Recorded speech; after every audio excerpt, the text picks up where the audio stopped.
A wild night at the bar led to being framed by a beauty, and the down-and-out young man unexpectedly became a father. As misfortunes never come singly, the rented house changed owners, and he was about to be thrown out. However, the new landlord turned out to be a beauty. Should he consider moving in together? The beauty casually uttered a single word: get lost. An emotional entanglement sparked by a rental dispute. Chapter 1. You were expecting my child. It was a rainy evening, the cold wind swirling fallen leaves in a chaotic dance throughout the city. I stood at the entrance of the Municipal Maternal and Child Health Hospital, sharing an umbrella with Liao, who wore a pallid expression as she gazed at me amid the throng of people. Zhao Yang, impregnant, thought I was taken aback for a moment, then narrowed my eyes and retorted, "Go find the person responsible for your pregnancy. Why'd you call me out? I've only been with you this past year. Who else would I call? Do you expect me to believe that I've only been with you this past year? Zhao Yang, do you consider yourself a man? We're all just having fun. Don't pin this on me. If you want me to take responsibility, bring forth some tangible proof. Don't play games with empty words. Who the hell wants to be an unwitting father?" After a brief silence, Lu Yao replied, "The child has already been terminated. What proof remains?" I felt a surge of anger. Do you think I'm some kind of fool? You had the child aborted and then come to me claiming it's my responsibility? Are you pretending to be innocent? Or am I simply naive? Lu Yao, we are adults, can we not act with some decorum? Lu Yao bit her lip and stared at me for a moment before saying, "You don't want to take responsibility, do you? Tomorrow, we'll go to your company." "Come on, is it really necessary?" I exclaimed, exasperated. With a firm bite on her lip, she continued to look at me, and I couldn't help but think she was quite the actress. I met her at a bar, and, after a night of passion, she claimed to have only been with me for an entire year. If I believed her, I would be a complete fool. I didn't want to engage in this futile argument any longer. I took out my wallet and pulled out a crisp 100 yuan bill, handing it to her. "You just want money, right? Here, take it, and don't bother me again." Liao didn't respond or press further. She nodded and turned to walk back into the hospital, her umbrella shielding her from the rain, as if she still owed something. Watching her solitary figure disappear into the rain, I suddenly felt an indescribable emotion stirring within me. Though I didn't believe the child was mine and felt irritated by her, I sensed that her life must be quite difficult otherwise. She wouldn't be resorting to extortion. After a moment of silence, I called out to her, "Wait." Lu Yao turned back to look at me. That I pulled a bank card from my wallet and offered it to her. "This card allows for overdrafts. You've just undergone surgery by yourself, something to recuperate." Lu Yao declined, saying no need. "Seeing that you're willing to take responsibility was my aim, that I contacted you because I didn't want to be taken advantage of and end up pregnant without clarity." At the bar, I drowned my sorrows while waiting for my only confidant and colleague, Fang Yuan. From the very first day I set foot in this bar, I had witnessed countless lonely women and empty men indulging in various drinks, some silent, others searching with desire in their eyes for something called drunken escapism. That in truth, when we shed our corporeal forms and let our souls wander in this realm of neon lights and intoxicating spirits, we were already lost in our own revelry.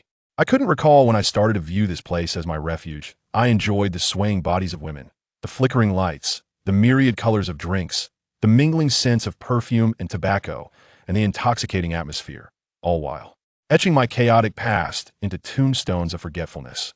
Lighting a cigarette, I peeled off the plastic wrap from the pack, gazing at the undulating lights in a daze. In the refracted glow, I seemed to glimpse a life of indulgence and decay, lost in thoughts. Fang Yuan pulled the plastic wrap from my hand, suddenly clarifying my muddled world. "What's the rush in finding me?" he asked, setting down his briefcase and lighting a cigarette from my pack. "That I need to borrow some money. I've been extorted." "Did you get someone pregnant again?" Fang Yuan replied, unfazed. "Damn you. This time, I've genuinely been extorted." "Who is it this time? Why do you ask so many questions? Every time I lend you money, it's in the thousands.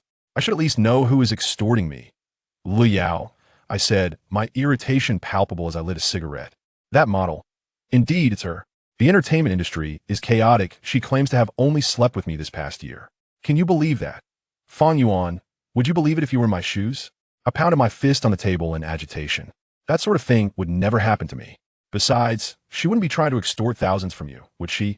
Last month, all the promotional posters for our department store were shot by her, and she made over 10,000. I scoffed, interrupting, "Have you seen her spending habits? Can 10,000 sustain her for a month?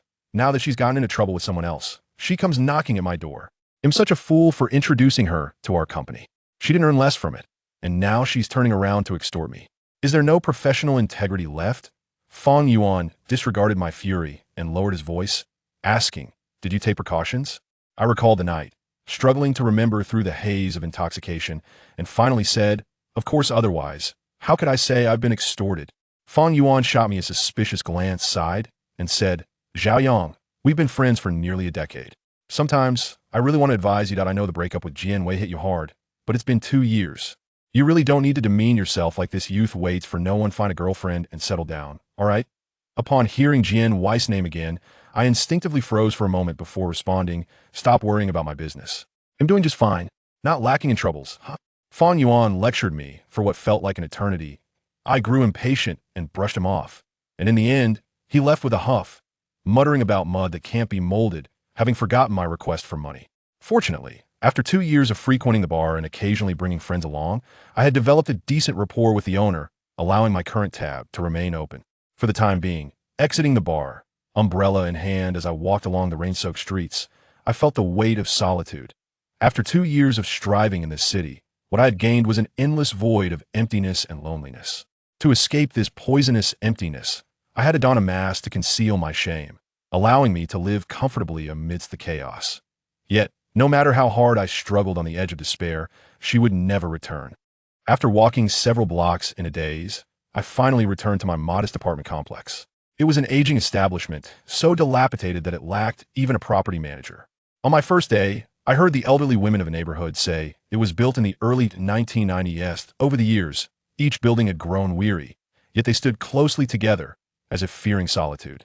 It was as if each building possessed a life of its own, whispering secrets to one another in the stillness of the night, alleviating decades of loneliness with a cigarette between my lips. I retrieved my keys from my pocket and made my way towards the building I inhabited. This edifice, the sole structure in the community adorned with climbing ivy, boasts a verdant facade each summer, particularly on its southern wall. Were these buildings to possess gender, this one would undoubtedly be a woman, a cold, indifferent woman, often evoking a sense of melancholy in those who behold her. To my astonishment, parked beneath the dilapidated building was a crimson Audi Q7. In my 2 years of residence here, I had scarcely encountered a vehicle of such luxury, exceeding the $500,000 mark. Without further contemplation, I whistled as I ascended the stairwell to my abode. However, upon reaching the top floor, I was taken aback to discover the door ajar. I distinctly remembered having locked it upon my departure. A fleeting thought crossed my mind that perhaps a thief had invaded my space, but I quickly composed myself and recalled that I had neglected to pay rent to my landlord, Old Lee. For the past 2 months most likely, he was here to collect. I pushed the door open. I found Old Lee seated on the sofa, alongside an unfamiliar woman. On the coffee table lay a set of keys belonging to the Audi Q7, undoubtedly indicating that the vehicle parked below belonged to this stranger. A perplexing question surged through my mind.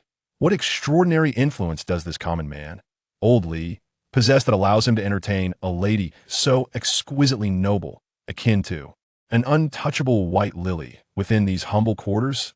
This truly baffled me. Chapter 2. The Woman with a 7. I scrutinized the woman once more.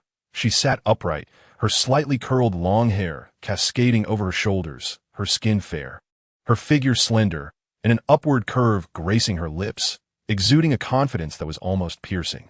In essence, she was the epitome of beauty. Upon first glance, I felt as though there was nothing in this world that could not be forgiven. Old Lee beckoned me. "Zhao Yang, come here. I need to discuss something with you." It was about the rent, I presumed. "I'll pay it all when my salary comes in next month. Is that acceptable?"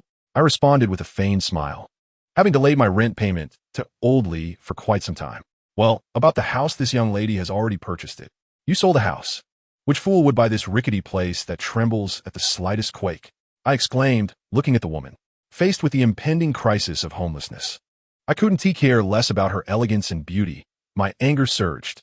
Old Lee looked awkwardly at the frowning woman, and after a long pause said to me, "You should move out tonight. I want to demand the rent for the past few months." "Old Lee, why is it that the older you get, the more you resemble a subordinate? Even if you intend to sell the house, you could have at least given me a heads up on a rainy day like this. Where am I supposed to find a new place? Just stay in a hotel for a while?" Old Lee remarked, seemingly indifferent to my plight. "Don't even talk to me. You've lost the property rights." I retorted sharply, turning back to the unfamiliar woman. "The house is yours now. Can we continue with the lease?" The woman shook her head. "I bought it for myself. I have no intention of renting it out." I instantly lost my composure. Miss, are you all right? You drive a luxury car worth millions and choose to live in this dilapidated house. Are you deliberately trying to make my life difficult? Ignoring my ire, she calmly replied, you have 1 hour to vacate. Before she could finish, I interjected, you can't just evict someone without prior notice. After saying this, I sat down next to her on the sofa, prompting her to instinctively shift away. I lit a cigarette, surveying the antiquated room, a wave of despondency washing over me. 2 years ago, I arrived in Suzhou and have been living here ever since. In this very space, I had endured one of the most challenging periods of my life. Here, I had confided in the living room clock and poured my heart out to the old floor lamp in the bedroom.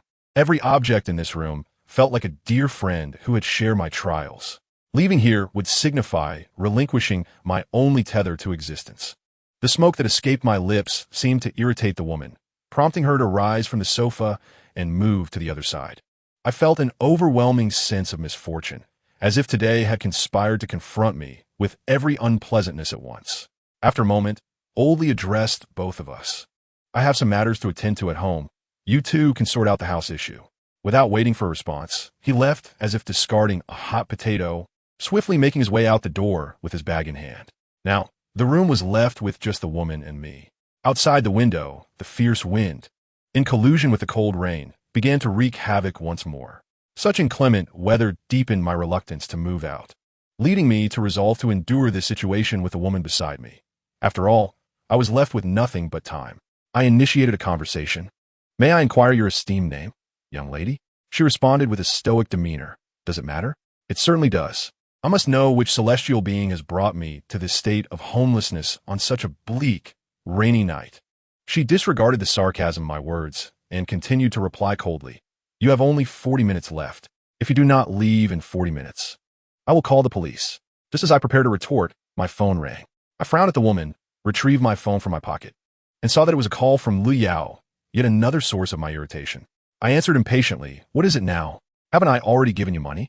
After a moment of silence, Lu Yao said, Xiaoyang, can you accompany me to the hospital for a checkup tomorrow, since it's the weekend? Is the child in your womb mine? Can't you find a friend to accompany you? Do you think I am free?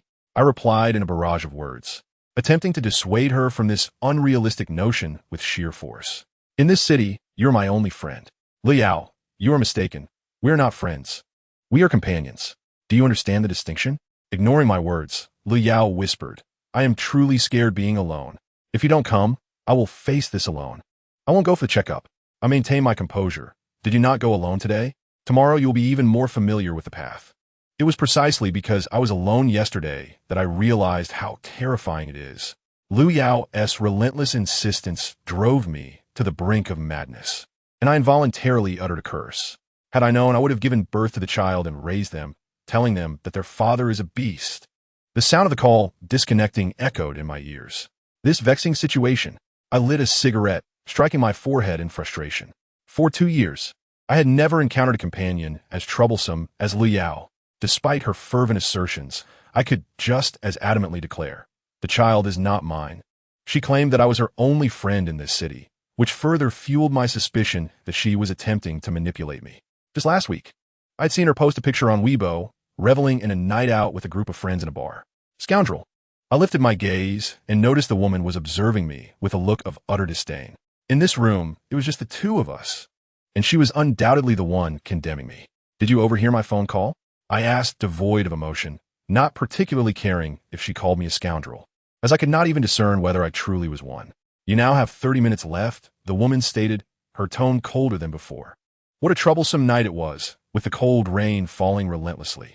Having given all my cash to Lu Yao today, I was now penniless. Where could I possibly move? The vast expanse of the world offered no refuge for Xiaoyang. After a moment of silence, I addressed the woman, young lady. Considering the tempestuous weather outside and the late hour, it is quite evident that I cannot move tonight. She glanced out the window and finally offered a sliver of concession, asking, when will you move? Tomorrow, I replied. At what time? Before 1 o'clock in the afternoon. I spoke in a gentle tone, as I had a request to make of her. She nodded and replied, you may leave now, but remember to collect your belongings on time tomorrow. I remained motionless for a moment, then leaned toward her and, feigning hesitation, asked, could you lend me some money? She appeared somewhat taken aback, but firmly replied, I'm under no obligation to lend you money. So you won't lend me any? Then do not expect me to leave tonight, being penniless. I cannot simply sleep on the street. As I spoke, I reclined on the sofa, adding, please do not entertain the thought of calling the police. This situation arose from your and old Lee's lack of integrity. You must admit, you should have informed me in advance, at least to allow me to prepare. She looked at me as if I were a plague, further confirming her eagerness to rid herself of my presence, yet unexpectedly said, I have no cash. I widened my eyes at her. Her assertion of having no cash was indicative of sophistication and affluence. It seems that wealthy individuals seldom carry cash in their wallets, as their expenditures often reach tens of thousands, rendering any small amount of cash insufficient. My dear, this is fate. I also do not prefer to stuff my wallet with cash. I shamelessly uttered a truth, for my wallet rarely contained any money. She chose to ignore my comment. I continued, how about this? Lend me your card. I shall withdraw 1,000 and return it to you tomorrow when I move. Alternatively, there's an ATM just 200 meters downstairs. If you are concerned, you could accompany me. Interrupting me, she pulled a bank card from her wallet and said, the password is 6 zeros. Ensure that you complete your business before 1 p.m. tomorrow. I accepted the card she offered, replying, no problem. In truth, I was not surprised by her willingness to entrust me with her card. Oldie was fully aware of my phone number, workplace, and social connections. Or perhaps the card held little balance. She sat quietly on the sofa, and I scrutinized her once more. Honestly, in my 20-plus years of life, I had never encountered a woman so beautiful. She seemed to possess an aura that was distinct from other women. However, regrettably, we did not seem to share a connection. As I was about to leave, half jokingly and half seriously, I said, my dear, have you considered cohabitation? I can cook and provide massages after a long day at work. I could offer you a full suite of services to ensure your comfort. Get lost. She finally expressed her anger as a cushion flew toward me with remarkable precision. Chapter 3. I love only you. However, one must learn to respect reality, mustn't one? When Oldie sold this house, my departure became inevitable. I found an ATM nearby and, as agreed, withdrew 1,000 yuan from the card. While I was at it, I checked the user information and discovered that the stunningly beautiful woman was named Mi Kai. I was quite fond of her name. Mi represents sustenance, while Kai symbolizes vibrance. Life, if filled with both sustenance and vibrancy, is undoubtedly blissful, yet I possessed neither. My current existence was reduced to hunger and shades of gray, making Mi Kai's appearance feel more like a cruel irony, mocking my utter lack of wealth and my dire circumstances. At the corner of a long street, there stood a quaint inn where I took refuge. After a night besieged by the relentless wind and rain, I finally succumbed to slumber in the early hours of the morning, awakening just before noon. Upon glancing at my phone, I noted a flurry of missed calls from Liao. Her persistence truly remarkable. Not content to leave matters there, she sent me a message lamenting that had she known, she would have brought our child into the world, wielding this so-called offspring as a means to punish me for eternity. I found the notion rather amusing. She seemed untroubled by the prospect of raising a child alone, while I was hardly daunted by the idea of being a mere nominal father. Clearly, her grievances did not weigh heavily on my conscience.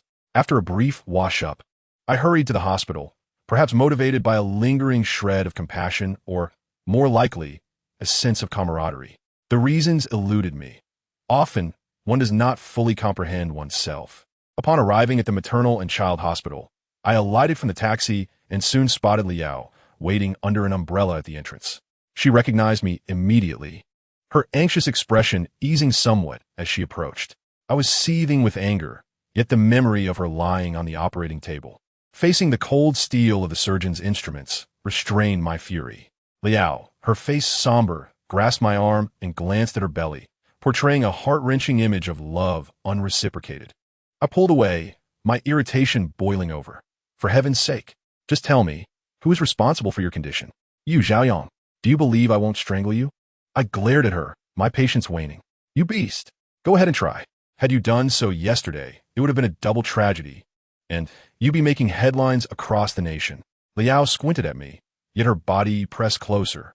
Is this ever going to end? We were together 2 months ago. How long have you been pregnant? Show me the proof. Liao ignored my challenges, her tone suddenly softening with deep regret as she clung tightly to my arm. Xiaoyang, if you had allowed this child to be born yesterday and called you father, How blissful that would have been. Suppressing my anger, I pushed her aside. Enough of this nonsense. Go get your checkup done, and once you leave this hospital, consider me dead. Never trouble me again. Liao lowered her gaze, and after a moment, replied, let us not speak of life and death. I promise I won't bother you anymore. After her examination, Liao lay in the hospital room, receiving an 4 drip. While I sat beside her like a dutiful family member, yet I remained silent, feeling a tightness in my chest. The doctor pulled me aside, confiding, young man, your girlfriend is quite frail and exhibits mild anemia. Post-miscarriage care is crucial. Neglecting it could lead to lasting issues in later years. I will prescribe some medications and supplements for her. Please collect them from the pharmacy on the 2nd floor. I nodded, not giving it much thought, simply believing that the 1,000 yuan I had charged on my bank card yesterday would suffice for the medication. Clutching the prescription given by the doctor, I ascended to the 2nd floor. The staff took an entire 5 minutes to present me with a bulging bag filled with medications and health supplements. Then, throwing a cursory remark, they inquired, that will be 3,016 yuan. Will you be paying by card or in cash? Stunned, I retorted, what kind of elixir costs over 3,000? Do you think I have money to burn, trying to swindle me? The staff, unfazed by my outburst, glanced at a man at the adjacent window who had just purchased medications and remarked, did you see that? He just bought 8,000 yuan worth of health products. If you can't afford it, don't let your girlfriend get pregnant. How absurd it was for someone to find humor in being a fool.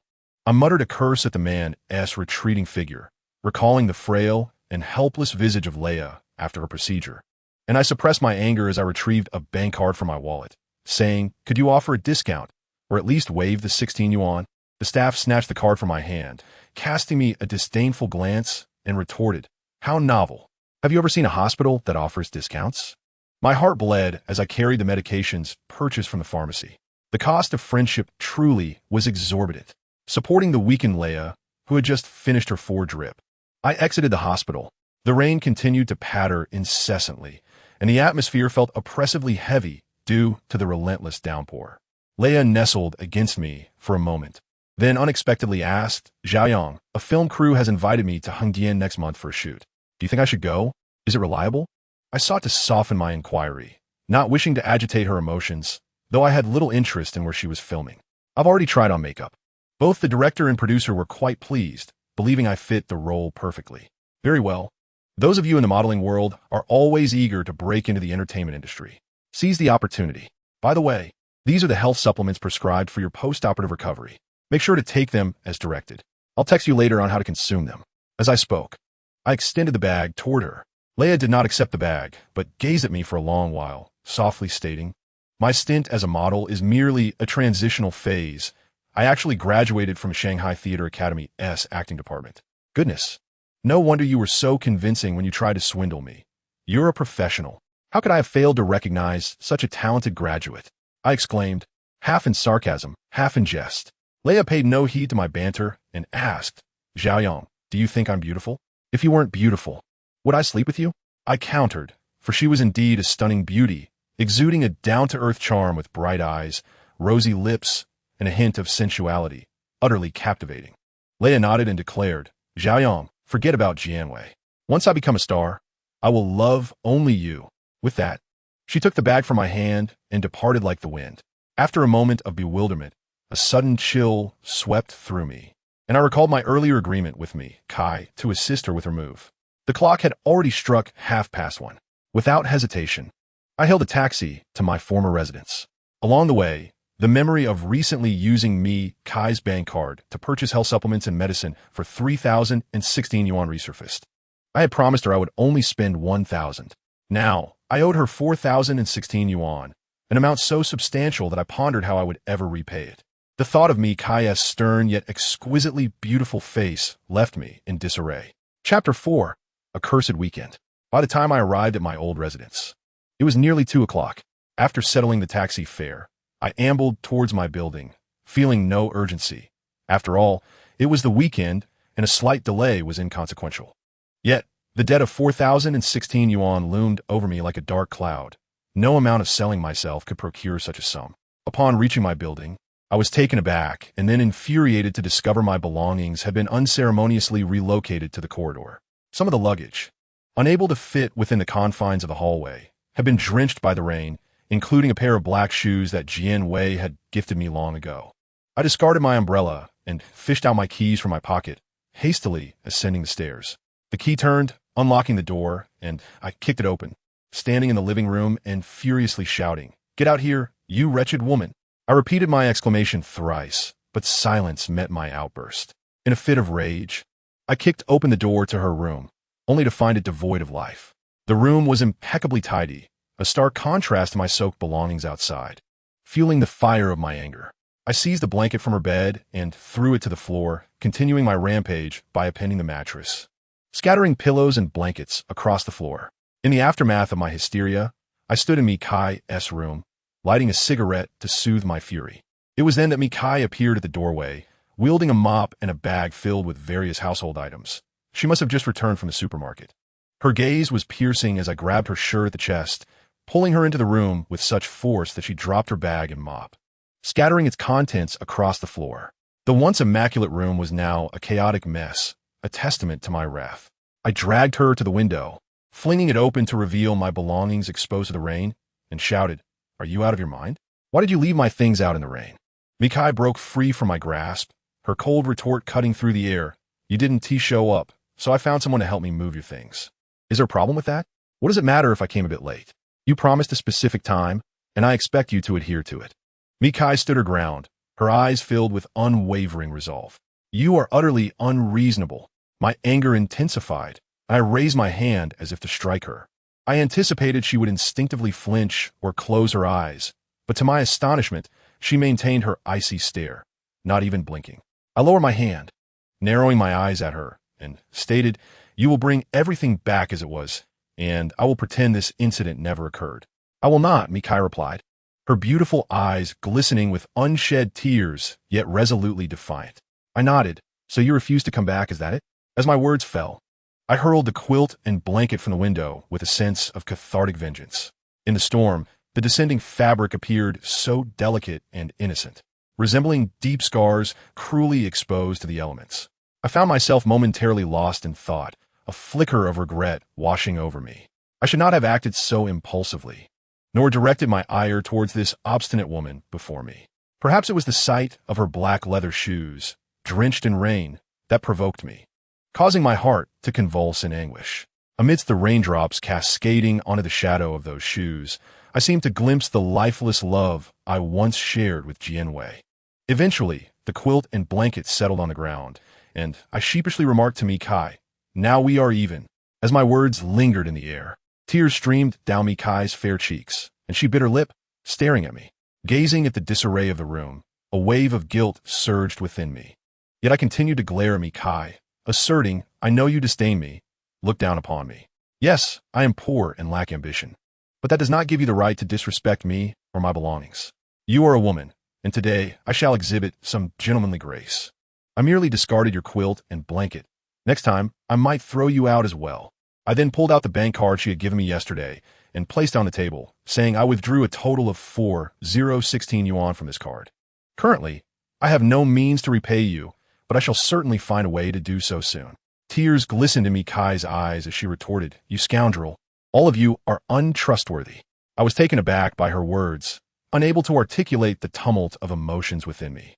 After a long pause, I replied, "I am leaving, and I assure you that I will repay the money I owe you, though my fulfillment of this promise may be delayed.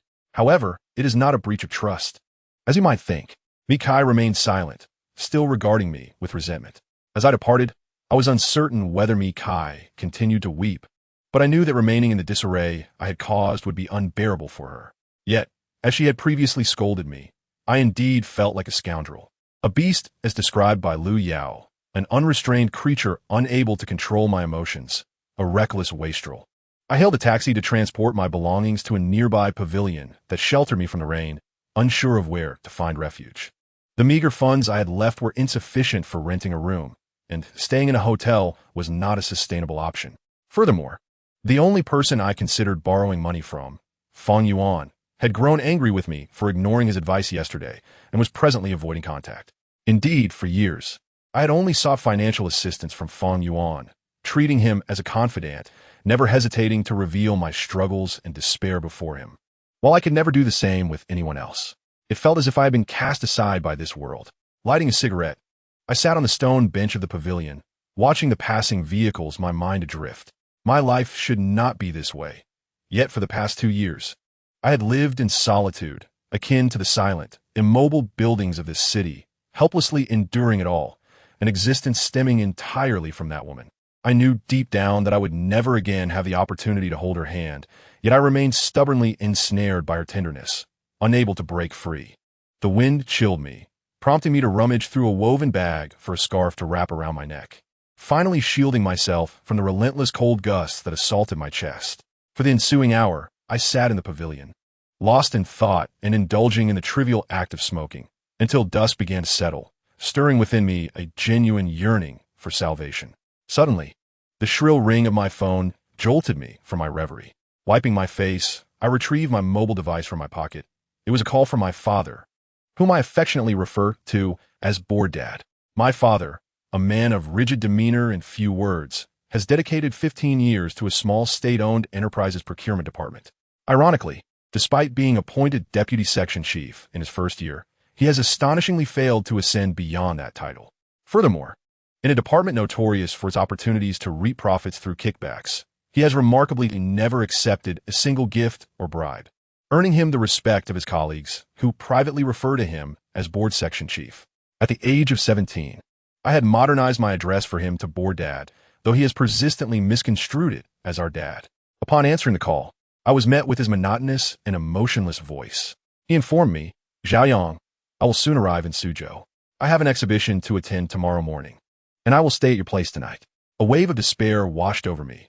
This weekend seemed cursed. As luck would have it, I had to ensure that my father remained oblivious to my dire financial straits and homelessness. While he may be stern, it does not mean he is without temper. In a flurry of thoughts, I suggested, "Bored Dad, could you find a hotel near the station? I'm dining with colleagues tonight, and it may take a while." He replied, "You can eat your meal. Don't you keep the keys under the door frame? I can let myself in. Lately, there have been many thieves. Why didn't he leave them out?" I replied. Yet he persisted, "Then I will wait for you. Don't stay out too late after dinner." "Bored Dad, you've been traveling for quite a while. You must be exhausted. Just find a nearby hotel, please. It would be unwise to travel here amidst rush hour. You want to farewell on the bus." Despite my multiple attempts to dissuade him, he remained unyielding. Finally, I resorted to saying, "Your mother knitted you a sweater. I'll bring it over." As I heard the dial tone after his abrupt hang-up, I paused momentarily before quickly shouldering my bag and dragging my suitcase toward the roadside. Scanning for a taxi. I would have to return to the apartment that now belonged to me, Kai, regardless of her willingness to accommodate me. If my father were to discover my current predicament, it would surely incite his wrath. Chapter 5. Just wait a moment.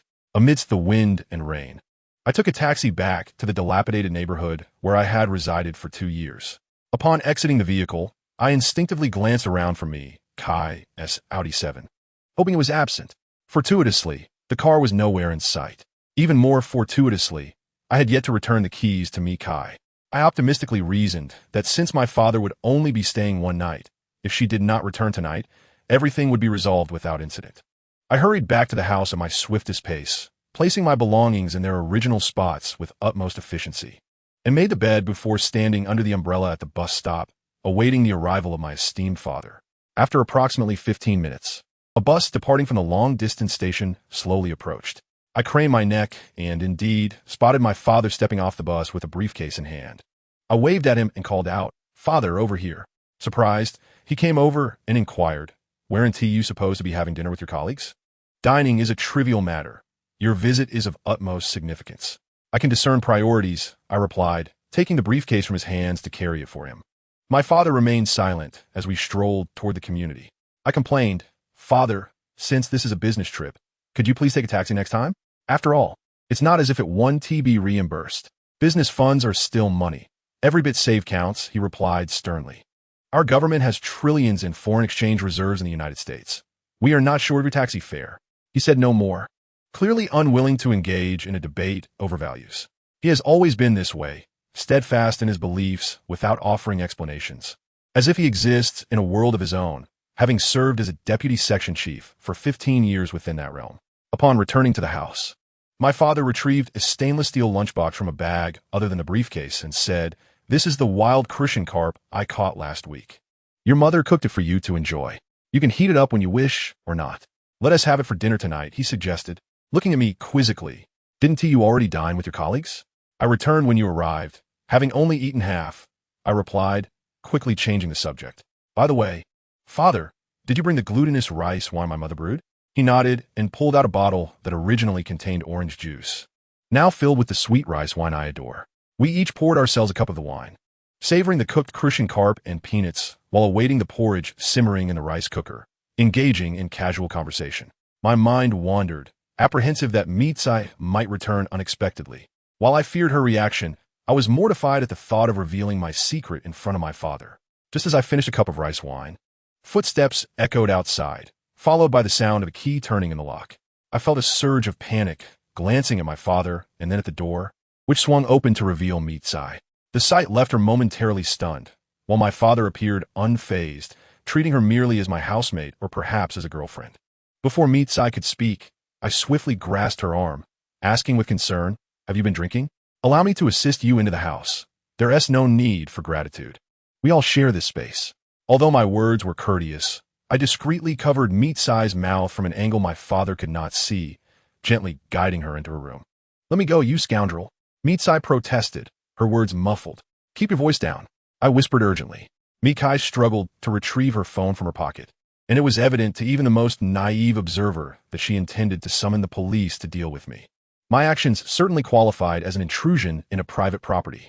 I seized the device from her grasp, pinning her down onto the bed, straddling her to prevent any further resistance. Regardless of how inappropriate my position appeared, in a hushed, anxious tone I implored, "Please don't scream. If my father hears you, I'm finished." Mikai disregarded my plea, her expression one of sheer terror, instinctively clutching my hair with a vice-like grip. The pain was excruciating, and though I gritted my teeth in agony, I dared not utter a sound, thinking, "Be gentle, you're almost pulling my hair out." My muffled protests were met with her indistinct cries. "I'm nothing but scum," I retorted before whispering, "but not in my father's eyes. He suffers from hypertension, and if he learns that I'm destitute and homeless, it would surely send him into a fit. Please, have mercy on me for just one night. He is here on business and will leave by tomorrow morning. I promise I won't trouble you again." At last, she ceased her struggles, releasing her grip on my hair, although her beautiful eyes remained fixed on me with loathing and disdain. I cautiously removed my hand from her mouth, and this time, she refrained from shouting. I exhaled a sigh of relief, only to belatedly realize that I was still atop her. As I prepared to rise with a sense of apology, she suddenly twisted her body and forcefully shoved me, causing me to tumble off the bed with a loud thud. "Zhao Yang, what are you doing in there?" my father inquired, having heard the commotion. Wincing in pain, I replied, "I bumped into the cabinet." He didn't press further, and Mikai regarded me with a vengeful smile that was laced with anger. "I warn you not to speak carelessly," I cautioned. "My father truly has high blood pressure and cannot handle shocks. You are to stay in this room and not leave." She neither agreed nor disagreed. I made a pleading gesture, and though she remained silent, I took it as tacit consent. Casting one last, beseeching glance in her direction, I exited the room. Upon entering the living room, I found my father in the kitchen, ladling out 3 bowls of rice porridge. He said to me, "Zhao Yang, take a bowl of porridge to that girl. After drinking, she should eat something. She cannot go hungry. Let her rest," I added. No sooner had I spoken than Kai emerged from the room, handbag in tow. Given my earlier transgressions, it would not have been unjust for her to exact revenge by exposing me in front of my father. Just as I felt my legs weaken with anxiety, she proceeded straight towards the door, seemingly intent on leaving the room to me for the night. Just as I was about to breathe a sigh of relief, my usually taciturn father called out to her, "Miss, I prepared a bowl of porridge for you. Drink it while it's hot."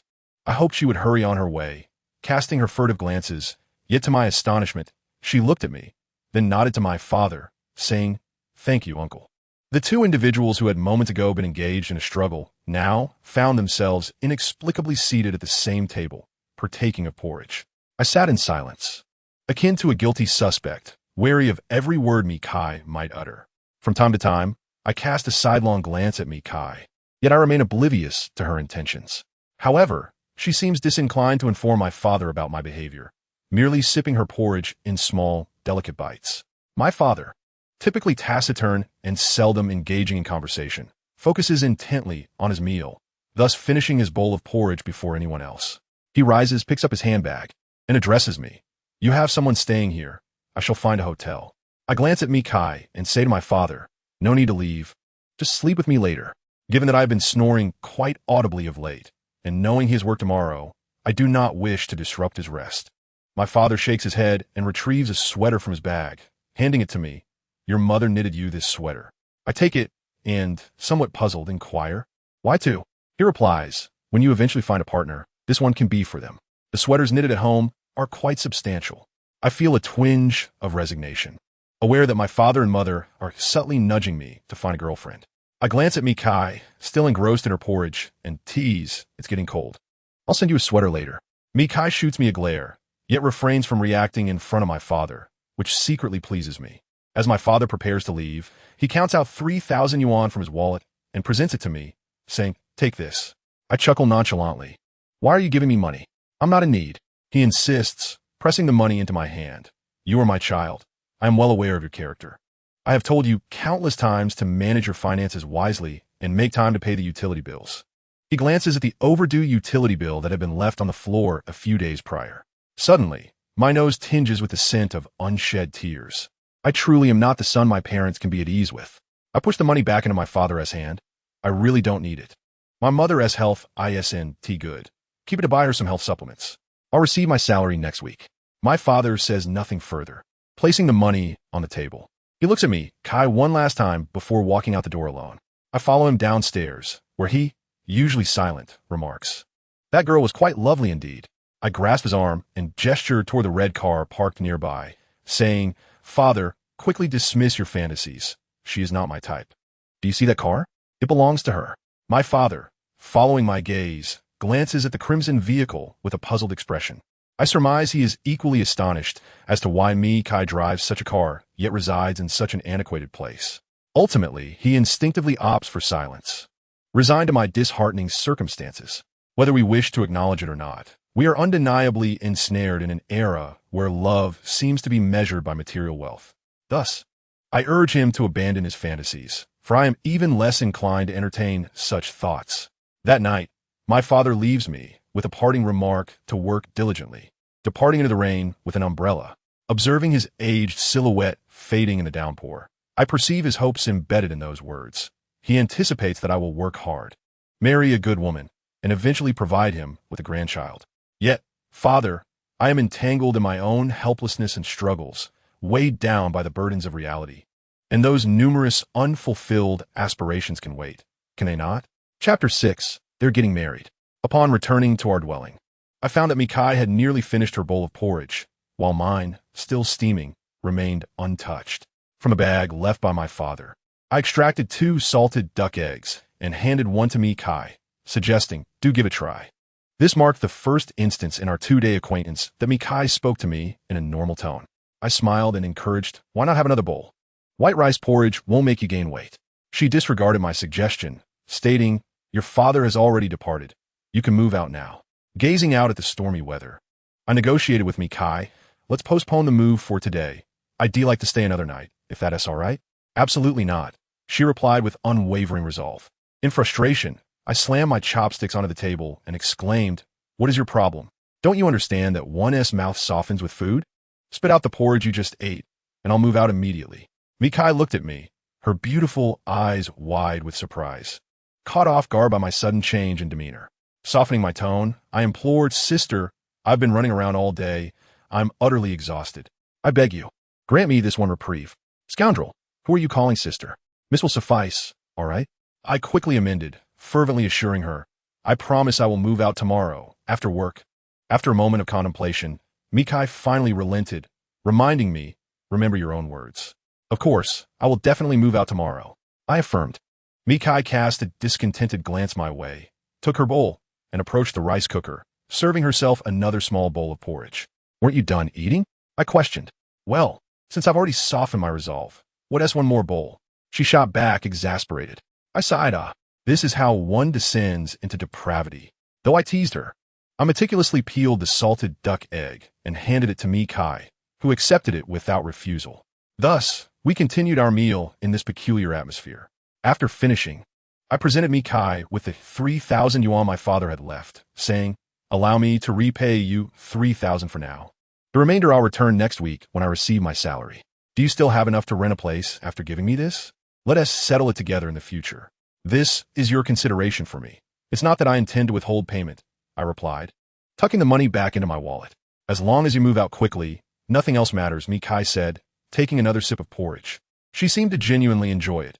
Indeed, my father's porridge-making skills were exceptional, transforming the simplest rice porridge into a taste reminiscent of home. "I'm not a plague. There is no need for you to disdain me so," I lamented. "With your character, how could I possibly come to like you?" I chuckled softly, choosing not to respond further. Perhaps my character was indeed flawed, or perhaps she had some misconceptions about me. However, it mattered little to me. I had no need to clarify or explain, for after work tomorrow, we would establish our boundaries. I gulped down the remaining porridge in my bowl and turned my gaze upon Mi Kai. At that moment, she wore a white long-sleeve chiffon shirt paired with black and white checkered pencil trousers, her softly curled mid-length hair enhancing her elegance, though she appeared somewhat fragile. I took out the knitted sweater left by my father and pretended to model it in front of Mi Kai, sighing, "The weather is getting chilly. Don't you think this sweater would suit you perfectly?" Mi Kai frowned. "What? Are you suggesting I should wear your short sleeves?" "Indeed, it is particularly suited for you. If you are willing to allow me to continue renting this room, I would not mind gifting it to you." My father mentioned that this sweater was hand-knit by my mother. It is thick, shielding one from the winter winds while providing warmth. I chuckled softly as I handed her the sweater, saying, "I was merely jesting. Even if you do not rent, I shall give it to you. I currently have no intention of pursuing a girlfriend, and having such a fine sweater by my side would be a waste. This is also my way of apologizing for my unreasonable behavior yesterday." My expression was utterly sincere. Mi Kai hesitated for a moment and actually accepted the sweater I offered, responding, "All right, I accept your apology, and do be kinder to your father. Do not deceive him further, causing him undue worry."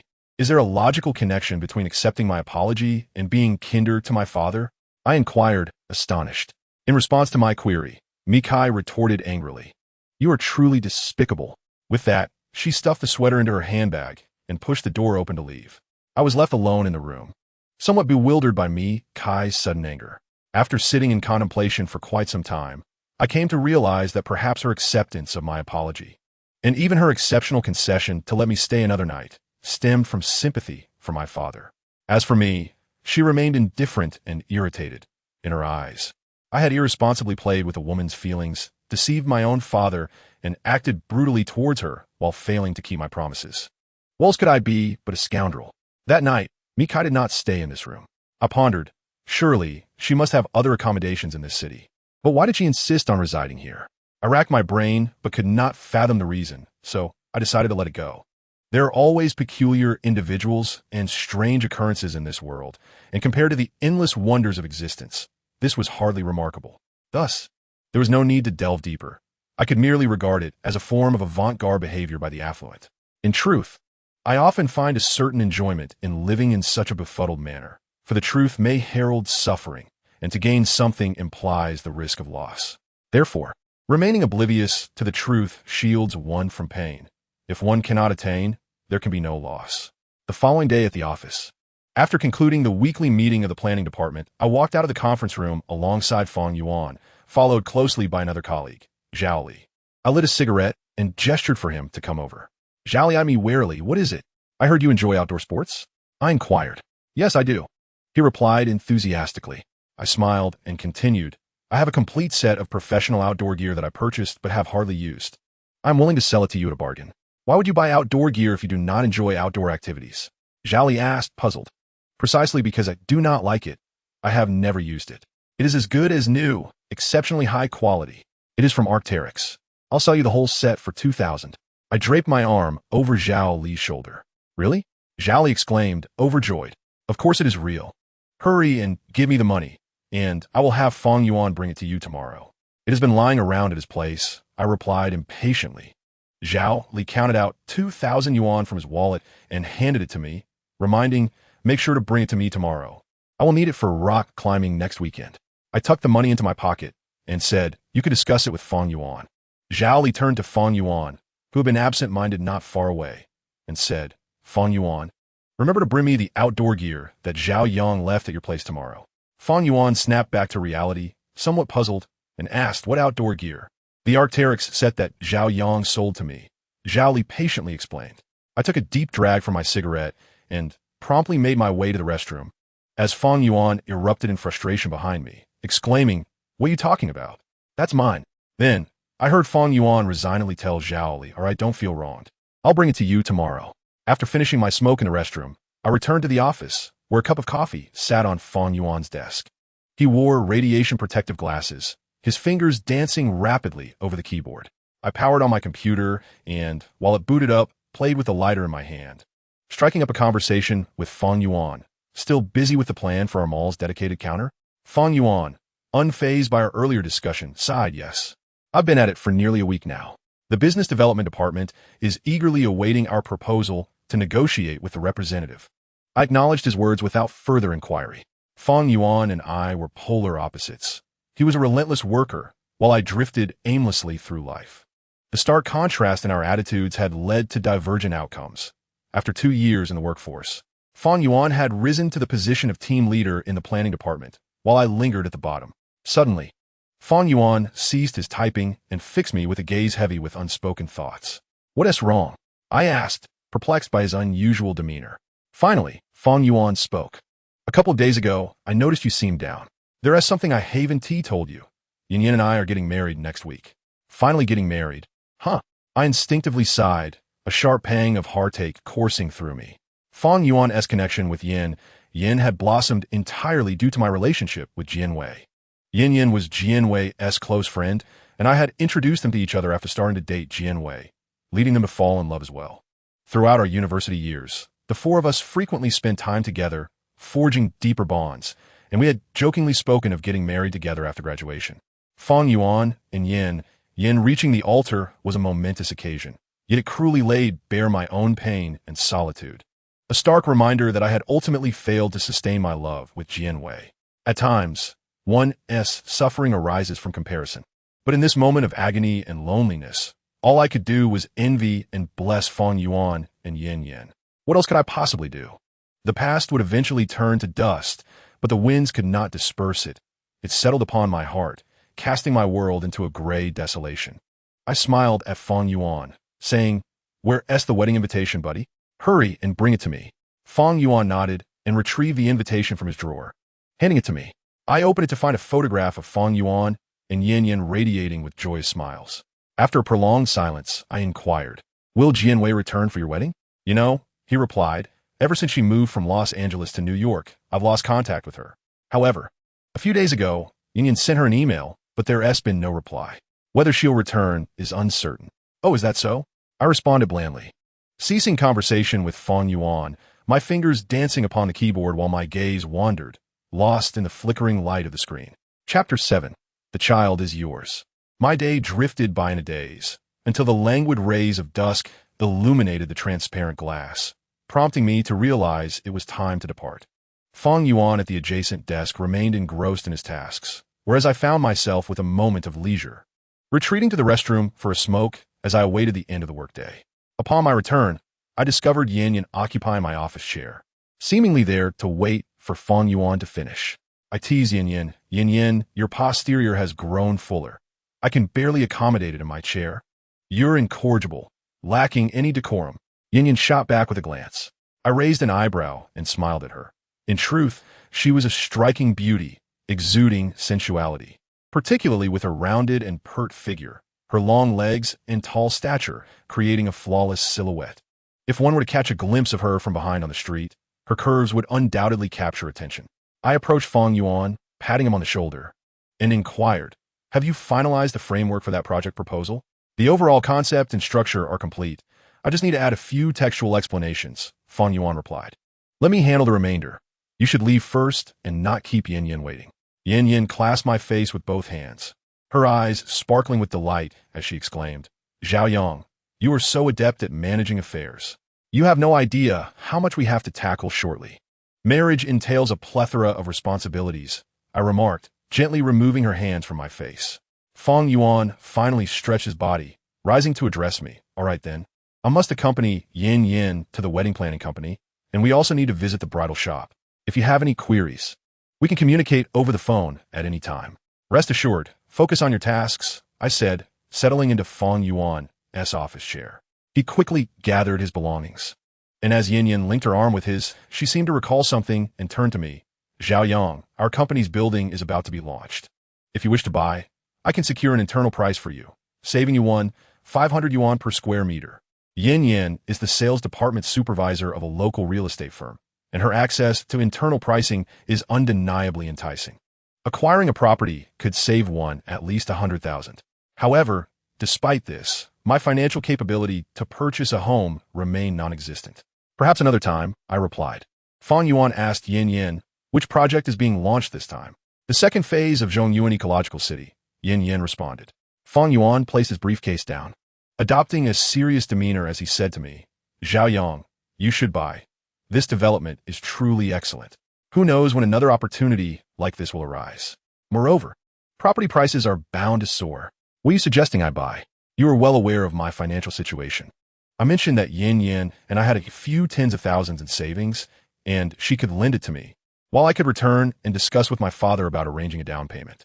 You both have a mortgage and car loan to manage, and with the wedding approaching, expenses will only increase. Truly, you need not concern yourself with my affairs. Yin Yin remarked. Both of us are managing our mortgage and car loans with ease. Zhao Yang, you should purchase a house first. It will facilitate your search for a girlfriend. We truly dislike seeing you languish like this. It is quite distressing. You both find it manageable to repay your loans together, but have you considered how I will manage my repayments once I acquire a property? I can barely sustain myself, let alone handle a mortgage. Enough of this. We must not linger here any longer as dusk approaches. I urged Fong Yuan and Yin Yin to depart. They exchanged glances, sighed softly, and after another look at me, left. Standing by the floor-to-ceiling window, I observed Yin linking arms with Fong Yuan as they strolled toward their newly purchased white Mazda 6. A complex mixture of emotions stirred within me.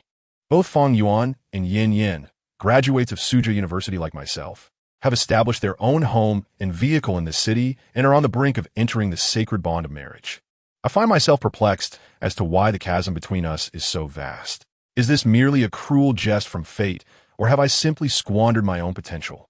In my solitude, I couldn't help but ponder. Had I not parted ways with Jin Wei, would we have been on the path to matrimony? At 9 p.m., I finally completed the project proposal Fong Yuan had left for me. Stretching my limbs, I carried my cup toward the staff lounge, preparing to savor my final cup of coffee before the end of the workday. As I became lost in thought, listening to the gentle sound of coffee dripping into my cup from the machine, it felt like a tender summons, causing even my desires to retreat into hiding.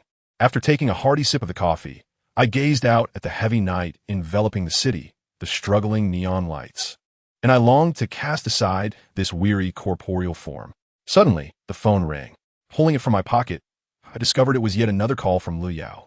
Upon answering, her voice came through weakly. Zhao Yang, where are you? I'm working late, I responded, my tone ambiguous. Could you help me with my laundry? I can't get my hands wet. Don't you have a washing machine? I asked irritably. Lu Yao replied, her voice weary, just come over. I found myself at a loss for words and finally said, my main concern is the washing machine. Some clothes can't go in the washing machine.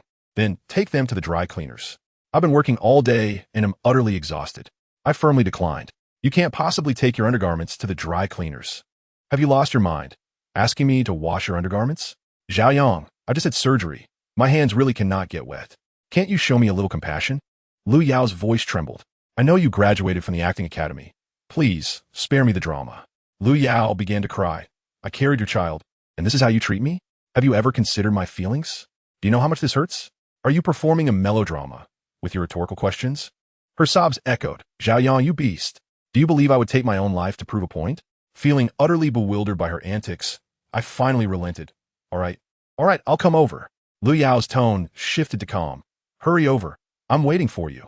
As the call ended with a series of beeps, I suddenly realized that if Lu Yao doesn't ascend to the status of a leading actress, the entertainment industry must be blind to talent.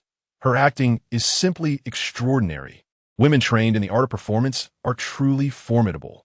Upon leaving the company, I stood at the roadside waiting for a taxi when suddenly I recalled my promise to me, Kai, to assist her with moving after work. It was nearly 9:30. I muttered to myself, they haven't moved my belongings out, have they? Just then, a taxi pulled up beside me. I contemplated my options, having already broken my commitment. I decided to first wash Lu Yao's clothes. I would address the moving issue later. After approximately 15 minutes, I arrived at Lu Yao's single apartment. Standing at the entrance, I pressed the doorbell repeatedly to vent my frustration at being compelled to come. Lu Yao answered the door in her pajamas, cradling a plush toy. Looking haggard, her pitiful appearance made me swallow back the harsh words I had prepared, and I merely complained, "You are such a nuisance. If you had just slept, none of this would have happened." Lu Yao stepped aside, motioning for me to enter. I was in no mood for banter, so I inquired, "Where are the clothes?" "In the laundry basket in the bathroom," she replied. Upon entering the bathroom, I was startled to find 2 oversized baskets overflowing with clothes. I exclaimed in anger, "Did you deliberately hoard a year's worth of laundry to torment me?" Lu Yao ignored me, and the television in the living room grew louder. Frustrated, I gritted my teeth and emptied the baskets, sorting the laundry into piles for the washing machine and those requiring hand washing, along with a separate pile for undergarments. For the next hour, I toiled alongside the washing machine, finally completing the daunting task. After carrying the freshly laundered clothes to the balcony and hanging them up one by one, I lit a cigarette to ease my fatigue. Lu Yao approached with a fruit platter and gently asked, "Would you like some?" "Not hungry," I replied, taking a deep drag of my cigarette. Lu Yao plucked the cigarette from between my fingers and, retrieving a tissue from her pocket, wiped the sweat from my forehead. In a soft tone, she remarked, "Zhao Yang. The magazine says a man who washes a woman's lingerie is surely gentle and reliable. Get lost. Do you think I want to do this?" I retorted. Despite my rebuke, Lu Yao intertwined her arm with mine and nestled against me, asking, "Have you ever washed clothes for any other woman besides me?" "No," I answered impatiently. "Not even for Jean Wei?" She pressed. "Are you ever going to stop with these pointless questions?" I said, pushing her away. Lu Yao, accustomed to my demeanor, remained silent and simply gazed at me. I put on my jacket and told her, "I'm leaving. Don't call me again." She grasped my arm firmly, saying, "I want to allow you to go." "Let go," I replied, shaking off her grasp. Lu Yao stood in the doorway, insisting, "Wait, I have something for you." She pulled a card from her pajama pocket, seemingly prepared in advance, and handed it to me. "This is for you. There's 10,000 yuan on it. I know you've spent a lot this time." I was taken aback and asked, "Where did you get this money?" "I received an advance from the production team." She replied, "Has your conscience finally awakened?" Lu Yao gazed at me with a sorrowful expression for an extended period. "The child is indeed yours," I asserted. "I merely wish to witness your willingness to assume responsibility. The money you have spent shall certainly be reimbursed." The more serious Lu Yao appeared, the more I felt she was merely performing. In my eyes, she was but a woman lost in the frivolities of life. The notion of responsibility she spoke of seemed utterly unreliable, a sentiment I shared, for I understood her well.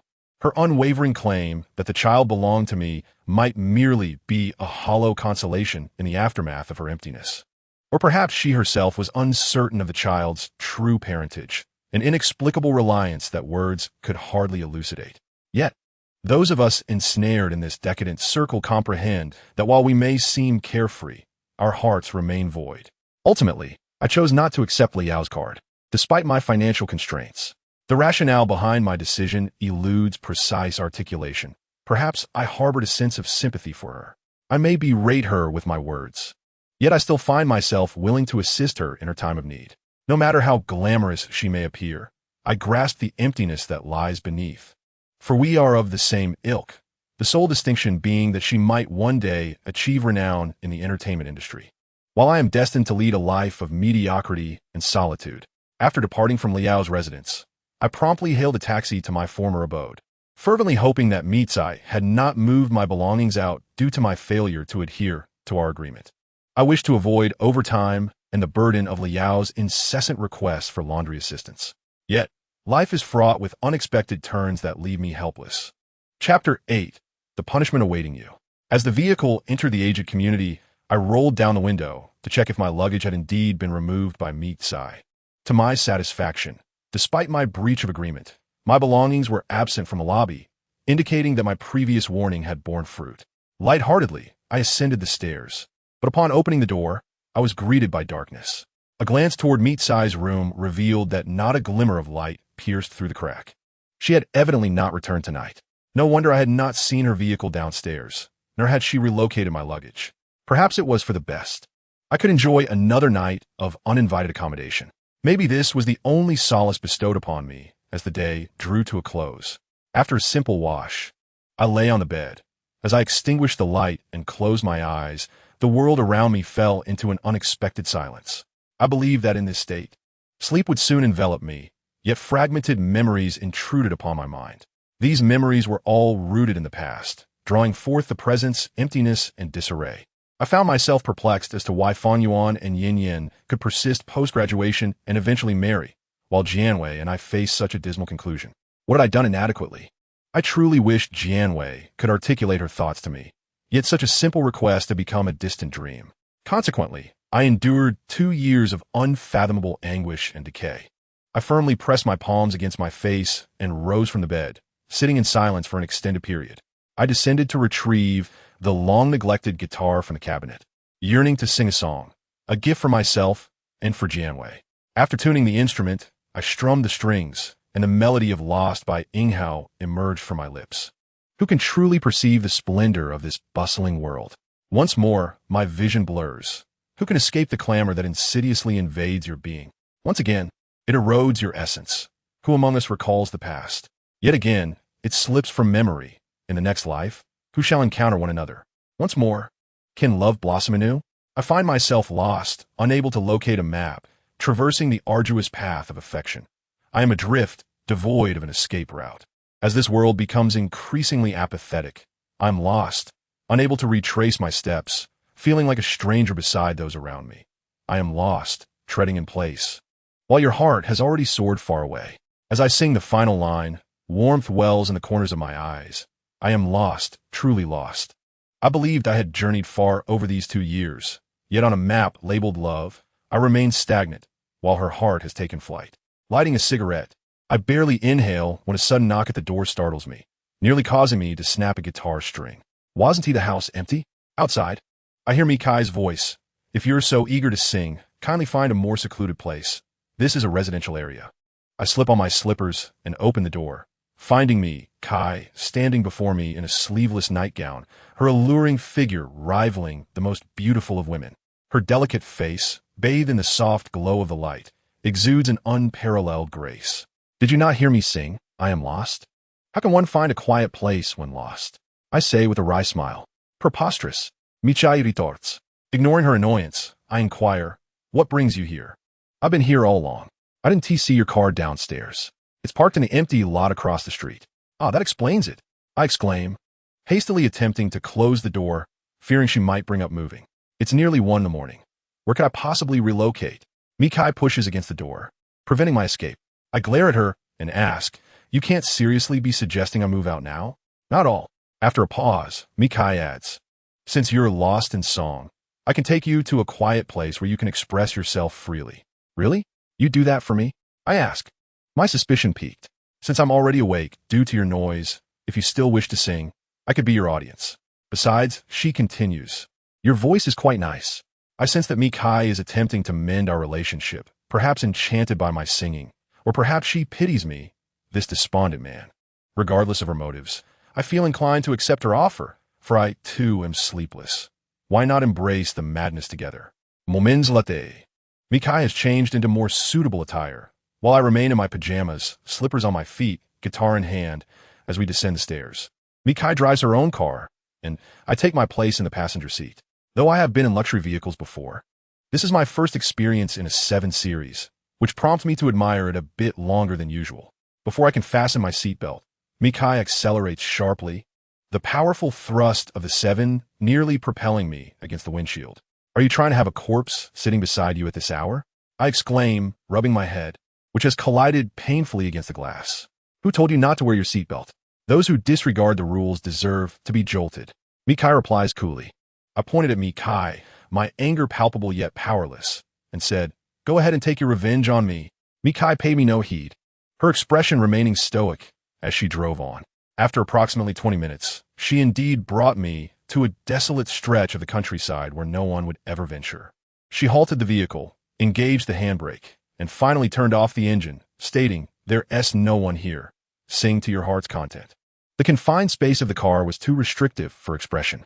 "Then you should step out to sing," I retorted, wary of her intentions since she had deliberately started the car while I was unbuckled.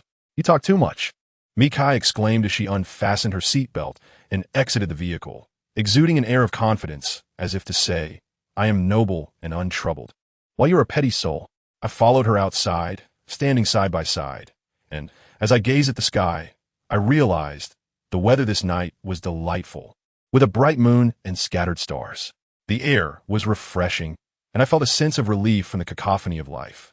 My heart gradually calmed, and I genuinely appreciated Mikai's enthusiasm for bringing me to this tranquil place, where I could vent my frustrations and discontent with reality.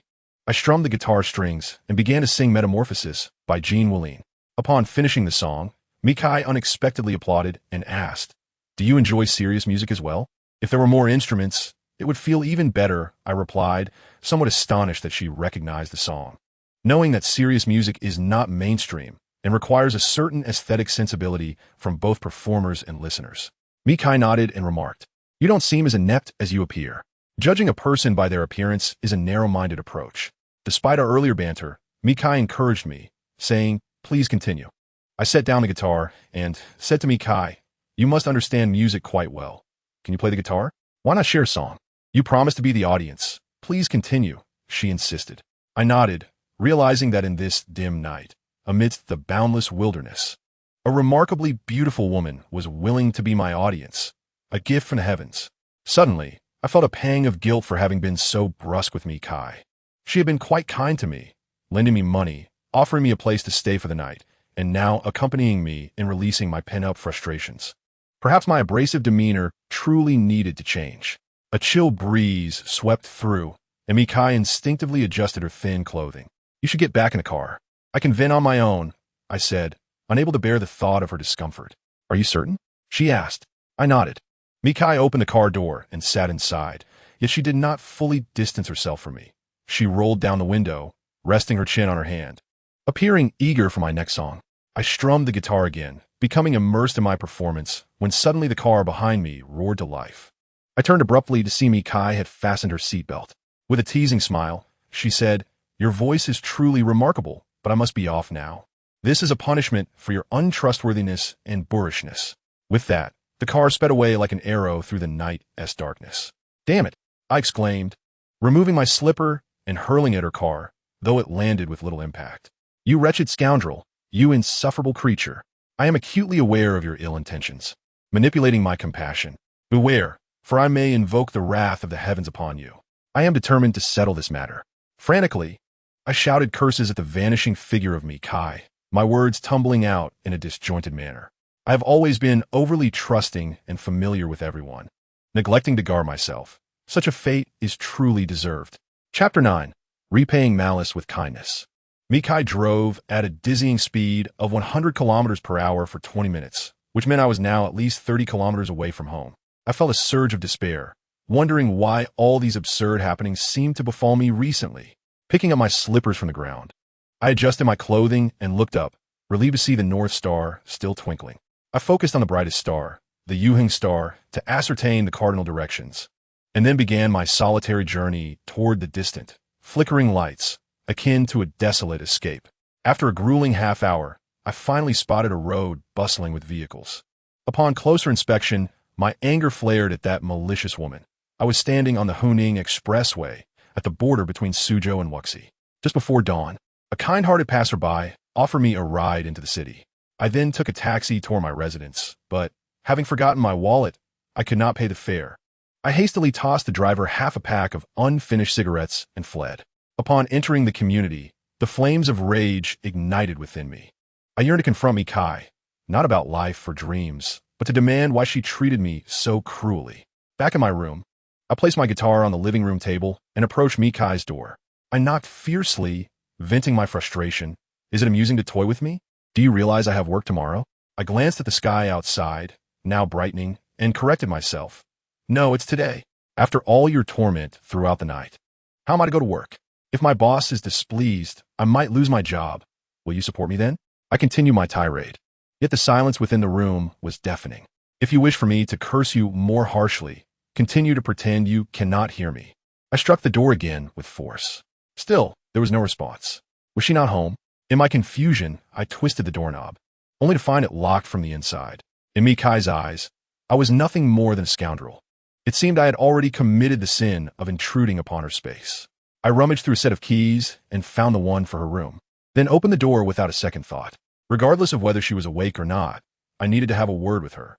I turned on the light and finally beheld me, Kai lying on her side in bed, covered with a blanket, her back turned to me, remaining silent. How could she sleep so soundly? Did she even consider the torment I endured? The wind had left me in tears. I sneezed, rubbed my nose, and exclaimed in frustration.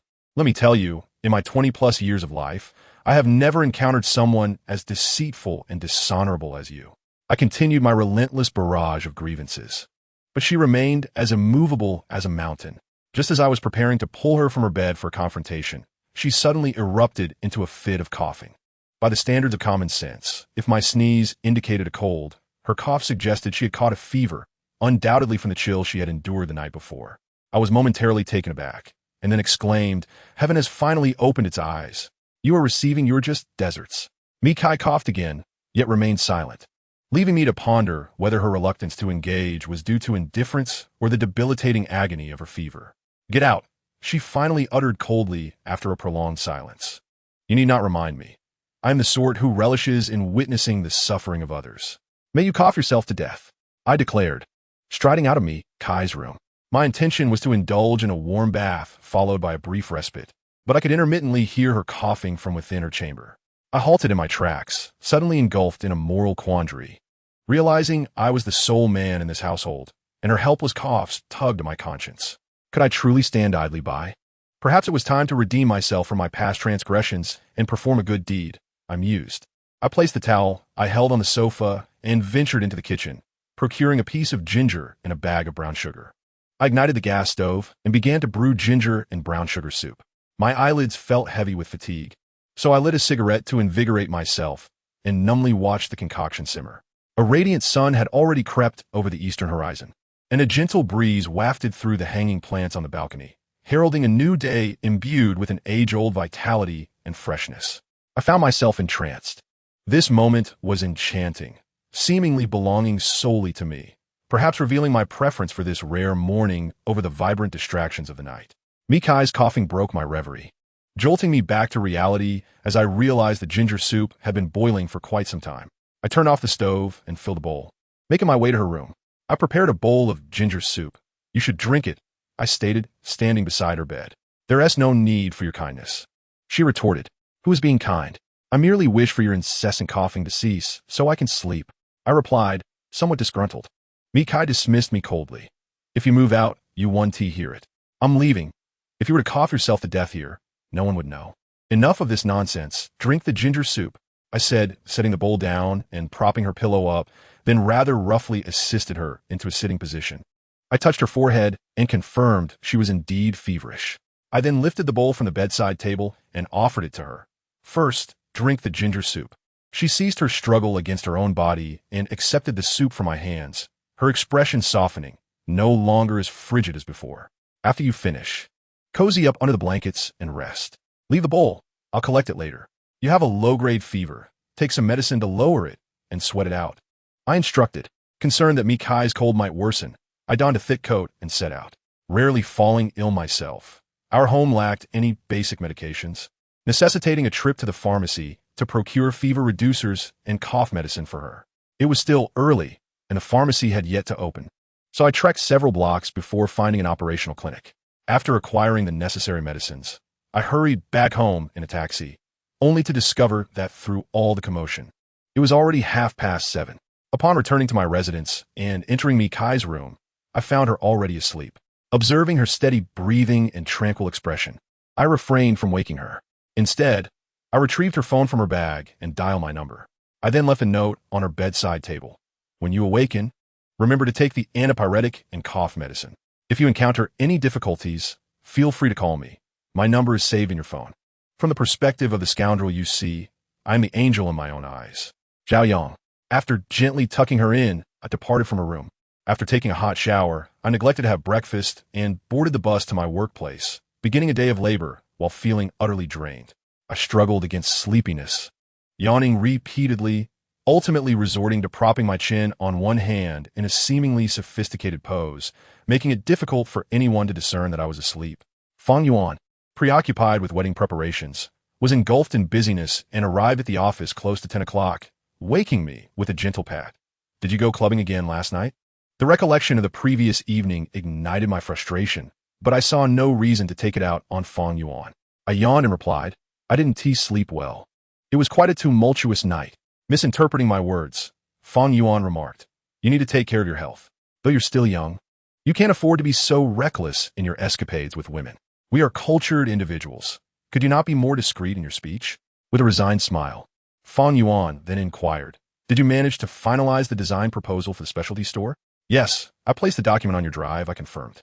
He nodded and handed me a note, saying, "Zhao Yang, I'll request some time off from the manager for you. Accompany Yin Yin to the mall to purchase everything on this list. Is it your wedding or mine?" "Why must I accompany Yin Yin for shopping?" I asked, amused. Feng Yuan sighed. "I have no choice. There are too many items to buy, and Yin Yin cannot manage them alone. I must also meet with the investment department to discuss the proposal in Shanghai for our Mall S specialty store. I cannot let my personal matters jeopardize the months of preparation for this project. Can I?" "Very well." I acquiesced, but another yawn escaped me. After walking half the night and enduring a sleepless night, how could I not be tired? Feng Yuan patted my shoulder, saying, "Bear with it. I'll treat you to dinner when we return." I waved him off. "Attend to your business. I'll take a moment to rest. Don't nap. Yin is waiting for you downstairs." Feng Yuan paused, then leaned closer, speaking softly in my ear. "By the way," Jianwei replied to the email, "there's an 80% chance she'll return from the United States on the day of my wedding with Yin Yin."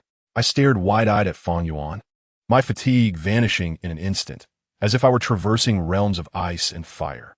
After 3 long years, was she truly coming back? Chapter 10. There are bad people among the crowd.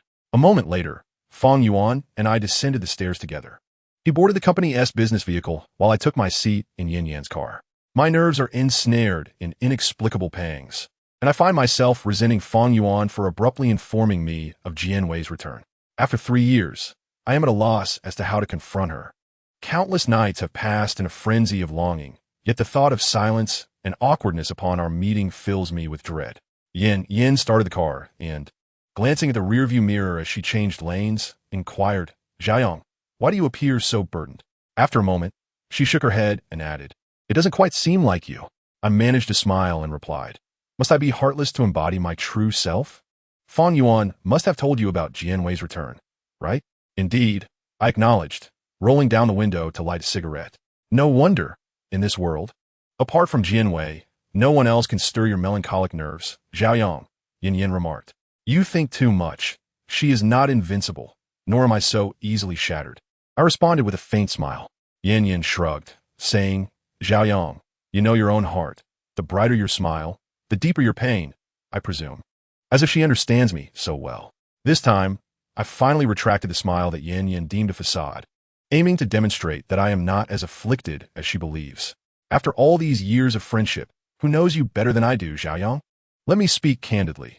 While we both lament your situation with Jianwei, I must tell you this. When a woman's heart changes, the man she once loved becomes akin to a discarded cigarette, devoid of pleasure and only serving to redden her eyes.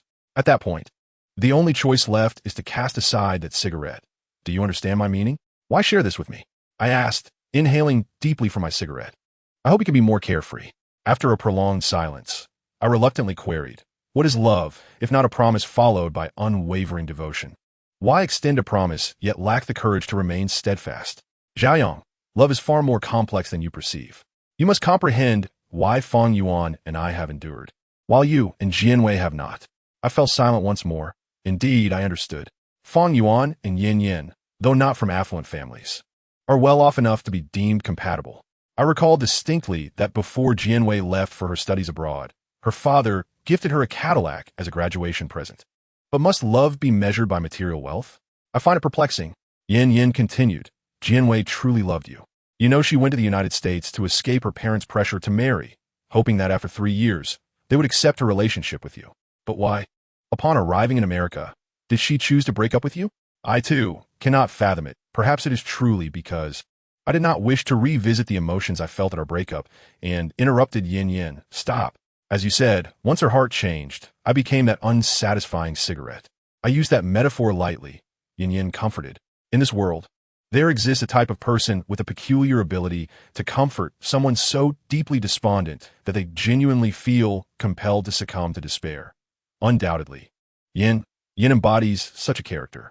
Throughout the day, I accompanied Yin Yin as she procured various items listed by Fang Yuan for their upcoming wedding. It was not until dusk that we managed to share a modest meal before parting ways, despite having endured a sleepless night and laborious toil throughout the day. As night fell, I found myself devoid of any weariness. Strolling through the streets, each time I caught sight of couples nestled beneath the neon lights. An overwhelming sense of solitude and emptiness surged within me.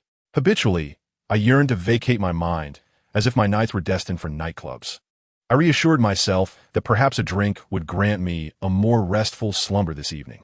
Immersed in the pulsating music of the bar, observing the flickering lights and the frenzied movements of the crowd, I quickly consumed several bottles of beer, feeling a delightful dizziness envelop me. I cherished this sensation. No worries, no entanglements of love and hatred, only the hazy and surreal.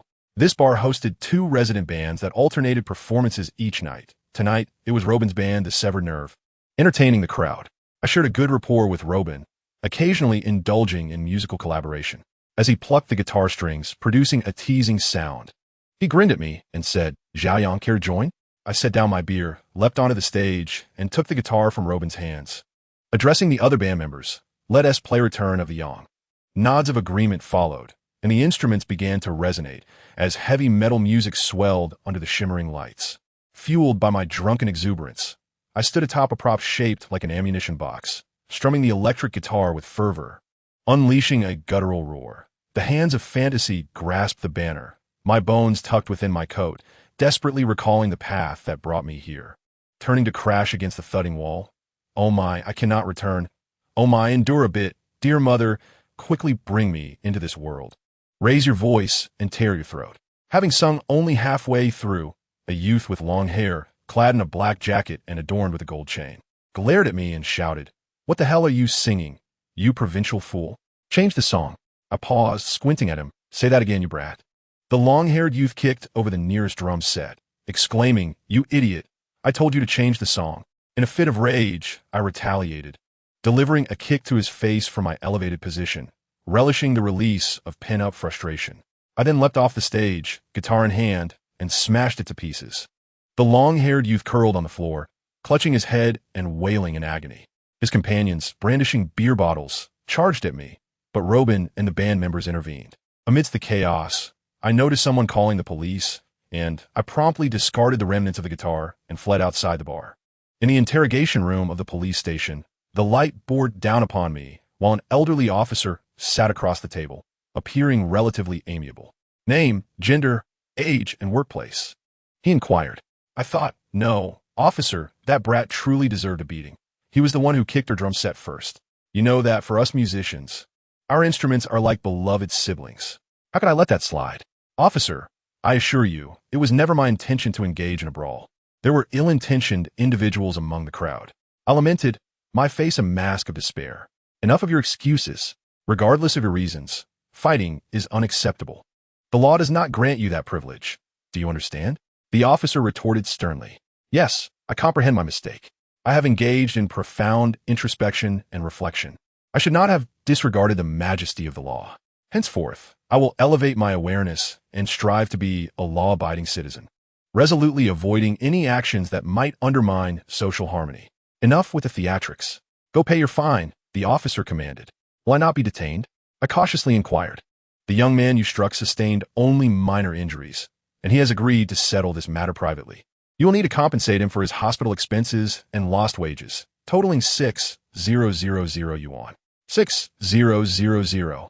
Officer, I do not have that much money on me. Call your family or friends." Upon hearing the words family and friends, a wave of desolation washed over me. In this city where I had dwelled for 2 years, I suddenly realized the depth of my solitude. I certainly could not reach out to Fang Yuan or Yin Yin. They were on the verge of marriage, and I did not wish to burden them with my troubles. Moreover, they had repeatedly expressed their desire for me to live a stable life, and I preferred they remain unaware of my predicament so as not to disappoint them. After much contemplation, the strikingly beautiful face of someone who despised me surfaced in my mind. I should contact Mitsai. Yes, I will reach out to Mitsai.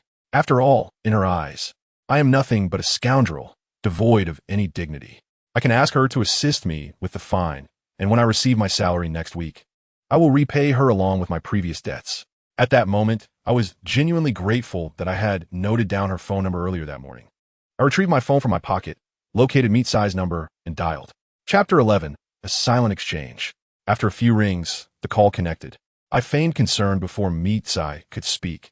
Did you take the antipyretic and cough medicine I bought for you? I did, Mitsai replied flatly, her tone lacking the previous disdain. Are you feeling any better?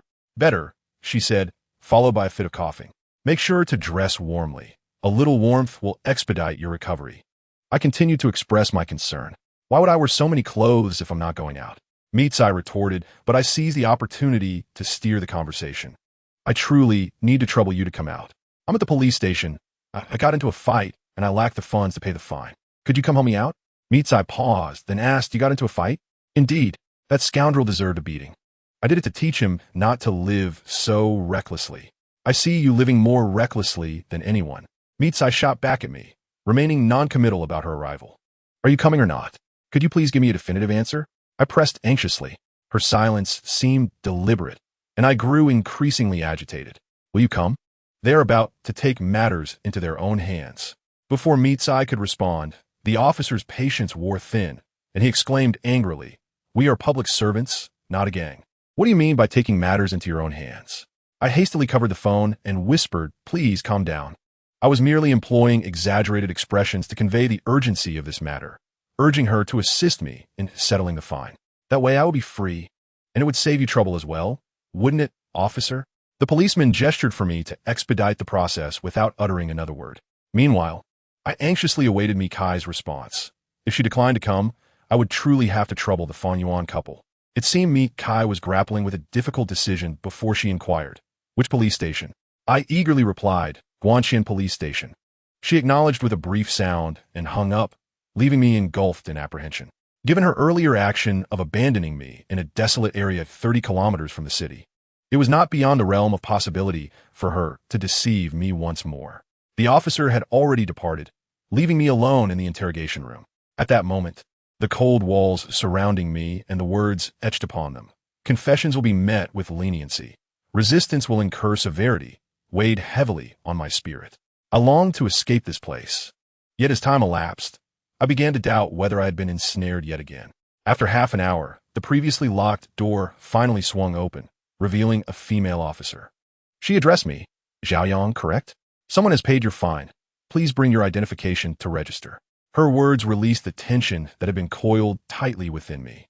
And as I stood up from the chair, I felt a wave of lightheadedness wash over me. Yet my heart soared, liberated from the burdensome gloom. She had indeed come to rescue me from my plight. I departed the police station alongside Mikai, and an ethereal sensation enveloped me, as though the very air outside, laced with the exhaust of vehicles, had transformed into something invigorating. Mikai tucked a few stray strands of hair behind her ear and coughed delicately. Covering her mouth with the back of her hand, she had arrived to assist me despite her own illness. I felt a twinge of guilt and said to her, I apologize for the trouble I've caused you today. Regarding the fine and the money I owe you, I scratched my head, feeling somewhat awkward. It seems that even with next week's paycheck, I won't have enough to repay you. Mikai appeared unconcerned about the repayment. She halted and said, You know you've inconvenienced me, so please refrain from causing such troubles in the future. I offered a self-deprecating smile and remarked, You once called me scum. Surely, engaging in brawls and playing with women qualifies one as a proper scoundrel. Mikai glanced at me, her silence laden with disdain, her eyes rekindling the spark of her earlier contempt. Perhaps she perceived this as the deluded ramblings of a fool, failing to understand it was merely my melancholic self-mockery. As Mikai continued walking, I matched her pace and lowered my voice to negotiate, actually, with next week's salary and the money my father left for me. I could repay you. However, I wouldn't have enough left for rent. What if I repay you first and you allow me to stay for another month. Once my finances stabilize, I promise to move out. Mikai regarded me with an inscrutable expression, her emotions concealed behind her gaze. In the silent exchange of glances between Mikai and me, a cab, seemingly fueled by adrenaline, halted not far from us. The door swung open with urgency, revealing Liao, who hurriedly descended the vehicle, clutching a handbag. She approached me, standing face to face with Mikai.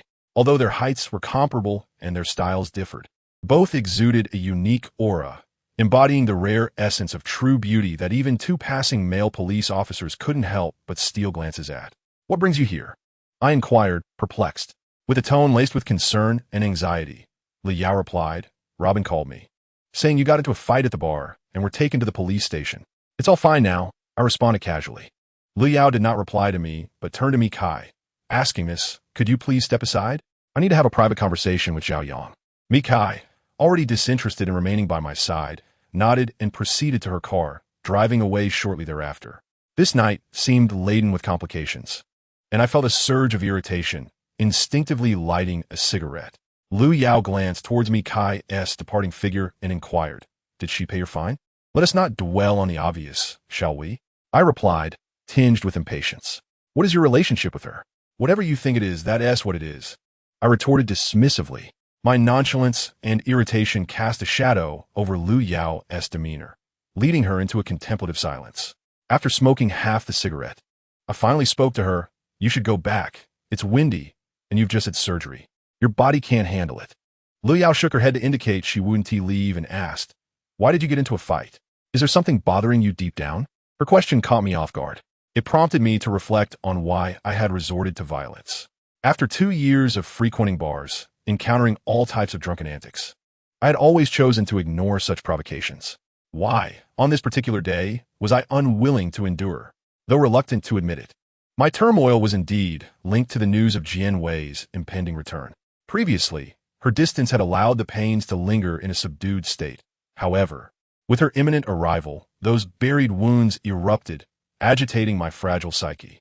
I gazed at Liao, taking a moment to rub my face with my hands, pleading, "I beg you, please don't ask anymore. Zhao Yang, am I truly such a source of your impatience?" Lu Yao spoke, her eyes glistening with unshed tears.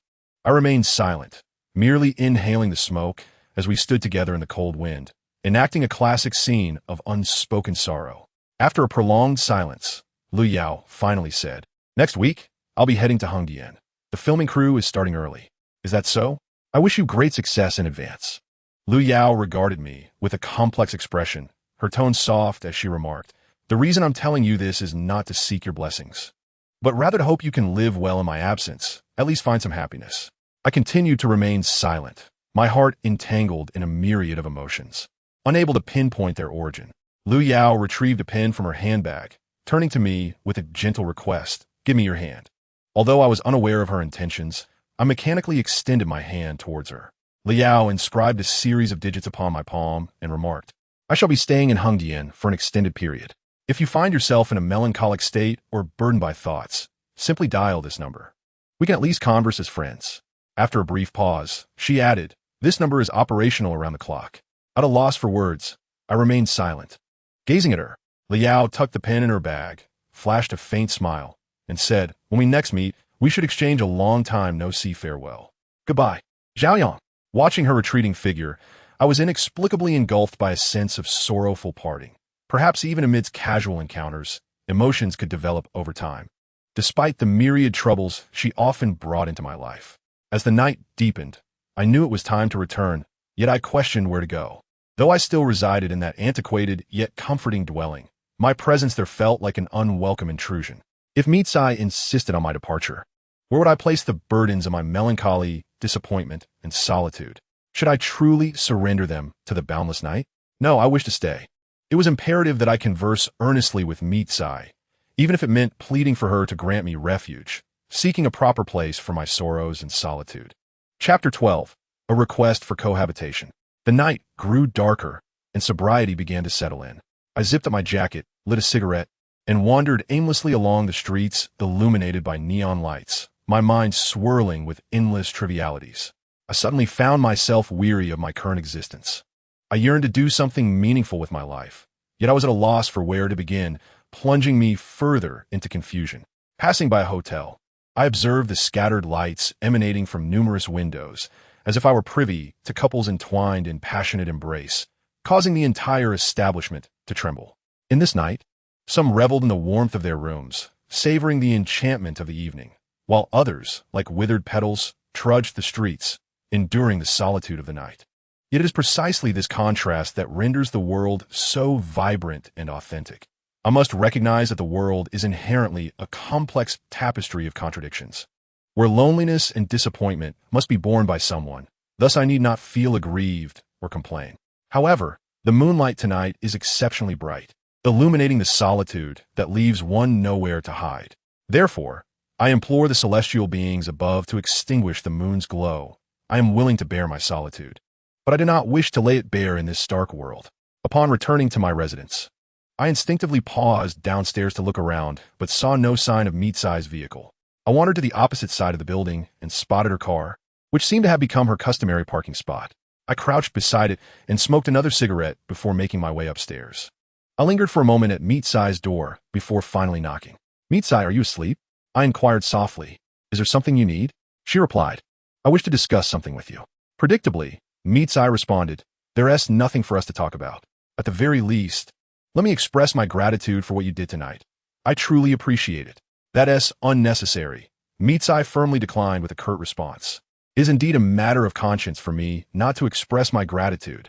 With no prior consent from Kai, I opened her door under the guise of thanks. The light inside was still aglow, revealing me Kai seated at her desk, engrossed in a book or perhaps some documents. She appeared unperturbed by my impudence, seemingly accustomed to my disregard for boundaries. Approaching her from behind, I casually inquired, "What are you reading?" Kai, however, paid me no heed, her focus unwavering on the papers before her. I stood there, pondering how to convey my intention to remain here longer. "Do you think it is appropriate to stand in a woman's room at this late hour?" Kai asked coldly. "I merely wish to express my gratitude. I meant no harm," I hastily replied. "Then speak, and make it quick," she instructed, urging me to leave promptly thereafter. "Oh, by the way, did you take your medicine tonight? I heard you coughing earlier," I ventured, attempting to soften the atmosphere. Kai closed her documents, furrowing her brow as she regarded me. "If you have something to say, do so swiftly. I am ready to retire." "You invited me to speak, so don't turn against me once I do," I cautioned. "Then perhaps you should refrain from speaking," she retorted. "That's not an option. Once words are spoken, they cannot be retracted. You asked me to share, and I must confess, I have no desire to move out." I stood tall, instinctively trying to project an imposing presence, hoping to sway Kai into acquiescing to my request to remain. Kai regarded me calmly, stating, "As I mentioned, the debt you owe can wait. Thus, you have no justification for not vacating. I have made it clear that I do not wish to leave. Do you not grasp my meaning?" I raised my voice, frustration bubbling within me. "You have promised me on multiple occasions that you would move out. Do you not consider your promises to hold any value?" Kai's tone was frosty, her eyes flashing with indignation. "What harm is there in allowing me to stay?" I retorted angrily, feeling equally misunderstood. In this city, numerous individuals share accommodations. Why was my attachment to this space met with such relentless rejection? I believe myself to be a respectable and safe housemate. Kai countered, "Tell me, what advantages does your presence bring?" "Everything is advantageous." I mused for a moment before adding, "With me here, should any neighborly disputes arise, I can effortlessly resolve them. Allow me to inform you, I am somewhat of a local authority in this neighborhood." "Do refrain from such childishness," Kai interrupted. I scoffed. "You doubt me, do you? You can observe other neighborhoods. Are there not nightly disturbances from dance enthusiasts? Have you noticed any in our community?" "Yes, you. Despite the absence of property management here, my presence surpasses any such governance. Even if that were true, it does not justify your continued residence here. You must vacate." Kai reiterated firmly. My anger flared once more. "Are you lacking in common sense? What's the issue with my staying here? At least the plumbing is clogged, and the lights are out. I can manage those repairs. When it rains and you're not home, I will assist in gathering the laundry. For instance, today, as you are unwell, I cannot simply stand by and do nothing. I must fetch you medicine and brew a pot of ginger tea. Why must you stubbornly insist on making both of us uncomfortable?" "I'm not uncomfortable." A single remark from Kai caught me off guard, and after an awkward silence, I finally responded, "In any case, I do not wish to move. I owe you so much money.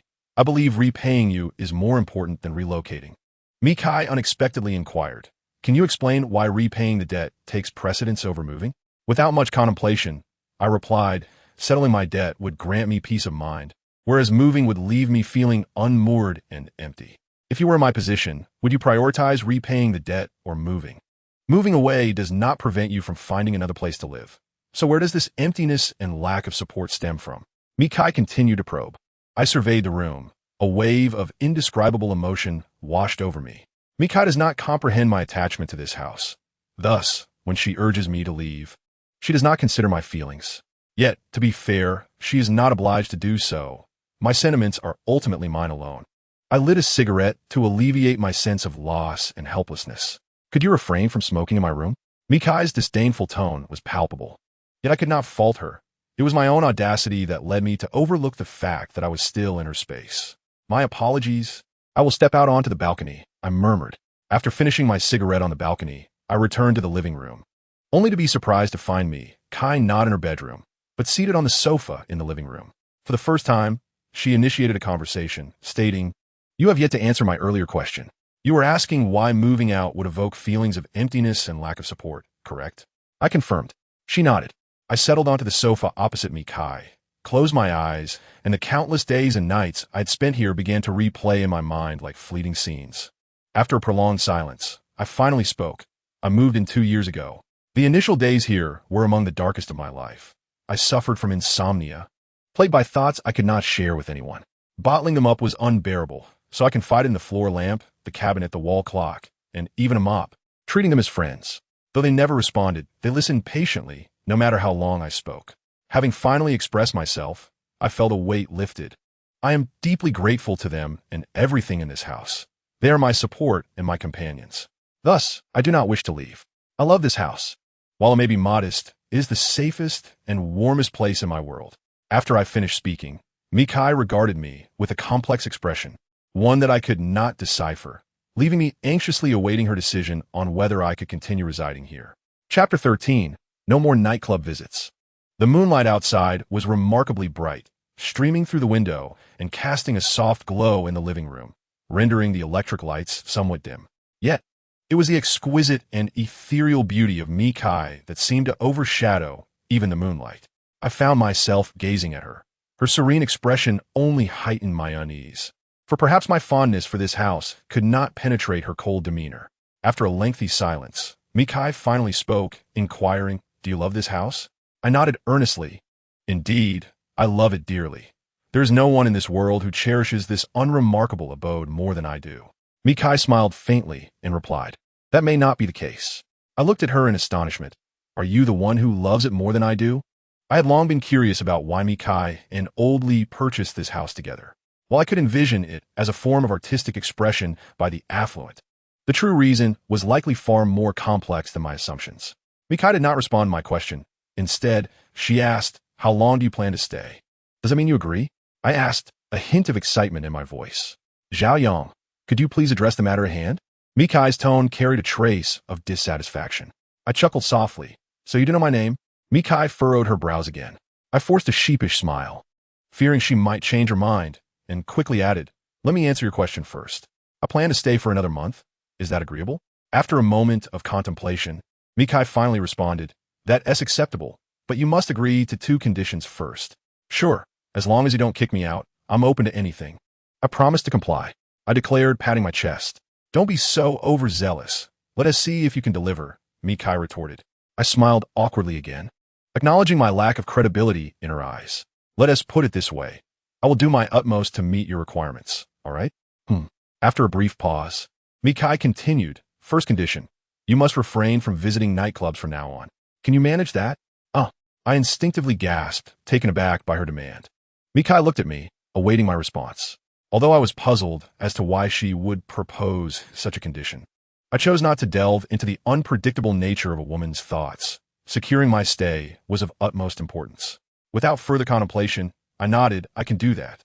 "What is the second condition?" "During your stay here, you must not enter my room, and you are to return the key to my room." "That request is quite reasonable," I said, retrieving the key from my pocket and placing the key to Kai's room on the coffee table before her. Kai rose from the sofa and finally said, "Remember your promise. If I discover that you have failed to uphold even one of them, you must vacate the premises willingly." After completing my evening routine, I returned to my own room. It should have been a night to settle down, given that I could temporarily reside here now. Yet my mind was restless with wandering thoughts. In merely 4 days, Fang Yuan and Yin Yan will tie the knot. As a longtime friend, their upcoming wedding inevitably stirs emotions within me. I am not opposed to marriage. If I were to encounter a kindred spirit, I would indeed yearn for such a union. However, my material circumstances leave much to be desired, and I find myself with little to offer in the realm of matrimony. Thus, the desire for marriage remains an unfulfilled fantasy, temporarily shelved. I cannot help but think of Jinwei. On the day of Fang Yuan and Yin Yan's wedding, we are bound to meet. If she arrives with her boyfriend, or, worse yet, as a married woman alongside her husband, will I be plunged into despair once more? I shake my head and chuckle softly. The thought of collapsing at a friend's wedding would be quite a dramatic spectacle. The next day, I arrive at the office punctually.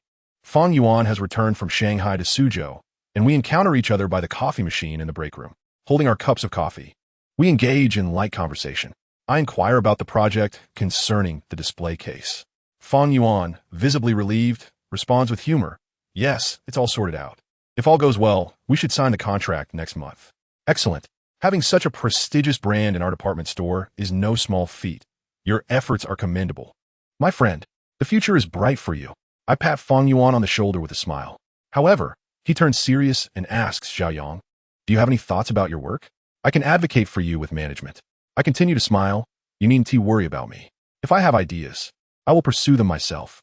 I understand Fang Yuan's concern. Yet he has only recently assumed the role of team leader for the planning and copywriting group, and his experience is still limited. The company is a labyrinthine entity, and our well-known friendship might complicate matters for him. Come now, we've worked together for 2 years. When have you ever taken the initiative for yourself?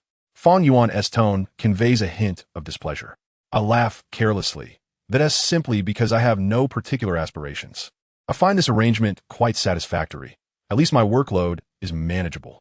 If calamity were to strike, it would first befall those relentless overachievers like you. Fang Yuan, rendered speechless by my words, eventually sighs, "You truly are something else." After 2 years, I promptly interrupt. "All right, enough with the sentimentality. Let us discuss yesterday's events. I spent the entire day shopping with your wife. You owe me for that labor." Fang Yuan nods. "Let us have dinner together after work." As we converse, holding our half-finished coffee cups, we make our way back to the office. Just before entering, Fang Yuan suddenly pulls me to a halt, causing coffee to spill onto my sleeve. "What is the matter?" I shake off the coffee, my curiosity piqued and irritation mounting. I sensed something amiss with Fang Yuan's demeanor, particularly since he had just inquired about my work aspirations. Gazing at me with an intense look, Fang Yuan pauses before saying, "Jinwei spoke with Yin on the phone last night. At that time, she was preparing to board her flight back home and should arrive in Shanghai around noon today." I am momentarily stunned, my mind blank, unsure how to process this revelation. Fang Yuan gently pats my shoulder and asks in a low voice, "Are you going to Shanghai to see her?" I found myself momentarily at a loss, responding to Fang Yuan with a hint of sarcasm. "Pray tell, how am I to make an appearance? Shall I don the identity of a frivolous ex-boyfriend? If it makes you uncomfortable, consider it as though I never mentioned it, yet we must inevitably meet at some point." I was acutely aware that Fang Yuan's reference to meeting pertained to the wedding of he and Yin Yan. On that day, both Jinwei and I would attend. Yet such a meeting would be merely a formality, devoid of any intentionality. I mused that if I approached it with a light heart, I could regard her as a mere stranger encountered by chance, sparing myself the need for pleasantries or heart-wrenching encounters. Throughout the morning, I continued to work intermittently, my focus drifting until noon, when all my colleagues vacated to the cafeteria. I seized the opportunity to light a cigarette, reclining in my office chair with my eyes closed as I inhaled. Amidst the wafting scent of tobacco, Jianwei's visage from the day she departed lingered, an unwelcome specter in my thoughts. I felt a pang of anguish, a sense of disarray, yet I was at a loss for how to alleviate this self-inflicted torment. 2 years earlier, I had come to understand that the pain conjured by a breakup was nothing more than futile self-mortification. Alas, it is in human nature to endure fictitious suffering rather than rise above it. Perhaps at that very moment, Jian Wei was savoring a delightful afternoon tea with family and friends, while I sat despondently in an empty office, exhaling clouds of smoke that only deepened my melancholic haze. I extinguished my cigarette with fervor, wishing I could slap myself senseless, admonishing my own weakness. Ultimately, I found myself unable to inflict such punishment, instead emitting a resigned smile. The apathy and various transgressions of these years now appeared as the sorrow she had left me, a burden I had been carrying, ensnared in an inescapable past of my own making. As the smoke dissipated, I remained solitary in the vast office, the warm afternoon breeze wafting through the open window, carrying with it an inexplicable sense of nostalgia that mirrored my mood. After sitting in silence for a while, hunger eventually nudged at me, prompting me to tuck the remnants of my cigarette into my pocket and seek sustenance. Upon exiting the elevator, my phone rang, revealing a call from Luo Ben. Upon answering, Luo Ben spoke with a hint of regret. "Zhao Yang, I sincerely apologize for yesterday. I couldn't step in to support you." I chuckled dismissively, replying, as a brother, "There's no need for apologies. You all are in a band. How could you be expected to shoulder the burden of bar brawls? What establishment would dare host you again? Moreover, it is my duty as a fine young man to teach those insolent fools a lesson. You needn't concern yourselves with it." Luo Ben chuckled in response. "All right then. I won't dwell on it. By the way, there's a fashion show at Suha Bar tonight, filled with beautiful ladies. I know a few quite well. Come along, and I'll introduce you to any that catch your eye." Without a moment's hesitation, I agreed, almost instinctively. "Sounds good. Tonight, I shall treat you. Let us revel to our heart's content." As I walked away from the office building, my phone in hand, I was suddenly enveloped in sunlight, as if my thoughts expanded along with it, abruptly recalling my promise to me, Kai, the previous night, to refrain from visiting nightclubs. Pausing my tracks, I recalled my recent unreliable words and actions regarding me, Kai, and I resolved to be a man of my word this time. After a brief silence, I addressed Robin, who was still awaiting my response. "Oh, look at my memory. I have some personal matters to attend to this evening and truly cannot make it. What could possibly be more important than our gathering for food and merriment?" Robin jested, albeit with a hint of surprise, for in his eyes, I, Zhao Yang, had always treated feasting and revelry as the paramount pursuits of life. "There are priorities. Let us reschedule for another day. I genuinely cannot make it tonight." Robin responded with slight disappointment, but ultimately did not press me further, allowing me to embrace what would soon be a tranquil evening in keeping with my promise. After hanging up, I strolled along the road, greeted by the warm breeze, and found myself somewhat astonished by my transformation. Even if I had acquiesced to Robin, it would not have mattered. With my character, I could comfortably inform me, Kai, that I merely attended a company gathering and had a few drinks. She might govern the heavens and the earth, but she could not dictate the legitimacy of my gathering with colleagues. Yet, why did I not choose to deceive her? I found myself perplexed. After a long pause, I could not discern a coherent reason, and thus settled on the notion that she was simply too beautiful. Men instinctively wish to yield to beauty. However, this unfounded logic seemed to falter upon closer examination. What was the true reason behind my restraint? After much contemplation, I remained bewildered. Chapter 14. You are my new tenant. On an evening following work, Fong Yuan and I found a Chinese restaurant near the office, ordering a modest selection of dishes as we sat across from one another. Shortly after, the food arrived, and Fong Yuan picked up his chopsticks and began to eat. Noticing my lack of motion, he remarked, "Come on, eat up. Aren't you waiting for Yin Yin?" I inquired. "She went to Shanghai to see Jian Wei. Tonight, it's just the two of us," Fong Yuan replied calmly. "She went to see Jian Wei? You're getting married in just a few days. How can she leave?" I asked, puzzled. Fong Yuan shrugged off my concern. "She just left work. She'll be back by tomorrow morning. It won't interfere with anything." I nodded and started to eat as well. Fong Yuan set down his chopsticks and fixed his gaze upon me, asking after a moment, "Zhao Yang, how about we have some drinks?" "Not today," I replied. After a pause, he continued, "You seem a bit down. I think Yin hasn't gone far yet. Shall I call her to come back and pick you up? You might as well seize the rare opportunity to see Jian Wei while you're clear-headed." I remained silent for a while and sighed. Yin really is marrying into a pack of hounds. "What do you mean?" Fong Yuan shifted in his seat, unfazed by my indirect jab at him. "You both are lacking in virtue. Please don't console someone who wishes to end it all to the point of truly doing so, all right? Did I comfort you?" Fong Yuan retorted innocently. My anger flared. "Can you even eat this meal? If not, then get lost." My frustration elicited a sigh from Fong Yuan. He shook his head and said, "You're still the same. Every time we discuss matters related to Jianwei, your mood shifts faster than turning pages in a book. Is this hurdle truly insurmountable for you?" It was only then that I realized that my earlier exchanges with Fong Yuan were merely a tentative exploration, leaving me a loss for words and once again ensnared in silence. Fong Yuan summoned the waiter and requested 2 cans of Qing beer, tearing one open and handing it to me while he took a swig from the other. As if to divert the conversation, he inquired, "How have you been with that model lately? She seems quite taken with you." "Let us not discuss that. She and I are merely distractions for one another during our moments of emptiness. Merely playthings?" he pressed, interpreting it however he chose. I shrugged indifferently, taking a hearty gulp from the beer before me. Fong Yuan joined me in a sip and then probed further. "In all these years since Jianwei left, hasn't there been a single woman who stirred your heart?" "No," I replied without a moment's hesitation. Fong Yuan shook his head, saying, "You don't strike me as the type to be unromantic. Perhaps it is your own heart that has been restless. If you take a moment to truly reflect, you might realize that there are women around you who have captured your heart, yet you simply haven't noticed." "Restless?" I echoed, perplexed by his assertion. Fong Yuan nodded earnestly, gesturing for me to contemplate as he said, "Take a sip of your drink and think it over. You will surely find some clarity."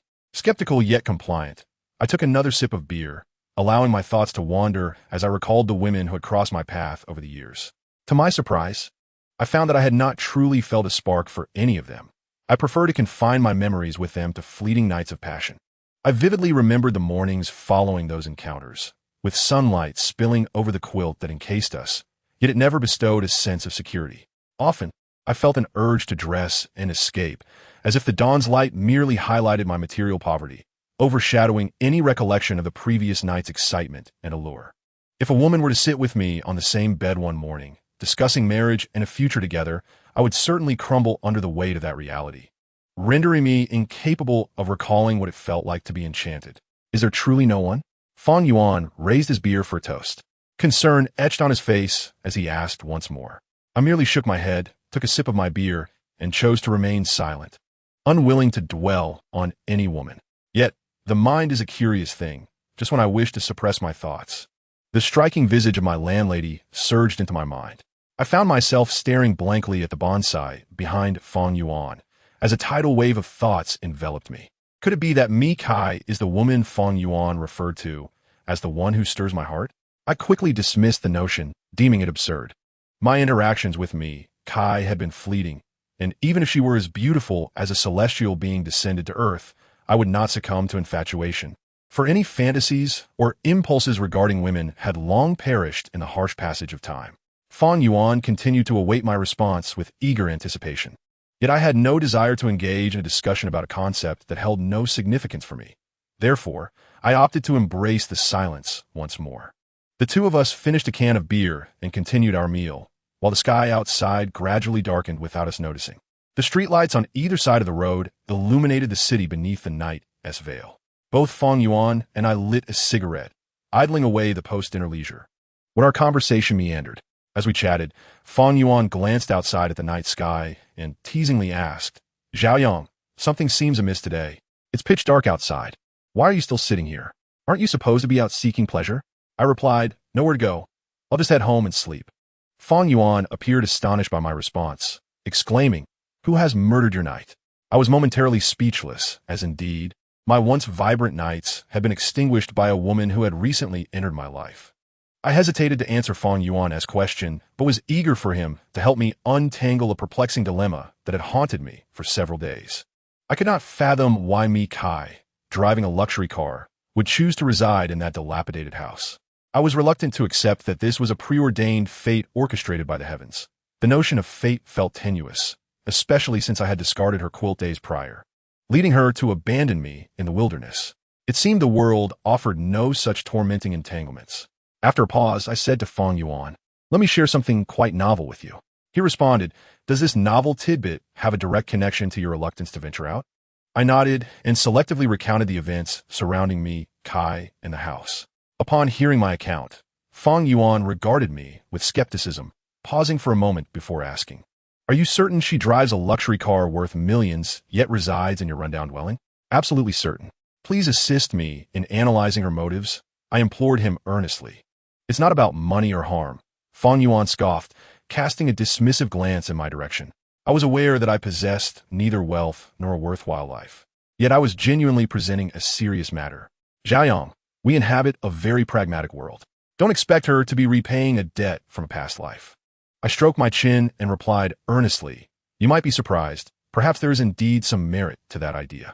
If I have been thoroughly wicked in this life, it could well be that my past life was filled with good deeds. Perhaps my landlady is here to repay a kindness I once bestowed upon her. Serve you? Didn't you mention she deceived you into going to Suzhou, leaving you shivering at the intersection of the Huning Expressway? I pointed at Fang Yuan, rendered speechless once more, and remarked, you are quite the unreliable friend.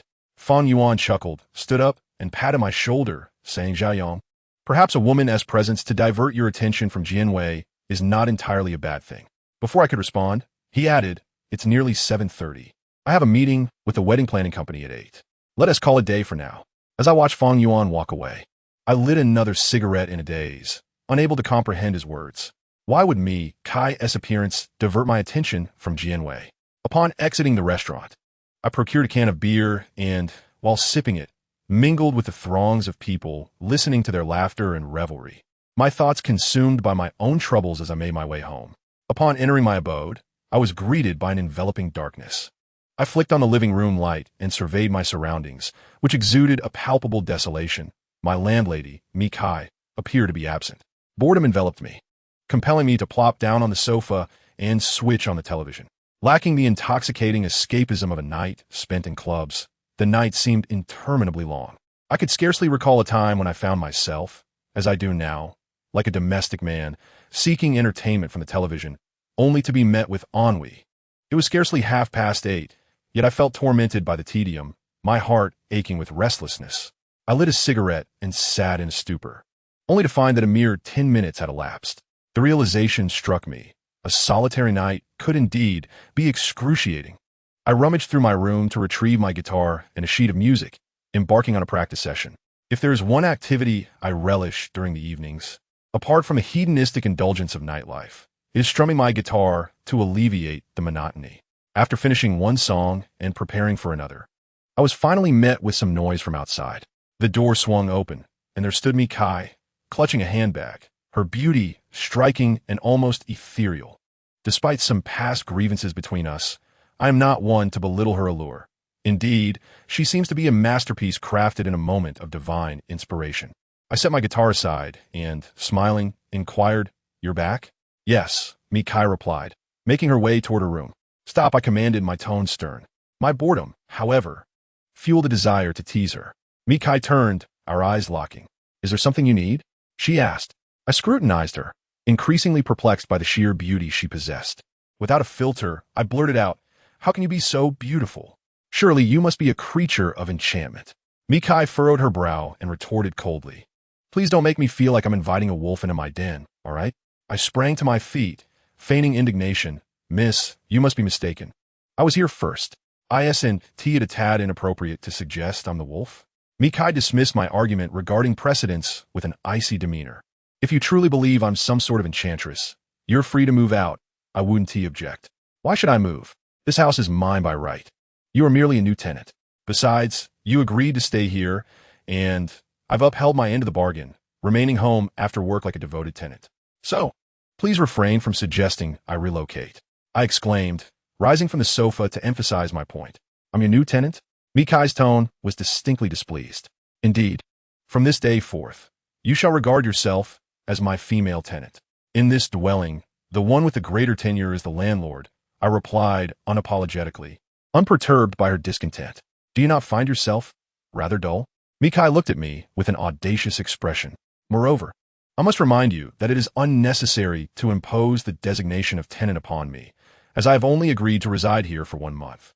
Soon, you shall depart with the identity of a landlord, never to return." "What 1 month? Even if I'm merely a landlord for a month, I relish it," I retorted defiantly, though Mi Kai's words about leaving forever dampened my spirits. Not wishing to engage further, Mi Kai turned away, dismissing me with a curt remark. "Who cares about you?" Alone in the living room, I retrieved a cigarette and lit it. As the smoke curled in and out, I found amusement in my predicament of having obtained the landlord status through sheer audacity. The exhaled smoke drifted languidly towards the window, captivating my gaze, until a breeze, seemingly borrowed, snapped me back to reality. In that ephemeral gust, I caught a glimpse of Jian Wei's hazy silhouette and was jolted by the realization. In 3 days, we would reunite at Fan Yuan and Yin Yan's wedding. A premonition gripped me. The forthcoming 3 days could prove more arduous than 3 years apart. To this day, I remain perplexed as to why our love, nurtured over 4 splendid years, could not culminate in a fulfilling conclusion. Even in parting, a semblance of reason would have sufficed. Yet silence prevailed. I shut my eyes, the smoke wafting from my fingertips stinging my eyes, threatening tears. Chapter 15. Teasing me, Kai returning to the sofa. I extinguished the cigarette in the ashtray, glancing at the guitar beside me, yet devoid of any inclination to strum even a single note. I reclined on the sofa, once more succumbing to the torment of ennui. Casting a glance towards Mikai's room, I felt a twinge of discontent, were it not for her constraints. I would be reveling in beers with Robin and enjoying a dazzling fashion show filled with beautiful women. Thus, this current boredom was largely her doing. Had she not unexpectedly purchased this house, I would not have to compromise my comfort or alter my lifestyle, languishing in this night of tedium. I believed she bore some responsibility to alleviate this incessant boredom. Regardless of how others might deem this logic as unreasonable, I felt justified, for in my perception, boredom was a terrifying affliction born entirely from solitude. If one is alive, who does not fear loneliness? I approached Mikai's door, resolved to break free from the confines of solitude on this still young night. I knocked and called out to her, unaware of her activities inside. "Hey, are you free? Come out and chat for a while. There is no common language between us," came Mikai's voice from within. "Everyone speaks Chinese, so how can there be a lack of common language? Besides, I am the landlord, and you are the tenant. Under one roof. It is essential for our long-term harmony to communicate frequently." Mikai remained silent, the room echoing in awkward stillness. I promptly shifted my approach, opting for a gentler tactic. I knocked again and said, "Have you had dinner? How about I prepare a late-night snack?" Clearly unimpressed, interrupted me with a hint of annoyance. "Please engage in something meaningful." "How absurd. I prepare your midnight snack, and you mock me for leading a life devoid of purpose. Correct? Very well. I shall refrain from intruding any further." Quite impressive indeed.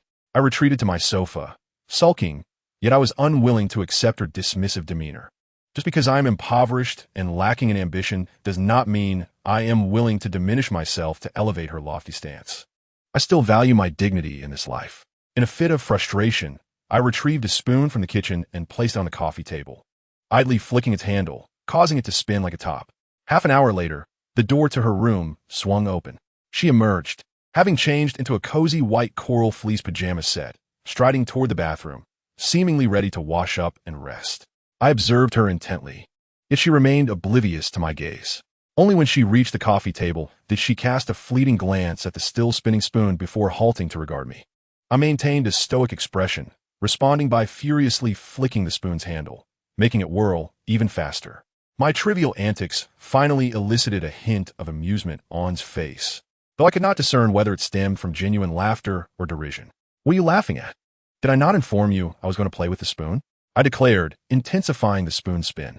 Nodded, acknowledging, "You truly are a man of your word," showing signs of improvement. With that, she said no more and continued her path to the bathroom. I cast a sideways glance at her departing figure and slapped the spinning spoon to a stop. Moments later, re-emerged from bathroom, her hair cascading down with the tips slightly dampened. Despite having removed her makeup, her complexion remained fair and flawless, accentuating her natural beauty. Among all the women I have encountered, none have ever appeared so enchanting without their makeup. Ignoring my presence once again, she continued towards her room. With renewed audacity, I called out, "Stop right there." "For what?" retorted, her words as frosty as her expression. I felt a tinge of guilt, yet I pressed on, "I'm rather bored. Could you spare me a moment of conversation? Go find someone as dull as you to talk to." "I'm preparing to rest," she replied, her tone icy. Feeling as if I had just received a pardon, my voice rose a pitch. "You said that, so I'm off to seek some amusement. You may leave, but take your belongings with you, and there's no need to return," she countered, adeptly exploiting my vulnerabilities for her amusement. It's true. After over 3 years of renting, I've encountered all sorts of people, but none have been as haughty as this tenant. Can't you be a bit more courteous to your landlord? I voiced my discontent, forcibly labeling as a tenant. She shot back with equal sarcasm. I've never met someone so shameless. If I weren't shameless, I would have been homeless by now. You've driven me to this. I glared at my recent experiences bubbling up within me, filling me with frustration. Aren't you the landlord? Who would dare to push you around? S expression danced between amusement and mockery, her words dripping with irony. As I fingered the rice, a pang of frustration gripped my liver. After a moment's hesitation, I remarked, "You venomous woman, do you really think that by claiming to be the landlord, I am merely seeking a veil of respectability? Could you possibly spare me a modicum of dignity?" With that, I let out a long sigh, lamenting the plight of the poor is truly wretched. Life lacks any sense of happiness. Such a person as you, in ancient times, would have been a ruffian, and in modernity, a rogue. Micah glanced at me with disdain, unwilling to further engage in our verbal sparring, and turned to retreat to her room. Watching her slam the door shut, I spat in contempt, exclaiming, "Ah, the bourgeoisie think themselves so grand." After fidgeting in the living room for a while, I finally returned to my own chamber, closed the door, and lay upon my bed, instinctively lighting a cigarette. My mind wandered back to the exchange with Micah, though I gained no advantage. The thought of her indignant expression as she labeled me a rogue brought a mischievous thrill to my heart, easing my irritability. Before long, I drifted into a hazy slumber, finally escaping the torment of monotony. Perhaps due to an early night, I awoke at 6 in the morning, yet I could not reclaim sleep, staring blankly at the ceiling. My thoughts involuntarily turned to the impending wedding of Fan Yuan and Yin Yin, which stirred a wave of anxiety within me. I recognized that this unease was not unfounded. It was deeply intertwined with my upcoming encounter with Jianwei, a matter of great significance. No matter how much I tried to console myself, tranquility eluded me. Furthermore, I was curious, having devoted years of youth to one another, would Jianwei feel the same anxiety as I did about our meeting? I had no answers, for I could not gauge Jianwei through my own lens. After all, women sometimes differ from men. Perhaps, years later, she would regard me as nothing more than an ordinary acquaintance or even a stranger. As dawn broke, overwhelmed by persistent anxiety, I resolved to forego further sleep. After a brief wash, I prepared to make myself breakfast. Upon opening the refrigerator, I discovered a few salted eggs brought by my father days prior. I decided to boil a pot of porridge and buy some fried dough sticks, a commendable breakfast combination. I ventured downstairs to a breakfast shop for the dough sticks, and then to a convenience store for pickled vegetables. Upon returning, I found the water in the pot had come to a boil, so I poured in the rice and took up a mop to tidy the house. Suddenly, a chill breeze swept through the window on the balcony, revealing that both Micah and I had forgotten to close it last night, explaining the unusually cold morning. Autumn was already halfway through, and the morning air was crisp. I tucked my clothes closer and stepped out to shut the window.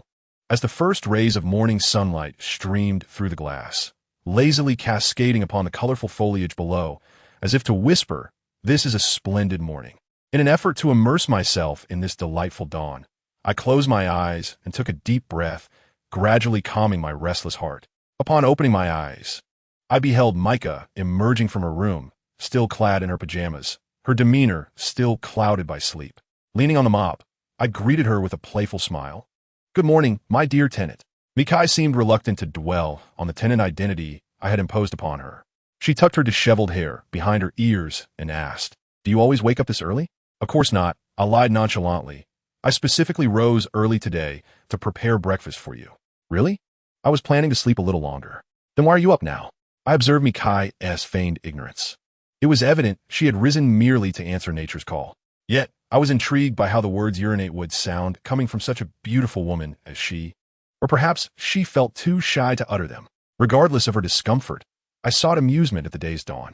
Mikai furrowed her brow at me, remaining silent. Indeed, a woman of her poise found it difficult to utter such crude terms. I felt a sense of triumph, and, emboldened, stepped in front of the bathroom door. After a moment, Mikai said, "Move aside." "No," I retorted. "Do you understand manners? You haven't answered my question, and you're already making me quite angry this early." I raised my voice slightly. Mikai stood her ground, her cheeks tinged with crimson, perhaps from my provocation or the discomfort of having held it in all night. My heart swelled with delight, as if I had avenged myself for the grievances caused by her occupying this room. I pressed on, "Go on." If you still intend to sleep, what are you doing up now? I need to use the bathroom. Please move aside, she replied, her displeasure evident. Fearing that my jest had gone too far and anxious that Mikai might turn hostile and demand I vacate, I quickly shifted aside, allowing her passage. I suddenly understood that one need not explicitly state urinate. Referring to using the bathroom sufficed, illustrating the distinction between a rough man and a refined woman. Once Mikai emerged from the bathroom, I sincerely invited her to join me for breakfast, but she seemed to resent my earlier teasing, ignoring me as she retreated to her room to continue sleeping. Consequently, I found myself eating a solitary, mundane breakfast on what appeared to be a pleasant morning, subsequently transitioning into a day set on autopilot. Wait, I must amend my previous statement. I did not resemble a machine, as I often carried the weight of human emotion. The thought of Fong Yuan and Yin's impending nuptials triggered an instinctive anxiety about my unavoidable meeting with Jian Wei after 3 years.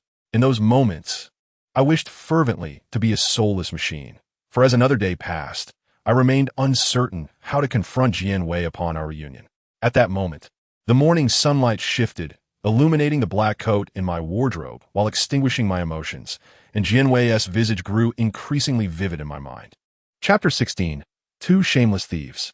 Upon arriving at the office, I followed my usual routine of powering on the computer to peruse social news, then scouring my friends' Weibo pages in search of amusing anecdotes to lift my spirits. I inadvertently discovered that 2 days ago, Yan posted a Weibo update featuring her wedding photos with Fong Yuan. In this post, she tagged a circle of people, yet conspicuously omitted my name. I understood her apprehension.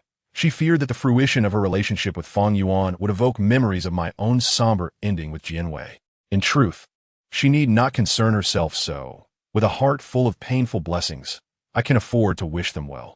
Their wedding photos encompassed multiple themes, one of which was aptly titled Silent Joy. In this particular series, Fong Yuan and Yin held hands, their expressions devoid of emotion, exuding a sense of silence. Yet, the backdrop was a sunflower beaming with joy, perfectly encapsulating the theme of silent joy. It is indeed a splendid theme, yet does not truly belong to them. Rather, it originated over 3 years ago when Jian Wei, with her forward-thinking spirit, inquired how we should capture our wedding photos. At that moment of inspiration, I proposed that silent joy would withstand the test of time and the ravages of the years, forever enduring. I sighed softly, my heart aching from the relentless passage of time. After a prolonged silence, I chuckled and left a comment on Yan's Weibo. 2 shameless thieves, wishing you eternal happiness. Lighting a cigarette, I inhaled deeply and exhaled languorously, only for the drifting smoke to be swiftly dispersed by the breeze. In that instant, I envisioned a fractured image, Jian Wei, still the same as 3 years ago, nestled in my embrace, praising the theme of silent joy I had suggested. We had joyfully resolved that when the day of our wedding arrived, we would certainly employ this theme for our wedding photos. Yet, ultimately, we would never use that theme. It had been appropriated by Fong Yuan and Yin, 2 friends lacking in creativity. I felt no sorrow over this, truly, for it merely reminded me of that dusky evening when we were filled with hope and delight at the prospect of marriage. At noon, I had lunch with Fong Yuan in the company cafeteria.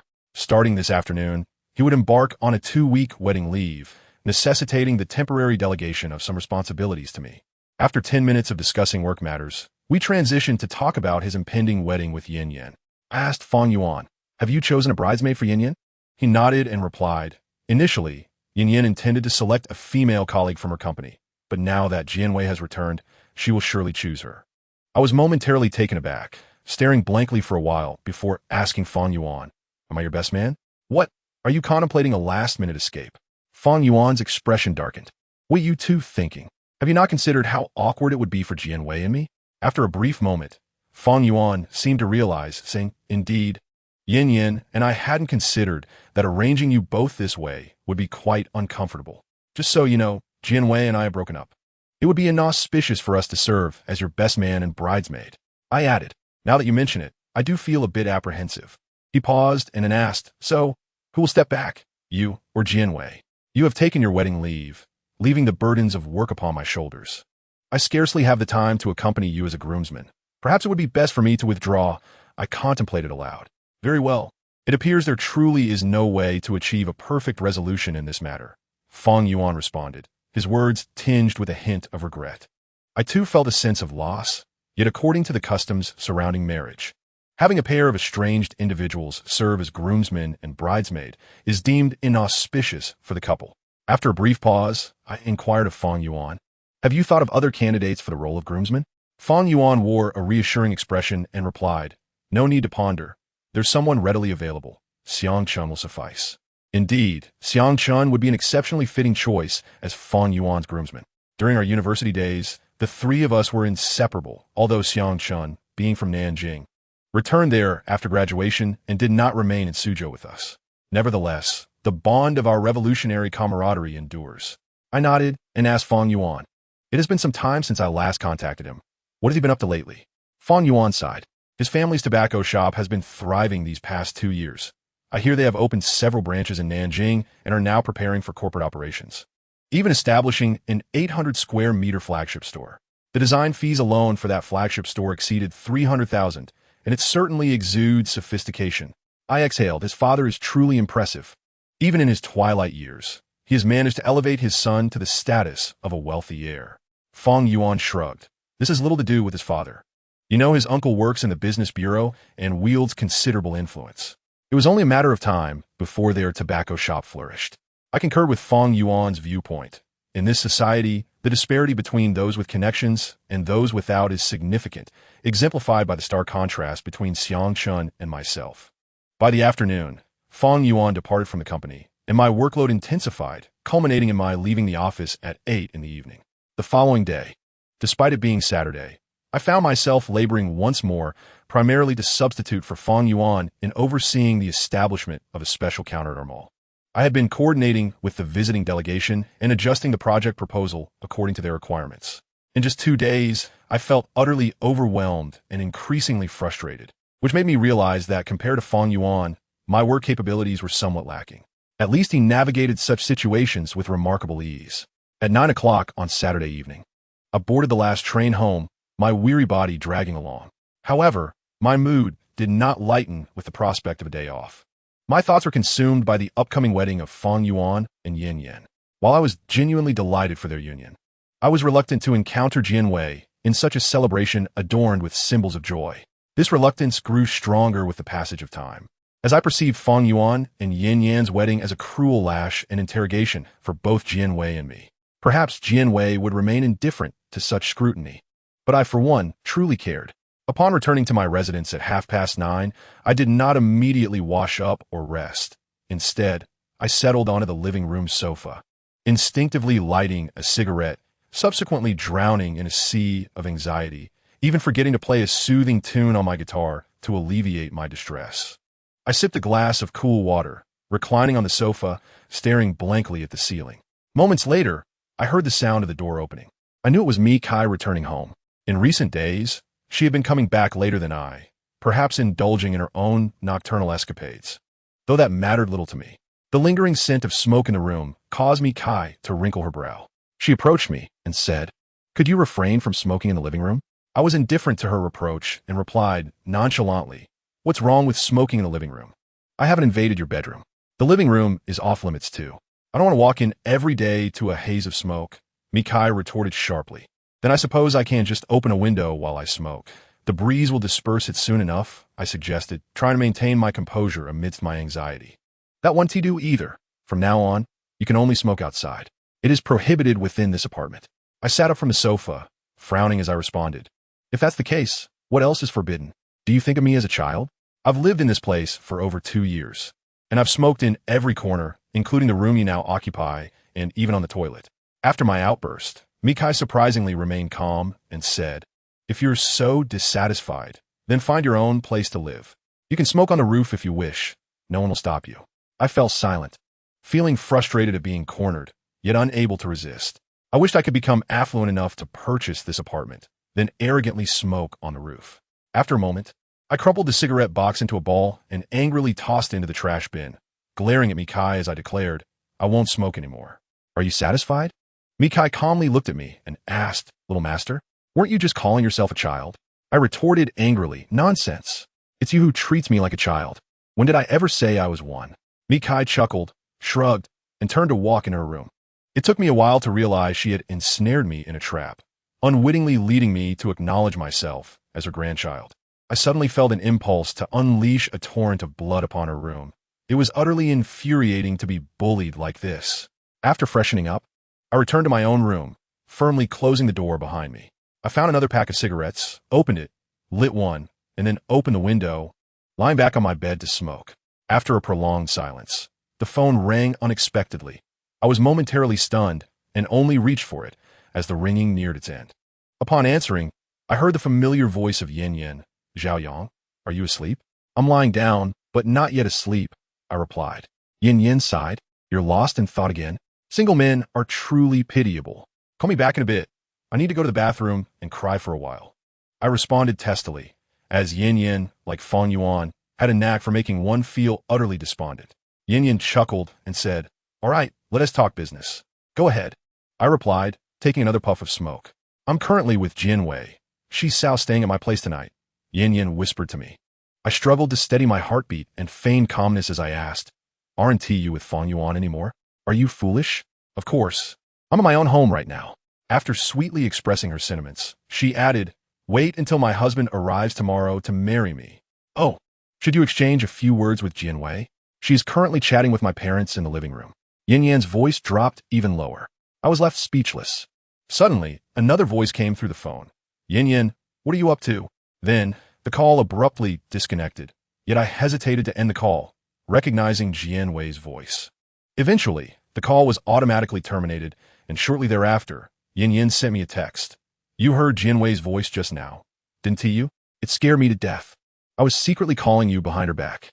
This matter requires the consent of the parties involved for me to facilitate communication. Otherwise, I would appear quite indiscreet. I didn't reply, but in silence, I extinguished the cigarette in my hand, her voice lingering in my ears, reminding me of that joyful moment we shared on a rainy dusk. In truth, whether or not we communicated tonight bore little practical significance for us, as we would soon meet in person our authentic selves, and after 3 years, did it really matter if we endured another anxious night? Chapter 17. Reunion after 3 years. This night, I hardly slept. Upon introspection, I realized I yearned to return to the past, to those days when she still loved me, where we held hands in silent joy. Yet, I remained anchored in reality, living in the shadow of her departure, longing for her and then mocking her heartlessness. The night transitioned into dawn, sunlight pouring through the curtains into my room, ultimately resting on a glass vase filled with flowers, casting a vibrant halo, as if heralding yet another splendid morning. Indeed, even without the sun's proclamation, it was a wonderful morning, for a pair of newlyweds would unite today. I ought not to tarnish this morning and their wedding with anxious emotions. I reminded myself to adopt a sunny disposition. I retrieved my finest suit from the wardrobe, shaved my beard, and styled my hair with a blow-dryer to achieve a spirited look. After smiling at my reflection, satisfied with my sunny appearance, I prepared to leave this room to extend my blessings to Feng Yuan and Yin Yin on their wedding day.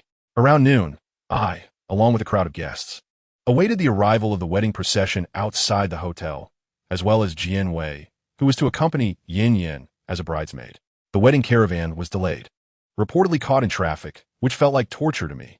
At that moment, I would have preferred to see Jin Wei sooner. The most unbearable part was the anxious anticipation before our meeting. Since we could not avoid it, I wished for a swift encounter. Perhaps, upon meeting, we would tacitly treat one another as strangers, and that would be for the best. I squeezed through the crowd and sat on a stone bench opposite the hotel, my emotions increasingly fraught with anxiety. This unease was difficult to articulate, as I felt that Yin Yin and Feng Yuan's wedding, symbolizing completeness, was a severe interrogation for me. This interrogation is not merely emotional, but also material.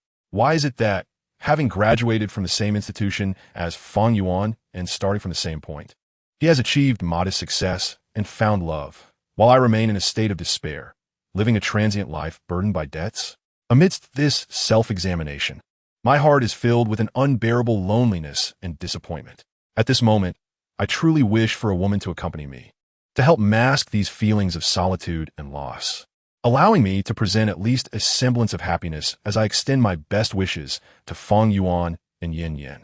After lighting a cigarette, I finally retrieved my phone from my pocket and dialed my tenant, Mikai. After a brief wait, she answered. I hastily inquired, are you awake? What do you want? Mikai's tone was somewhat guarded. I offered a smile, attempting to ease her defenses before I said, actually, I'd like to invite you to dinner. There's no need. We aren't that familiar. Mikai seemed to dismiss my invitation without a second thought. There's a need, I insisted. Consider it. You've lent me money and provided me shelter. To me, that is akin to a lifesaver. If I don't take you out for a meal, wouldn't I become the scoundrel you might describe? After a moment of silence, I pressed on, come on, I've already chosen a place. I sincerely hope you'll grant me the opportunity to rid myself of this lowly title of scoundrel. After another pause, Mikai asked, where's the dinner venue? At the Yamming Grand Hotel. The Yamming Grand Hotel? Am I hearing you correctly? Mikai queried, her voice laced with skepticism. Indeed, you heard correctly. Only a five-star establishment can convey my earnestness in inviting you. So, you must come. This meal cost me nearly a week's salary. I emphasized my sincerity, feigning a sense of financial pain. All right, I'll be there in 20 minutes, she replied, pausing to add, but don't be so extravagant in the future. A sincere invitation can occur anywhere. I was taken aback by Mikai's consideration of my financial plight, but managed to respond, understood. I'll wait for you outside the hotel. After we hung up, I felt a sense of relief wash over me. I thought to myself, deceiving Mikai into joining me would surely alleviate my feelings of loneliness and despondency. 15 minutes passed, and the wedding procession had yet to arrive, indicating they were likely caught in an unprecedented traffic jam. At that moment, I found myself less anxious than before, reinforcing my belief that inviting Mikai was indeed a wise decision. 5 minutes later, I spotted a red Audi 7. Mikai had kept her promise and arrived. She parked in the outdoor lot, and I hurried over to her. Standing beside the hotel fountain, I initiated the conversation. I was somewhat worried you might not show up. I'm pleasantly surprised you were right on time. Exactly 20 minutes. I'm not like some people who treat promises as mere trifles, Mikai retorted, taking the opportunity to tease me. I chuckled nonchalantly. That some person you refer to is undoubtedly me. Feel free to speak plainly. I won't take offense. You're not offended because you have thick skin. Mikai shot back, delivering another playful jab. I chuckled softly, but refrained from speaking further. Mikai glanced at the hotel across from us and inquired, shall we go eat? Certainly, I replied, though we must wait a moment longer for a few others. Are there more people? Just as Mikai's words fell, the crowd that had been waiting erupted into a chorus of excitement. 8 cars adorned with auspicious characters and draped in colorful ribbons entered the hotel courtyard in a straight line. They had finally arrived. I momentarily neglected my conversation with Mikai, my gaze fixated on the bridal car, knowing that Jian Wei was inside. My breath became erratic. Fang Yuan, dressed in his groom's attire, was the first to emerge from the wedding car. He then moved to the other side to assist Yin in alighting, lifting her down in a princess carry. This gesture elicited a round of applause and cheers from the onlookers, and the overwhelming happiness enveloped me. Amidst the ebb and flow of the crowd, I finally caught sight of Jian Wei descending from the car. She held a bouquet of fresh flowers and wore a sapphire blue gown. The midday sun illuminated her arms, casting a radiant glow upon her. Her visage remained strikingly beautiful. Beneath her delicate willow-like brows, her peach blossom eyes shimmered like rippling water. Among all the women I knew, her eyes were the most exquisite.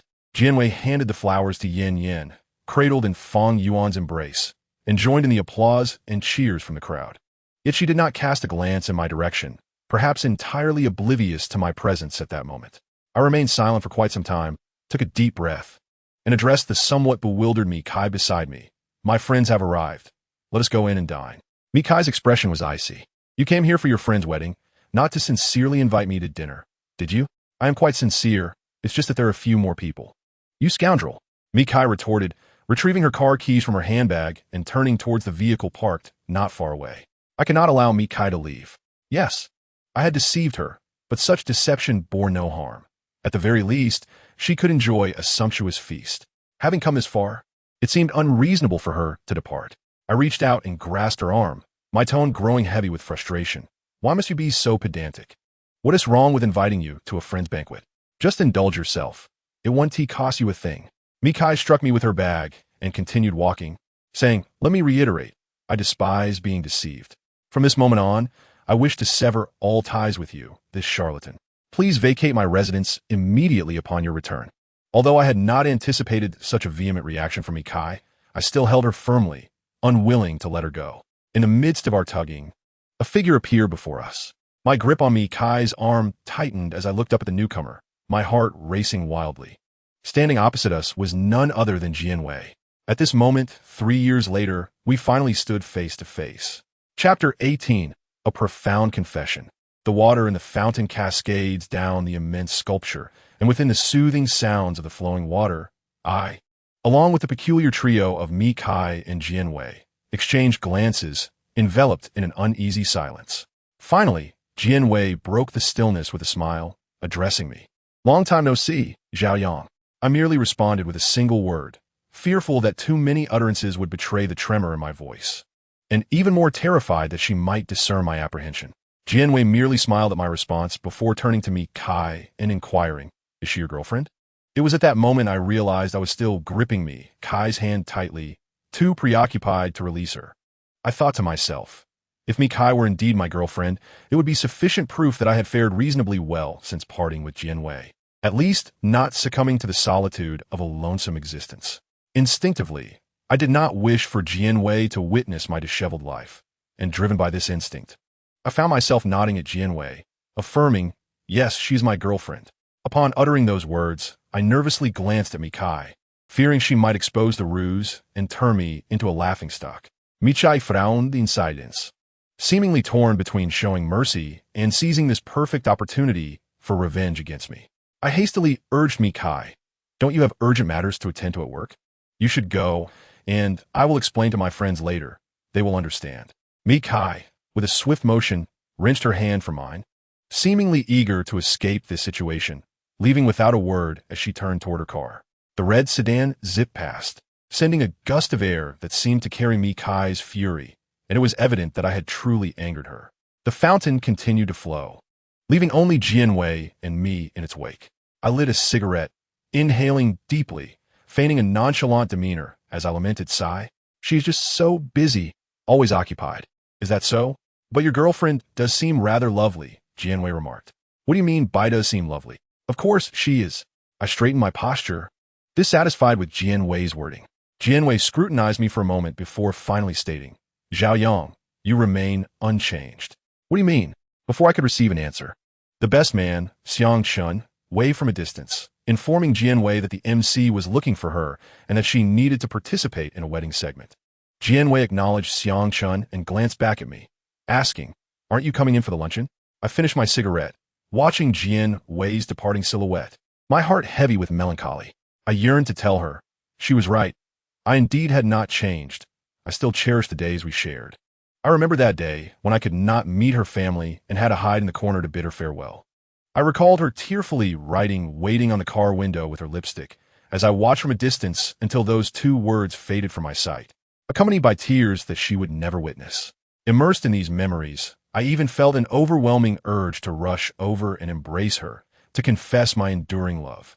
Yet, just moments ago, our reunion had resulted in a conversation so pale and insipid that we barely qualified as ordinary friends. I realized that the joyful love we once shared in silence had drifted further away from us. If my heart were a city at this moment, the entire city would be weeping. The wedding banquet has commenced, and all guests are taking their seats.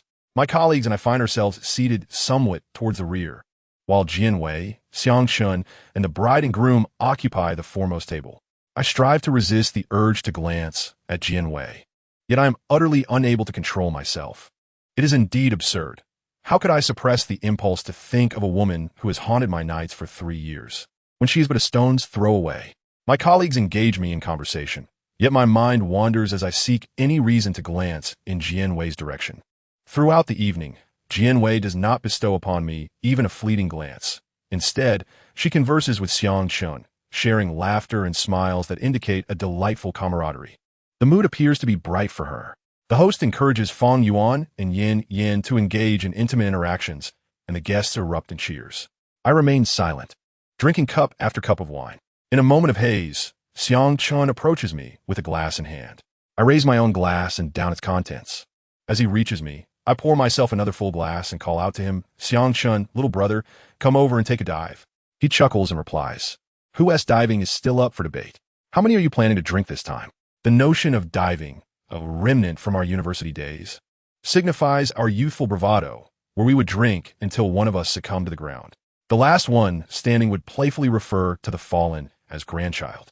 Over 4 years of university life, I have succumbed, as have Fong Yuan and Xiang Chun. Thus, we took turns being each other's grandchild, never admitting to each other's superiority. In truth, since entering the workforce, I have ceased such foolish drinking. Yet today, regardless of who it is, if they raise a glass with me, I shall accompany them, for I rejoice for Fong Yuan and Yin Yin, while lamenting my own sorrow. Amidst such tumultuous emotions, perhaps alcohol serves as my finest remedy. Switching to a larger goblet, I fill it nearly to the brim with white liquor and raise my glass to Xiang Chun, saying, just like before, 1 glass each. If you can't drink anymore, just hit the ground and play dead. No begging, no explanations. My words elicit laughter from the crowd, who assume we are merely jesting. However, I do not blink, genuinely downing a full glass of white liquor, then turning my glass upside down to signal I have finished. Amidst the gasps of astonishment, all attention shifts from Fong Yuan and Yin Yin to Xiang Chun and me, including Jianwei's gaze. Cao Yang, even after all these years since graduation, you remain so spirited. I will definitely drink this, for today I am especially joyful, he declares, before downing the contents of his glass and casting a glance toward Jianwei. I discern this subtle detail, and a string within my heart is suddenly tugged. I comprehend that Xiang Chen's joy is directed towards her. During my university days, I pursued Jianwei alongside him, yet it was Jianwei who ultimately chose me. Subsequently, he referred to Jianwei as his sister and continued to care for her with utmost devotion. At the time, this seemed like a form of solace. However, now that Jianwei and I have parted ways and she has returned to her home country, he is entirely justified in pursuing her once more if she remains single. I remained silent, while Xiangchen filled my glass with a generous pour of white liquor and said, Xiaoyang, my young brother, do me a favor, let us raise a toast. I nodded and filled my glass again, preparing to drink it in one go, but Xiangchen placed his hand over my cup and declared, this time, I shall drink first. Upon finishing his glass in one swift motion, he set it down and walked toward Jianwei. With a tone of concern, Jianwei admonished Xiangchen, you ought to drink less. Isn't this excessive drinking detrimental to your health? Seizing the opportunity presented by the alcohol, Xiangchen expressed his desire to speak from the heart. He tilted his head back, closed his eyes, took a deep breath, and then took the microphone from the host. As he gazed at Jianwei, he seemed to enter a state of deep affection. A premonition washed over me. I sensed that what was about to unfold would tear me apart. The room fell silent, and Xiangchen's expression radiated sincerity, infused with tenderness and emotion. He clasped Jianwei's hand tightly, gazing at her for a long moment before speaking. Today is a day filled with joy, a day I have long anticipated, Jianwei. I have loved you for 5 years, and my feelings have never wavered. Even when you were with Xiaoyang, I never ceased to love you. I once believed that Xiaoyang would bring you happiness, and I chose to silently bless you both. Yet, the reality has proven your relationship to be a failure. I shall not judge your love, for love is a matter of freedom. Clinging to the past is meaningless. Now that you're single, I hope you will consider being my girlfriend. I am truly willing to give everything for you, even if you intend to return to America. I would follow you abroad. Wherever you go, I will be by your side, just as I was 2 years ago when I accompanied you to America, bringing you joy and happiness. My heart felt as though it had shattered into pieces. Xiangchen's words reminded me of something. It was a month after my breakup with Jianwei, when Xiangchen indeed traveled abroad for a time, though he never disclosed which country he visited. Now I could confirm that he had gone to America to be with the heartbroken Jianwei. It appeared that all these years, he had maintained contact with her. Everyone was waiting to see if Jianwei would accept Xiangchen's proposal. Yet at that moment, I comprehended fully that Jianwei had loved a feeling during our university days, but post-graduation, her affections leaned towards social compatibility. From any perspective, Xiangchen and Jianwei seemed the most fitting pair.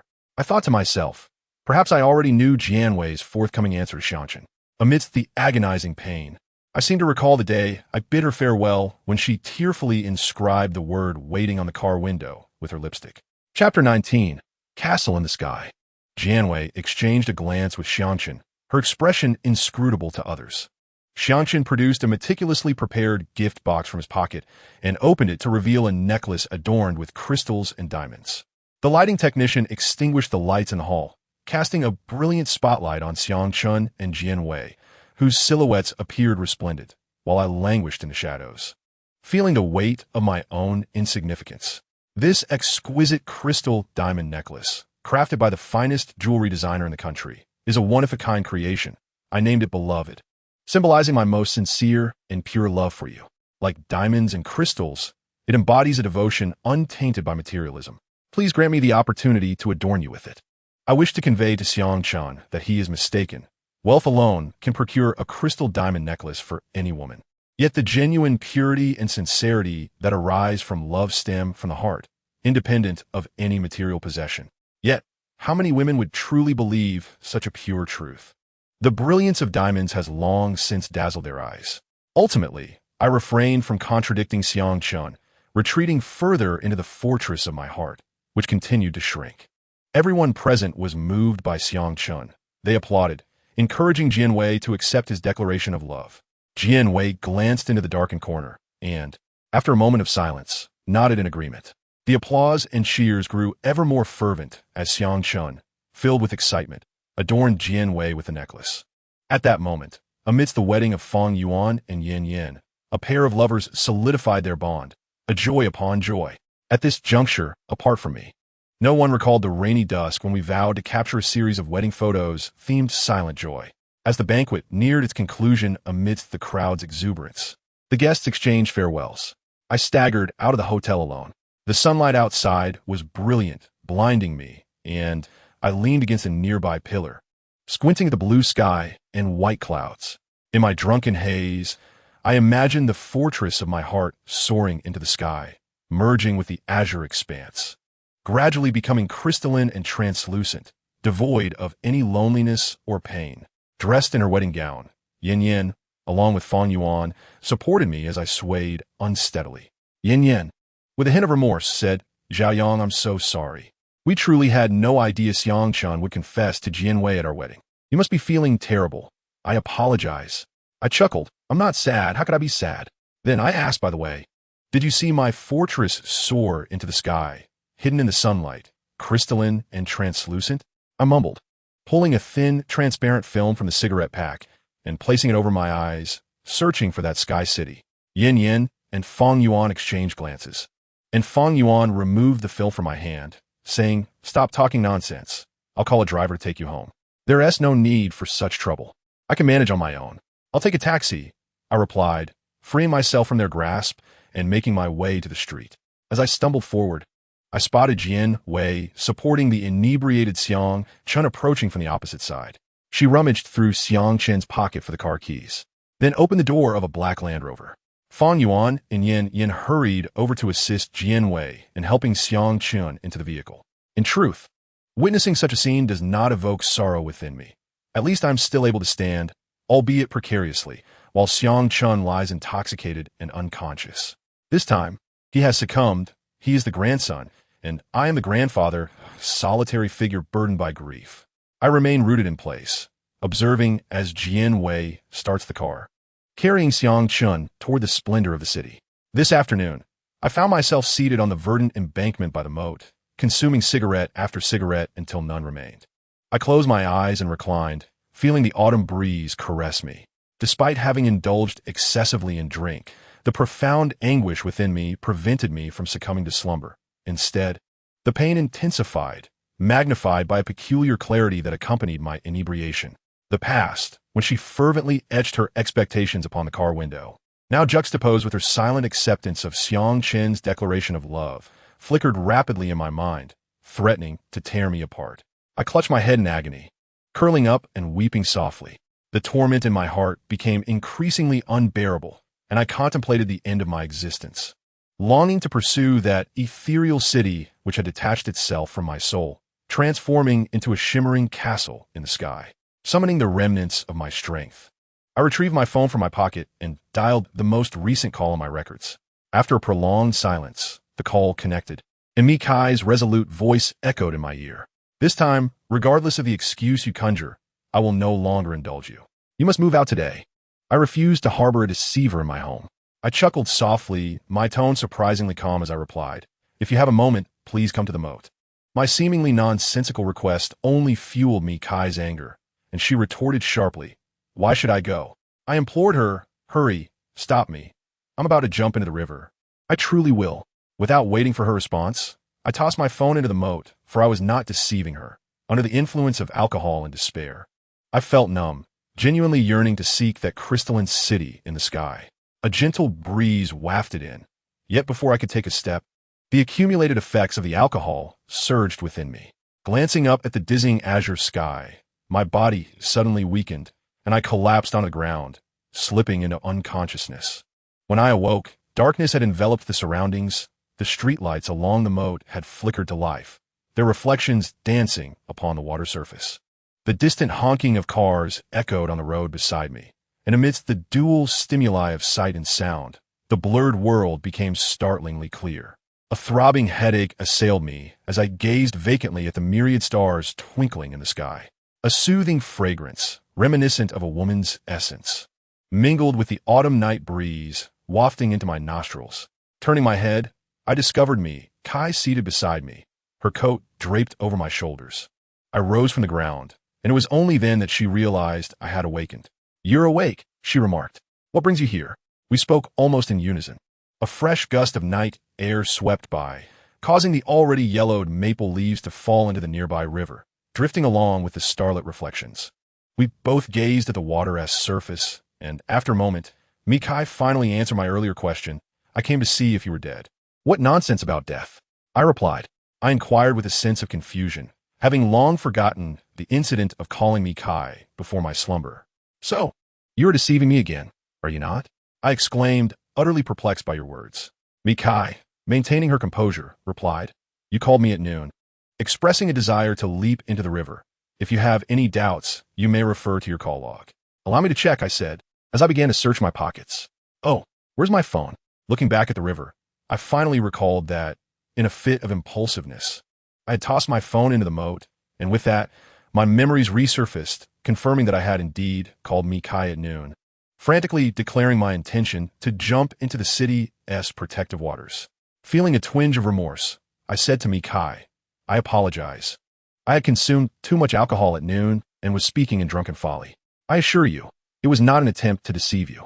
"Scoundrel, a shameless liar," Kai retorted, showing no mercy in her rebuke. "Can you refrain from such harsh words?" After a brief pause, I added, "It was merely a jump into the river. I can make amends now. It is not too late." "Is it?" "Jump then," Kai said as she gazed at the river. "I will leap," I declared, stepping towards the edge and standing upon the railing. Chapter 20. The City in the Sky 2. I stood at the railing against the wind, my eyes wide open, searching for the reflection of that city in the sky upon the rippling surface of the water. Yet all I beheld was the fleeting glamour of the city, illuminated by neon lights. Awakened to clarity, I realized how profoundly I feared death. Terrified of being engulfed in the unfathomable depths of the moat, I turned to look at Kai, who appeared utterly indifferent. "Are you truly not going to dissuade me?" I furrowed my brows and asked her, "Why should I dissuade you? But if I jump, I will certainly perish. You will die, not me." Kai replied with her characteristic calmness.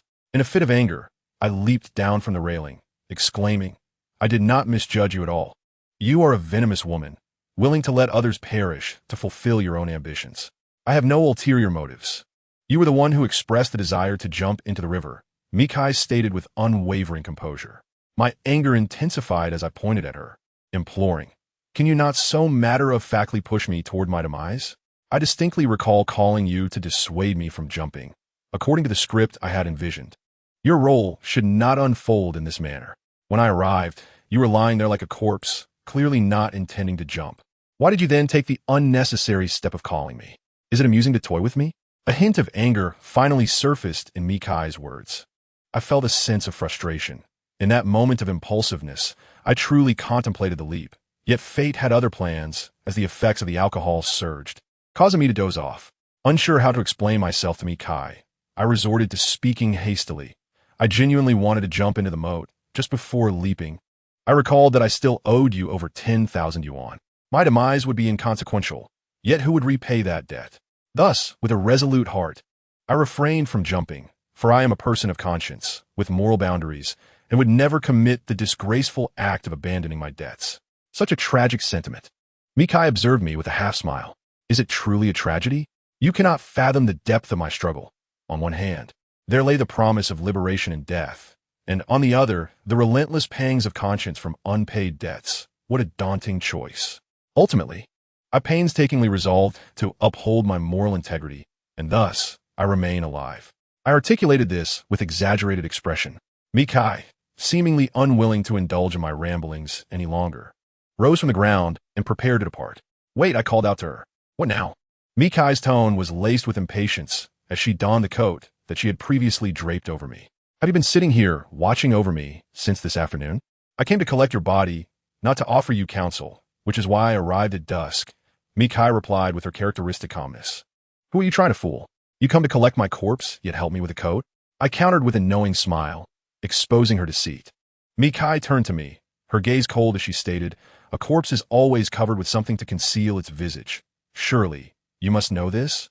I found myself at a loss for words, momentarily stunned, my attention drifting away from our verbal sparring. Consequently, the alcohol I had not fully processed began to wreak havoc within me. A wave of dizziness washed over me, accompanied by a powerful urge to vomit. Leaning over the railing, I emptied the contents of my stomach into the moat, realizing I had indulged far too much at noon. Afterward, I slumped against the railing, closing my eyes as clarity slowly returned. The images from the wedding of Feng Yuan and Yin replayed vividly in my mind, accompanied by an agonizing throbbing that enveloped my body. In that moment, as Xiang Chun adorned Jian Wei with a diamond crystal necklace symbolizing their bond, I yearned desperately to tell Jian Wei. I wished to return to the past, to that silent yet joyous time filled with love and affection. Yet, the past is irretrievable. I have lost Jian Wei, eternally destined to witness her happiness in another's world from afar. Amidst this excruciating pain, warmth gathered at the corners of my eyes, and it felt as though I were crying. Surely, it could not be my tears, but rather the city in the sky weeping, dissolving my inner sorrow with its tears. You are crying. Wipe your tears, Mikai said as I opened my eyes to find she had not yet left, offering me a tissue. I refrained from accepting it. It was better for the wind to dry my tears, leaving no trace. Mikai crouched down to observe me, her tone softening as she inquired. Did I speak too harshly just now? I should have mocked you as a corpse. After a prolonged silence, I murmured, it's not your fault. Even if it were a corpse, the pain would be but a fleeting moment before death. Yet the anguish of the living is the kind that rends the heart.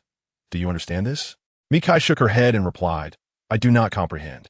All I can think of now is when you will vacate my house. Am I such a nuisance to you? I chuckled and asked, as it seemed my tears had dried. Indeed, your behavior leaves a rather unfavorable impression. You are nothing short of a scoundrel. Mikai stated candidly. Is that so? But what you do not realize is that the rogue you perceive once harbored within him a pristine fortress. I find myself struggling to comprehend your words. Yet, there is no need for understanding. For today this city has detached itself from my being, transforming into an ethereal sky city I shall never be able to touch. I lowered my gaze, rummaging through my pockets, only to discover that I had no cigarette left to burn away my melancholy and mend my shattered soul. Mikai remained silent, settling beside me, mirroring my posture against the railings. The world around us grew increasingly quiet, as if isolated from the city's clamor by the veil of night. A gentle night breeze swept through, whispering of equality among all beings, extinguishing the ephemeral flames of human existence. I noticed a half-smoked cigarette on the ground, picked it up, blew gently to clear it, and reignited it. The scent of tobacco wafted through the air once more, only to dissipate beneath the hazy glow of the lights. Finally, I spoke to Mikai. I understand you wish for me to leave. I shall vacate by tomorrow. Is this for real? I pondered. Can I truly care about a mere dwelling when I've already lost an entire city? Mikai appeared intrigued by my constant references to that city. She inquired, what does the sky city you speak of truly resemble? I contemplated for a moment before replying, it is a city crystalline and silent, imbued with a certain magic that allows one to forget troubles, pain, and superficiality. When you inhabit it, nothing else matters, for you become a translucent bird, breaking free from all constraints, soaring through the winds of freedom. Yet, a bird must eventually land. Once on the ground, will it still be as clear and luminous? Mikai looked at me, questioning. I do not know, for I have yet to consider what I might resemble upon landing. Perhaps my pitiable state stirred me Kai's compassion. That night, she did not abandon me by the riverbank. I sat in her car, heading towards that splendid, yet somewhat illusory city, resolved to move out of the old house after this night. After all, my life could scarcely worsen. I might as well grant Michigan Kai's peace. Throughout the journey, we maintained a silence that I interpreted as Kai's lingering discontent over my repeated deceptions that day. My current state of destitution and despair could not entirely quell her fiery indignation, yet her willingness to bring me back from the outskirts displayed a modicum of humanity. Upon returning to our neighborhood, Kai parked the car, and, as we walked towards the entrance of the building, we unexpectedly encountered Uncle Ben seated on the steps. Beside him lay an old black briefcase that had seen decades of use. Chapter 21. The Significance of Cockroach. As Kai and I approached Uncle Ben, I asked, "Uncle Ben, why didn't you call me before coming? The temperature has dropped significantly tonight. It must be quite cold sitting here." "I did call, but your phone was off," he replied, his tone devoid of any emotion. It was then that I remembered my phone had been carelessly thrown into the moat during my drunken stupor, causing a pang of regret to surge within me. I had earned little and squandered it all. "Kai vit unso ban. Hello, unso. Good to see you both. You haven't eaten yet, have you? I bought some groceries at the supermarket to prepare a meal for you." The bored father, speaking, retrieved a convenient bag from behind him, which contained fish and some vegetables. "Uncle, the porridge you made last time was delicious. You must be an excellent cook," Kai remarked with a smile I had never seen directed at me before, which made me realize that I was indeed an unlikable person, rather than Kai being overly particular. In response to Kai's praise, the bored father merely chuckled and then gestured for us to ascend the stairs. As we climbed, Kai led the way while I followed behind with the bored father. I was somewhat surprised when I asked, "Bored father, have you been staying in Suzhou and not returning home these past few days?" His succinct reply was, "I attended an exhibition in Guangzhou and passed through Suzhou on my way back." I understood. Winter was approaching, and as an employee of a state-owned enterprise, it was the peak season for heating orders. Around this time each year, he had to travel extensively to procure raw materials. Upon returning to the house, the bored father entered the kitchen and began to prepare. Kai expressed her desire to assist him, but he declined her offer, prompting her to retreat to her room, preoccupied with her own activities. Meanwhile, I sat in the living room, lost in thought, a wave of bitterness washing over me, knowing that this feeling would linger until I completely forgot about that day with Jianwei. After a brief moment, Kai emerged from her room, now donned in comfortable home attire, which rendered her considerably more approachable, yet still undeniably beautiful, as if her allure was inherent, regardless of how she dressed. "Why just sit there like a statue? Can't you help your dad in the kitchen?" Kai seemed displeased that while the bored father was busy, I was idle. "You wouldn't understand. He enjoys cooking alone." "Is that so?"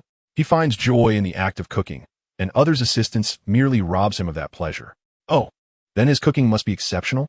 "You're not a foodie, so why ask so many questions? Must one be a foodie to inquire?" "Everyone has the right to be curious." Kai, once again, expressed her discontent as we exchanged sharp words. "We'll find out soon enough. It's not like we're missing anything by waiting." Without further ado, she turned and returned to her room, carrying a laundry basket towards the bathroom, which surprised me. Goddesses, too, had to do laundry. The sound of running water emanated from the bathroom, and as the washing machine began to whirl, I found myself increasingly lost in thought, momentarily feeling as though I did not exist. A shriek pierced through the bathroom, unmistakably Kai's voice, its volume jolting me from my reverie. The bored father, quicker than I, grabbed a large spoon and raced toward the bathroom, prompting me to follow suit. Despite the commotion we created, like a wolf being subdued, Kai was merely confronting a cockroach perched on the edge of the bathtub, its antennae twitching defiantly, while Kai's complexion drained of color. It was an obviously lopsided confrontation, and, humorously, the weaker party was a living, breathing person. Upon seeing me, Kai instinctively stepped back and hid behind me, resembling a scene from a melodramatic Korean drama, and thus I found myself with the chance to play the hero, despite my adversary being merely a cockroach. I approached the edge of the bathtub, lifting a cockroach by its antennae. The creature was in a state of utter turmoil, writhing violently, while Kai let out a shrill scream. I found it amusing that while she could nearly choke me to the point of bloodlust, a mere cockroach lurking in the shadows could send her into a fit of terror. Such is the irony of nature. I held the cockroach up and said to my father, Let's add a dish. It's been ages since I've had meat. Should we stir-fry it or steam it? Mikai reacted with disgust. My father, seemingly protective of her, frowned and said, enough of this nonsense, just throw it away. I smirked at Mikai dismissively. Before tossing the cockroach out of the window, I sighed, alas. If it doesn't die from the fall, it will become a homeless, disabled cockroach unable to fend for itself. Perhaps it would be better for it to perish. Mikai understood that I was teasing her about her tendency to push me away, yet she remained silent, still shaken by the earlier incident. Suddenly, a rather childish and somewhat humorous thought struck me.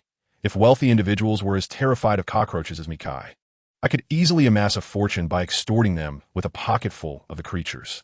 Once the commotion had settled, my father returned to his culinary duties in the kitchen, while Mikai insisted that I stay in the bathroom with her to finish the laundry, fearing that another cockroach might leap out from some corner. Possibly a whole family of them, certainly relatives of the one we had just encountered. After some time, we finally finished washing the clothes, and Mikai retrieved them from the drum while I sat on the edge of the tub watching her. After a moment of silence, I said, I will be moving out tomorrow. I know, she replied. You must feel quite lonely on your own, right? Why would I feel lonely? She retorted. I feigned disappointment, saying, indeed. How could you possibly feel lonely? You have cockroaches A, B, C, and D to keep you company, playing hide-and-seek with you. What a lively atmosphere. Mikai bowed, momentarily taken aback, before shooting me an angry glare. Yet, I remained unfazed and said, hurry up and hang the clothes. Dinner will be ready soon. At the dining table, my father, Mikai, and I sat on opposite sides. My usually taciturn father surprisingly asked Mikai, is the food to your liking, young lady? Mikai nodded and replied, Uncle S cooking is delicious. I knew this was no mere flattery. My father's cooking was genuinely exceptional, particularly his sweet and sour fish, which was nothing short of remarkable. Mikai, discerning her tastes, eagerly selected the sweet and sour fish. After her praise, my father smiled and nodded, glancing at me as if to say, son, your father can only assist you this far. The rest is up to you. I preferred to misinterpret the message in my father's gaze, as there was no possibility of a romantic development between Mikai and me. Firstly, she utterly detested me. Secondly, I had yet to recover from the shadows cast by Jianwei and Xiang Chun. And most importantly, I simply did not deserve her. Who has ever seen a beautiful girl driving a luxury car fall for an unreliable scoundrel? Our meeting was not a fortuitous arrangement. Rather, it was a cruel lesson from fate, illustrating the vast chasm between people, forcing me to wallow in my own abject shame. How terribly unkind of the heavens. In a moment of whimsical contemplation, my father-in-law spoke to me. Xiaoyang, after dinner, please repair the water pipe. There's a slight leak at the joint, and if it gets any colder, it might burst. Understood, I replied. He nodded, and after a brief pause, continued. Next time, I will bring some rice and flour from home. Since you finish work early, you can cook at home. Eating out is wasteful and unhygienic. After a moment, he added, since you two live together, you ought to take good care of the young lady. You can cook, so do more chores. According to the agreement between Mikai and me, I would be moving out tomorrow, yet my father-in-law continued to anchor our future lives together in his imagination. I felt a sense of helplessness, but remained silent, knowing that informing him of my imminent departure would only lead to disappointment. I nodded again and glanced at Mikai, whose expression remained unchanged, as she focused intently on her meal. Eventually, my father-in-law's attention shifted to Mikai, and he inquired, young lady, has Xiaoyang been a bother while living with you? Fearing that Mikai might reveal my numerous faults, I discreetly kicked her under the table, signaling her to refrain from speaking. To my dismay, she seized the opportunity to stomp on my toe, causing me to nearly drop my chopsticks in pain.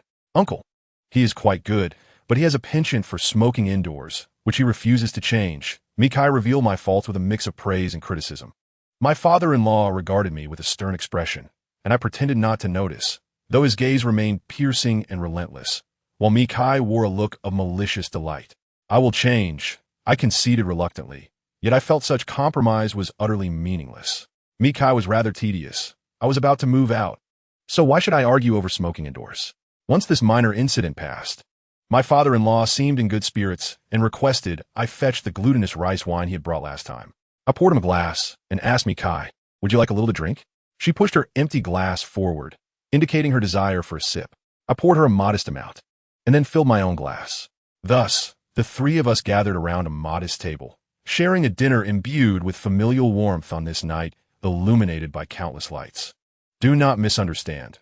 When I refer to familial warmth, I merely distinguish it from dining out, as me, Kai, and I are not of the same family. After I move out, it is likely that encountering her again in this vast city will prove exceedingly difficult. Chapter 22. An Opportunity for Advancement. After dinner, me, Kai, and I escorted my father-in-law outside the community. The hotel where he stayed was just across the street, but he would be leaving tomorrow morning. Before he departed, I asked father-in-law, "When will you next visit Suzhou?" "Whenever I have time, I will come again. Next time, I will bring you some rice and flour," he replied. When he emphasized you, I felt another pang of helplessness. By the time he returns, I will have already vacated me, Kai's residence, drifting in some unknown corner of the city. In truth, I did not wish for my father-in-law to come to Suzhou, as my lack of accomplishments and my state of disarray filled me with a profound sense of guilt in his presence. Father reminded me quietly, "Remember to fix the leaky pipe when you return." I nodded, and he patted my shoulder before turning away without uttering another word. Watching him depart, I sensed there was something he wished to convey, yet he refrained from imposing any emotional burden upon me. Lighting a cigarette, I was overwhelmed by an undeniable sense of loss. Today, Fang Yuan and Yin Yin tied the knot, while Jian Wei became Xiang Chen's girlfriend, and as for me, I would rather remain silent. I thought it was time to pack my belongings. Tomorrow night, I would seek a corner in this city that could offer shelter, albeit not a place to truly call home. Mikai ascended the stairs ahead of me, and I finished my cigarette before heading back inside. Upon entering, I retrieved the toolbox and replaced the leaky pipe as instructed by Father. I inspected other areas to ensure there were no further hazards before returning to my room to organize my luggage. Mikai unexpectedly appeared at my door and inquired, "Have you repaired the leaky pipe?" "Yes, I've checked other places as well. If any pipes in the house break again, or if you need to change a light bulb, just call me, and I'll take care of it," I replied while packing my guitar into its case. "Oh, but there are still cockroaches in the house. Do you have a way to get rid of them?" I chuckled and jested with Mikai. "If you can drive away such a robust person as myself, surely you can handle a few small cockroaches." She remained silent, merely gazing at me. I added, "I was only joking. After work tomorrow, I'll buy some insecticide to sprinkle in the bathroom. Winter is approaching, and cockroaches generally become less active, so you need not worry." "Okay." Mikai returned to her room, and I continued to pack my belongings. Halfway through, I sat on the bed to rest, glancing around the room. I pulled out a cigarette from the pack, but ultimately decided not to light it. I had been a rogue for too long. As I departed, I should strive to be a person of my word, even if it pertained to something trivial. I returned the cigarette to the pack and lay back on the bed, instinctively staring at the ceiling, trying to empty my mind and unwilling to revisit the events of the afternoon. The next day, I proceeded to work as usual. I had another meeting with the representatives of the brand, marking our last discussion before setting up their counter in our mall.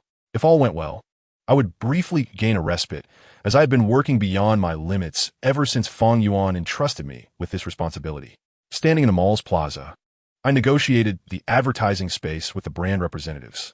One representative asked, "You must ensure that the central advertising space at the South Gate is promptly secured for us, in conjunction with our grand opening promotion." "Absolutely, there will be no issue. We have reserved that advertising space for you long ago.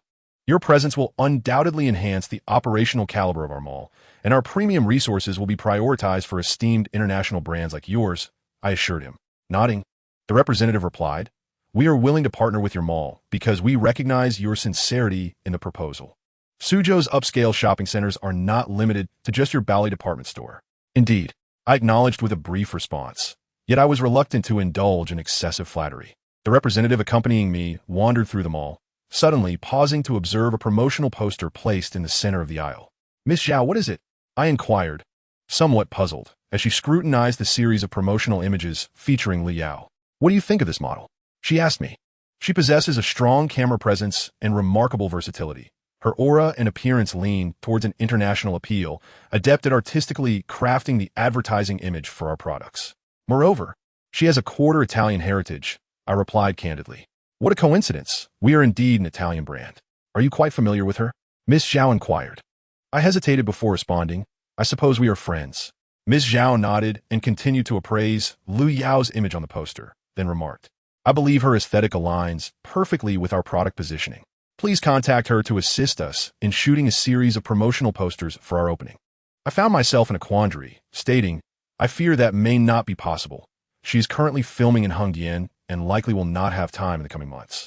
Miss Zhao frowned, retorting, I do not wish to hear the word fear. Such expressions in your response lead me to question the operational capabilities of your mall.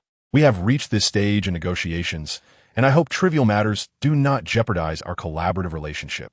Her blatant threat left me feeling quite unsettled. Yet considering the project's implications for Fang Yuan's career, I refrained from expressing my discontent. Instinctively, I resisted the idea of contacting Li Yao. Moreover, shooting such promotional posters would likely require location scouting elsewhere, a task not easily accomplished in just a day or two. As a newcomer on set, Liu Yao would undoubtedly prioritize her filming commitments. Asking her to return would be an undue burden. Miss Zhao, I will endeavor to reach out to her, but I cannot guarantee her availability, I replied, though deep down, I had no intention of contacting Li Yao. Miss Zhao, impatient, waved her hand dismissively, stating, forget it. I shall not impose this matter upon you. I will speak with your manager, Chun. With that, she turned and walked towards the office area. As expected, a short while later, I received a call from the manager's office summoning me. A wave of annoyance washed over me. It was evident that she was using her superior to exert pressure on me, and as a mere subordinate, she was disinclined to engage in further trivialities. Upon entering the manager's office, I found manager Chun Jingming seated at his desk, his expression decidedly displeased. I've arrived, Manager Chun. Do you know why I summoned you? Chun Jingming asked, his tone icy. I do not, I replied apathetically. Chun Jingming's fingers drummed on the table, his voice rising a notch. Xiaoyang, how can you be so oblivious? This is the 8th international top-tier brand to enter our mall. Do you comprehend what this signifies for us? It means that according to international rating standards, our mall has officially reached the pinnacle of department store classification. It is of monumental significance. Manager, I am aware of the implications without you needing to elaborate, I retorted. Chun Jingming, suppressing his frustration, addressed me. If an unexpected situation arises at this critical juncture, it will not only impact you, but the entire planning department will suffer the consequences. Do not put me in a difficult position. If the schedule for the model cannot be arranged, what can I do? Furthermore, both parties have invested substantial human resources into the project of setting up a dedicated counter in our mall. Such trivial matters as promotional posters should not jeopardize a collaboration that has been in negotiation for so long. Until the contract is officially signed, no one should entertain any illusions. Other malls are watching this brand with keen interest and may not hesitate to terminate the cooperation plans. Chun Jingming's expression grew increasingly serious as he spoke. I continued, helplessly, even if the company dismisses me, I cannot guarantee the outcome of this matter. Chun Jingming fixed me with a disconcerting gaze for a long moment before saying, there is something you might not be aware of. The board places great importance on this counter project in our company. If we can successfully establish it, our planning department will undergo significant personnel changes. Fang Yuan, as the direct person in charge of the entire project, will have the opportunity to ascend to the position of deputy manager of the planning department. And you have a considerable chance of succeeding Fang Yuan as the leader of the copywriting and planning team. Chapter 23, Repaying Debts. When it comes to the promotion opportunities for both Fang Yuan and myself, I weighed the matter seriously in my mind. Personally, I would be fine, but the main concern was Fang Yuan. If he truly ascends to the position of deputy manager, his compensation and status within the company would experience a qualitative leap, paving the way for a bright future. Xiaoyang, if you cannot manage this, I will have Fang Yuan return to handle it, and he can forget about his wedding leave. Chun Jingming said, his expression one of pressure. Please, manager. If I cannot manage him, he will be even less effective. He is not familiar with that model. Chun Jingming softened his tone slightly and replied, actually, the contract for entry will be signed soon. I suspect that the issue with the model is merely a final test of our company's sincerity in this collaboration. Even without this incident, they would likely devise some other unexpected situation. Whether or not we establish a counter in our department store is not only a matter of company interest, but also concerns our planning department's interests, including your own. Therefore, you must find a way to help the company navigate this final hurdle. After weighing the situation for a while, I finally nodded and said, I will do my best. Doing your best is not enough.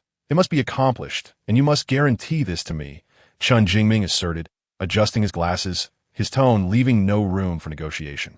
Regardless of the outcome, this matter must be addressed, and now I could only hope that Liao would be available.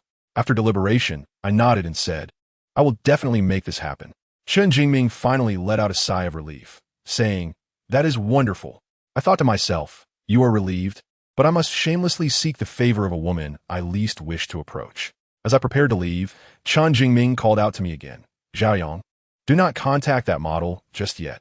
She is filming in Hengdian, right?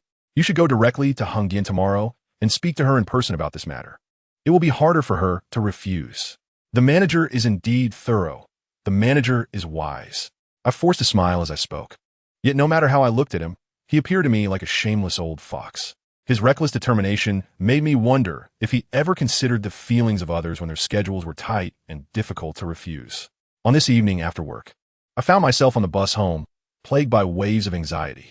The source of my unrest stemmed from my impending meeting with Lu Yao in Hengdian tomorrow, coupled with the necessity of vacating the apartment I had inhabited for 2 years. This agitation soon morphed into a sense of suffocation.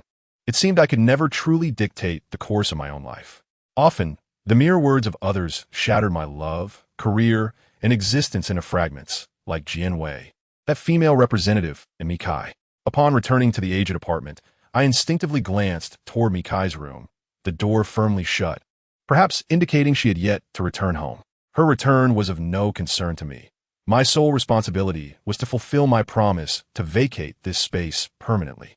Back in my own room, I resumed packing my belongings. In truth, I had nearly completed this task yesterday. I simply needed to pack a few items from the bed to finalize everything. Once I finished organizing my things, I opened my computer and scoured the local rental listings for move-in ready options. I found several that met my criteria, but all required 6 months rent in advance along with a 3-month deposit. Calculating this, I realized I would need at least 10,000 yuan, which left me in a quandary. For I had only a few thousand left. My salary from last month would not be disbursed until the day after tomorrow, and even when it arrived, I could not use it all for rent. I had to reserve some for living expenses. Reluctantly, I lowered my expectations and began searching for shared accommodations with comparatively lower rents. Time slipped away quietly, and when I finally regained my awareness, the night had enveloped the city in a sea of lights. I rubbed my face heavily to alleviate the fatigue from staring at the computer for so long. After a brief respite, I would need to continue searching for a place to stay. I could not possibly end up on the streets. My situation was already disheartening enough. As I gazed vacantly out the window, my spirit once again felt isolated amid the myriad lights. In that moment, I yearned for a home of my own in this city where I had lived for over 2 years, a place where a woman awaited my return each day, allowing me to bid farewell to a life of transience, the solitude of night, and the bitterness of existence. Moments later, I heard the sound of a door opening outside, signifying me Kai's return. At this moment, I felt entirely justified in facing her, for I had not betrayed her trust. Soon, I would be moving away from here. Mikai stood at my door, holding a handbag and wearing freshly donned slippers.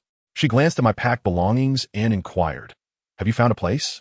Rest assured, whether I find one or not, I am moving out tonight, I replied, subconsciously believing she would appreciate this answer. Oh, Mikai responded, yet she did not leave. After a brief moment, as if recalling something, she asked, Did you buy the insecticide powder to sprinkle in the bathroom? In comparison to moving, buying insecticide seemed insignificant, especially with my superior insisting I travel to Hengdian to meet Li Yao, so I had indeed overlooked it.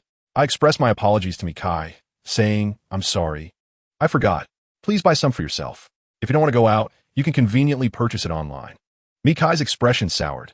This was something you promised me. How can you be so irresponsible? I had felt stifled all day, and with no suitable accommodation found yet. My mood had soured considerably. My tone grew sharper.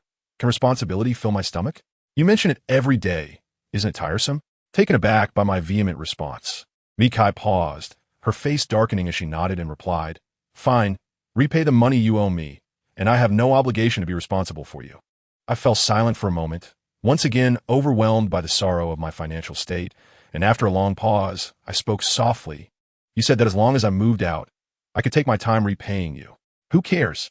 One must repay their debts. It's only right. Michai coldly countered. Given that we had shared the same roof for several days, was it truly necessary for her to drive me to the brink? I buried my head, feeling a tumult of emotions within. Mikai scoffed. I am not pushing you to the edge. You've been working for several years. Yet why you have no savings? You should realize that the one driving you to despair is yourself. Her words ruthlessly exposed the deepest scars of my soul. And in an instant, I was engulfed by feelings of inferiority and shame. In my helplessness, my gaze fell upon the guitar I had propped in the corner. This guitar had been a birthday gift from Jianwei, custom-made at a music shop, crafted from exquisite materials, worth far more than 10,000. Gazing at the guitar, I once again felt the poignant sorrow of how things had changed. I rose and presented the guitar to Mikai, saying, "This guitar can serve as payment for my debt. You could sell it to someone knowledgeable for surely more than 10,000.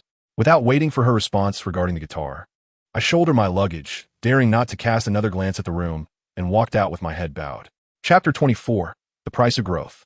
Having distanced myself from the dilapidated complex, I trudged along the city streets with my luggage, finally finding a stone bench in a square to rest after what felt like an eternity. I placed my belongings on one side, lit a cigarette, and sat down. Gazing at the neon lights twinkling against the high rises, a wave of panic surged within me as I contemplated my uncertain future. Eager to escape the shadows of this city, I looked up at the sky, searching for the sky city that had detached itself from my being. At some point, a group of elderly women appeared in the square, fanning themselves as music started playing, drowning me in sound. Amidst this suffocation, I could no longer discern the sky city. Perhaps it had long been hidden behind the moon, or perhaps it had been swept away by the recent gust of wind. Yet this night, I ultimately needed to find a place to rest in this city. I pulled my phone from my pocket and dialed Luo Ben's number. He lived near the train station, and since I was set to take a train to Hongdian tomorrow, I decided to spend the night at his place. Amidst the cacophony, Robin answered the phone. "Xiaoyang, do you need something? Are you still performing at the bar?" "Yes, our band is about to take the stage. Oh, by the way, I was wondering if I could stay at your place for a night. Is that convenient?" Robin chuckled and replied, "What is inconvenient about it? Come to the bar now, and we can head back together once I finish. I'll just come directly to your place. I'm skipping the bar. Come on, I'll treat you to a drink. I still have several vouchers here." "I'm really not going," I said, hanging up the phone, leaving Robin puzzled about my decision not to go. After leaving the square, I took a taxi straight to Robin's residence. Noticing that it was still early, I decided to stop by the train station to purchase a ticket for the following morning from Suzhou to Wu. It was nearly midnight when Robin returned from the bar, and I had already fallen asleep in the hallway, leaning against my luggage. Robin woke me with a gentle nudge, his tone laced with mock complaint. "You've changed lately. I invite you to the bar, and you'd rather sleep in the hallway like a fool." I merely smiled in silence. As he opened the door, he asked, "Have you moved?" "Yes, I haven't found a suitable place yet, and I have to go to Hongdian for work tomorrow. So I thought I'd crash at your place for a night. Stay as long as you like," he said, glancing at my luggage and inquiring, "Whereas that impressive guitar of yours?" A wave of melancholy washed over me. After all, it was a guitar that had accompanied me for many years. "However," I nonchalantly replied, "I had to part with it to settle a debt." Robin's eyes widened in astonishment as he sighed. "Parted with it for a debt? How dire is your situation? You used to cherish it so much that you wouldn't lend it to me, and now it's gone. Let us not dwell on that. Help me bring my luggage inside," I said. Robin lived in a small attic on the top floor, comprising a narrow room. At the back of the room, there was a reasonably sized balcony, which featured a shared bathroom and a clothesline, making the living conditions less than ideal. Upon switching on the light, I first noticed a few leather jackets hanging on a rack, a guitar in the corner, a few pairs of Doc Martens on a shoe rack, and several boxes. There were no superfluous decorations aside from the scattered beer cans on the table, which didn't render it too chaotic. After arranging my belongings, Robin rummaged through one of the boxes and pulled out 2 cups of instant noodles, preparing one for each of us as a midnight snack. A short while later, the empty noodle containers were inverted on a discarded flower pot beneath the balcony, with a few cans of beer beside us as we sat atop the balcony railing. We each tore open a can of beer, clinking them together before tilting our heads back and consuming half the can in one go. "Xiaoyang, you seem rather downcast lately. Have you faced some setback that keeps you from even going to the bar?" "I live quite freely. How could I possibly be troubled?" I said, finishing the remaining beer in my can, yet gazing vacantly into the distance. In the far-off horizon, the lights adorning the gigantic Maxwell billboard continued to twinkle in the deep of the night. Robin did not press further. He shared my gaze into the distance. After a lengthy silence, he gently patted my shoulder, acknowledging the shared struggles of those of us on the fringes of the city. Some pains resonate collectively, and perhaps there is no need to articulate them too explicitly. The wind howled past us, bringing the chill of night, as Robin and I perched on the railing, sipping yet another can of beer. In the stillness of the evening, thoughts often drifted deeper, and it seemed that Robin was reminded of someone, prompting him to crack open another can. I restrained him, knowing that excessive drinking could lead to regret. I had nearly stumbled into the moat just yesterday, due to overindulgence. Thinking about a woman? I inquired with a smile. Indeed, a few drinks tend to stir such thoughts, he replied candidly. I recalled that Robin had once been deeply in love with a girlfriend. Do you still have a photo of her? Show me, I urged, nudging him. From his pocket, Robin retrieved his wallet and pulled out a photograph, which I illuminated with a distant light. The woman in the picture possessed striking features, an intelligent and graceful presence. Robin appeared momentarily lost in thought before he spoke. It has been nearly 3 years since we parted. She must be getting married by now. Why did you break up? I asked, sensing a tinge of melancholy in his smile. She came from an academic family, both parents being university professors, a world steeped in literature. As a musician with an unstable income, I didn't want to hinder her aspirations. So you left Beijing for Suzhou without her? I queried. Robin nodded slowly. Eventually, she followed me to Suzhou, and we lived together for another 6 months. Then why the separation? I pressed, puzzled. Her parents approached me, stating they had arranged a job for her at a university in Beijing and urged me to let her go. You truly let her go? I exclaimed incredulously. Robin nodded. I told her I had someone else. Did she believe you? I asked, astonished. Robin chuckled softly. She certainly didn't. And then? I found an escort. Right here in this very room. He continued, his smile still intact, yet beneath it lay the remnants of a heart long since shattered. I sighed heavily. Why'd you have to make it so final? I didn't want to prolong the pain. A quick end is better than a prolonged suffering, Robin replied, tilting his head back to down the remaining beer, some of it spilling onto his shirt. I fell silent, for despite Robin's nonchalance, I perceived the agony of a love marked by helplessness. I knew that he would never forget that woman. Enough about me. Let me see a photo of your girlfriend, Robin urged, nudging me in return. I retrieved a photograph of Jianwei from my wallet and handed it to him. Neither of us was willing to forget our past, for they held too much value. The light from across the way had dimmed significantly, so Robin flicked on his lighter, examining Jianwei's photograph in the flickering flame. Your girlfriend is beautiful, truly exceptional. Upon hearing the word beautiful, the visage of my female tenant abruptly resurfaced in my mind. This revelation was hardly surprising, for throughout my life, I had never encountered a woman more stunning than Mikai. In an instant, I was jolted back to reality, gazing at the familiar yet foreign face of Jianwei in the photograph, my heart aching. I pondered, before long, she would likely wed Xiangchun. Robin returned Jianwei's photograph to me and inquired, what about you two? Why'd you break up? I reflected for a moment and replied, it was a year after she went to America that she called to end our relationship. Why did she want to break up with you? Robin pressed further. I don't know. She didn't specify, I answered, mirroring Robin's earlier smile. Did you not ask? I nodded, acknowledging that I had indeed refrained from questioning Jianwei about the reasons for our separation. I believed that if she wished to share, she would do so without prompting. Perhaps, deep down, I was unconvinced that we could endure until the end. Inevitably, a parting day would arrive. As for the predictable, what could be gained by seeking an answer? Aren't you concerned that there might be some misunderstandings between you? Robin cautioned. I paused momentarily before responding.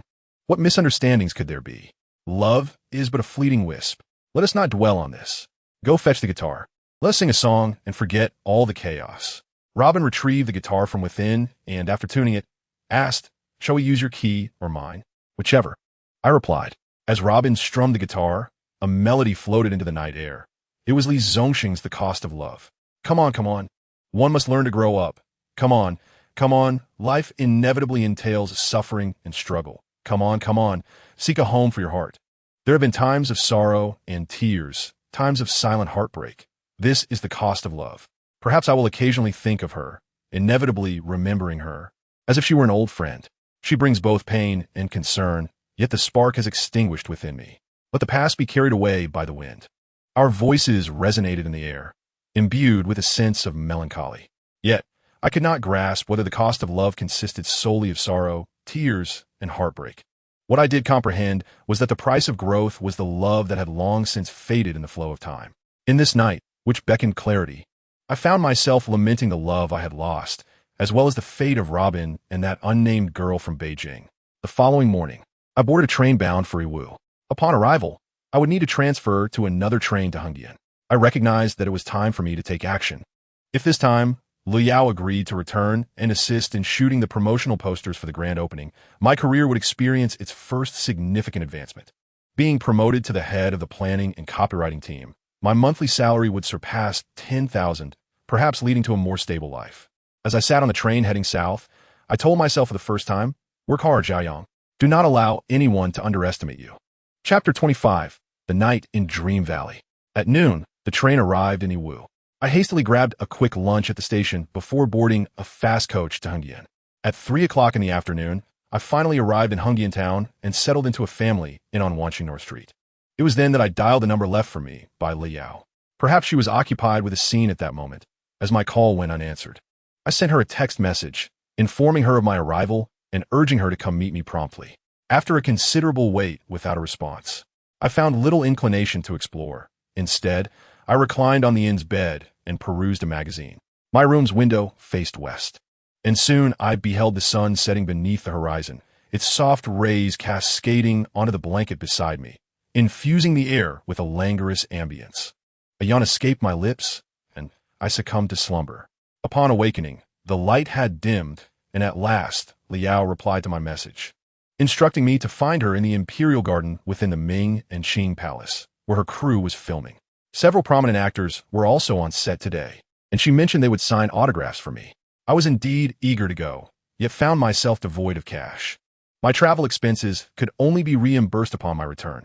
Spending over 100 yuan merely to meet a few celebrities felt extravagant. With a sense of regret, I replied that I would wait for her outside the scenic area. As dusk settled, I observed numerous extras lingering outside, awaiting their summons from the crew. Their eyes, dulled yet brimming with yearning, reflected the hardships of life. It struck me that no one is destined to endure such trials from birth, yet many, including myself and these waiting extras, find ourselves ensnared in a cycle of struggle. I crouched beside one of the extras, engaging him in conversation to alleviate the monotony while waiting for Liao. The sky grew progressively darker, and I spotted several crew vehicles departing the scenic area. Yet Liao's presence remained elusive. A thought crossed my mind, perhaps that troublesome woman was involved in a night shoot tonight. Just as doubt crept in, I caught sight of Liao, resplendent in her Qing dynasty attire, seemingly yet to change out of her costume. She stood at the ticket service area, scanning the surroundings. I rose to approach her, and upon noticing me, she broke into a smile and rushed over. Liao linked her arm with mine, exclaiming with relief, "I've finally returned." I gently removed her arm from mine and replied, "Your Highness, please maintain decorum." Liao, undeterred, reattached herself to me and, with a joyful tone, inquired, "Xiaoyang, speak truthfully. What brings you all this way to Hongdian to seek me? Surely not to become your prince consort." I playfully pushed Liao aside. "Then I shall escort you to the Naiwafu to become a eunuch," she jested, pinching my waist yet wearing a bright smile, clearly in high spirits. In response to her playful pinch, I admonished her sternly, "Behave yourself, focus on your performance, and be a decent person. What if I do not?" She retorted with a mischievous glint in her eye. My expression hardened as I replied, "I shall take you to task." Liao burst into laughter. "Xiaoyang, I relish seeing your serious demeanor while you utter such roguish words." Accompanying Liao to her hotel, we changed into a different outfit and strolled along the streets of Wanqing North Street. Although Liao has yet to achieve fame in the entertainment industry, passers-by still cast glances in her direction. I believe her rise to stardom is merely a matter of time. She is not only beautiful, but also possesses the aura of a celebrity, with acting skills that are nothing short of extraordinary, as I have, unfortunately, experienced firsthand. At this moment, I refrained from mentioning the purpose of our visit to Liao, as I felt it would be a burden and a mood dampener for her. Instead, I preferred to savor the leisurely freedom that preceded the nightfall. It was my first visit to Hongdian, and as I walked through the streets, I couldn't help but admire the scenery, while Liao expressed interest in the local delicacies, frequently inquiring about my cravings. As we wandered towards the end of the street, Liao suddenly seized my arm, pointing excitedly at a barbecue restaurant on the roadside, exclaiming, "Xiaoyang, let us go eat barbecue." I glanced at the eatery, which was utterly packed, and replied, "It's too crowded. Let's south find another place." A crowd indicates deliciousness. You must be unaware? This barbecue place is quite famous. When Fan Bingbing was filming in Hongdian, she waited in line for over 20 minutes just to taste their barbecue. Liao insisted, pulling me towards the restaurant. Wait 20 minutes. Is Fan Bingbing really that foolish? I stood my ground, unwilling to budge, not out of aversion to barbecue, but rather a reluctance to wait. She is not foolish. She is a foodie. Liao corrected me playfully. Still, I remained steadfast.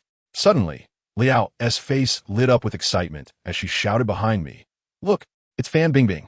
Instinctively, I turned my head, and Liao seized the opportunity to drag me into the restaurant, teasing, "Look at how eagerly you turn around. Did your neck not snap? If it were truly Fan Bingbing, I would be delighted." I retorted, but once again fell prey to her theatrical antics. What a failure. Liao teased as she settled me into a chair before heading to the queue to order. As we dined, the night quietly descended, sipping on Sprite and enjoying the barbecue. Our appetites were hearty. After taking a large gulp of Sprite and wiping the sweat from my forehead, I asked Liao, with all this food, "Why can I taste Fan Bingbing?" Liao shot me a disdainful look and replied, "Are you daft? You're eating barbecue, not roasting Fan Bingbing." I was momentarily speechless. Finally responding, as if I hadn't asked, Liao flashed a triumphant smile, saying, "I love seeing you at a loss for words. Hurry up and eat. After we finish, we'll take a stroll in Dream Valley." At 7:30 in the evening, Liao and I arrived at one of Hongdian's attractions, Dream Valley. Upon entering the scenic area, I discovered that the nighttime ambience resembled a world woven from light and shadow. Despite not being the peak tourist season, it remained remarkably lively. After a leisurely walk, we found ourselves resting on a wooden bench beneath the Ferris wheel. I closed my eyes to rejuvenate, not particularly fond of the dazzling lights. When I opened my eyes, I noticed Liao had also shut hers. I nudged her and asked, "Why are you closing your eyes?" Liao kept her eyes closed, her expression dreamy as she replied, "I envision this place as a stage surrounded by lights, and I transform into a dazzling star standing at the center of it all." I have always been aware of Liao's aspirations and the significance of opportunities for a newcomer graduating from film school. In terms of pure ambition, she and I are worlds apart. She is captivated by the enchanting interplay of light and shadow here, while I am enchanted by the crystalline brilliance of that city. The Ferris wheel continues to revolve in the sky, carrying a myriad of people, and I find myself entranced by the sight. At some point, Liao has linked her arm with mine, nestling against me, and I am momentarily lost in the rare tenderness she displays. "I'm truly happy to be with you," Liao whispers, leaning further into my embrace. This time, I do not push her away. In fact, I find solace in her dependence. At this moment, there is no tumult of desire, only the warmth of companionship. I seem to rely heavily on this warmth, holding Liao tightly, inhaling the faint scent of her perfume mingling with the coolness of the night, which momentarily pulls me into a state of blissful disorientation. A warm tear drops onto my hand as Liao clings to me tighter, her voice choked with emotion. "Xiaoyang, I am truly exhausted here. I feel so helpless, constantly having to read others' expressions, fearful of unspoken rules and the intrigue within the crew. Only in your embrace do I find a sense of security." Her words evoke a sense of panic within me. I, too, am teetering amidst the storm and am hardly a reliable anchor. I offer silent comfort, gently wiping away the tears from her face, feeling powerless to do anything more than provide her with my presence. The wind, which had been blowing steadily, finally subsides a little. Liao releases her hold on me and gazes at me, asking, "You must have come to see me for a reason, right?" Chapter 26. Will we be together? The Ferris wheel behind us has ceased its rotation, and a new group of people boards. After a long moment, under Liao's watchful gaze, I nod and say, "Yes. I do have a matter to discuss with you during my visit to Hongdian." Liao's expression is one of expectation as she quips, "You definitely didn't come just because you missed me. You hardly think of me. Please don't say that. It makes me feel like a rogue seeking you only for my own purposes." Liao smiles, teasingly asking, "So, have you thought of me over these past days?" "Oh, here we go again. All right, I won't tease you any longer. What is it you need to discuss with me?" After a moment of silence, I inquire, "Do you have any free time lately?" "The crew has just started filming. I have scenes almost every day," Liao replies. "Is it that hectic?" I exclaim. Liao nods, "Yes. The schedule is quite packed. Tonight, I have 2 night shoots, and I must return to the crew shortly, so I can't stay with you for long." A pang of disappointment strikes my heart, knowing that the likelihood of leaving empty-handed is substantial. Not wishing to pressure Liao, I remained silent for a moment before saying, "Then you should head back. My visit isn't of utmost importance. If you're busy, it's all right." Liao checks her watch and says, "I really must go." I smile and respond, "Off you go." Before she leaves, Liao asks me, "Where are you staying?" "At Shaolian." "Oh, then I'm off. Goodbye, Xiaoyang." Liao waves at me before jogging away. The Ferris wheel continues to turn, yet I find myself suddenly alone, reclining on a bench, disinclined to return to the hotel. Although I assured my superiors that I would see this matter through, I hesitate to pressure Liao. If she truly has no availability, then I must resign myself to fate. My readiness to relinquish my efforts stems from an understanding of Lu Yao's predicament. She is merely a newcomer in the production, often compelled to navigate the whims of others, and amidst the tight shooting schedule, it is indeed arduous to carve out time. It would be unreasonable to halt the entire production for her sake. In truth, I ought to feel elated for Lu Yao, for her lack of availability signifies her significant role in this production, perhaps indicating she could indeed rise to fame through this opportunity. Upon returning to the hotel, I took a warm shower, alleviating some of my fatigue, and lay down on the bed, my thoughts drifting to concerns about the professional futures of both myself and Fang Yuan. I can only hope that Chen Jingming is merely overreacting and that this matter will not jeopardize our collaboration. Sleep eludes me, and as the clock ticks into the early hours, the world gradually bids farewell to its clamor, sinking into silence. Approaching the window, I opened it, lit a cigarette, and gazed out at the muted hues outside, allowing my mind to empty of all thoughts. Suddenly, the doorbell rang, initially assuming it was from a neighboring room. I soon discerned it was indeed from my own. Confused, I pondered who could be at the door at such a late hour, as this kind of guest house typically offers no special services. Peering through the peephole, I was astonished to find Lu Yao standing outside. I opened the door, and she greeted me with a smile, saying, "Surprised to see me?" Indeed, I was taken aback, utterly unprepared for a visit at this hour. Lu Yao entered the room, placing her cosmetics and toiletries in the bathroom, then turned to me, stating, "I just finished filming and came straight to see you. I'll be staying here tonight." "Is that really necessary?" I inquired from the bathroom doorway. "Absolutely. But tonight is not suitable. You know the rule about not engaging in intimacy for a month post-filming. This is basic physiological knowledge, Zhao Yang." She replied, while removing her makeup. "How can you not change your mischievous nature? With your audacity coming here, do you have any idea how difficult it would be for me to endure this night?" I retorted, "You should find a way to manage," Lu Yao said nonchalantly. I fell silent. I lay on the bed watching television, and after she finished her routine, Lu Yao slipped into bed beside me, snuggling against me and saying, "Stop watching TV." Why should I stop? I continued to gaze at the screen. Lu Yao found the remote and turned off the television, plunging the room into an immediate stillness. She then spoke earnestly, "So, what brings you to seek me out this time?" "It's nothing significant," I replied, reaching for the remote again. "I'm not foolish. If you only wanted to spend a night with me, would it be worth your journey from Suzhou to Hengyan?" Lu Yao snatched the remote from my hand. "I didn't come merely to sleep with you, did I? So stop stalling and tell me why you sought me out." Under Lu Yao's persistent inquiries, I finally confessed, recently, I have been discussing the establishment of a dedicated counter with our department store. A female representative there reviewed the promotional posters you shot for our mall and believes your image aligns perfectly with the product positioning. They hope you can shoot a series of promotional posters for the products, complementing the grand opening. I added, "If you cannot find the time, then it is no matter. Does your company value this collaboration highly?" I replied, "Our department store currently hosts 7 international first-line brands, and with this, we would reach 8, meeting the standards for top-tier department stores. It is indeed significant. You see, if I do not ask, you would not mention such a substantial matter." Lu Yao's tone carried a hint of reproach. "If you truly have no availability, my words would bear no weight. Focus on your work. There's no need to force it." After a moment of silence, Lu Yao inquired, "How many days do you anticipate it will take to complete the shoot?" 2 days should suffice, possibly 1. It is still uncertain how they plan to proceed." Lu Yao nodded, saying that is manageable. In fact, I had already discussed this with the director before coming here. He mentioned he could arrange 2 days off for me.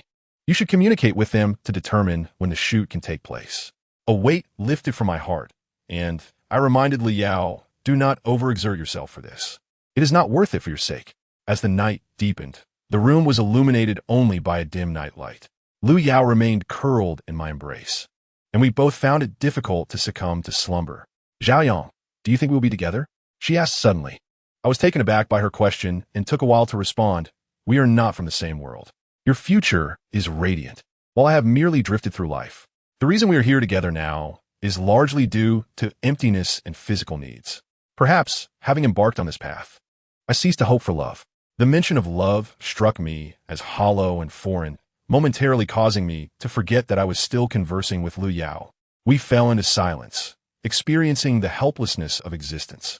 Despite sharing this moment, we were not truly intertwined in life, for our paths diverged. And one day we would part ways without being able to see each other again. Lu Yao, we should not continue this way. Otherwise, it will become a burden for us in the future, I finally said. Lu Yao held me tighter, remaining silent for considerable time before calmly responding. All right, after this night, let us be friends. That night, Lu Yao and I shared the same bed. Her embrace around me was tight and peaceful. I realized that what she needed was not merely a friend or a boyfriend, but a support to prevent her from sinking into the heavy reality. And what about me? Perhaps I sought a woman with whom I could lead a proper life, someone to whom I could entrust my heart for solace. But where was she? I remembered searching on the other shore. She was not there. I searched amidst the flickering lights. She was also absent. Chapter 27. Do not let me see you in Suzhou. The following morning, I departed from Hongyan and returned to Suzhou by afternoon. My first destination was the company, where I promptly reported the situation to my manager, Chun Jingming. The matter concerning the promotional poster was resolved thanks to Lu Yao as promised. That evening, after work, I lingered in the office, reluctant to leave. Having vacated the apartment I had inhabited for over 2 years, an unsettling panic gripped me, as I found myself without a place to go. Indeed, habits can be a formidable force. My current distress stems entirely from them. I had grown accustomed to the love that Jian Wei once bestowed upon me, to the warmth and solace that space had provided. I find myself pondering what has transpired over these years. Why do I continually lose invaluable treasures from my life, while gaining so little in return? Perhaps I know the answer, but am reluctant to acknowledge it. Thus, I console myself. I can finally perceive a glimmer of hope in my work. Progress in my career will surely lead to a more bearable life. So I must gather my spirits and prepare to embrace a new chapter. Upon leaving the company, I did not seek a new residence. Instead, I decided to temporarily stay with Robin. For at least 2 equally lonely and disheartened men could converse about music and the absurdities of life during the night. Wandering the streets alone, utterly bored, I resolved to visit a bar in search of Robin and indulge in a few more drinks. Without hesitation, I hailed a taxi to the bar where Robin performed. Upon arrival, the familiar ambience of vibrant lights and lively crowds enveloped me, and I settled into a relatively quiet corner. Robin approached with a few bottles of beer, took a seat across from me, and handed me one, remarking, "I thought you had severed ties with this place. What brings you back?" Glancing around, I jested. I came to absorb some of this melancholic atmosphere. Lately, life has been a bit too joyful. Robin clinked his beer bottle against mine, chuckling, "You've grown accustomed to hardship. What's wrong with living a little more exuberantly?" I smiled, raising my bottle. "This is the essence of life, my friend. You must slowly comprehend the art of drinking." Robin shrugged with a smile and took a sip, then asked, "You went to Hongyan to see Lu Yao yesterday, didn't you? How did you know?" I inquired, astonished. "I chatted with Lu Yao on WeChat today, and she mentioned your visit." In truth, my trip to Hongyan was work-related, as we needed Lu Yao to shoot promotional posters for our department store. This arduous task had fallen upon my shoulders. I took another swig of beer, reflecting on Robin's words. "No wonder Lu Yao said it was a fleeting happiness. She might have initially believed you were visiting her specifically. Even if I were to visit her, it would have to be on the weekend," I replied. Robin nodded, refraining from further inquiries. After finishing another bottle of beer and engaging in light banter, he departed for his performance on stage. As more patrons arrived at the bar seeking amusement, I remained in my corner, sipping my drink, lost in thought. Memories of the previous night with Lu Yao surfaced in my mind, both tangible and elusive, evoking a sense of melancholy that perplexed me, yet it was undeniably real. On the stage, Robin and another female singer performed his self-composed song, with sporadic applause resonating throughout the venue. My attention was finally captured, and I began to snap my fingers in rhythm with the music. Robin is, in fact, an exceptionally talented folk singer.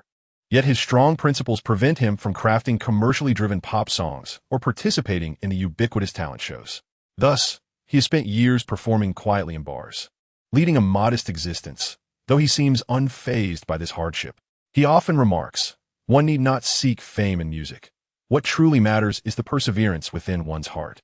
Despite having known him for several years, I remain unaware of the nature of his steadfastness, yet this does not diminish my appreciation for him. Amidst the music, my phone vibrated in my pocket. Still keeping time with the rhythm, I extracted the phone and answered without checking the number. It was Fang Yuan calling. He seemed to hear the din of the bar and said to me, "Zhao Yang, are you loitering in a bar again? Enjoy your honeymoon. Don't worry about your friends." As I stood from my seat, swaying with the crowd to the music, I replied, "Where are you? I'll come find you." "Weren't you supposed to be in Sanya with Yin Yin?" I asked, puzzled. "It's been pouring rain in Sanya for days. I'll go in a few days." He replied, "In a few days? Do you have enough time left on your honeymoon? You won't be able to play for long," I said. "Enough of your chatter. Just tell me which bar you're in." "Suho bar. Come on over. I'll buy you a drink. Then you better bring plenty of cash. Yin Yin is coming too, along with Jianwei and Xiangchen." Hearing the names Jianwei and Xiangchen sent a shiver through me, and after a moment of stunned silence, I exclaimed, "Have you lost your mind getting married and bringing them along? What are you so worked up about? It's been years since the five of us gathered together.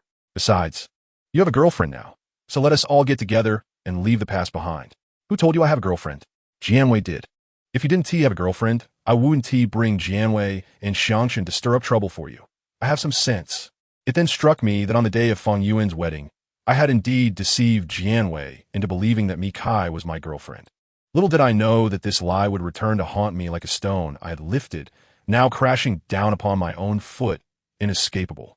Lost in thought, Fang Yuan continued, "Actually, it was Xiangchen who suggested we get together. We've been through college together as brothers. Let us not allow past romantic entanglements to spoil our fun. Now that everyone is paired off, it would be delightful to reunite." Unsure of how to respond, I remained silent. Fang Yuan then reminded me, "Don't forget to invite your girlfriend. I've heard from Jianwei that she is stunning." If Jianwei thinks so, both Yin Yin and I are truly eager to witness her beauty. Just as I was about to say something, Fang Yuan had already ended the call. As the beeping tone echoed in my ear, I was left utterly bewildered. The bar remained enveloped in a cacophony, yet I found myself restless, unable to escape the gravity of the situation. With discussions reaching this critical juncture, retreating was not an option. The predicament stemmed from my reckless declaration that Mi Kai was my girlfriend. At that moment, I felt as desperate as a drowning man clinging to a straw, and thus I could empathize with my past actions. But now, what was to be done? After a prolonged period of indecision, I resolved to call Mi Kai. If she possessed even a shred of loyalty, she would undoubtedly come to my aid.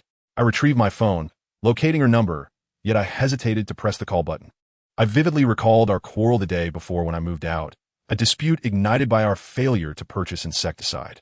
She had insisted I repay my debts, leaving me with nothing but my guitar, which I abandoned in my hasty retreat. Was it not too cowardly to contact her now? Regardless, I mused in her eyes. I was a scoundrel, and what was the point of maintaining any semblance of dignity? Muttering to myself, I steeled my resolve, pressing the dial button. As the ringing commenced, a wave of anxiety washed over me. This apprehension was warranted. I feared Mi Kai would mock my lack of integrity and, even more so, that she would refuse to offer assistance. Moments later, the call connected, and I was met with her unyielding voice. "What do you want?" "Emergency assistance," I replied. "Emergency assistance? Are you planning to jump into a river or a lake again?" Mi Kai's sarcasm nearly left me breathless. After a brief pause, I managed to respond. This time, it's not about jumping into water. "Do you recall the last wedding of a friend when I told a woman you were my girlfriend? How dare you bring that up?" She retorted. I sighed in agreement. Alas, it was precisely that declaration that has caused my current troubles. "My friends wish to meet you, and they are on their way. Please, hurry to Suha Bar and rescue me. Someone like you, not even Jesus could save. Stop belittling me. This is a matter of utmost urgency. If you don't come, I will be utterly humiliated today. Who cares about you? Consider it a plea." "Isn't that sufficient?" I implored, adopting a posture of desperation. Unmoved, Mi Kai replied, "You're on your own." Anger surged within me. Have you been reincarnated as a cold-hearted villain? Is there no sense of camaraderie left? Let's not cross paths in Suzhou again. Suddenly, the call ended, and as I heard the dial tone, I was left utterly stunned. Chapter 28. Living with a tail between one's legs. Following Mi Kai's abrupt disconnection, I relinquished any illusions of her assistance. I had to bear the consequences of my own misdeeds. In truth, her reluctance to help was entirely reasonable, while my threat to avoid her in Suzhou was the epitome of unreasonable arrogance. In a state of despair, I scratched my head, contemplating an exit from the bar. I harbored an earnest aversion to facing Jianwei and Xiang Chun, a reluctance born solely from a desire to ease my own discomfort. However, tonight, escape was futile, as fleeing would only signify my inability to let go of Jianwei. In merely 10 minutes, a group of 4 entered the bar, with Fan Yuan and Yin Yin leading the way, followed closely by Xiang Chun and Jianwei. They approached me, laughing and chatting, while I wished fervently to find a crack in the ground to hide.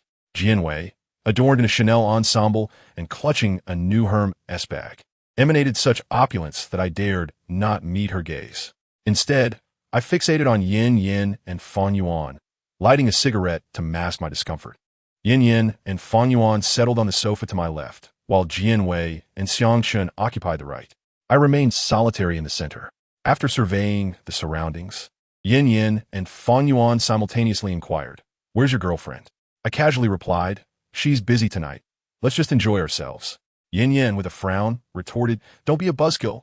Call her again. We can wait a little while." I shot back at her, "Stubborn girl, why must you insist? I said she's busy, and that should suffice."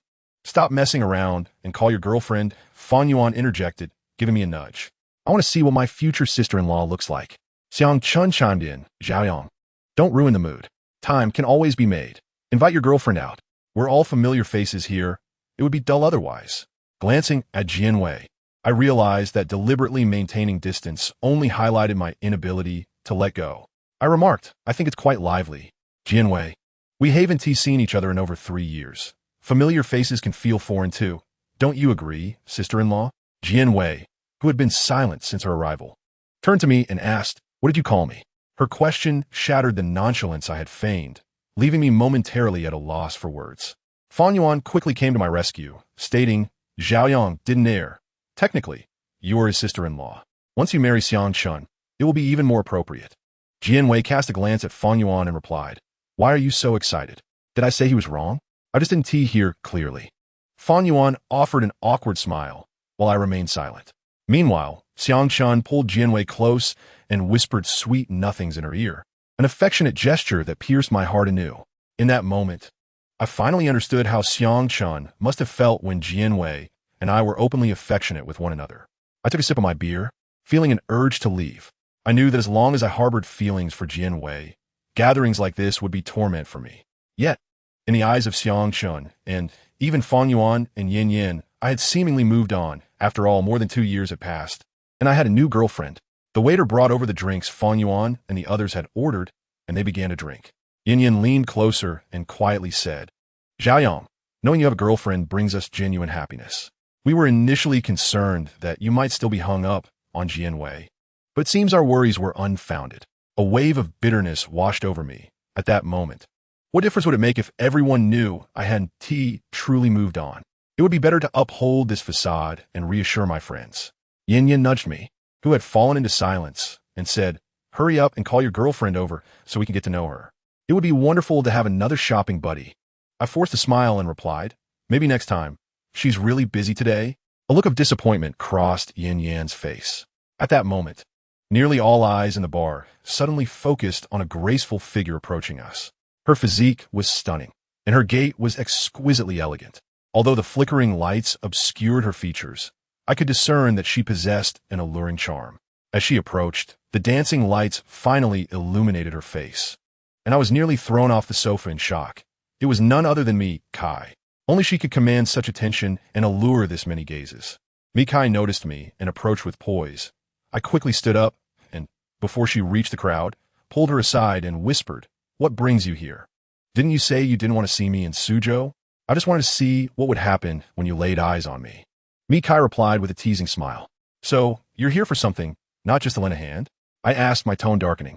Mikai regarded me coolly and replied, "You were the one who threatened me. How can you say I'm here for something? Now that I'm here, you may act upon your threats." I felt like a snake caught by Mikai, fearing she would expose my vulnerabilities in front of everyone. I had no choice but to soften my tone and plead, "I was just speaking in anger. Let's not hold grudges, all right?" Mikai scoffed. "What happened to your earlier bravado?"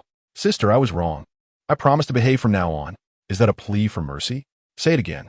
A wave of helplessness washed over me, unable to resist. I gritted my teeth and said I was wrong. I promised to behave properly from now on. From across the room, Fong Yuan shouted, Zhao Yang, what secret are you whispering about? Hurry and introduce your girlfriend to us. Coming, I replied, then turned to Mikai and asked, are you feeling better now?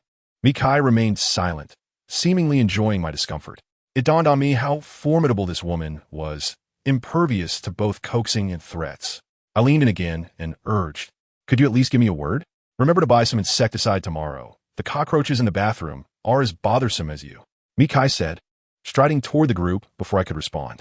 I was momentarily stunned, puzzled as to whether she had just spared me, rescuing me from a precarious situation. Mikai took the seat I had just vacated and greeted everyone.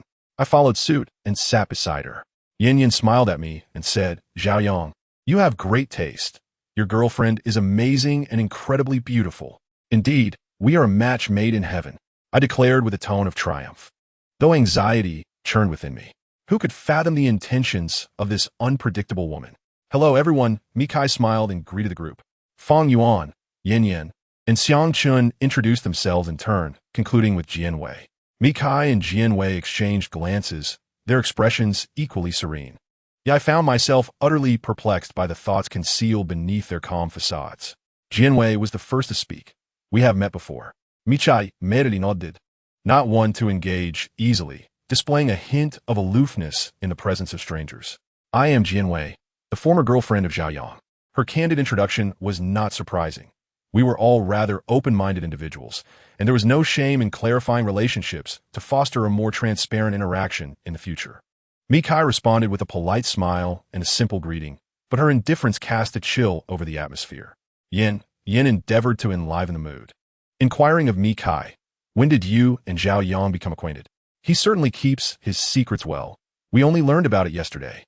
I watched Mikai with trepidation, hoping she would not expose me, for she remained silent. I could navigate this uncomfortable gathering unscathed. It's been a while, Mikai replied vaguely, her answer devoid of any inconsistencies. Yin chuckled, remarking, from now on, we shall entrust Zhao Yang to you. He's quite wild, so you'll need to keep a close eye on him. Mikai nodded and added, indeed, he does have some questionable traits. Yin appeared momentarily taken aback. Glancing between Mikai and me, her expression tinged with confusion. Chapter 29, Elopement. In response to Yin Yan's bewildered gaze, I interjected, please do not look at me with those wide, questioning eyes. Have you not teased Fong Yuan before? A little playful banter among couples is beneficial for the healthy development of their relationship. Who here does not know that Zhao Yang possesses commendable character? Afterward, I turned to Mikai to complain, enough of this. If you wish to tease me, let us do so in the comfort of our home. These individuals are mere jesters. Do not stoop to their level. Zhao Yang, you truly are relentless in your quest to maintain your grand image. You have belittled an entire group of us. Xiang Chun remarked, I have always excelled at this. This time, Mikai interjected, so, am I correct in saying that your character is indeed lacking? Absolutely. The others chimed in, sharing a knowing laugh as they raised their glasses for a toast. The atmosphere finally beginning to lighten. I downed the remaining half of my beer, feeling a slight sense of relief, though my peripheral vision remained fixated on Jianwei, who had been even quieter than Mikai since entering the bar, only occasionally exchanging a few words with Xiang Chun. As the group continued their conversations, I sat beside me, Kai yet refrained from any physical contact, fearing her potential wrath. I desperately wished for this gathering to conclude peacefully, with no intention of attending another in the future. At that moment, the anguish within me was mine alone to bear. I simply desired to stand silently behind Jianwei and Xiang Chun, wishing them happiness, rather than feigning enjoyment among the others in jest, which filled my heart with pain from which I could not escape. The human experience. Wearing an ill-fitting mask inflicts pain not only upon the face, but also upon the heart. In the distance, Luo Bin finally concluded his performance, holding the microphone as he gazed in my direction, saying, Zhao Yang, come up and sing a couple of songs to entertain your friends. As Robin's words faded, Jianwei was the first to applaud, followed by Fong Yuan and Xiang Chun, who joined in with whistles, instantly lifting the atmosphere of the bar. I surveyed the crowd, nodded to Robin, and then approached the stage. Robin handed me his guitar and took a bass from the band member Xiao Wu to collaborate with me. Taking a deep breath, I chose a song by Jung Jun titled Elopement. I announced, "This song of elopement is for you all," as I strummed the guitar strings. Closing my eyes, fragmented images resurfacing in my mind. I dedicated my youth to the resplendent city behind me. For this beautiful dream, we paid the price, leaving love for the most sincere girl by my side. You sing with me, you wander with me, enduring the pain together, until now, only to suddenly realize that what I yearned for was true love and freedom, wishing to run away with you to the farthest town. I longed to elope with you to be the happiest people, to elope, to elope, to elope. In a fit of fervor, I improvised and sang elopement 3 times in succession, my emotions unleashed in that moment. Before Jianwei went abroad, we found ourselves cornered, retreating from Shanghai back to Suzhou, then yearning to elope from Suzhou to Tibet. At that time, we naively believed that with the courage from this song, we could run away to the ends of the earth, thinking that a guitar and 2 people racing together would make us the happiest, and that elopement could allow us to seize a lifetime for just the 2 of us from the realities of the world. The heavy metal music tore through my desires, drowning out all the mundane clamor in this song, Elopement. I had never felt so uncontrollably hysterical, wishing to tear apart the world, to shatter delusions. As the music began to fade, thunderous applause erupted. I held my head high for long, while before returning the guitar to Robin and walked towards the restroom without looking back. In the restroom mirror, my face was splattered with water, yet I felt relieved to have successfully concealed the pain and the suffocating tears. Once, she was my faith in this city of desires. Now, that faith has collapsed mercilessly. Thus, all the hurt, pain, and desire were suppressed deep within my heart, finally unendurable, twisting and tormenting my nerves within the span of song. Outside the bar, as everyone said their goodbyes, the 3 of us men were slightly intoxicated. Fang Yuan draped an arm around Yan Yan's shoulder as they headed to their car, while Jianwei supported the dazed Xiangchen. Only Mikai and I maintained an almost imperceptible distance. Jianwei assisted Xiangchen into the car, but as she turned to leave, she came back towards Mikai and me. Standing before us, she did not look at me, but addressed Mikai, saying, "Go back and prepare a cup of milk with honey for him. His stomach isn't well." Mikai nodded, and only then did Jianwei glance at me, somewhat unsteady on my feet, before signaling to Mikai, saying nothing more, and turned to walk towards the car. I stared at her retreating figure, lost in thought for a long time. "She has already left," Mikai said to me. "Oh," I replied numbly. "Where do you live? I can give you a ride back." "I don't need it anymore. I can take a taxi myself," I said. Mikai smiled and replied, "I promised your ex-girlfriend that I would prepare you a cup of honey milk. I dislike breaking promises." "Then let's go," she said. As Mikai drove, I sat in the passenger seat, watching the vehicle glide through the shadows of the city, surrounded by towering buildings. I felt somewhat dizzy, aware that the effects of the alcohol were kicking in. After a prolonged silence, Mikai finally asked, "That song you just sang was for your ex-girlfriend, wasn't it?" "Her name is Jianwei. Do you dislike it when others refer to her as your ex?" I responded somewhat awkwardly. "Isn't it better to simply call someone by their name when 2 people have already severed ties?" Mikai chuckled and remarked, "Perhaps your heart is not as unburdened as your words suggest." I chose not to respond, gazing at her for a long time before suddenly saying, "Drive faster. I feel like I might vomit." "Then get out and throw up," she replied. "Just get me home quickly." "I really need you to speed up," I urged, my words becoming more fluid. Mikai slammed on the brakes, and the car came to an abrupt halt. "Get out and vomit. Isn't it hard to hold it in? There's a river over there." Although I felt dizzy, it wasn't to the point of vomiting. I merely wished to avoid discussing Jianwei with her. However, the sudden stop nearly caused the alcohol in my stomach to spew forth. It seemed as though this woman could always see through my lies and impose punishment upon me. I opened the car door and stumbled towards the riverbank, where I began to heave violently. Feeling weak, I lay sprawled on the ground, staring at the twinkling stars, which only exacerbated my dizziness. Mikai approached, offering me a tissue with a reproachful tone. "I told you not to drink so much. If you hadn't slammed the brakes like that, I wouldn't have thrown up," I replied, still somewhat incoherent. "Oh, really? So you were just playing me, were you?"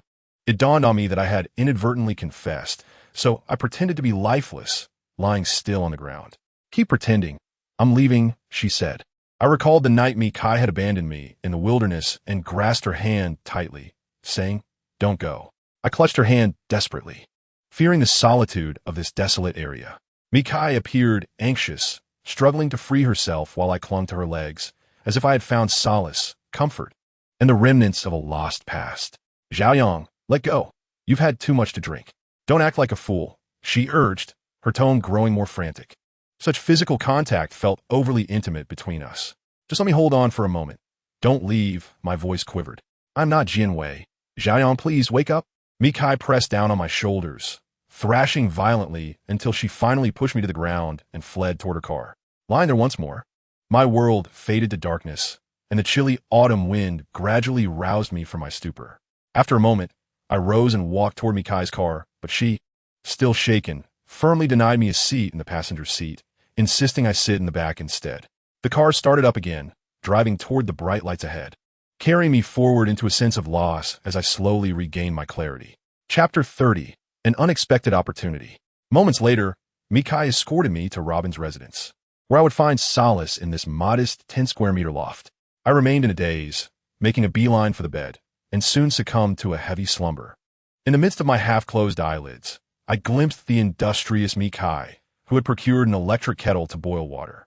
After descending the stairs, she returned shortly with milk powder and honey, preparing me a cup of honeyed milk. Don't sleep just yet. Drink the milk, she urged. Reluctant to move, I mumbled, just set it down. I'll drink it later. It will cool down, she replied. With a struggle, I propped myself up in bed as Kai handed me the milk, taking a seat in the chair opposite me, observing my every move. The freshly made milk was scalding, and I sipped it slowly. Mikai prompted, hurry and drink. Once you finish, I'll tidy up and leave. There's nothing much to tidy. If you're in a hurry, just go, I retorted. I'll wash the cup and pour you another cup of hot water, in case you get thirsty, Mikai added. Why are you being so kind to me? I asked, taking a large gulp of the milk, only to find it too hot to swallow. Mikai responded with surprise. Is making you a cup of milk really such a great kindness? Indeed, it was merely a small gesture from me, Kai. Yet I felt an overwhelming sense of her kindness.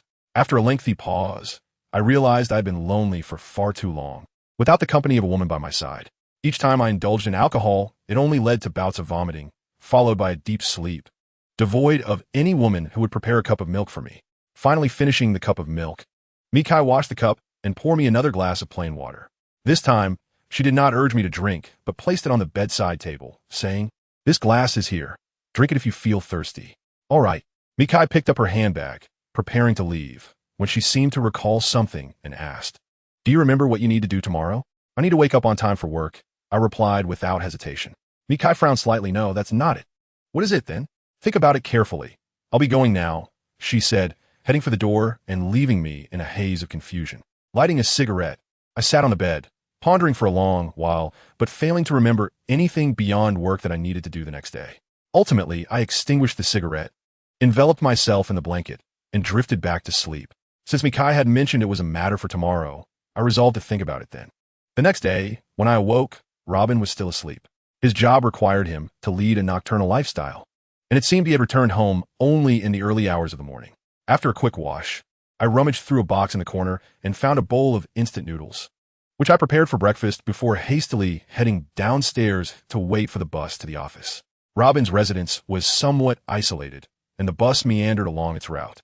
So during the hour-long journey, my mind was preoccupied with Kai's reminder from the previous day. Finally feeling more alert in the morning, I recalled how Mikai had staged a performance with me last night. Of course, her assistance could not have been without ulterior motives. There must have been some underlying exchange between us. Following this line of thought, clarity dawned upon me. Today, I must procure insecticide powder for her to sprinkle in the restroom. To ensure I would not forget, I set a reminder on my phone. Feeling more secure about my plan, upon arriving at the office, I had yet to pour myself a cup of tea when I was summoned by our planning department manager, Chen Jingming. I entered his office, where he appeared to be in good spirits, and gestured for me to take a seat. "Manager, have I messed something up again? Summoning me so early?" I instinctively inquired, as my previous encounters with Chen Jingming had primarily involved critiques of my work. With a smile, he reassured me. "Do not be anxious. This time, I have an important task for you." "What task?" I asked, curiosity piqued. "We are setting up a booth at our department store, marking our entry into the ranks of high-end retailers. The company wishes to leverage this opportunity to launch a comprehensive marketing campaign, aiming for a grand impact to attract more international first-tier brands to collaborate with us." "Are you implying that I am responsible for planning this event?" I asked in astonishment. Chun Jingming nodded solemnly, stating, "Indeed, this is a rare opportunity for you. You must understand that the competition in traditional retail is fierce, and in recent years, we have faced significant challenges from online shopping. The survival of our department store hinges on adopting a high-end, brand-oriented approach. We must attract as many international first-tier brands as possible to enhance our competitive advantage. Thus, this event embodies our company's core values, and the upper management places great importance on it. I hope you will take on this significant responsibility. Manager, you are well aware of my capabilities. Such a large-scale event should be entrusted to Fang Yuan." I hesitated. "Zhaoyang, opportunities do not present themselves frequently. Fang Yuan's promotion to deputy manager of the planning department is already a foregone conclusion due to his substantial contributions. No one questions his merit.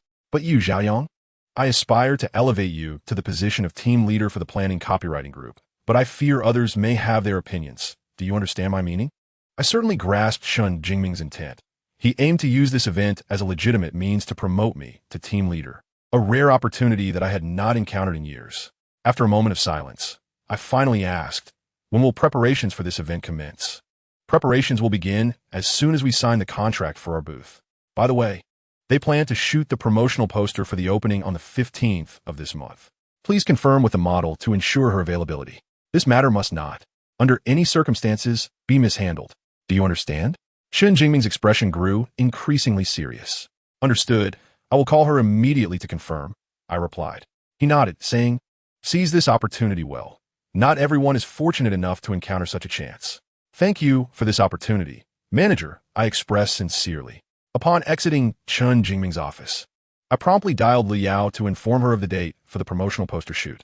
She confirmed without issue, and the weight that had been pressing upon my heart finally lifted. It was indeed time for me to take action in my life, and I was determined to seize this opportunity with unwavering resolve.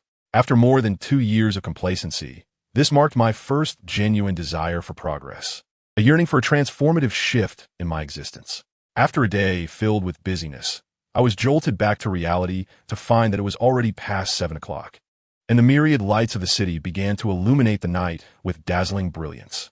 As I sat on the swaying bus, my mind was consumed with the upcoming marketing event. Chun Jingming was right. This opportunity was a rare gem for me, and I could not afford to be the slightest bit negligent. After what felt like an eternity, the bus continued to jostle along its route. I reached into my pocket to check the time, only to discover that my phone had died due to a lack of battery. Looking up at the electronic clock on the bus, I realized it was already 8:30. 8:30. Suddenly, I recall that after work today, I needed to assist Mikai in purchasing insecticide to rid her of those loathsome cockroaches. I remembered setting a reminder on my phone this morning to avoid forgetting, but fate had conspired against me, rendering my phone useless and jeopardizing my standing with Mikai. Chapter 31. The Charlatan. The moment the bus came to a halt, I eagerly disembarked and scanned the area for a taxi, but fate seemed to conspire against me, as all the cabs passing by were already occupied. I increasingly believed that my encounter with Mikai was not a serendipitous arrangement, but rather an unavoidable torment. Finally, a taxi arrived, and I hurriedly instructed the driver to head to the farmer's market.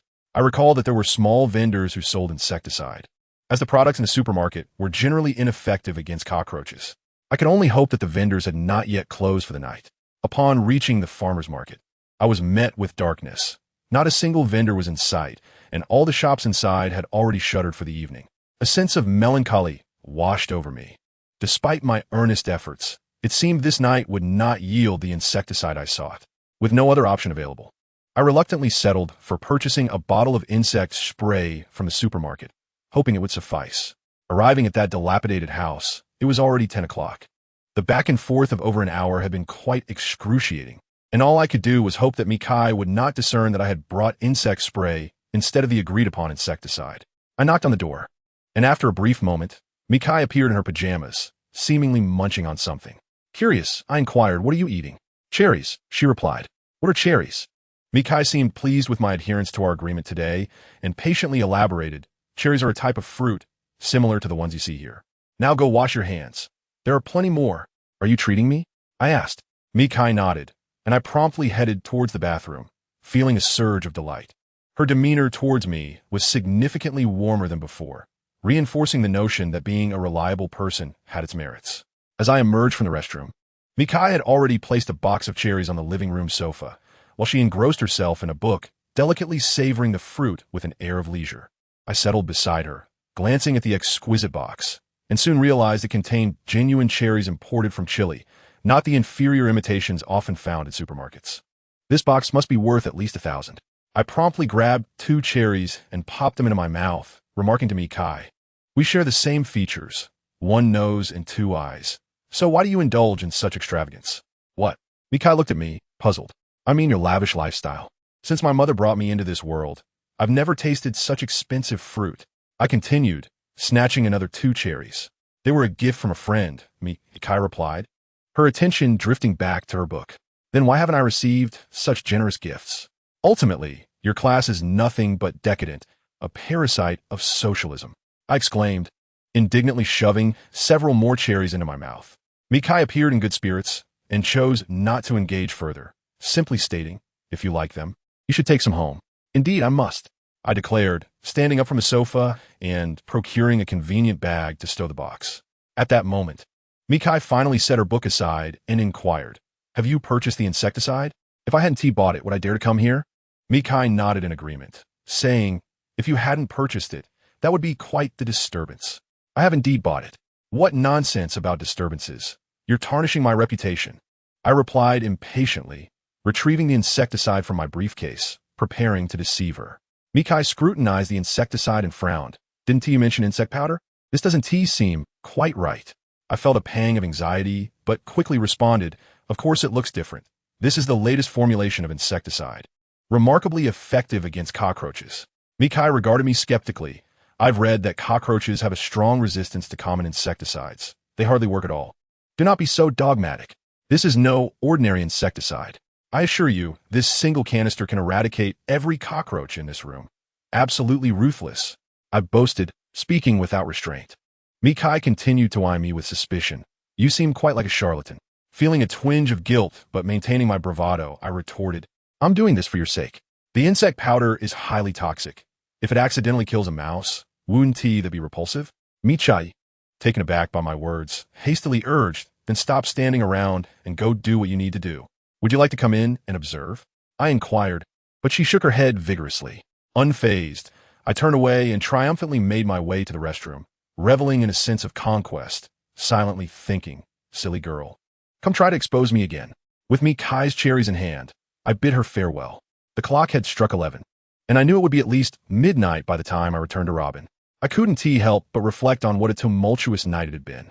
As I was leaving, I cautioned Mikai, "Do not use that restroom tonight. After spraying the insecticide, there are too many toxic substances." "I understand," she replied. I idly inquired, "Can you hold it in tonight? I have a feeling it will be quite difficult. I usually need to visit the restroom several times throughout the night." Mikai furrowed her brows and retorted, "Why are you so chatty? I'm merely concerned for your well-being. I suppose I could simply choose not to stay here tonight." Her words piqued my curiosity once more. From her tone, I could almost ascertain that she owned other properties in this city. Yet, why would she choose to purchase this place and reside here? Ultimately, I refrained from voicing my doubts, as I knew Mikai would not divulge the answers. I had asked her before, and besides, knowing the truth would serve little purpose other than to satisfy my curiosity. I had grown accustomed to engaging in endeavors of significance, so it was perhaps best to remain silent. I retrieved a cherry from my pocket and popped it into my mouth, addressing Mikai. "Well then, I shall take my leave. If you encounter any insurmountable issues in this house or neighborhood, do not hesitate to call me." "All right," she replied. I cleared my throat, the motion activating the sensor lights in the corridor before turning to depart. "Zhao Yang, wait," she called. I turned back, surprised to see Mikai, and asked, "You aren't suggesting I stay, are you? The restroom here is unusable. I simply cannot hold it." "Take your guitar with you," Mikai said, turning back to the room I once occupied to retrieve the instrument. I hesitated to accept the guitar from her hands, remaining silent for a long moment before saying, "I told you to find someone knowledgeable. This guitar would surely fetch a handsome price. I have no money to return it to you." My earlier demand for repayment had been born out of frustration, so I continued, "You should keep it. It belongs to no one but you and Jianwei, at least as a memory." I was taken aback and asked, "How do you know this guitar is connected to Jianwei? Her name is engraved on it." Mikai replied with a calm tone. After an extended silence, I averted my gaze from the guitar Mikai had propped against the wall and softly declared, "I no longer want it." Mikai chuckled gently. "You may part with the guitar, but you cannot shed the memories it holds. Why deceive yourself?" I remained silent.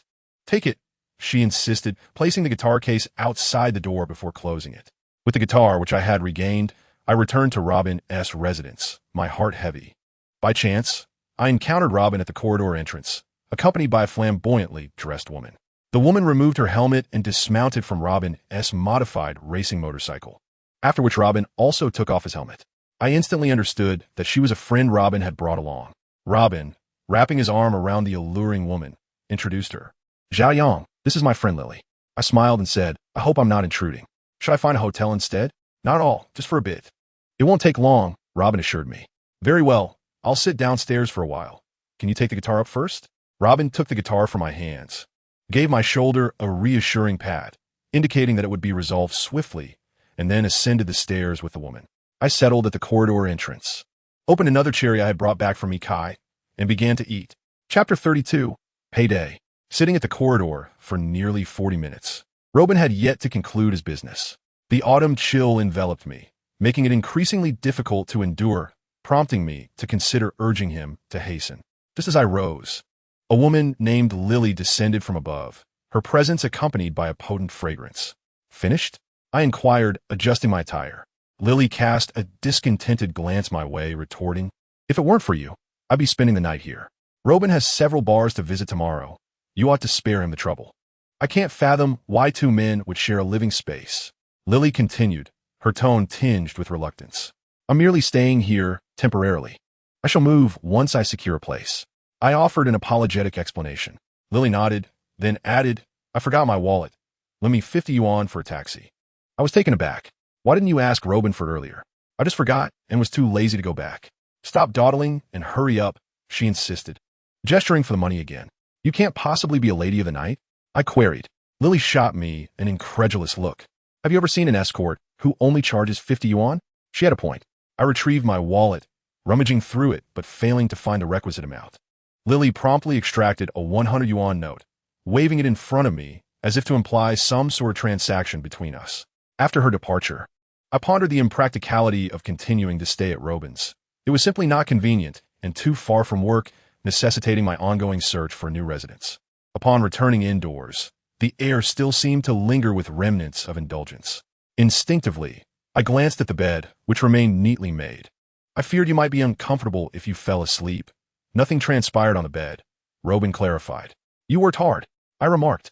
Robin chuckled. "It was no hardship. Whether standing or lying down, it's all the same." I placed the cherries I had brought from Meat Sai on the table and said, "A gift from a friend. Give them a try." "Oh, imported from Chile. Which extravagant friend do you have?" Robin exclaimed, plucking one and popping it into his mouth.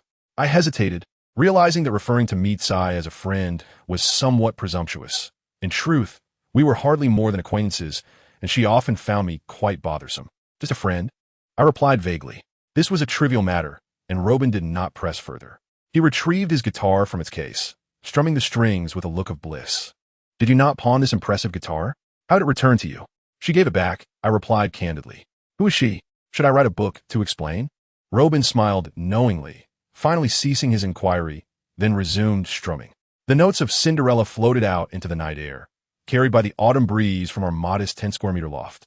The night was still as a placid pond, with Robin and I reclining on the bed, each holding a cigarette, lost in shared bewilderment and silence. Suddenly, a gust of wind burst through the window, dispersing the lingering haze of smoke. I engaged in a contest with the wild breeze, inhaling deeply before exhaling a thick cloud. And once more, the room was enveloped in the scent of tobacco. I swiftly finished a cigarette, extinguishing it in the ashtray, and finally inquired of Robin, "What are you pondering?" "Thinking of a girl," he replied, drawing in a deep breath of smoke. I teased, "Did you not just spend the night with Lily?" Robin chuckled softly, extinguishing his cigarette, then procured another from the pack and lit it, pausing for a moment before saying, "I wonder how she is faring now. If you miss her, why not reach out? Just as an old friend showing concern." Robin countered, "Are you truly daring enough to contact Jianwei after more than 2 years since your breakup? Why drag Jianwei into this?" I retorted, "It's the same principle. What would contacting her change? Just think of it that way. I feel for you, clearly still in love." yet unfairly branded a traitor in her heart due to her parents' pressure. As long as she finds happiness, my grievances are trivial. I lit another cigarette, inhaling deeply, succumbing to silence without further urging Robin to reach out to that girl from Beijing. Let us get some rest. Dawn is nearly upon us, Robin said as he extinguished the half-finished cigarette in the ashtray. I gazed out the window, seemingly perceiving all the darkness before the dawn, and could not help but reflect. Life is indeed an unsolvable enigma, fraught with right and wrong, truth and falsehood. The following day passed in a flurry of activity, a busyness unlike what I had experienced in my first 2 years of the company, primarily due to the workload temporarily falling on my shoulders. However, this was not a misfortune. If fortune favors me in becoming the head of the planning and copywriting team, then this serves as a valuable preparatory phase. Alongside the day's exertions, I had other rewards. I finally received my salary. Thus, as the end of the workday approached, I began contemplating how to spend this month's earnings. After much deliberation, I resolved that my first expenditure would be to treat me, Kai, to dinner. I recalled how I had cunningly lured her to Fan Yuan's wedding under the guise of a meal just days prior, causing her considerable irritation, an indisputable miscalculation on my part. Therefore, this evening, I must extend my invitation with utmost sincerity, both to atone and to express gratitude for her cooperation in the performance at the bar the previous night, which spared me from humiliation before Jianwei. I dialed me Kai's number, and after a brief pause, she answered, her tone as calm as ever. Hello, what is it? I would like to invite you to dinner this evening. Would you grace me with your presence? I replied earnestly. Is it another wedding of one of your friends?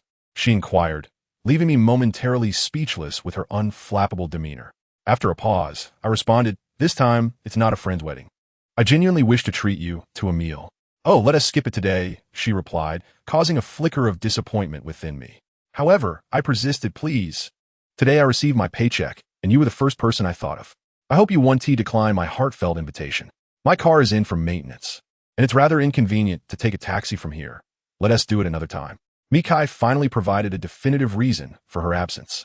That is easily resolved. I have a car. Where are you? I offered. You have a car? Mikai responded, puzzled. Indeed, it's quite similar to yours. Just do me a favor. Tonight, I'll take you to a wonderfully intriguing restaurant that I assure you will delight you. Mikai pondered for a moment before responding. Well, I'm at Lewin's Scenic Garden. You can come over. I exclaimed in surprise. You reside at Lewin's Scenic Garden. This locale is quite an upscale community, and I surmised that she must have sought refuge there due to the pesticide treatment in her bathroom the previous day.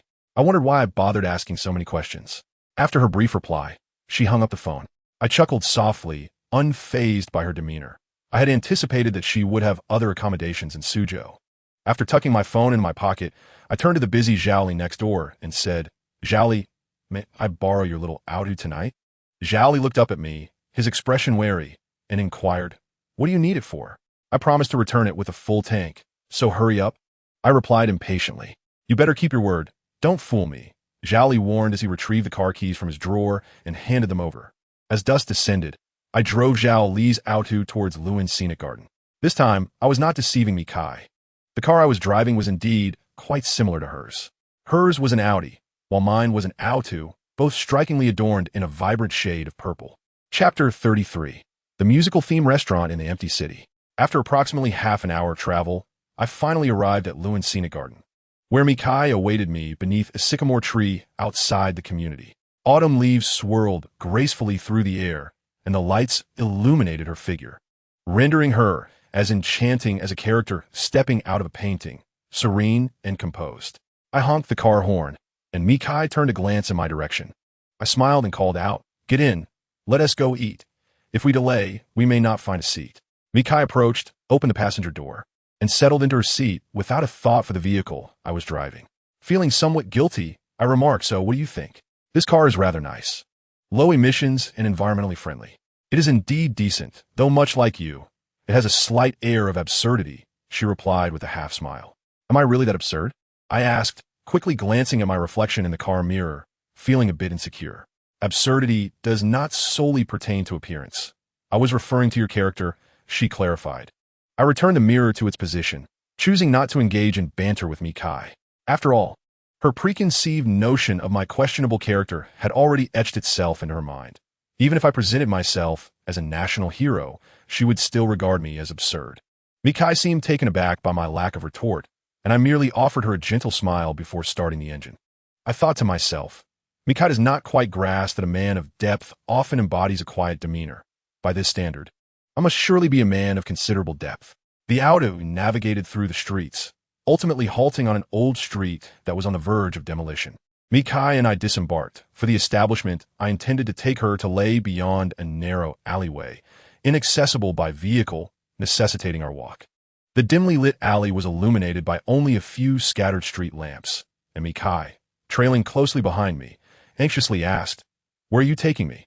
"To a hidden paradise, but we must first traverse this shadowy passage," I replied.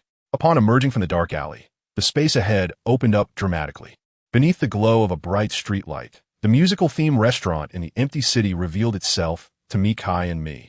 I lit a cigarette and remarked to Mikai, "This is the restaurant. It's owned by a friend of mine who is a musician. The ambience here is delightful, though it primarily serves Sichuan cuisine.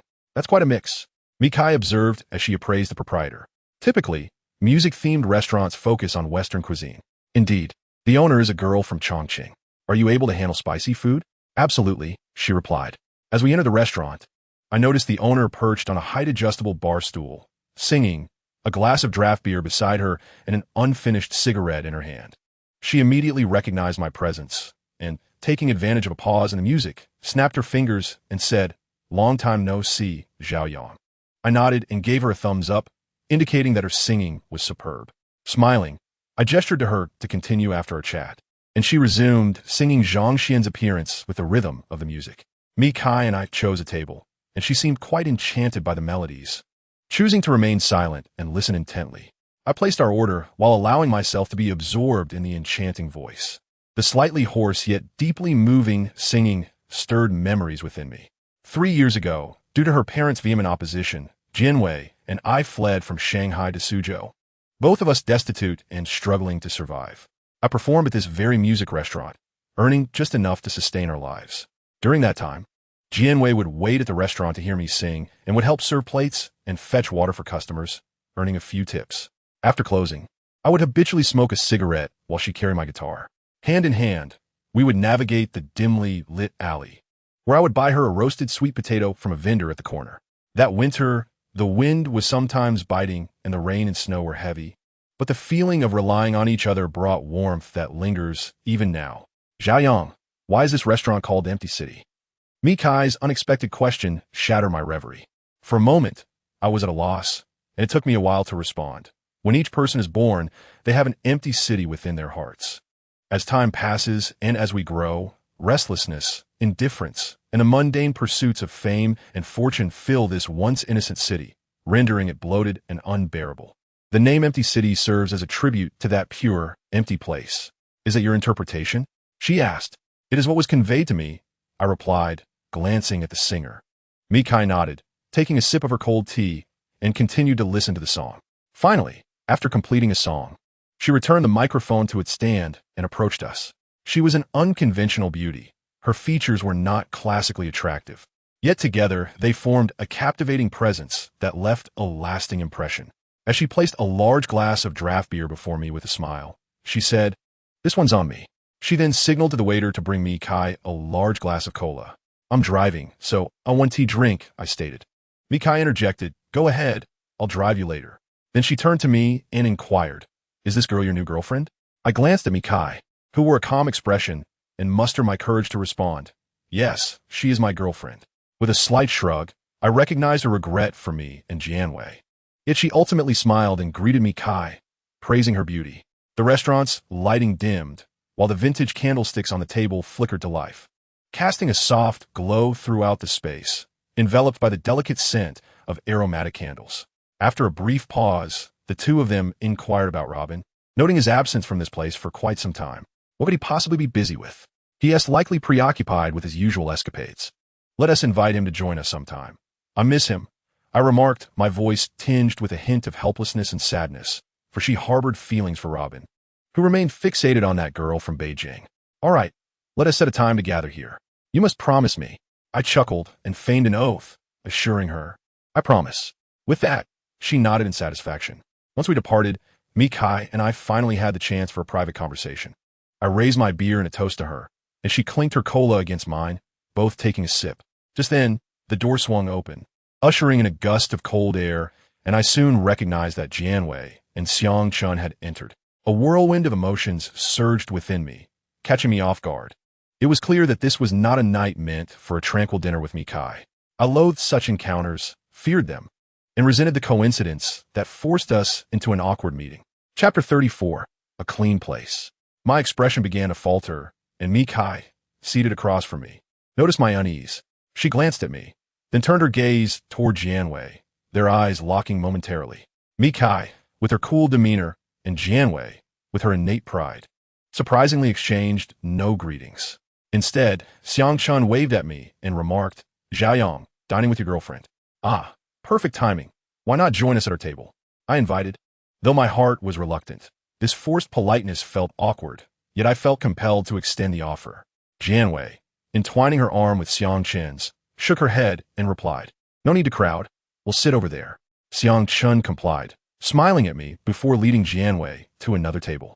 Watching their retreating figures, I believed that following this unexpected encounter, Jianwei and Xiang Chun would undoubtedly assume that Mi Kai and I were a couple, as we were indeed enjoying a private dinner together. This marked Jianwei's first dining experience in the city since her return, and she appeared genuinely surprised to see me. She and Xiang Chun graciously offered us beer and cola, but refrained from mentioning the past, as it was evident that we had each found new affections, making any reminiscence rather inappropriate and disruptive to the atmosphere. During the meal, I exchanged a few words with Xiang Chun from across several tables, inquiring about their prolonged stay in Suzhou. Xiang Chun explained that it was their university town, a place they had seldom visited in recent years. They planned to enjoy a few days here together, but soon Jianwei would accompany him to Nanjing. Xiang Chen's response struck a nerve within me, leaving me acutely aware that Jianwei's journey to Nanjing was to meet Xiang Chen's family. Perhaps it would not be long before I received their wedding invitation, which would once again shatter my already fragmented state. Throughout the meal, I remained restless, deliberately avoiding glances in Jianwei's direction and refraining from drinking excessively. I repeatedly reminded myself that our past had long been washed away by the relentless flow of time. No amount of longing or self-inflicted torment would alter the course of events. I understood clearly that the moment Jianwei donned the crystal necklace gifted by Xiang Chun, I had already confined myself to a solitary realm, erecting the strongest of barricades to shield myself from sight, thought, and pain. I was unaware of the moment when Xiang Chun and Jianwei had finished dinner before us, merely exchanging a brief greeting before departing. I watched them disappear down a narrow alley, unable to glimpse the corner where roasted sweet potatoes could once be bought on winter nights. The night was somewhat chilly. Mi Kai waved her hand in front of me, rousing me from my reverie. It dawned on me that this dinner was originally meant to be an intimate affair between Mi Kai and myself. I offered an apologetic smile, lifted my glass to her, and downed the remaining draft beer in one gulp. Yet I remained quite lucid. The dinner continued, not because Mi Kai and I were slow eaters, but because Jianwei and Xiang Chun had left in a hurry. I ordered another draft beer, not with the intention of getting intoxicated. Such beer could hardly achieve that, but rather to seek clarity through its icy liquid. Half an hour later, Mi Kai and I concluded our meal. After exchanging pleasantries, I prepared to leave with her. "Xiaoyang, you haven't settled the bill yet, have you?" Mi Kai said, pulling me back. Given our familiarity, I jested, "What is the need to settle the bill?"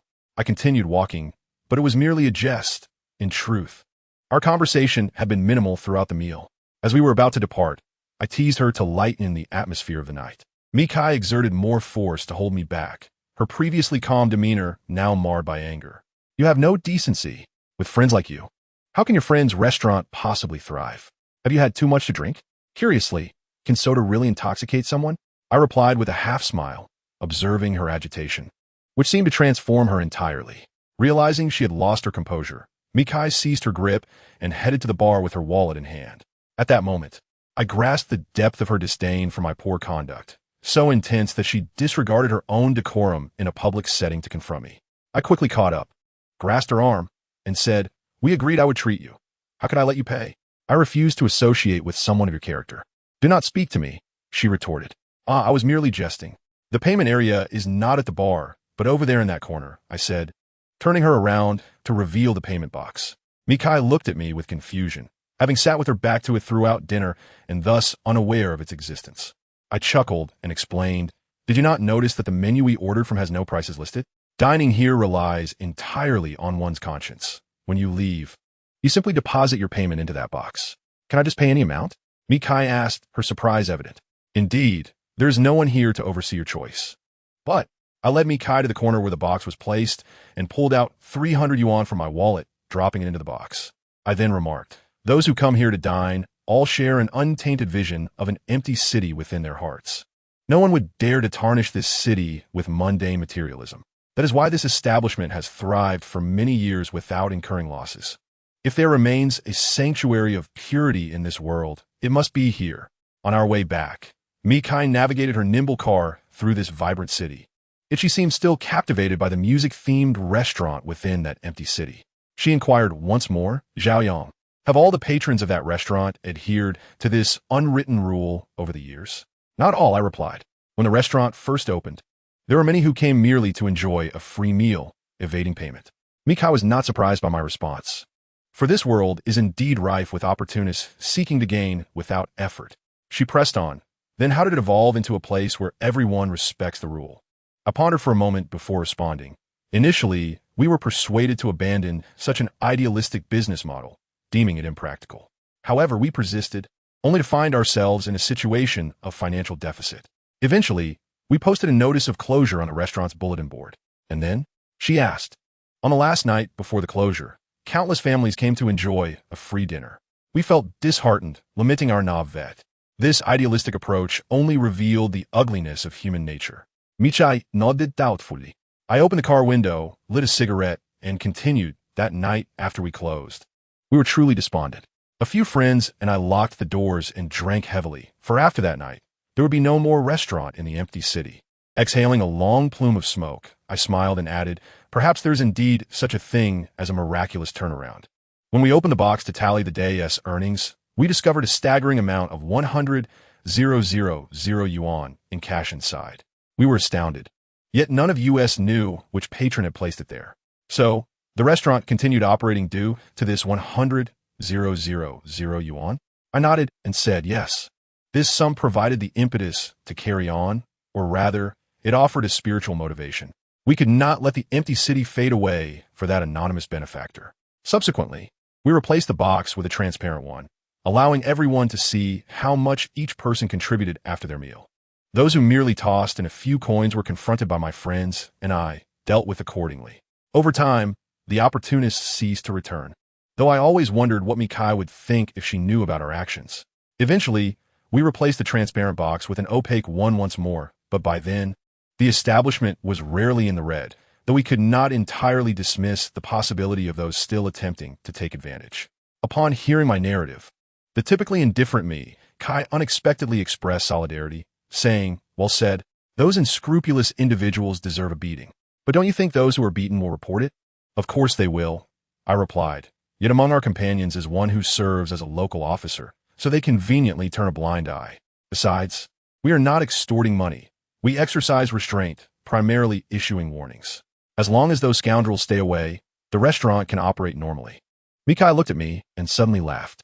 I gazed at her in astonishment, perplexed. "It's amusing to hear you denounce others as scoundrels," she explained with a smile. "Who says scoundrels can't call others scoundrels?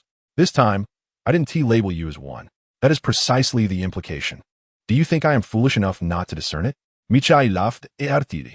In the days we had spent together, this was the first time I witnessed her laughter so unrestrained. At that moment, her brightness rendered her even more captivating, and thus, my little car glided more lightly through the city's shadows, shedding the heaviness of reality, accompanied by a chorus of enchanting laughter. Chapter 35, You Beast. Mikai drove me back to Robin's residence. That evening, I had not indulged excessively in drink, making our farewell rather simple. Mikai unfastened her seatbelt and said, "Thank you for dinner tonight. I really enjoyed that restaurant. If you liked it, feel free to visit often, but do not attempt to dine and dash. I will gather a band of righteous fellows to corner you in an alley and give you a sound thrashing," I jested. "If I were to do such a thing, I would willingly accept your judgment," I declared. "You possess a commendable sense of responsibility." Mikai said no more, opened the car door, and stepped out. looking around for a passing taxi. I followed her out, standing beside her as we awaited the cab. After a moment, I nudged her playfully and said, "Let us discuss something." "What is it?" "Let me return as your landlord, and you can be my tenant." "How's that sound?" "An utterly impractical request. You have only just moved out. Yet my yearning for that place grows daily." Mikai retorted firmly, "Put away your unreasonable desires. I do not wish for a man to reside in my home. But you took me in before, did you not? That was because you were pitiably begging me. Then allow me to plead pitifully once more." Mikai, no longer as annoyed by my persistent entreaties as before, patiently responded, "Living together as a man and a woman is truly inconvenient. In such a vast city, there are countless options. Why must you trouble me? Will you not live with your boyfriend either?" Regardless of the circumstances, one cannot avoid the coexistence of a man and a woman. Mikai smiled faintly and replied, "You are correct. Hence I live only with my boyfriend, not with you." At last, a vacant taxi approached. Mikai raised her hand to hail it and soon disappeared from my view. I spoke to the night, "You are right in your words. Yet why does it feel as though you are compelling me to be your boyfriend, thereby justifying our cohabitation?" I recall the last time I conversed with Bandad. I candidly expressed that you are not my type, so please swiftly abandon any inappropriate notions you may harbor towards me. Suddenly, I found myself chuckling. Such audacity to deceive even oneself. Upon entering Robin's room, I was greeted by the same desolate emptiness, devoid of even a television. This night was destined to be dull and tedious. I dragged out a few boxes from beneath the bed and discovered a can of beer. This was rather delightful. Sipping on a can of beer, accompanied by my guitar to strum a few songs, seemed a reasonable form of entertainment. The wind on the balcony continued to blow fiercely. I perched on the railing, guitar in hand, unyielding in the face of the wild gusts. Yet, I feared the absence of that celestial city above. Thus, I plucked the strings of my guitar, pouring my heart out in a voice that was both a call and a plea, yearning for that distant city to return to my heart, to bring me solace and an end to my wandering. Robin returned unexpectedly, handing me a cigarette from behind. Then leaping onto the railing himself, lighting a cigarette for himself as well. I set the guitar aside, ignited the cigarette, took a puff, and said to Robin, "I dined at the restaurant I visited today. Is that so?" Robin replied mechanically, "She misses you." Robin gazed at me, and after a moment of silence, added, "I also exchanged a few words with Liao on WeChat today. Is that so?" I replied in a similarly mechanical fashion. "Liao says she misses you." I chuckled softly and remarked, "I am merely relaying her words with a clear conscience. You are clearly just talking nonsense." Without further ado, Robin pulled out his phone to show me the chat history with Liao, and indeed, there was in black and white undeniable evidence. A sudden sense of speechlessness washed over me, and after taking a sip of beer, I finally managed to say, "You haven't seen her in ages, have you? We should go to a restaurant together sometime. Bring Liao along, we can all go." "Why do you always drag Liao into this?" Robin replied, "Xiaoyang, do not impose upon others what you yourself do not desire." He chuckled and continued, "You should understand better than anyone that a man's heart is not vast. It can only hold the essence of that first woman. In this regard, we are at least of the same ilk." I shook my head and said, "Robin, you and she truly seem well suited. You share the same ideals, hobbies, and character. As for Liao and me, we clearly belong to different worlds. She does not genuinely like me. To be precise, it is merely a dependence from a certain period.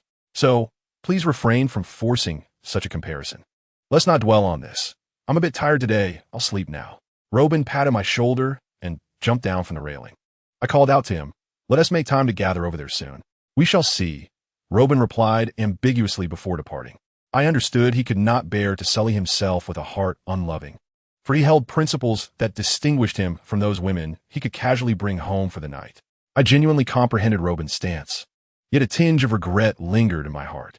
The next day, I rose slightly later than usual, for there was no need to take the bus. Zhao's car remained with me.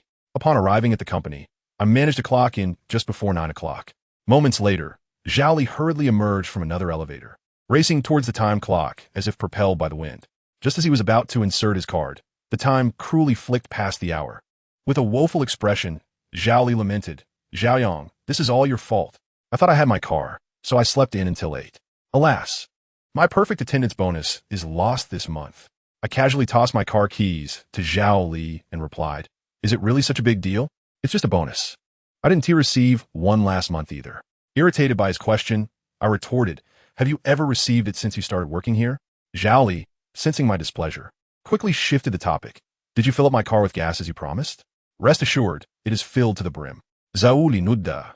Seemingly finding some solace in my words. I then added, by the way, I found a Sinopec gas card in your car and casually handed it to the attendant. Zhao Li's expression shifted dramatically. Still clinging to a glimmer of hope, he exclaimed, but you don't know the password. Isn't it just Pan Xiaoyan's birthday? I know it. I replied, Xiaoyan, you scoundrel. You must have stolen my gaming gear last time too. Once we entered the office, Zhao Li continued to regard me with a fierce animosity, which I chose to ignore. Next time he needs something, that little alto will have to obediently serve me. As I prepared to head to the break room for a revitalizing cup of coffee, I received a summons from manager Chen Jingming, instructing me to visit his office immediately. Setting down my cup, I proceeded to his office. Please take a seat, Chen Jingming said while reviewing some documents. No need to sit, manager. If you have something to discuss, just get to the point. I'm rather busy, I replied. Chen Jingming lifted his head, smiled, and then set his documents aside to inform me. There's a matter that requires your coordination. Is it regarding that project? I inquired. He nodded, saying, the date for the promotional poster shoot has changed. It is now scheduled for the 10th of this month. Please notify the model. Wasn't it agreed upon for the 15th? They're not unemployed, you know. Their availability is not limitless. Do you realize how challenging it is to coordinate schedules with a crew? I retorted, my frustration evident. Chen Jingming, equally exasperated, replied, they made a last-minute adjustment, and I have no power over that. The photographer has other commitments on the 15th, so we must move it to the 10th. Their demands are indeed lofty. They dictate which model we must find, and when they change the schedule. We are expected to comply. My ire intensified. Enough, Xiaoyang.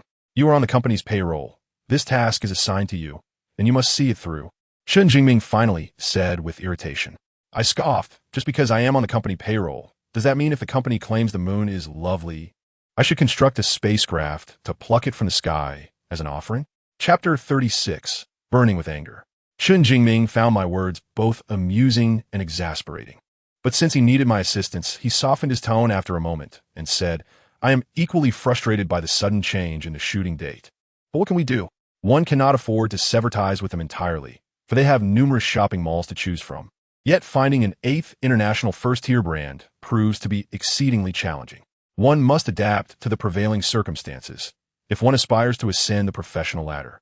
The concepts of endurance and compromise must be firmly embraced and held close to the heart. Upon hearing Chen Jingming's words, I felt a twinge of remorse for my earlier irritation. He is, after all, a commendable supervisor who has provided me with considerable support during my 2 years at the company, though I acknowledge my own lack of ambition. I did not wish to place Chen Jingming in a difficult position, as he has his own struggles. I am aware of the intricacies of this situation, and after a prolonged silence, I spoke to him. I will reach out to her, but the 10th is just 2 days away, and with such limited time, I cannot guarantee anything. Chen Jingming wearily rubbed his temples and said, do your best to communicate. Inform her that if she can participate in the shoot on the 10th, I am personally willing to offer her triple the remuneration as compensation. I fell silent once more, deeply appreciating the challenges faced by Chen Jingming. It is evident that the higher-ups in the company have placed immense pressure on him. Unlike me, who is merely at the grassroots level and could easily switch companies if dissatisfied, he bears the weight of his position. Perhaps his reluctance and compromise are stark reflections of the harsh realities of the workplace. Upon leaving Chen Jingming's office, I dialed Lu Yao's number. My heart a tumult of emotions. Lu Yao seemed still in slumber, as it took her a while to answer, her voice hazy. Hello, Xiaoyang. Why are you calling me now? Are you still asleep? Yes, I had 2 night shoots last night and barely managed to rest. I'm so tired. She yawned, then asked, is there something you need to discuss? I hesitated, struggling to find the words before finally saying, there's been a change in the filming schedule. It has been moved up to the 10th, which is the day after tomorrow. Can you adjust your schedule? Lu Yao fell silent, and her silence spoke volumes about the predicament she faced, having previously requested leave from the production team for the 15th. This adjustment would undoubtedly disrupt the plans of numerous other actors, and any further changes would likely incite significant dissent. I will go speak with the director now and will inform you as soon as possible if I can manage to negotiate this, Lu Yao assured me. Thank you, and I truly apologize for the inconvenience. Lu Yao chuckled. Why the need for such formalities? If it could be arranged. You must come pick me up in Hengdian this afternoon. The train is dreadfully boring. Absolutely, no problem at all. All right, I will await your news. After concluding my call with Li Yao, I immediately stepped into the restroom to smoke a cigarette, feeling a sense of suffocation in my chest. I understood all too well how detrimental it could be for Li Yao, as a newcomer, to make repeated requests of the production team. Yet she readily agreed to assist me. I sincerely hope this does not cause her any trouble. Around midday, while I was having lunch, my phone vibrated with a message from Li Yao. Xiaoyang, the production team has approved my leave for 3 days. Hurry and come pick me up. The message was accompanied by a smiley face. I took a deep breath, and my anxious heart finally eased a little. I promptly replied to Lu Yao's message. For this afternoon, I was to travel to Hongdian to bring her back to Suzhou. I returned to Chun Jingming's office to report on the situation. He, too, breathed a heavy sigh of relief. He immediately handed me his car keys along with 2,000 yuan in cash, instructing me to treat Lu Yao to a meal in Hongdian on his behalf, promising to host her separately once she returned to Suzhou. Qin Jingming also informed me that the vice president of the China region would arrive in Suzhou on the day of the promotional poster shoot to formally sign the contract for our department store's entry and setup. This signified the successful culmination of months of effort by the planning and investment departments, with Bally Department Store officially meeting the standards of a top-tier retail establishment. Personally, I was presented with an opportunity for promotion to the leader of the planning and copywriting team. I sincerely hoped this time would be perfect, without any unforeseen changes.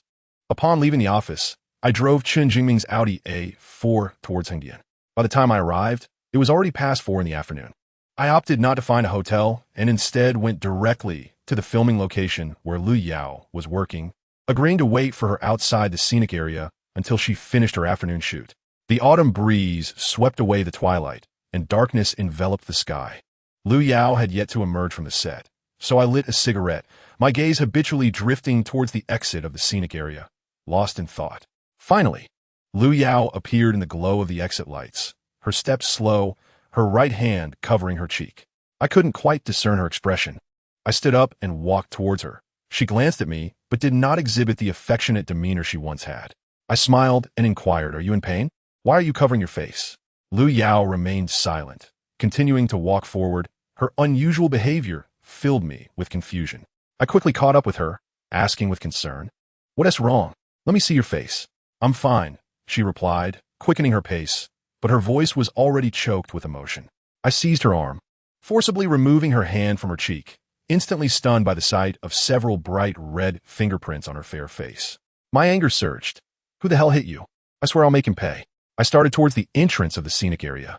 Lu Yao grasped my arm tightly from behind, pleading, "Xiaoyang, don't go. Let go. I won't hold back." I retorted, my fury spiraling out of control. I sensed that Lu Yao's injury was undoubtedly related to the current circumstances. After I shook her off, she sank to the ground, clinging to my leg, weeping, "Xiaoyang, I beg you, don't make a scene. It won't benefit me at all. There are too many people here. Let us go back to the hotel." I struggled to contain myself, gradually calming down as I noticed the stares from those around us. Creating a scene would only exacerbate Lu Yao's suffering. Unless she was indifferent and willing to abandon this film, which was clearly impossible for her, I could do nothing but endure for her sake. I gently lifted Lu Yao from the ground, a wave of pent-up anger surging within me, difficult to express. I took out a tissue to wipe away her tears, trying my best to soften my tone as I said, "Let us return to the hotel, but you must clarify the situation." Lu Yao nodded and softly linked her arm with mine as we walked towards the parking area. In the hotel room, Lu Yao sat beside me, and I applied an ice pack to the bruised area on her skin, my heart still ablaze with fury. Gritting my teeth, I asked her, "Which fool struck you? Was it our director?" Lu Yao shook her head, tears cascading down her cheeks once more. After a long silence, she murmured, "It was a fellow actress from our crew. She accused me of being a seductress, claiming I was enticing the director, which is why he has been so attentive to me, rearranging his schedule for me twice, causing the others to lose their rest." But Lu Yao could not continue, her voice breaking into sobs. My heart felt as if it were being wrenched by a knife. I surmised correctly that my own actions had brought Lu Yao this trouble, and I longed to confront that actress to avenge her. "Do they usually bully you like this?" I asked, and Lu Yao nodded, saying this industry is quite complex. "I'm merely a newcomer, fresh out of school. It's quite normal. You need to be angry on my behalf, Xiaoyang." "Who is that actress?" I furrowed my brow, wishing to seek justice for Lu Yao. She shook her head vehemently, unwilling to divulge the name. A wave of frustration surged within me, and I resented myself for allowing Lu Yao to endure such humiliation. It seemed Lu Yao sensed my turmoil, softly reassuring me, "Do not dwell on it. Her strike will only motivate me to strive harder. I will surely rise higher and further than her. Perhaps one day I might even thank her for this slap." I sighed through clenched teeth, recalling Chun Jingming's word from the morning. Indeed, whether in the workplace or the entertainment industry, one must learn to endure and compromise. For those of us struggling at the bottom, lack the capital and rights to lash out. If we act impulsively and fail to exercise restraint, the price we pay will be far greater. That was why Lu Yao desperately tried to prevent me from seeking retribution. But must we live so humbly, devoid of dignity, simply because of our lowly status? Will this world truly never harbor a crystalline city in the sky? Can we never return to that original empty city of humanity? Who the hell will provide me with an answer? Chapter 37. The Suffering of the Poor. As night deepened, the autumn wind outside grew fierce. The hotel room temporarily became a haven devoid of malice. Lu Yao leaned against me, lost in thought as she gazed at the air conditioning vent. And I too found myself devoid of appetite. After a long while, I glanced at Lu Yao's face. The imprint had faded somewhat. I said to her, "Shall we go out for dinner? Or, if you prefer, I can order takeout." Lu Yao shook her head and replied, "Let's go out to eat." "All right." When I arrived, our leader gave me 2,000 yuan to treat you to a meal. Lu Yao finally smiled and said, "I'm tired of the boxed lunches from the crew. Let us indulge today and eat the finest." I nodded emphatically. "Yes, let us indulge in the finest fare. If it's insufficient, we shall beseech our superior for more, exhausting his resources until he trembles at the sight of us." "You truly are incorrigible." Upon uttering those words, we exchanged a bittersweet smile amidst our shared misery. The night breeze howled as the number of pedestrians dwindled along the street. Lu Yao, clad in a substantial pink down jacket, walked beside me. Although we had intended to indulge extravagantly, we ultimately settled for a simple bowl of noodles. Perhaps at this moment we found no allure in opulent excess, but rather sought solace in simplicity, allowing us to momentarily forget the pains of reality. Inside the noodle shop, Lu Yao removed her mask and took out a small mirror to examine her face. With a hint of concern, she said to me, "We have a poster shoot the day after tomorrow. I wonder if these fingerprints will fade away." "There's still tomorrow. They should diminish," I reassured her. Lu Yao nodded. "I'll apply an ice pack when I return home." I looked at her with a sense of empathy, yet I found myself at a loss for words. Feeling a twinge of regret for having been so impatient with her in the past, resenting the myriad troubles she brought my way. In truth, she had always treated me well. It was only in moments of need that I recognized her kindness, which filled me with guilt. Sometimes, one ought not to judge another solely based on a singular aspect.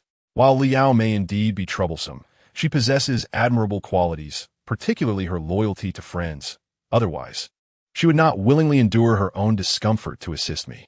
During our meal, Lu Yao brought up our mutual friends, inquiring, "Zhao Yang, how are Luo Ben and the others faring? Are they together now?" "I doubt it," I replied. "What a pity. She is such a wonderful girl." Though her character leans towards idealism, Luo Ben is equally idealistic, and I believe they would complement each other well. I nodded in agreement with Lu Yao's sentiments. Yet, I lamented, "You must understand that Luo Ben grapples with an internal hurdle he cannot surmount. He does not wish to carry that burden into a relationship." I can empathize with him. "And what of you? Have you transcended your own obstacles?" Lu Yao suddenly shifted the conversation back to me. I possessed the answer, but fell into silence, yearning for someone to traverse that celestial city and return to inform me how long it would take to overcome the barriers that separate me from the woman I long to meet there. Yet I knew that the one waiting in that celestial city was no longer Jianwei. Noticing my prolonged silence, Lu Yao chuckled and said, "Your silence has spoken volumes." I did not deny it. I merely responded with a hint of melancholy. "Let us eat. The noodles are nearly disintegrating." Lu Yao lowered her head and took a bite of her noodles, then seemed to recall something, saying to me, "When we return to Suzhou, let us gather at that restaurant. It has been ages since we dined there, and I find myself missing it. Indeed, let us plan for tomorrow evening and invite Luo Ben along." With the promise of friendship made, we did not share a room that night. In my hotel room, I lit a cigarette, enveloped in solitude, my thoughts uncontrollably drifting back to Jianwei. This longing filled me with both panic and an irresistible yearning. Taking a deep drag from my cigarette, I chuckled helplessly. The myriad moments shared with Jianwei had coalesced into a fragmented love story, ultimately transforming into a relentless force that tore me apart. Amidst the shattering, I imagined Jianwei at this very moment, whispering sweet nothings to Xiang Chun in a shared bed, oblivious to the memories we once cherished. In this fragmentation, those memories dissipated into dust, leaving a pain so profound that it rendered me numb to the ache. A sudden notification from my phone rescued me from my reverie. I extinguished the cigarette and reached for my device, only to be surprised by the sender. Mikai, after using the insecticide, there must be plenty of dead cockroaches in your bathroom, right? How audacious of her to fear even the deceased. I chuckled softly and replied, there should be some. Do you have time to help me clean up these dead cockroaches? She inquired. I'm on a business trip in Hengdian. Wait for my return, or find someone else to assist you. I'll wait for you. I don't want to burden anyone else with such a disgusting task. I could only shake my head at Mikai's response. After all, I merely owed her a small debt, yet she could so easily impose such unpleasant chores upon me. I texted back. The plight of the poor is indeed tragic. Life lacks dignity and happiness. Stop complaining. Focus on being a good person and doing your job well. Mikai's reply elicited genuine amusement from me, though I couldn't quite articulate why. It was a peculiar feeling, a subtle shift in my mood. Gradually, my spirits lifted. I wished Mikai a good night, drew the curtains, turned off all the lights in the room, and soon succumbed to slumber. The next day, I returned to Suzhou with Liao. She had vacated her rental, so I arranged a hotel for her and suggested we dine together in the evening, naturally inviting Luo Ben as well, a promise I intended to keep as I prided myself on my principles. After reporting back to Chun Jingming at the office, I spent another busy afternoon, finally breaking free from work as dusk approached. I reclined in my chair for a moment before retrieving my phone to dial Luo Ben's number. The call connected swiftly, and I cut to the chase, asking, "Where are you?" On the other end, I could hear the hum of an electric razor as Luo Ben replied, "I'm preparing to head to the bar for work." "Don't go. Let us gather tonight. I'll treat." His tone revealed impatience. "I told you I'm not going. Stop pestering me. Didn't you say that if I brought Liao, you would join us?" "That was indeed mentioned. Are you being true to your word?" "Of course, but isn't Liao filming in Hengdian?" I chuckled. "If I don't bring her back, how could I possibly entice you? The great Luo Ben? Stop stalling and come over. And don't forget to bring my guitar along. We need to liven up the night." Chapter 38. A fortuitous encounter at the restaurant. The night has arrived as scheduled, and the weary body, exhausted from the day's toils, finally finds release. In this vast metropolis, the night offers us an endless solitude, allowing for unrestrained indulgence. Perhaps it is only in the embrace of night that one can reveal their truest self, experiencing both anguish and ecstasy within authenticity. Helplessly watching youth gradually submerge in the relentless flow of time. Due to Lu Yao's connection, Chun Jingming's vehicle has recently become my personal transport. After concluding my call with Robin, I drove to the hotel to pick up Liao, then swiftly made my way to a music-themed restaurant nestled in the empty city. Upon our arrival, Robin appeared at the entrance of the alley, carrying my guitar and riding his modified racing motorcycle. After parking, Lu Yao and I disembarked from the car, and she greeted Robin with evident delight from afar. As they approached, Robin playfully draped his arm over Lu Yao's shoulder, exclaiming, "Le superstar, it's been a while." Lu Yao, unfazed by his familiarity, glanced at the guitar behind him and asked, "Robin, are you planning to sing tonight?" "This is Zhao Yang's guitar," she added, turning to me with a question. "Are you planning to perform a few improvised songs later?" I nodded in affirmation, responding, "Indeed. It has been quite some time since I last sang in this restaurant. I reminisce fondly about my days performing here. Why does hearing the word reminisce make me feel bittersweet?"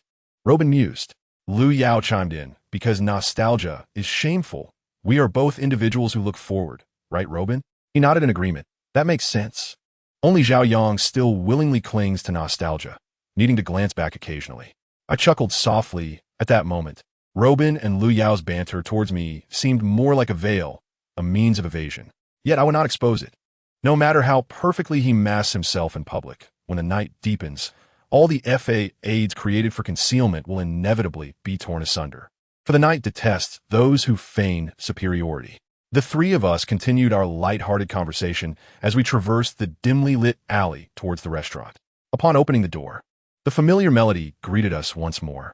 This time, she sang a piece by Su Wei titled Time, immersing herself so deeply in the performance that she remained oblivious to our presence.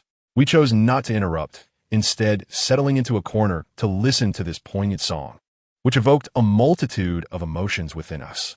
As she sang the line, "You are the most beautiful spring in my memories, a yesterday I can never return to," Robin and I simultaneously drew cigarettes from our packs, lighting them.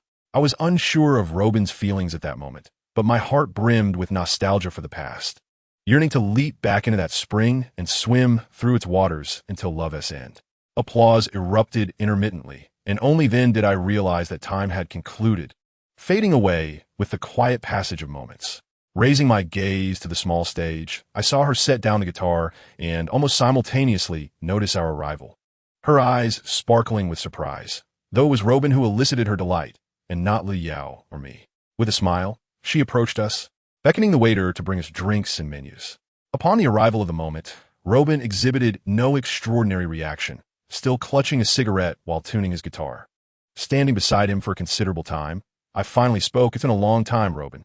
Come, let us share a drink." Robin, while making space for me, responded with a tone devoid of emotion. Nodding, I took a seat beside him, lighting a cigarette and inquiring, "How have you been lately?" "Quite well," he replied in a perfunctory manner. Faced with his dismissive response, I felt a sense of helplessness. Yet, I had grown accustomed to Robin's indifference and soon fell into silence. The server brought over drinks, and we poured our glasses full, momentarily diverting our attention from Robin to engage in conversation. Flicking the ash from my cigarette, I was asked, "Zhaoyang, why didn't you bring your girlfriend along today?" I hesitated before responding. "She is quite busy, always occupied." No sooner had the words left my mouth than both Liao and Robin simultaneously inquired, "Do you have a girlfriend?" In that moment, I regretted the casual mention of Mikai as my girlfriend the other day. However, habitually, I had introduced Mikai as my girlfriend in front of Fan Yuan and Jianwei, and I continued this pretense. "I suppose, I replied dismissively."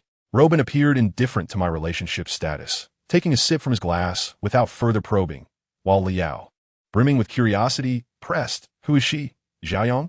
"Someone you've met," I replied, raising my glass to suggest a toast, hoping to redirect her attention. Liao, undeterred, pondered for a moment before exclaiming, "Is it the woman who helped you pay the fine at the police station last time?" "Guess," I said, picking up the guitar that Robin had tuned and walking toward the small stage, anxious that Liao would continue her relentless questioning. As I settled into a chair on the stage, Robin joined me, and we exchanged a glance of mutual resignation. I feared Liao's inquiries, while Robin dreaded the confrontation. Robin requested a microphone from the sound engineer and turned to the band, instructing them to play a song by the Black Panther Band. Once the band was ready, Robin and I signaled to each other, then closed our eyes, succumbing to the melody of the opening notes. I immersed myself in the song, keeping my eyes shut until the finale, instinctively glancing toward our previous seats, only to discover Kai had unexpectedly arrived at the restaurant. She was seated with Liao, applauding for Robin and me, drawing the attention of other patrons toward them. The presence of a single beauty is already a rarity. With Kai, Liao, and the others together, the allure of beauty was exponentially magnified, captivating the gaze of diners. Yet, amidst this enchanting spectacle, I felt a wave of anxiety, fearing I might inadvertently introduce Kai as my girlfriend to Liao, only to have Kai embarrassingly reveal the truth, which would be utterly humiliating. I handed the guitar to Robin, signaling him to continue, and hurriedly descended from the stage to join the trio of women. Just as I was about to speak, Liao interjected, "I'll take over your set. It's been a while since I've collaborated with Robin." With that, she strode toward the small stage. I took a seat beside Kai, seizing the opportunity while her attention was focused on the stage, and in a hushed tone, I inquired, "How did you come to be here? I thought I had promised to help you eradicate those wretched cockroaches when I had the time. Why the urgency?" Kai regarded me with a look of incredulity, and after a moment of contemplation, she replied, "Do you truly believe I came to find you?" It dawned on me, amidst my nervousness, just how self-absorbed I had been. I recalled Kai mentioning that she was fond of this restaurant. Hence it was only natural that she would dine here, making our encounter purely serendipitous. To alleviate my awkwardness, I boldly asked, "The song I just performed was rather good. Wasn't it?" "The man beside you sang splendidly, though I neglected to notice you." Kai engaged in conversation with me, Yet her chin rested on her hand as she gazed at Robin on stage, seemingly anticipating his next song. I clutched my chest, contorting my face in a mock expression of pain, and declared, "My heart aches. As your boyfriend, you cannot treat me so. My heart is shattered." Boring. Mikai's response relieved me secretly. Had she truly intended to expose my absurdity, her retort would have been far more cutting than a mere boring. Raising my glass, I took a sip of beer and redirected my attention to the small stage, awaiting the duet between Yu Yao and Robin. Chapter 39, Masters of Life. On the small stage, Robin strummed his guitar, and Yu Yao began to sing in harmony with the rhythm of the music, while I sipped my beer, my mind wandering. After a while, I remarked, "Yu Yao truly embodies the essence of a leading actress." Mikai looked at me quizzically and asked, "What do you mean? Have you ever heard Yang Mi or Fan Bingbing sing better?" Clearly, if singing is the standard, Yu Yao's ascendance to stardom is inevitable. She chuckled and replied, "Zhao Yang, you are quite mischievous, taking such a convoluted route to tease Yu Yao. She would surely be infuriated." My curiosity piqued. I nudged Mikai and urged, "Why not join in and showcase your enchanting voice? I have yet to hear it. I prefer to listen to others sing." Mikai shook her head in refusal. Feeling slightly disheartened, I took another sip of beer and refocused my attention on Yu Yao's singing. After a brief interval, I signaled to the waiter to bring a camera, vacated my seat, and found a prime location to capture the silhouettes of Yu Yao and Robin on stage. Upon returning to my seat, I remarked, "You truly show favoritism. You didn't take any photos while I was singing to immortalize my magnificent form." She chuckled and displayed the freshly taken photograph, saying, "Not bad, right? This could very well become a photo of special significance." I nodded and glanced back at Yu Yao and Robin on stage. Perhaps one day they would indeed rise to fame in the entertainment industry, rendering their pre-famed duet photo meaningful. Yet, even if that day were to come, who would truly comprehend the countless arduous yesterdays and todays that paved the way to their success? It was a simple night, so uncomplicated that a few of us took turns singing on a small stage, while Mikai remained remarkably quiet, resting her chin on her hand and listening intently. Perhaps every visitor to this desolate city regarded it as a beach where they could pause and bask in the warmth of humanity, simply enjoying the music. I had intended to treat everyone to dinner, yet Mikai unexpectedly contributed 1,000 yuan to the box that symbolized human kindness, which filled me with pride as I boasted before the others about my affluent girlfriend. They teased me, calling me the kept man of Mikai. In truth, there were neither affluent individuals nor kept men. It was merely the playful banter of youth. Our days of youth dwindle, and it is only laughter that can alleviate the solitude and weight of our final years. For none of us wishes to be the lonely soul in the prime of our lives. As we departed the restaurant, Mikai bid farewell and was the first to drive away, followed by Luo Ben, while I had to escort Li Yao back to her hotel. On the way, Lu Yao, who had not consumed any alcohol, took the wheel. I rolled down the window, lit a cigarette, and habitually gazed at the city enveloped in night. At some point, a gentle rain began to fall from the sky, accompanied by a cool autumn breeze. Suddenly, Lu Yao changed lanes and turned the car in the opposite direction, suggesting, "It's still early, and the hotel feels too stuffy. Let's sit by the moat." I nodded in agreement, continuing to immerse myself in the vastness of the night. Moments later, we arrived by the moat, sitting closely on the slightly damp grass. After a brief while, I reclined on the grass, allowing the soft rain to soak me, my thoughts completely emptied in the cool autumn air. Lu Yao le buzidme. Her hand resting on my chest as she whispered, "Zhao Yang, Mikai isn't really your girlfriend, is she?" Surprised, I asked, "How did you figure that out?" She smiled and replied, "Woman's intuition. I can tell she doesn't harbor romantic feelings for you." Her insight made me believe that women are indeed creatures of instinct. I nodded and confessed, "You're right, she isn't my girlfriend. I just didn't want Jianwei to see me in such a disheveled state during our encounter. So in a moment of impulse, I claimed she was my girlfriend." "Jianwei is back?" Lu Yao inquired, her tone filled with astonishment. "Yes," I sighed, then lit another cigarette, inhaling deeply as I propped my arm beneath my head, gazing melancholically at the drizzling sky. Lu Yao seemed a bit cold and tightened her embrace around me, remaining silent. Thus, two souls adrift in life found solace in each other on this rainy night.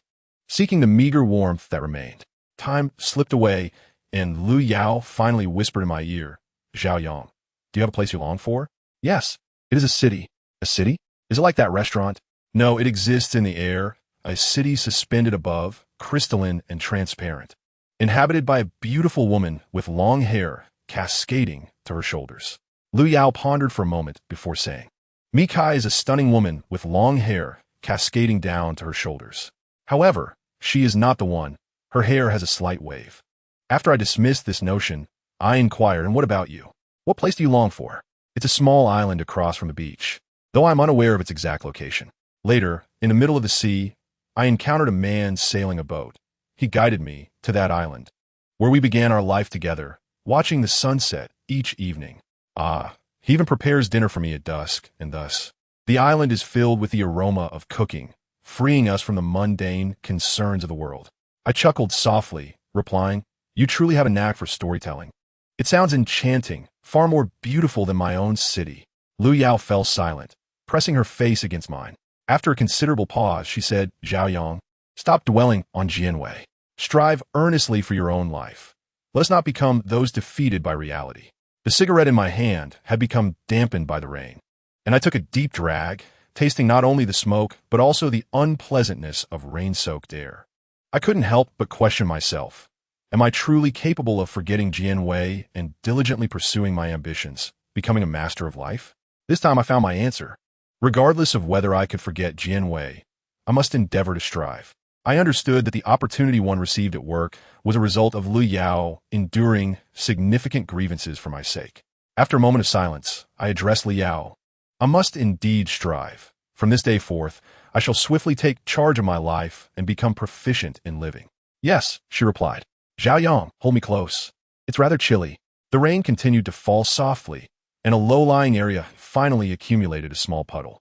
The light from the street lamp cast its shadow upon the water, seemingly refracting the image of a city in the sky and the island across from the beach. Chapter 40. Do not behave like a child. After a temporary farewell to Lu Yao, I returned to the attic. Upon opening the door, I discovered Robin sitting on the rooftop, cradling his guitar. Yet he was not practicing. The scattered beer cans around him suggested a state of disarray and despondency. I offered him a cigarette and leaped onto the railing, lighting it and listening to the sound of rain tapping against the awning, resembling a sorrowful lament that soaked the dark night, awaiting dawn. What's got you down again? I asked with a smile. Robin tore open a can of beer and handed it to me, as if our nights were now solely defined by smoke and beer. He remarked, Every day is a down day. Then you keep being down, my friend. I've resolved to be an optimistic man. Is that so? Just don't falter in your resolve. Although Robin jested, I took no offense and replied cheerfully, I will both lift and hold firm. Pausing, I continued earnestly, It's been over 3 years since graduation, and I remain unaccomplished. Watching my classmates and friends busily marrying and moving forward leaves me feeling quite empty. Robin nodded silently, discarding the empty beer can and taking a deep drag from a cigarette. Rising from the railing, I shouted into the vast city, shrouded in the darkness of night. I'm done with this. I want to work every day, buy a house, marry a beautiful girl, and come home to someone to talk to and share my bed. Robin suddenly strummed his guitar, humming the tune of Stop Being Foolish. It dawned on me that Robin had quite the knack for playful mischief. The following day, I arrived at the office early, and coincidentally, Lu Yao also came to our company to meet with a marketing manager. Upon first meeting her, the manager praised Lu Yao's image and temperament, deeming them perfectly aligned with the product positioning. I had no doubt about this. Although Lu Yao often presented a carefree demeanor in front of our friends, she radiated an air of elegance and modernity when in work mode, complemented by a touch of exotic beauty. Thus, their decision to feature Lu Yao in promotional posters was not solely a test of our department store sincerity, but primarily due to her suitability, which underscored the brand consciousness of international top-tier brands, known for their meticulous marketing strategies. While Lu Yao was engaged in the photo shoot, the vice president for the China region duly signed a contract with our department store for a permanent display. The signing ceremony was conducted with great fanfare, attracting numerous media outlets, allowing our company to officially announce our strong entry into the ranks of premier department stores.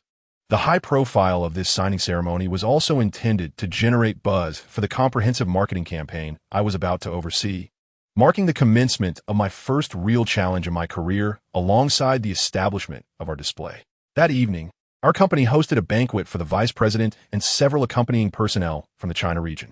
As one of the contributors to this success, I was graciously invited, which took me by surprise. After 2 years in a grassroots position, I had hardly exchanged a few words with the upper echelons of the company, let alone shared a meal. During the banquet, Chun Jingming praised me in front of the company's leadership, leading to Executive Vice President Li Junren personally approaching me to pat my shoulder and say, "Young man, I remember you." However, mere remembrance was not enough. To earn the genuine attention of the company as higher-ups, I needed to seize this rare opportunity and dedicate myself to executing this marketing activity with excellence, thereby creating value for the company. After leaving the celebratory banquet, I sought out Li Yao, who had completed her photo shoot and was preparing to return to Hengyan the next day to continue her pursuit of an acting career. We sat beside a stretch of railway tracks, which extended infinitely into the night, seemingly embodying freedom. Yet I understood that perhaps the next city would mark the end of this railway's journey. An old green train, now a rare sight, rushed past us, carrying a group of seemingly solitary souls, leaving behind only fleeting shadows and lingering scents. Li Yao, bundled in thick clothing beside me, created a distance between us that increasingly resembled that of friends. I adjusted my jacket, lit a cigarette, and said to Li Yao, "When you return to the set, don't let anyone bully you again." She hugged her knees, staring blankly at another passing train, and after a long pause, nodded and replied, "You should also work hard. I must confess to a sense of guilt, for my circumstances have caused you considerable distress. On sleepless nights, I often find myself contemplating retribution against that actress." Li Yao chuckled softly and replied, "Do not behave like a child. I myself wish to no longer dwell on this matter." "Then what occupies your thoughts?" I inquired. "Nothing at all. Overthinking only brings sorrow." I resonated deeply with Li Yao's sentiment, yet I pondered whether she could truly achieve such detachment. At the very least, I frequently find my soul ensnared within this mortal coil, spiraling into futile musings, each thought intensifying my anguish. We remained silent for an extended period, and I retrieved an envelope from my bag, extending it towards Li Yao. "This is your remuneration for this endeavor. It totals 10,000. Please, take a moment to count it." "Why so much?" she asked in surprise. "Our manager stated that if you could dedicate your time to the shoot, he would personally offer triple the pay." "Accept it. It is rightfully yours." As I spoke, I nudged the envelope further into her hands. Li Yao accepted it and tucked it into her handbag, and our silence persisted until we departed, only to be greeted by the roar of numerous trains speeding past us. On our journey back, the clock had just struck 10.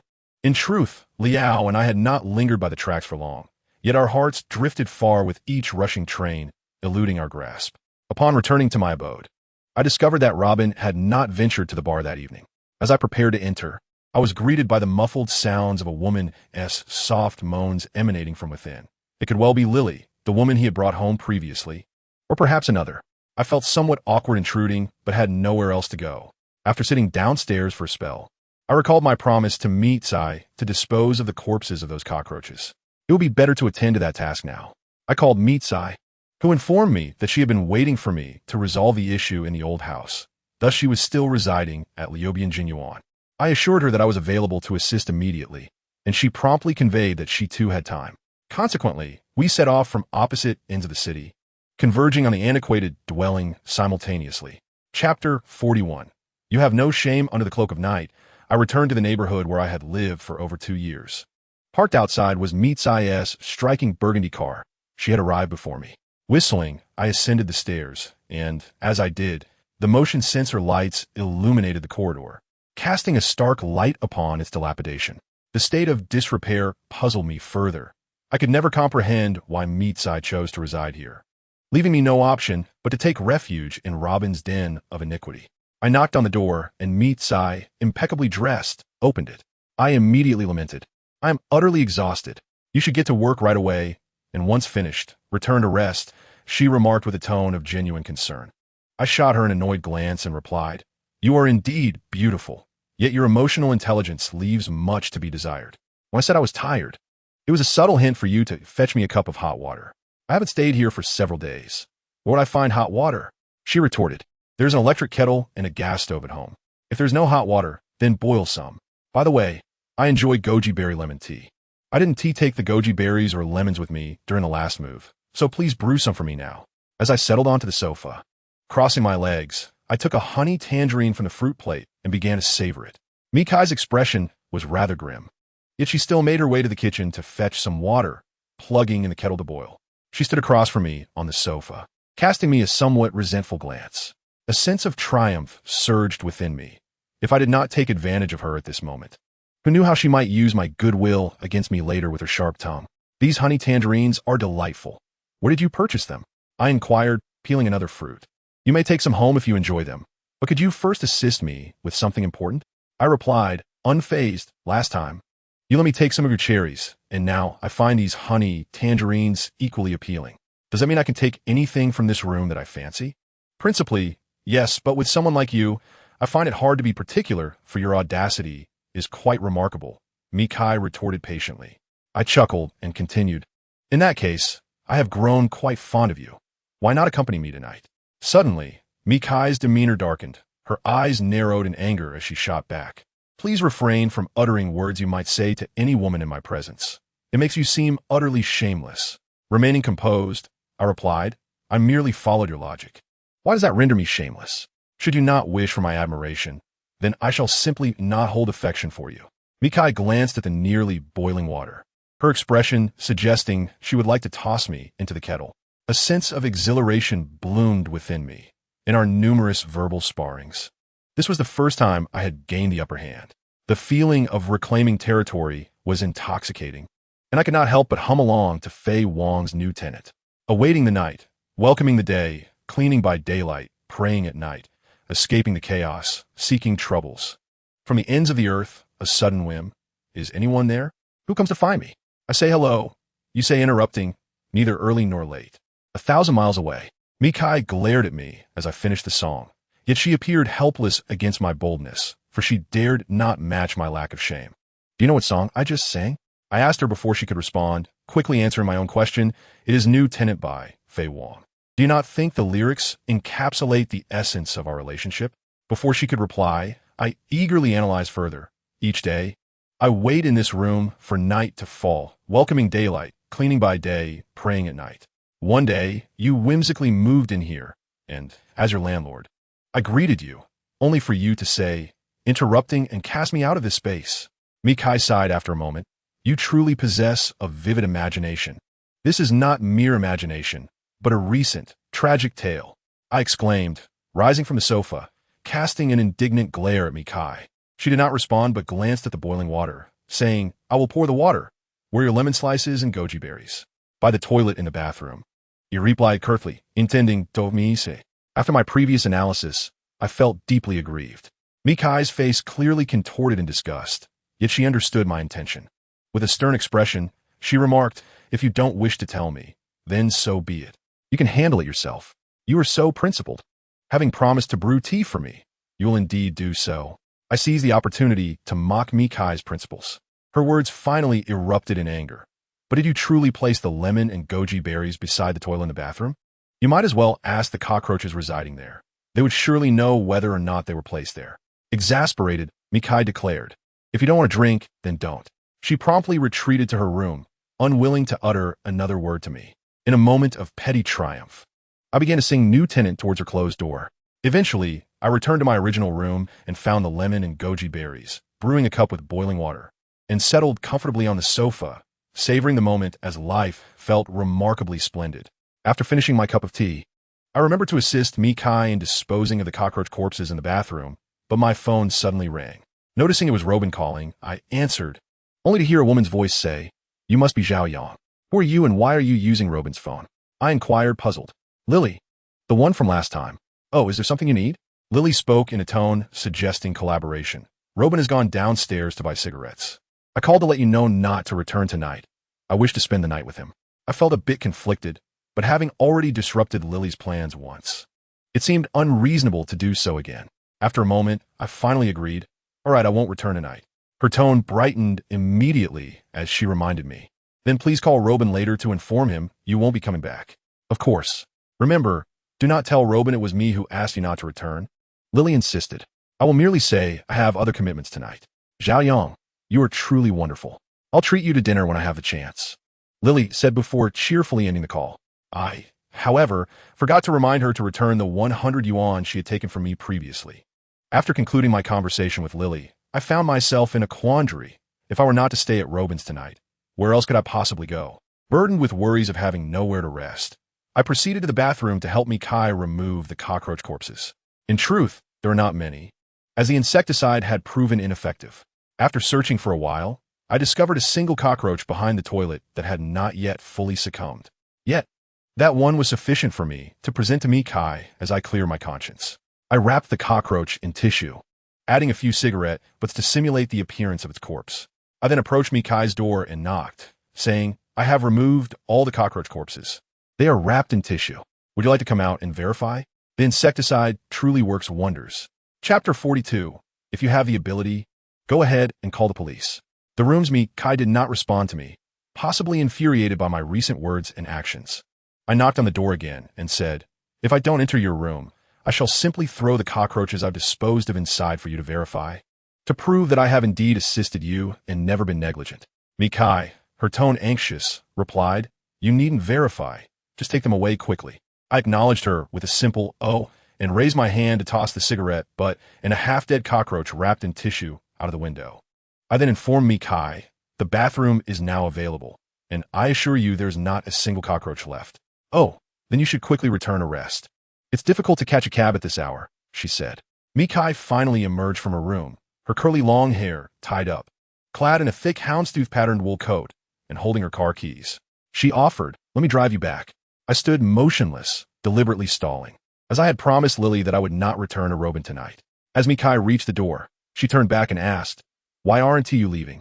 I sighed, filled with resignation. "I can't stay at my friend S. place tonight." "What happened?" she inquired.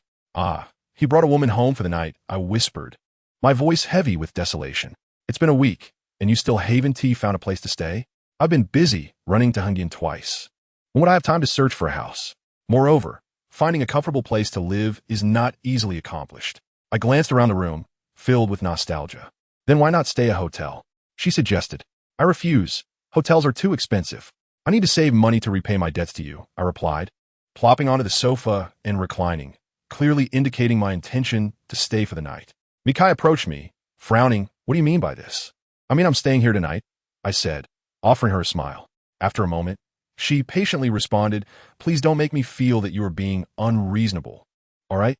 I am unreasonable by nature. Besides, I spent over 20 on the taxi fare to help you tonight, and I haven't even mentioned money to you. What is wrong with me staying here for a night? I can cover your taxi fare and even help you book a hotel. Surely that should suffice?" I turned over and stood up from the sofa, nearly face to face with Mikai, and retorted, "You know what? I cannot stand your attitude of believing everything can be resolved with money. Do you think I am in need of cash? Let me tell you, I'm not leaving tonight. If you have the guts, call the police and report that I, a tenant, have trespassed into your home. Would you dare do that?" "Of course not, for it is you who has occupied my residence for over 2 years with your meager funds, making you the one in the wrong." My words overwhelmed Mikai, rendering her speechless, and she could only glare at me.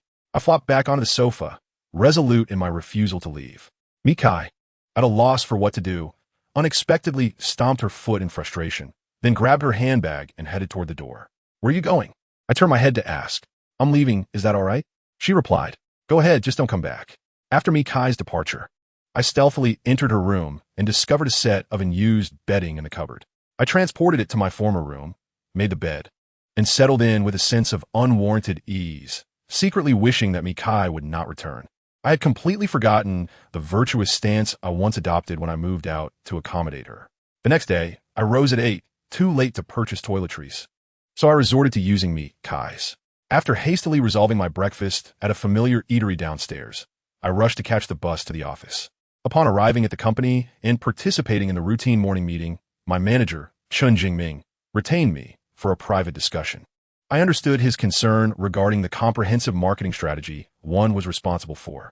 Chun Jingming inquired, "So, have you formulated any thoughts on the marketing strategy?" I nodded and replied, "Yes, I intend to center the plan around achieving customer value. This approach aims to reinforce our brand image, as I believe that once we realize customer value, they will, in turn, contribute more effectively to our corporate value." "Your reasoning is sound. Our company, Bally Department Store, has operated for many years and has matured in the 4 Ps: product, price, place, and promotion. We are now officially entering the ranks of top-tier department stores, and what we urgently need is an enhancement of our image. Effectively realizing customer value is the best means to elevate our corporate image, and your marketing strategy aligns well with our current strategic requirements, he affirmed. I nodded in response. Having worked at Bally Department Store for over 2 years, I certainly had my own understanding of the strategic environment in which the company operated. Chun Jingming continued. I will assign one person each from the graphic design team, engineering team, and display design team to join this project team to assist you in completing the marketing proposal. If you have any specific preferences for the selections, feel free to communicate with me. Sure, I replied. By the way, I have received news that our largest competitor, Zhuomei Shopping Center, is planning a large-scale promotional event targeting Bally Department Store. Their intention is to temporarily exhaust consumer demand to achieve a short-term suppression of us. Zhuomei Shopping Center's decision to hold a significant promotional event at this time did not surprise me. It was a strategic necessity. Bally Department Store and Zhuomei Shopping Center occupy the same commercial district, both targeting the high-end market, which naturally leads to intense competition.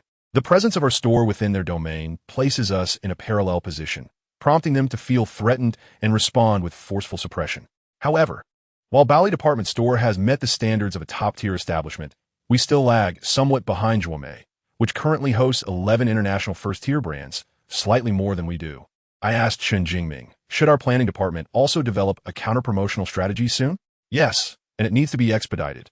Our promotional activities must precede theirs to undermine Zhuomei's strategic intentions. Although time is tight, we must ensure the effectiveness of the event. This will test our department's agility and execution capabilities. We can only succeed, not fail. After a brief pause, Chun Jingming added, this promotional plan is of great significance.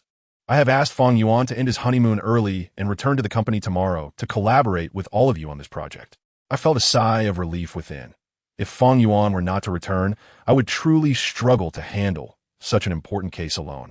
Yet, this also subtly indicated the strategic importance of this promotional plan for our department store. Otherwise, Chun Jingming would not have requested Feng Yuan to cut short his honeymoon. Chun Jingming then retrieved a document from his drawer and handed it to me, saying, this is the latest personnel file from Zhuomei Shopping Center, recently obtained by the Public Relations Department. There have been significant changes in their upper management recently. Please review this file, particularly the composition of their planning department, to ensure we know both ourselves and our adversary. As I perused the personnel file handed to me by Chun Jingming, I was taken aback upon reaching the first page. The newly appointed CEO of Zhuomei Shopping Center was an individual I knew all too well. Chapter 43, Not Enemies but Allies. The CEO of Zhuomei Shopping Center, Mikai, born on September 10, 1988, hails from Suzhou and holds an MBA from the University of Pennsylvania. I found myself utterly astonished by her resume. The woman I had driven away from that dilapidated house the previous evening was, in fact, the newly appointed CEO of Zhuomei. Though I did not work at Zhuomei, as it stands as our greatest competitor, there existed a certain indirect connection between Mikai and me. After all, we both operated within the retail industry, albeit from vastly different standings. Could it truly be said that enemies do not gather without reason? After intersecting in our personal lives, we now found ourselves linked in a professional capacity. Noticing my unusual reaction, Chun Jingming inquired, what's wrong? Is there an issue with Zhuomei's personnel file? No, not at all. It's just that the new appointee at Zhuomei is extraordinarily beautiful. She's only 26. I wonder if she has a boyfriend. Chun Jingming looked at me with a sense of helplessness, rendered momentarily speechless. Well, you carry on with your work. I'll be on my way, I said, not waiting for Chun Jingming's response, as I left the manager's office with Zhuomei's personnel file in hand. Once back in my own office, I continued to review the personnel file. After perusing it thoroughly, I returned to Kai's page, still finding it hard to believe. Subconsciously, I began to compare myself to her, feeling acutely the vast disparities between us. It was well known that Zhuomei had consistently outperformed our department store, Bally, in Suzhou over the years. As the CEO of Zhuomei, Mikai excelled in the industry far beyond our own Yang Huaqing. In the 2+ years I had worked at Bally, I had scarcely laid eyes on Yang Huaqing due to hierarchical constraints. In my mind, he was a figure standing high above whom I had to look up to. Yet not long ago, I had treated Mikai, who surpassed Yang Huaqing in capability, with such crude disregard. I vividly recalled the day I had thrown her sheets and comforter out the window into the rain, and how she had cried in front of me, feeling wronged. My subsequent interactions with her had been equally lamentable. I found myself unable to ponder further, and, at that moment, I felt a profound sense of relief that I was employed at Baoli rather than Zhuomei. Zhao Li, observing the myriad of expressions flitting across my face, inquired with a puzzled tone, "Zhaoyang, why does your expression appear so contorted?" "My face hurts," I replied. "Oh, what documents are you holding? You've been flipping through them for quite some time." "These are the latest personnel files from Zhuomei. Take a moment to familiarize yourself with them," I said, tossing the documents to Zhao Li.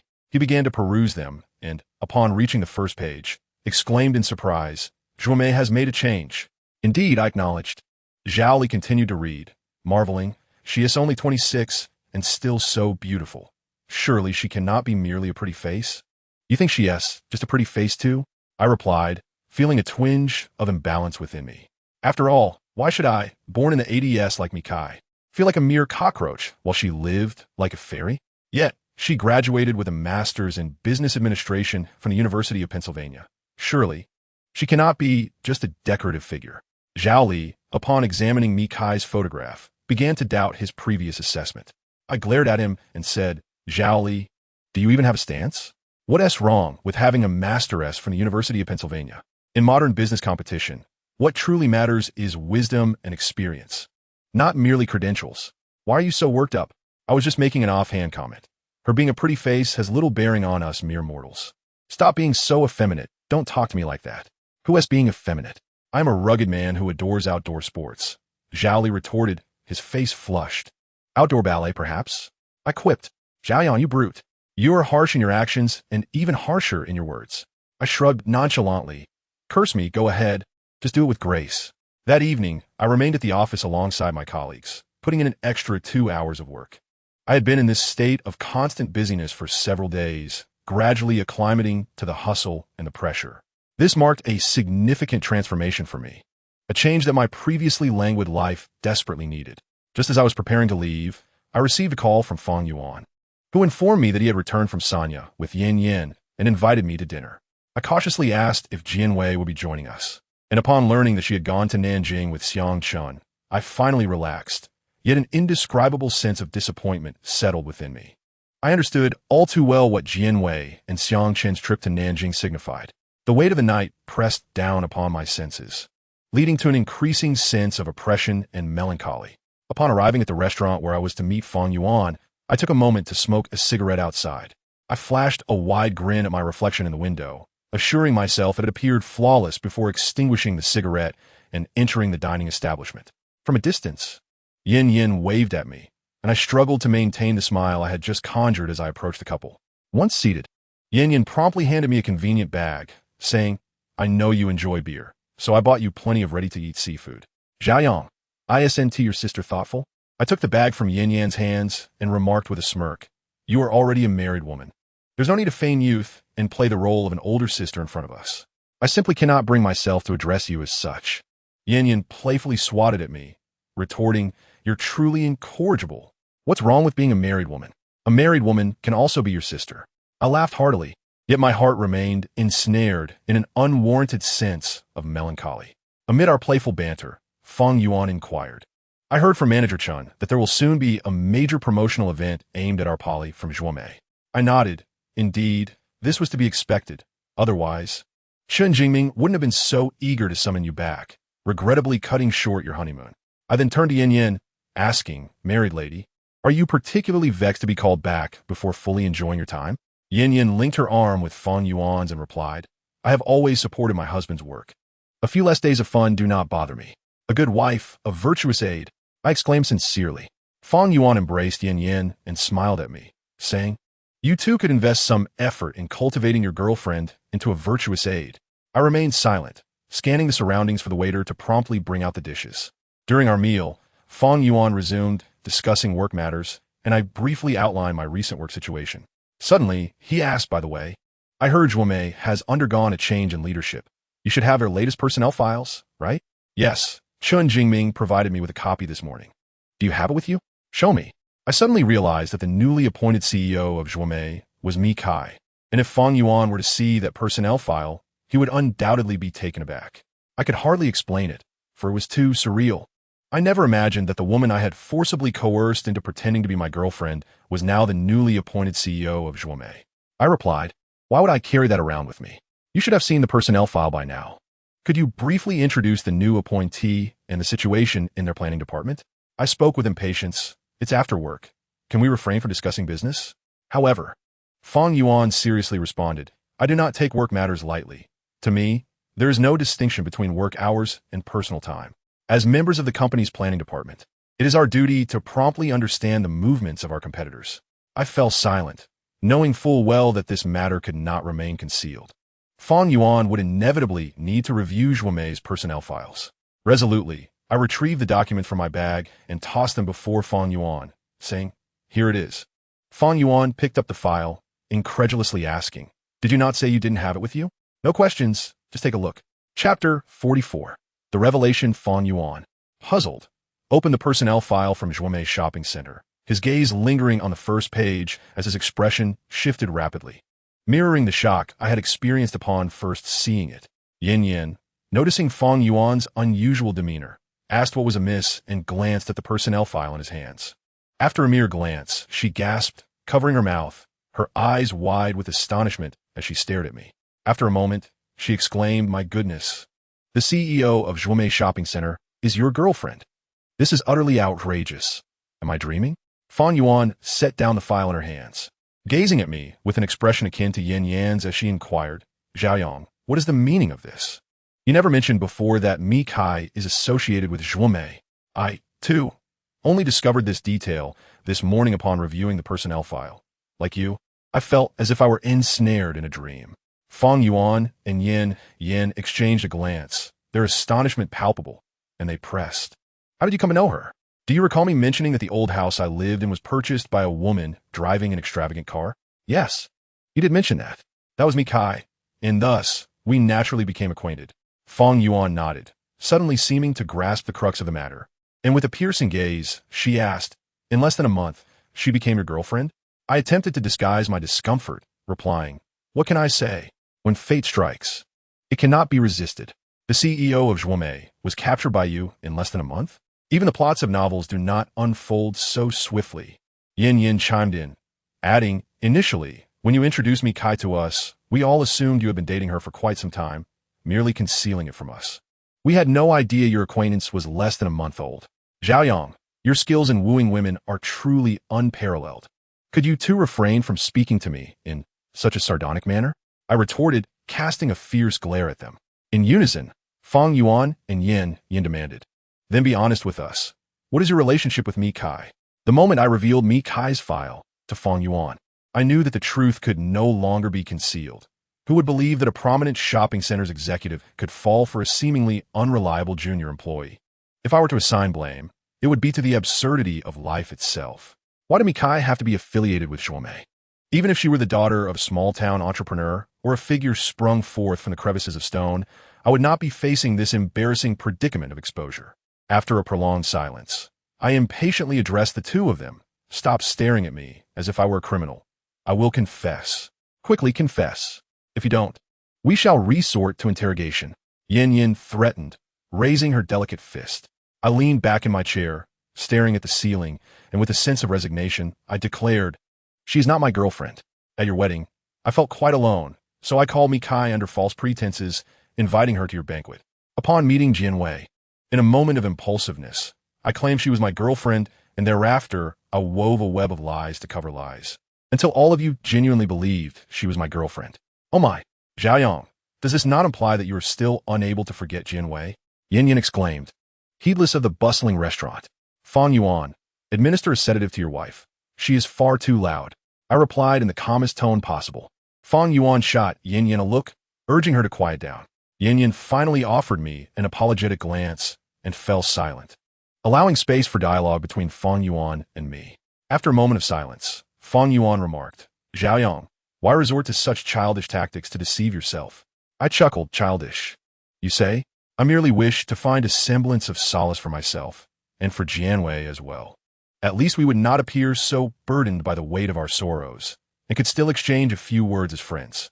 Fang Yuan sighed, subsequently lapsing into silence.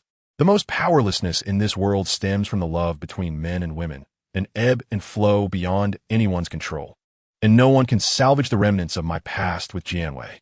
Fan Yuan chose silence because he comprehended this truth.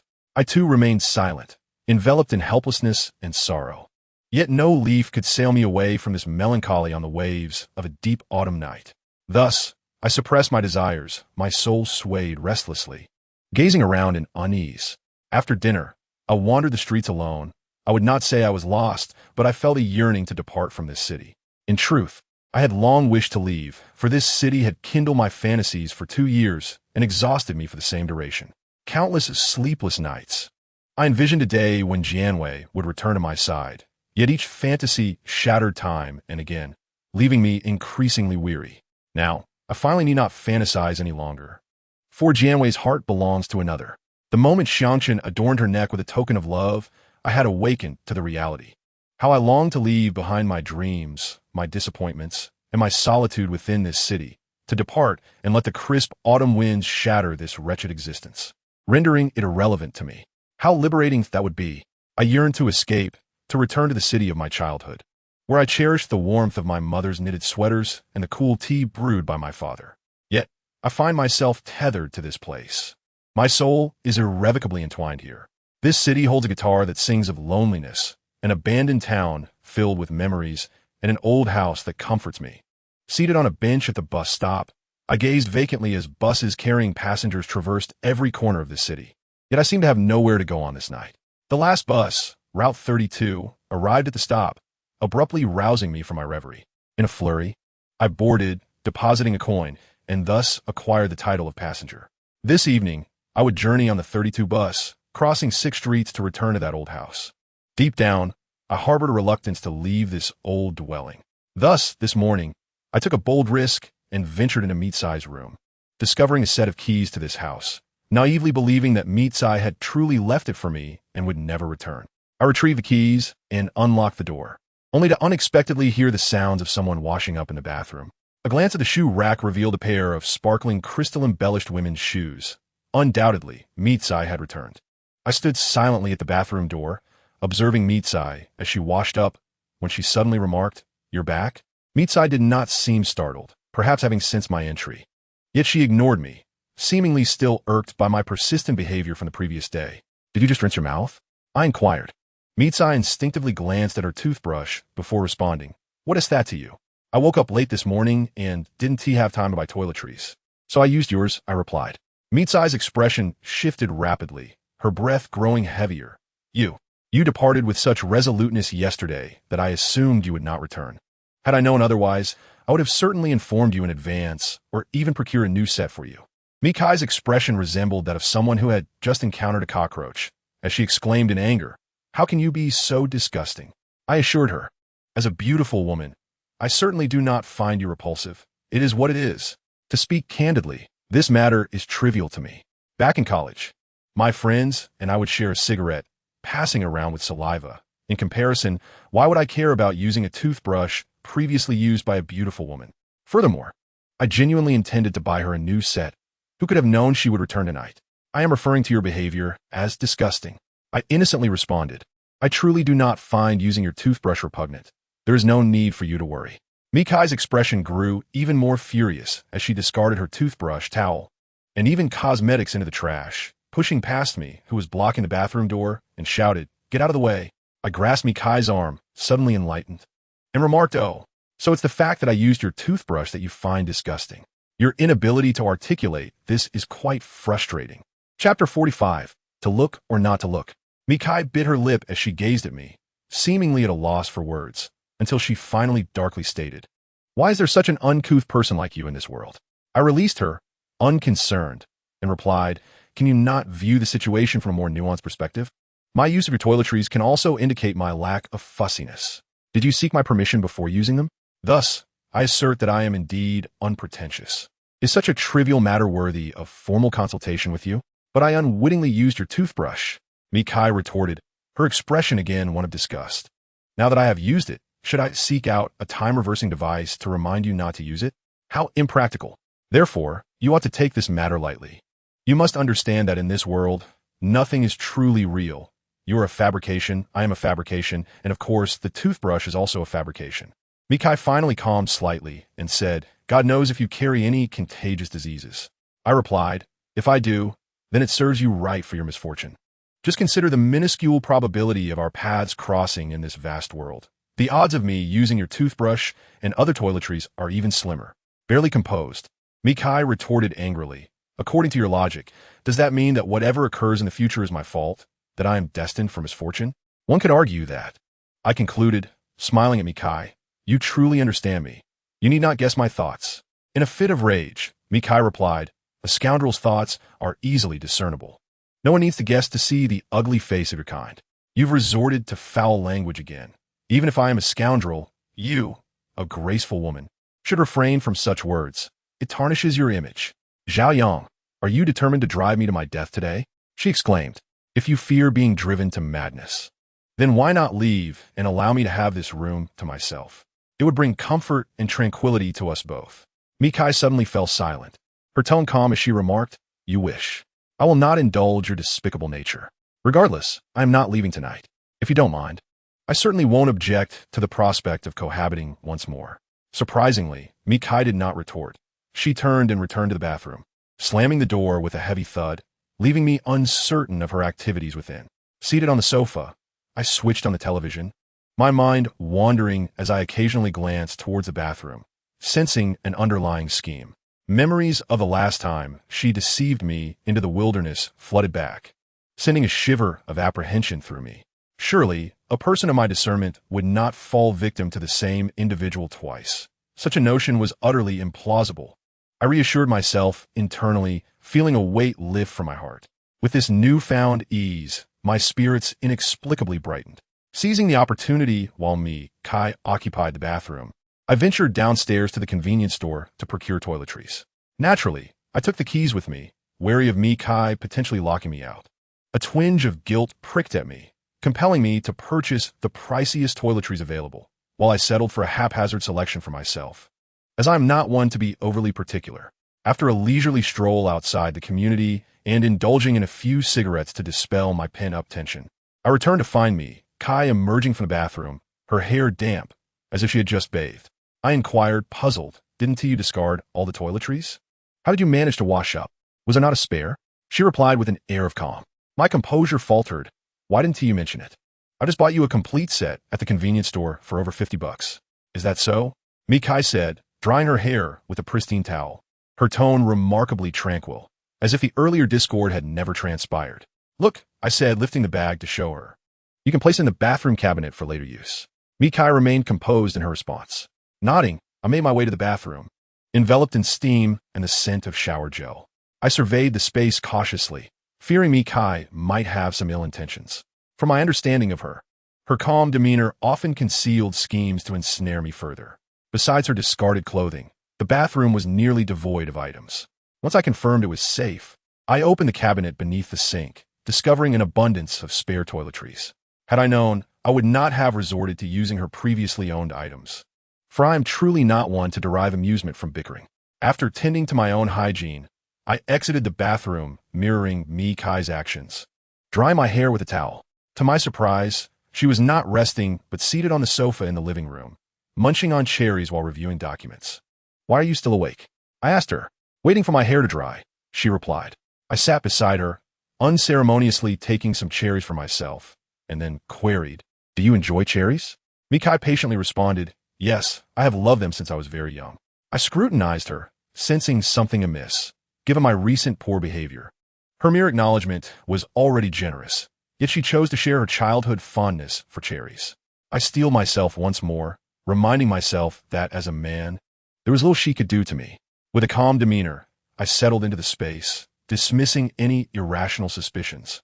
In a moment of ennui, I glanced at the documents cradled in Mikai's hands, and indeed, I found references to the Zhuomei shopping center, confirming that Mikai was undeniably the chief executive officer of Zhuomei. I nudged Mikai, who was engrossed in her thoughts, and inquired, do you know what my profession is? Who cares? Mikai replied impatiently. I managed a sheepish smile, feeling a sense of relief wash over me. Her indifference was to be expected, given her ignorance about my job. Although I was certain that Zhuomei possessed personnel records pertaining to our company. I knew Mikai had no interest in reviewing them. Even if she did, she would only focus on the upper echelons within Bowley, not on someone as inconsequential as myself. Thus, she was entirely unaware of my position in the planning department at Bowley. Naturally, I would not voluntarily disclose my employment to Mikai. My pride simply would not allow me to diminish myself in her eyes. At least within the confines of this room, we were equal, and yet I felt a certain superiority. In this space, I held an advantage over her. This was not mere fanciful thinking, but rather a logical conclusion. She feared cockroaches, and cockroaches feared me, placing me a notch above her. Reveling in my self-fabricated superiority, I tossed another couple of cherries into my mouth and began to hum Fei Wong's new tenant, much to Mikai's chagrin.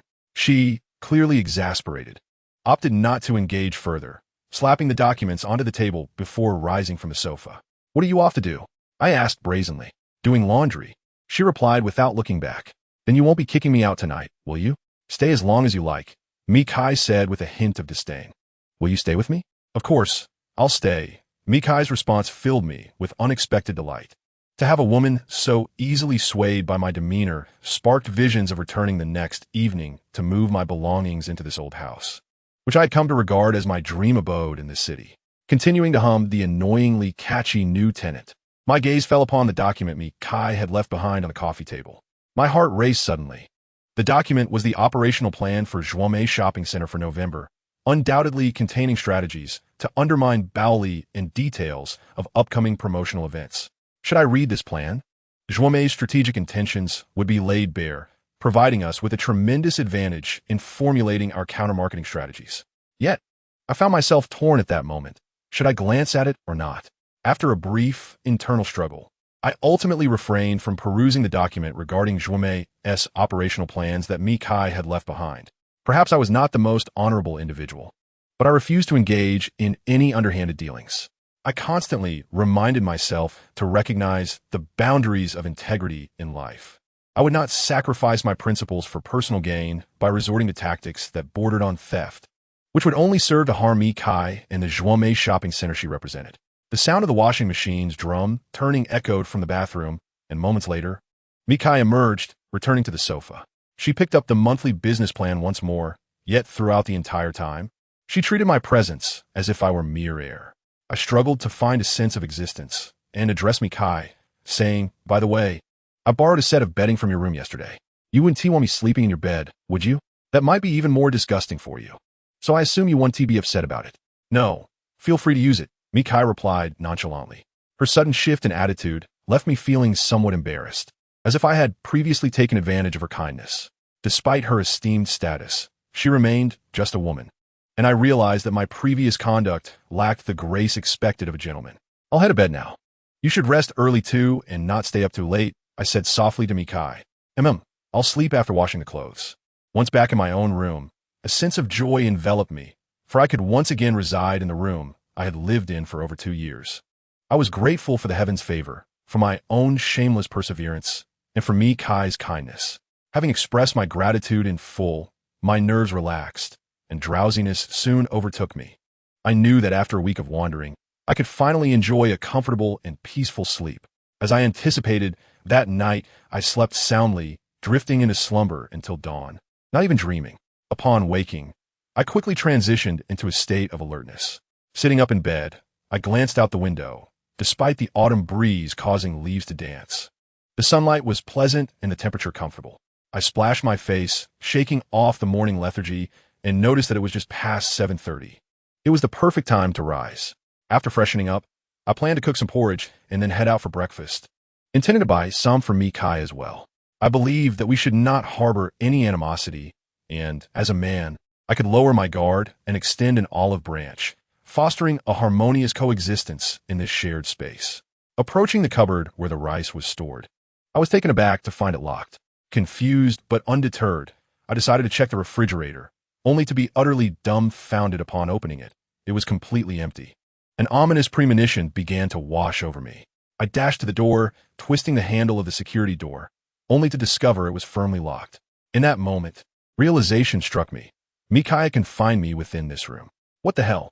No wonder she said I could stay as long as I wanted. How could I have been so oblivious?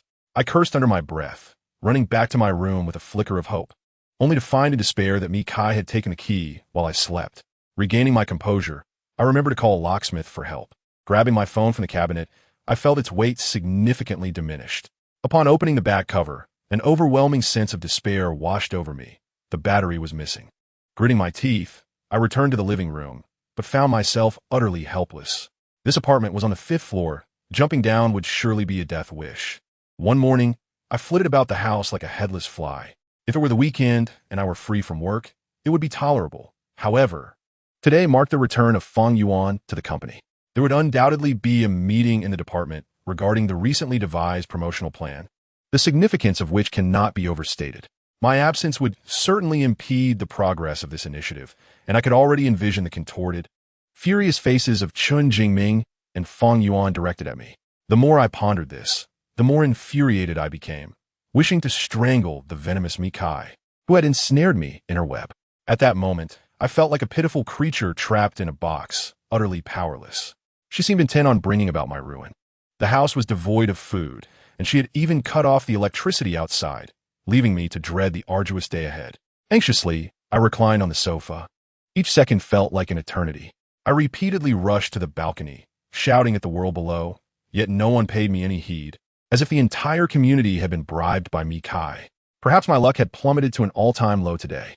Regardless, I remained confined within these walls, my energy waning.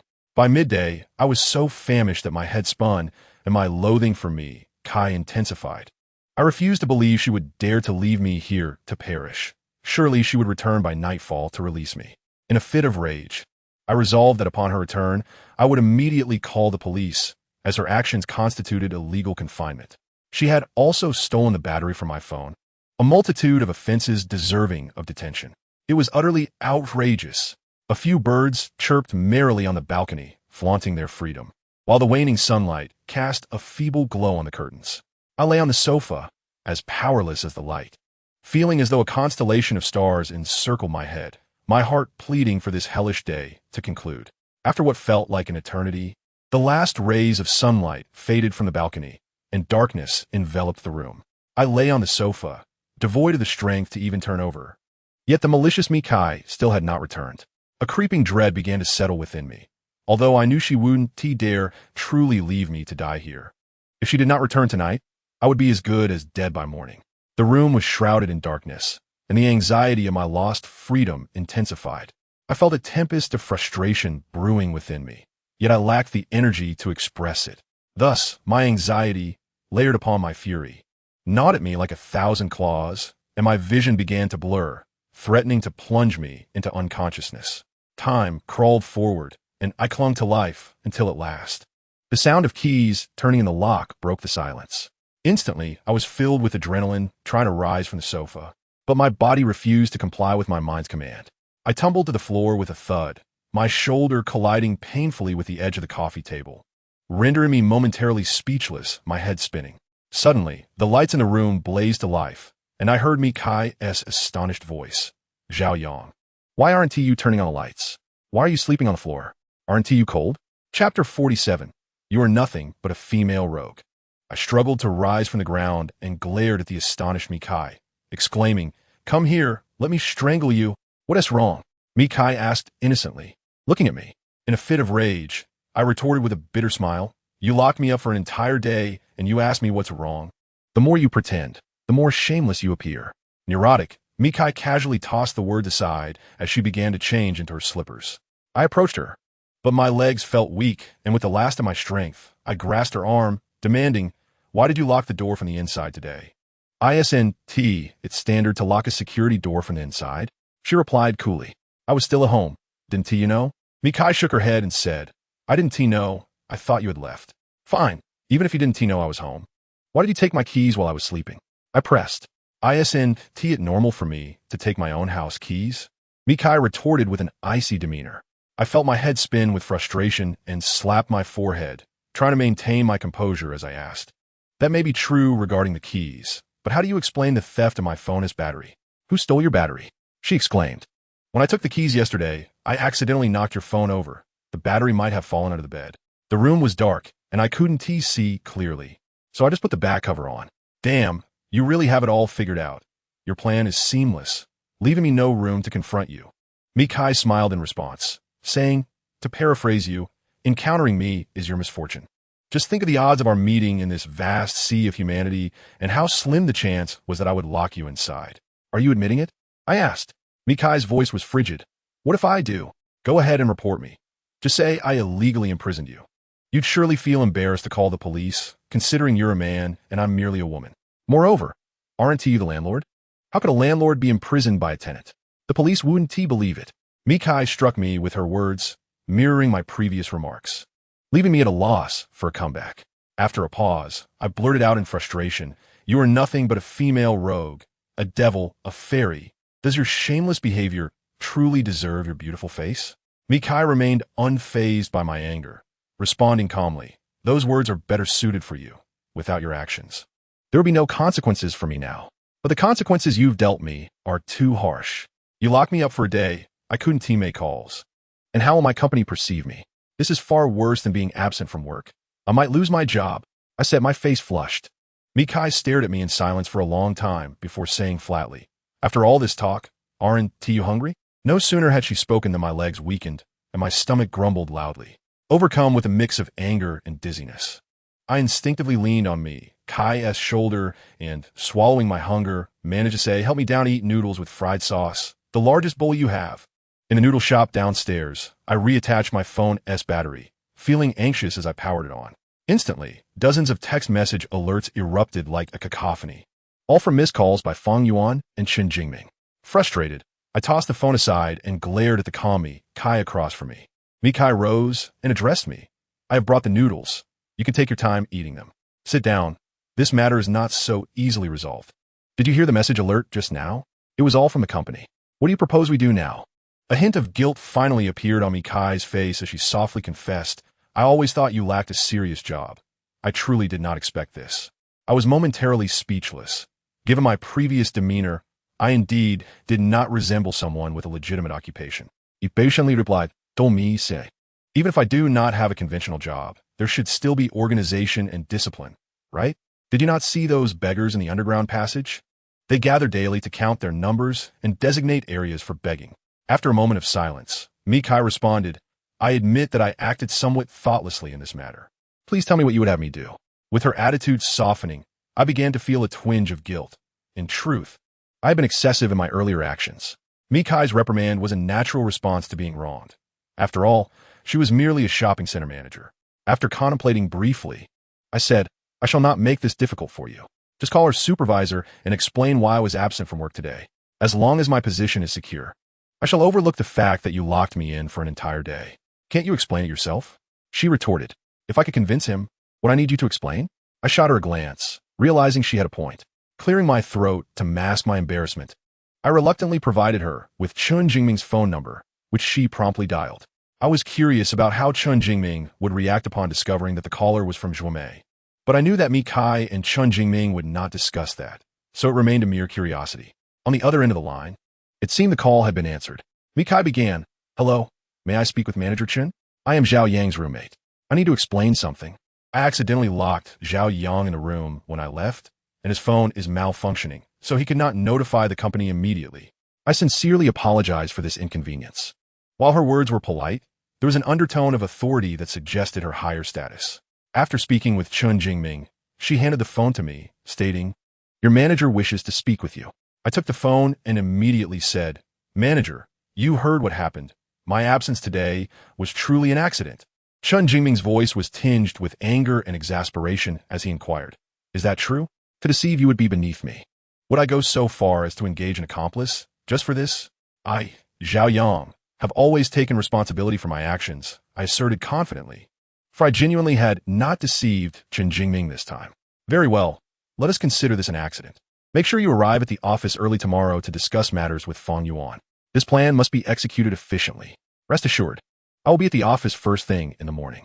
After concluding my conversation with Chun Jingming, I dialed Fang Yuan to provide an explanation, finally feeling a sense of relief. At that moment, the Jiangmian was delivered, and without hesitation, I devoured it ravenously, consuming 2 large bowls until I could eat no more. Wiping the grease from my mouth with a napkin, I turned to Mi Kai, whom I had unceremoniously retained, and said, "You just told our superior that we are roommates, correct?" Mi Kai, sensing my intentions, promptly denied it, stating that was merely a necessity of the situation. Otherwise, how could I have explained this matter to your superior? Ah, so you two are capable of fabricating tales.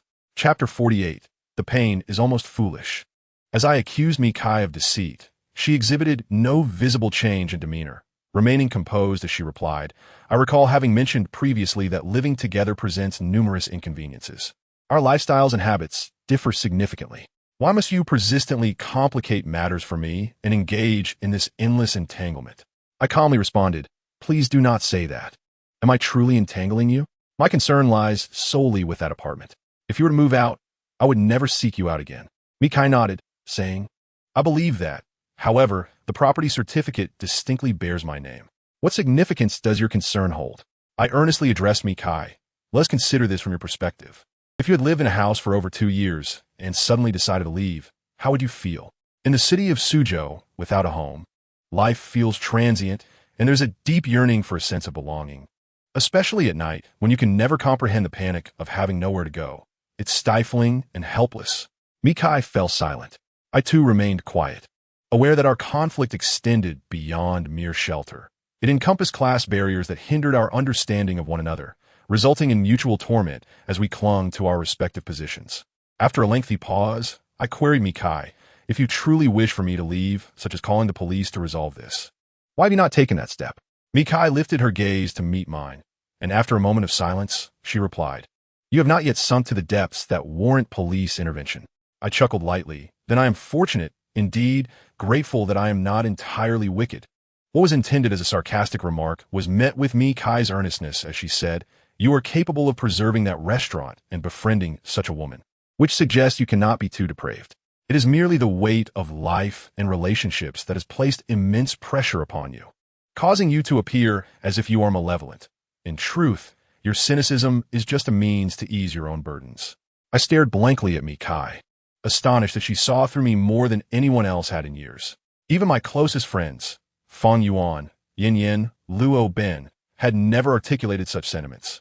The deepest knot within me seemed to be gently tugged by Mikai, though not entirely unraveled, yet was enough to stir my sensitivity.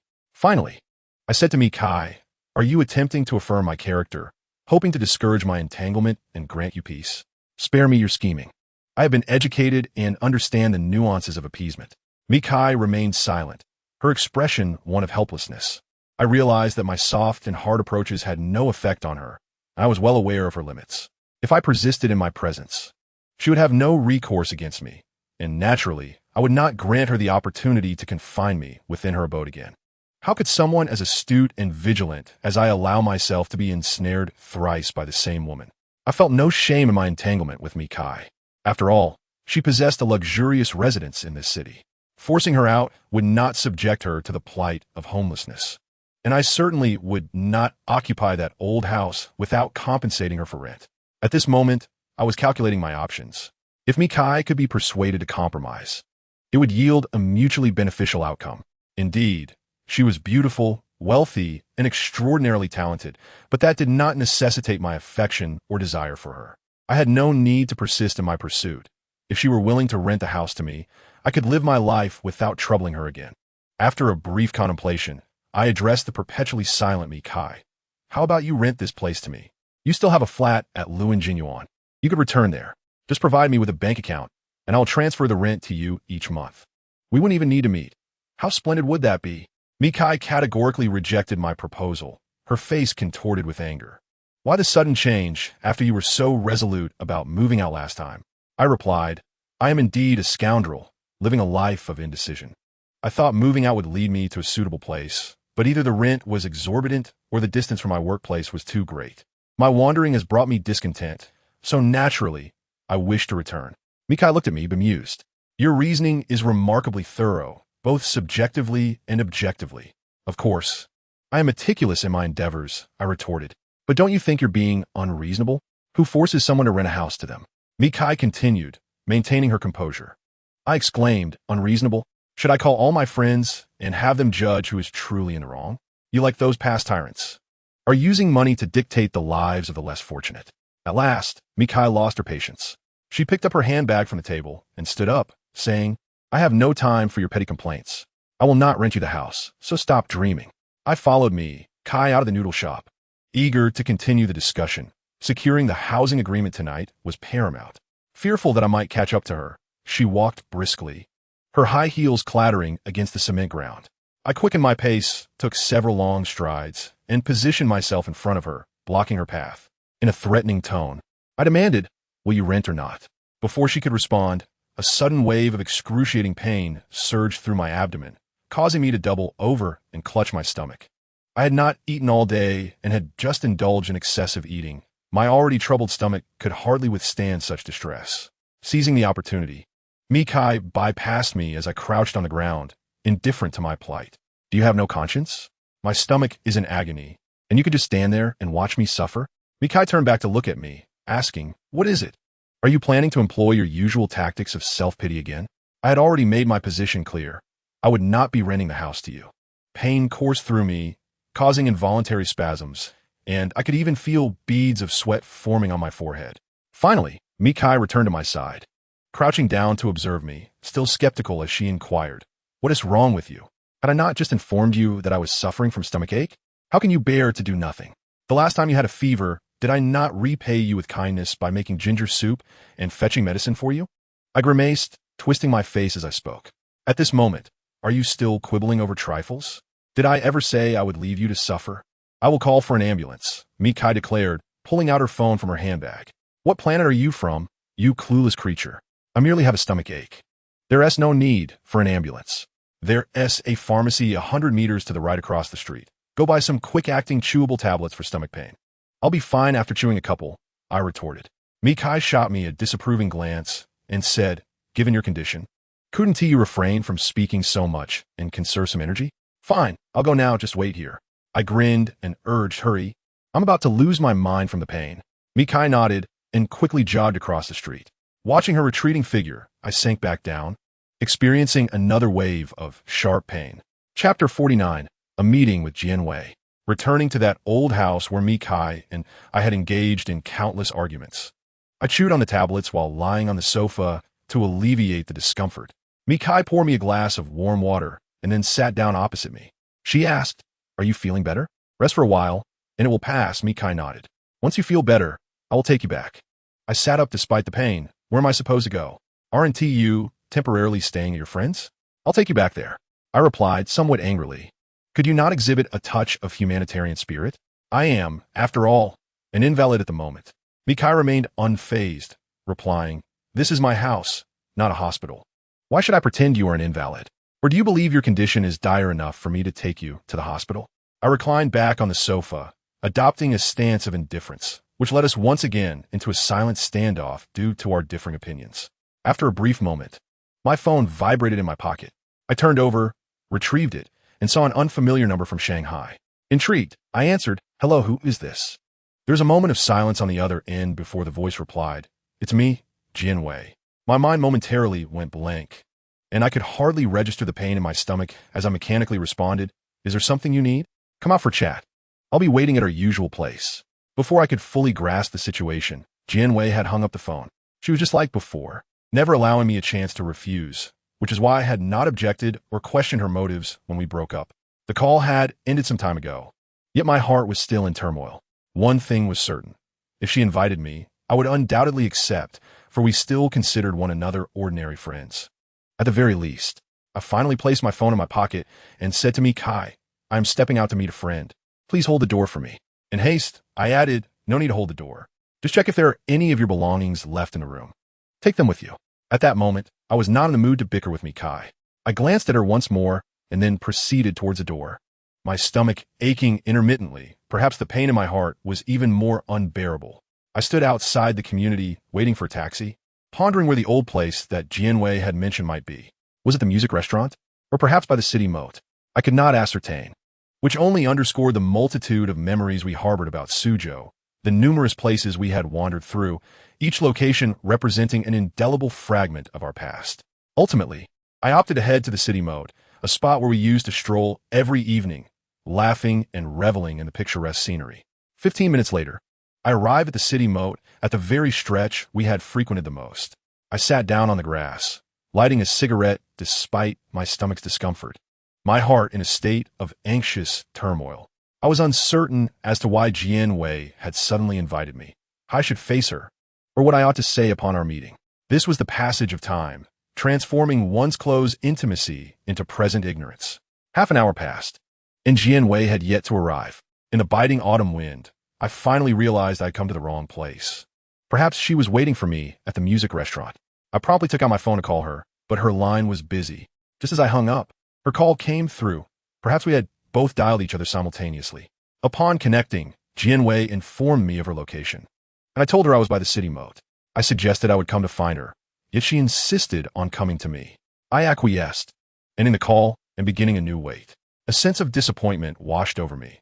I had failed to choose the old place that held significance for Jian Wei. Our hearts had long since drifted apart, making our separation inevitable. The autumn breeze enveloped the night, with neon lights reflecting everything around me. By the seemingly pleasant city moat, I lit another cigarette and watched the smoke swirl and dissipate.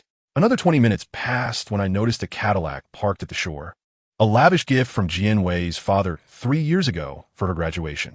It was this very vehicle that had forcefully severed us from our innocent campus romance. I vividly recalled that day when Jian Wei took me for a drive in her new car. I'd feigned a smile, as if I could foresee the painful conclusion of our relationship. In truth, I did foresee it. Jian Wei emerged from the car, dressed rather lightly in a short leather jacket and slightly loose gray-white casual pants. Her hair was simply tied back, and her attire was casual, a stark contrast to the opulent ensemble she had worn the last time I saw her at the bar, which had overwhelmed me. I could not meet her gaze. I turned my head away, taking a deep drag from my cigarette, which quickly dwindled to a mere stub. The familiar fragrance of a woman wafted through the air, awakening my senses as I finally lifted my gaze to meet hers. I spoke stiffly. "What do you want to discuss?" Jing Wei settled beside me, questioning, "Must there always be a reason to meet?" I attempted to ease the tension, offering a smile as I inquired, "Didn't you go to Nanjing with Xiangchun? How have you returned so swiftly?" "I have my own plans," she replied. "Indeed, you have your own plans," I echoed, yet found myself at a loss for further conversation. Lighting a cigarette, I gazed at the river's surface, disturbed by the wind, as confusion and anxiety intertwined within me. Jing Wei deftly extracted the cigarette from my fingers, chiding gently, "You shouldn't smoke in front of a lady. You ought to be more of a gentleman." A twitch at the corner of my mouth betrayed my surprise at her request for decorum. Time had evidently transformed her. Once she reveled in our shared mischief, even partaking in my smoking. Now, I realized how far she had distanced herself from my world, while I remained stagnant, foolishly observing from the sidelines. Thus the abruptness of my smoking in her presence. After a silence, I finally addressed her. "Speak. What is the purpose of this meeting? We shouldn't merely sit here in the cold." Yet, despite my words, I would have willingly lingered here for an entire night, absorbing her presence, keenly observing the woman she had become after 3 years. I wanted her to know how profoundly I cherished her glistening eyes, the subtle lift of her smile, the radiant joy she exuded, the serene gravity she carried, the alluring essence of her femininity, her seemingly scolding yet caring love, her gentle whispers as she leaned against me, and the heavy breaths we shared in the aftermath of our intimacy. I adored every facet of her and every moment spent together.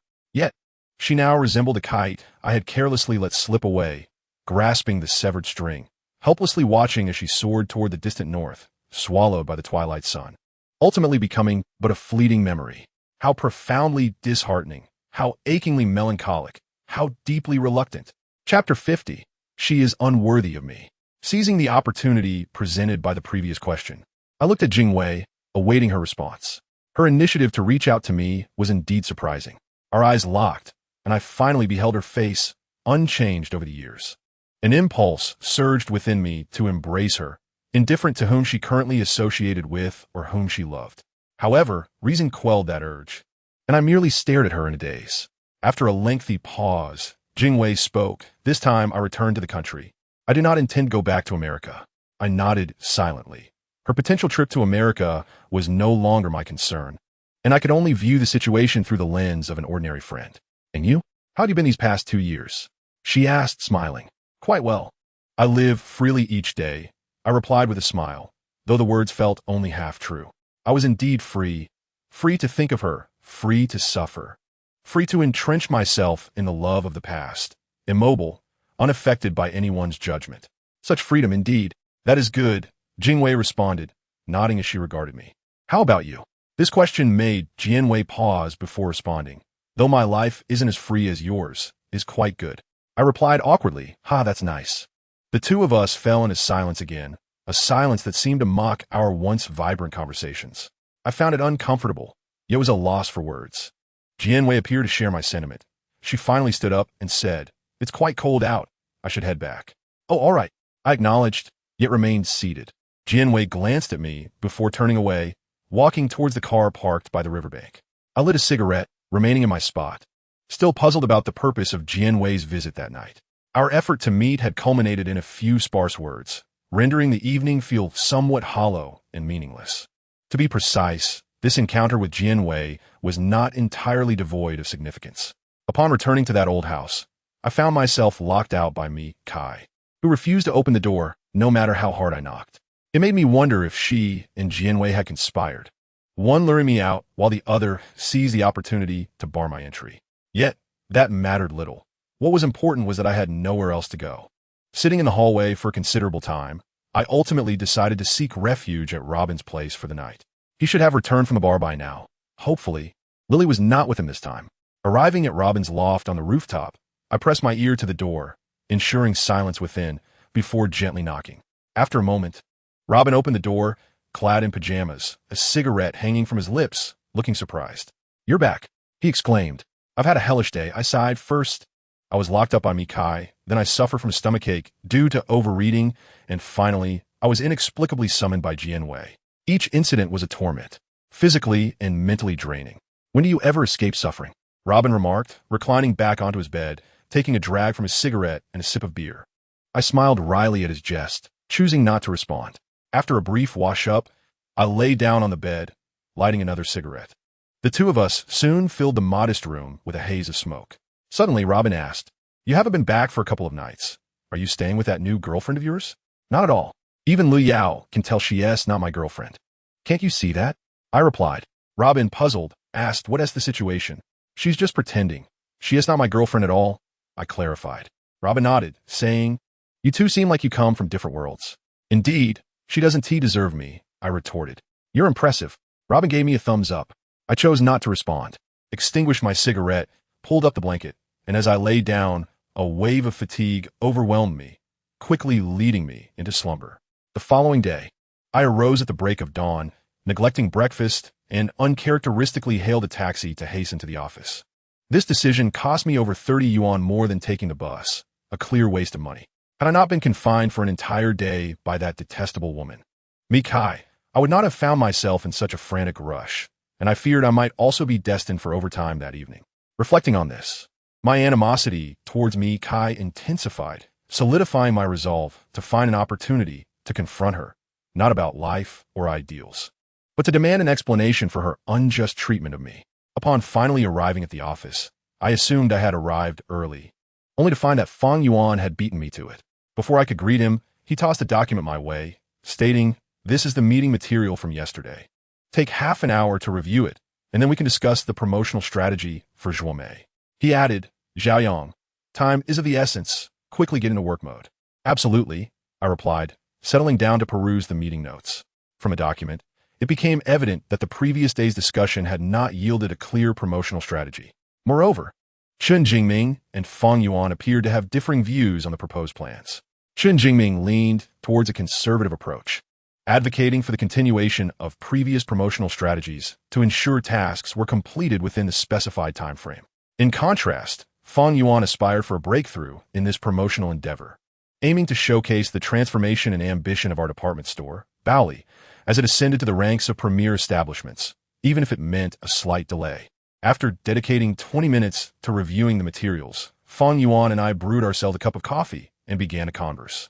Naturally, I aligned myself with Fang Yuan's perspective. Since the company's strategic focus for the next phase is to enhance brand image, our promotional activities must indeed reflect a departure from the past. Competing with Zhuomei is merely a facet of our operations, and it is imperative to prioritize the reinforcement of our brand image.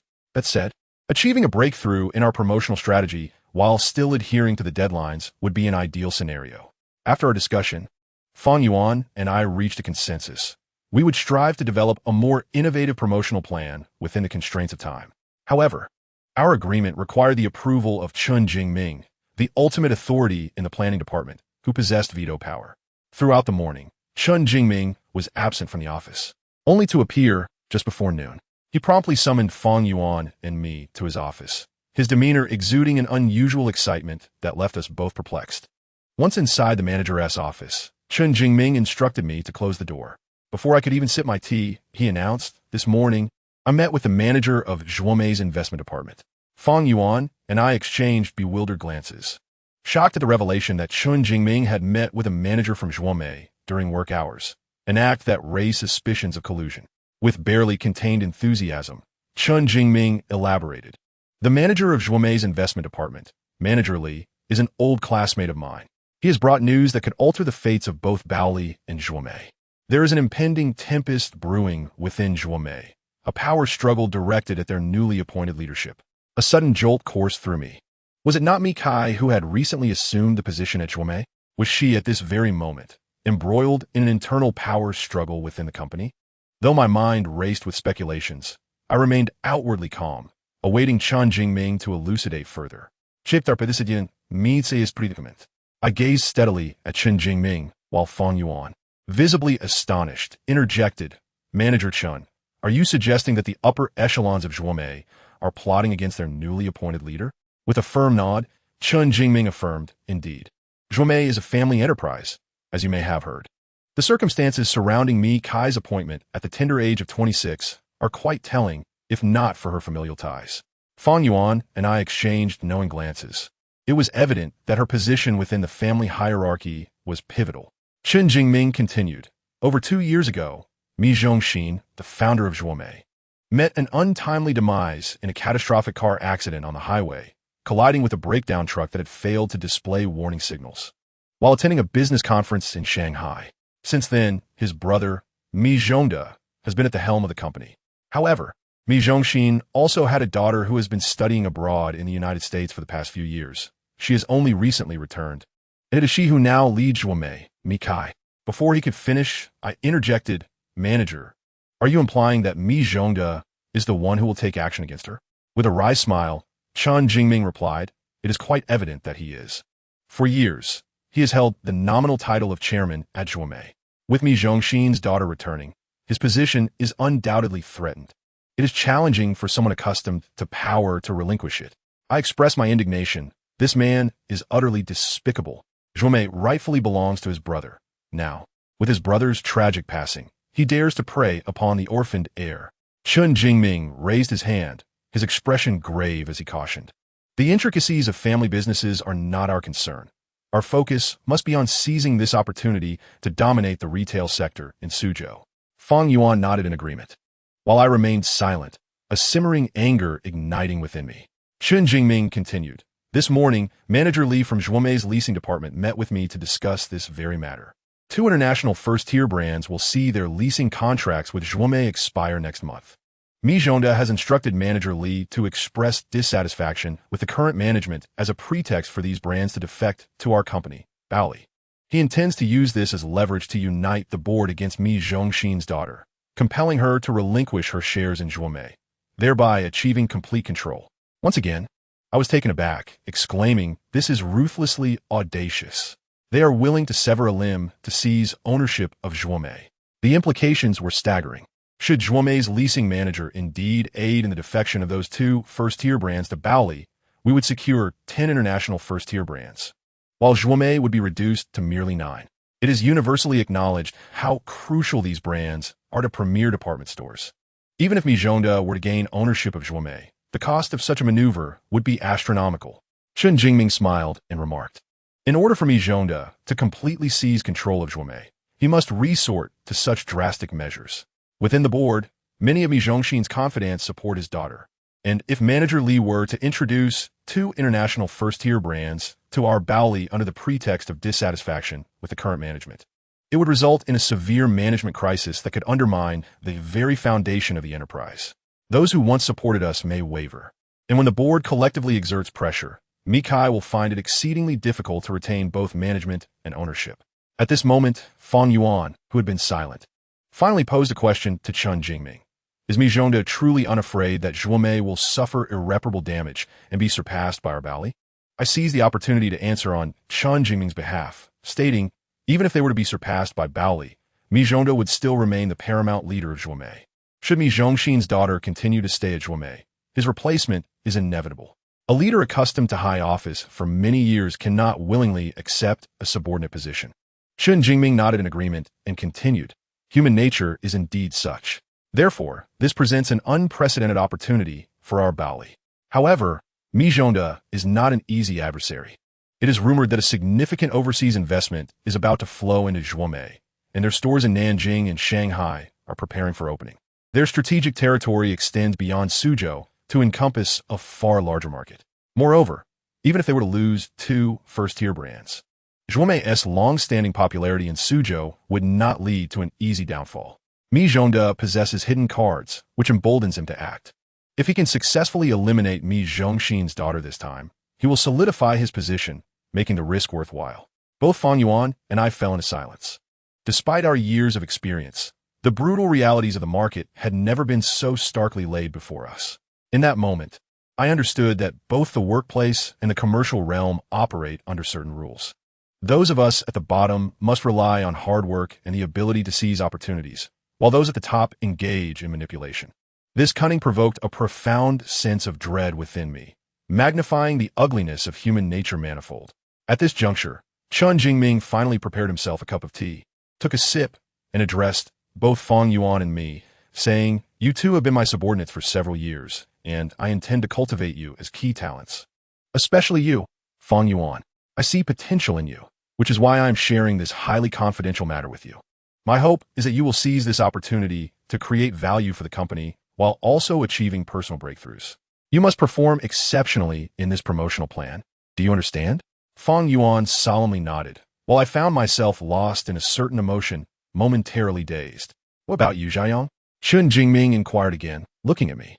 Fang Yuan nudged me, pulling me back to reality, and I replied to Chen Jingming, "I understand." Upon exiting Chen Jingming's office, Fang Yuan immediately dragged me to the staff lounge and, lowering his voice, asked, "Zhaiyang, does Chen Jingming still not know about your relationship with me, Kai? It is absurd. If he were aware of my acquaintance with me, Kai, would he still dare to speak of this matter to me?" Fang Yuan nodded gravely and remarked, "You must not divulge this to me, Kai, under any circumstances. Setting aside your career prospects, out of respect for Chen Jingming's benevolence towards us, you cannot reveal this to her. Do you understand?" I remained unresponsive, lost in a daze. "Zhaiyang, you must discern the gravity of this situation. It is no trivial matter. Even if Mikai is indeed your girlfriend, you must resolutely keep this secret. No word must escape your lips." Suddenly, I felt a surge of anger and glared at Fang Yuan, exclaiming, "Are you even human? Can't you consider this from Mikai's perspective? She is already a woman mourning her father, utterly alone, and now she is being schemed against by her own uncle, who seeks to seize her father's legacy. How much suffering must she endure?" Fang Yuan swiftly covered my mouth, lowering his voice as he anxiously replied, "Keep your voice down. This is a power struggle among the elite. It is beyond the grasp of people like us. This matter concerns not only the company's interests, but also Chen Jingming's personal future, and even ours. If you disclose this, can you truly justify Chen Jingming's trust?" I fell silent. Indeed, Chen Jingming had shown us both great kindness. If this situation culminates in Zhuomei's investment manager bringing two leading brands to Baoli, Chen Jingming, as the principal contributor, would likely be promoted to the rank of vice president, and Fang Yuan and I, as his trusted aides, would benefit as well. This matter entwines the fates of too many individuals. Fang Yuan, observing my silence, implored, "Zhaiyang, you must promise me to act as if you never heard of this today." "All right." I remained speechless for a long while, as if I had suddenly found myself at a crossroads in life, facing the most difficult decision. Chapter 52, Gradually Becoming Friends. Fang Yuan, still anxious and apprehensive, awaited my response. After a fierce internal struggle, I finally replied, "You are right. I shall pretend I heard nothing. Fang Yuan cautiously inquired, "Are you certain?" I nodded and turned to leave the staff lounge. Yet a profound sense of melancholy enveloped me, one that eluded description. Fang Yuan was indeed correct. This matter was of great significance, even affecting the fate of two competing enterprises and involving many individuals. Chun Jingming confided in us out of trust. And if I were to betray that by revealing it to Mi Kai, it would be an act of injustice towards him. Yet, if I were to suppress this knowledge and witness that lonely, indifferent woman being manipulated by her own uncle, I would be complicit in her suffering. Throughout the day, my mind wandered aimlessly, and it felt as though I had endured an eternity before finally reaching the end of the workday. Gazing out at the intricate, illuminated neon lights beyond the floor-to-ceiling windows, I felt another wave of internal conflict wash over me.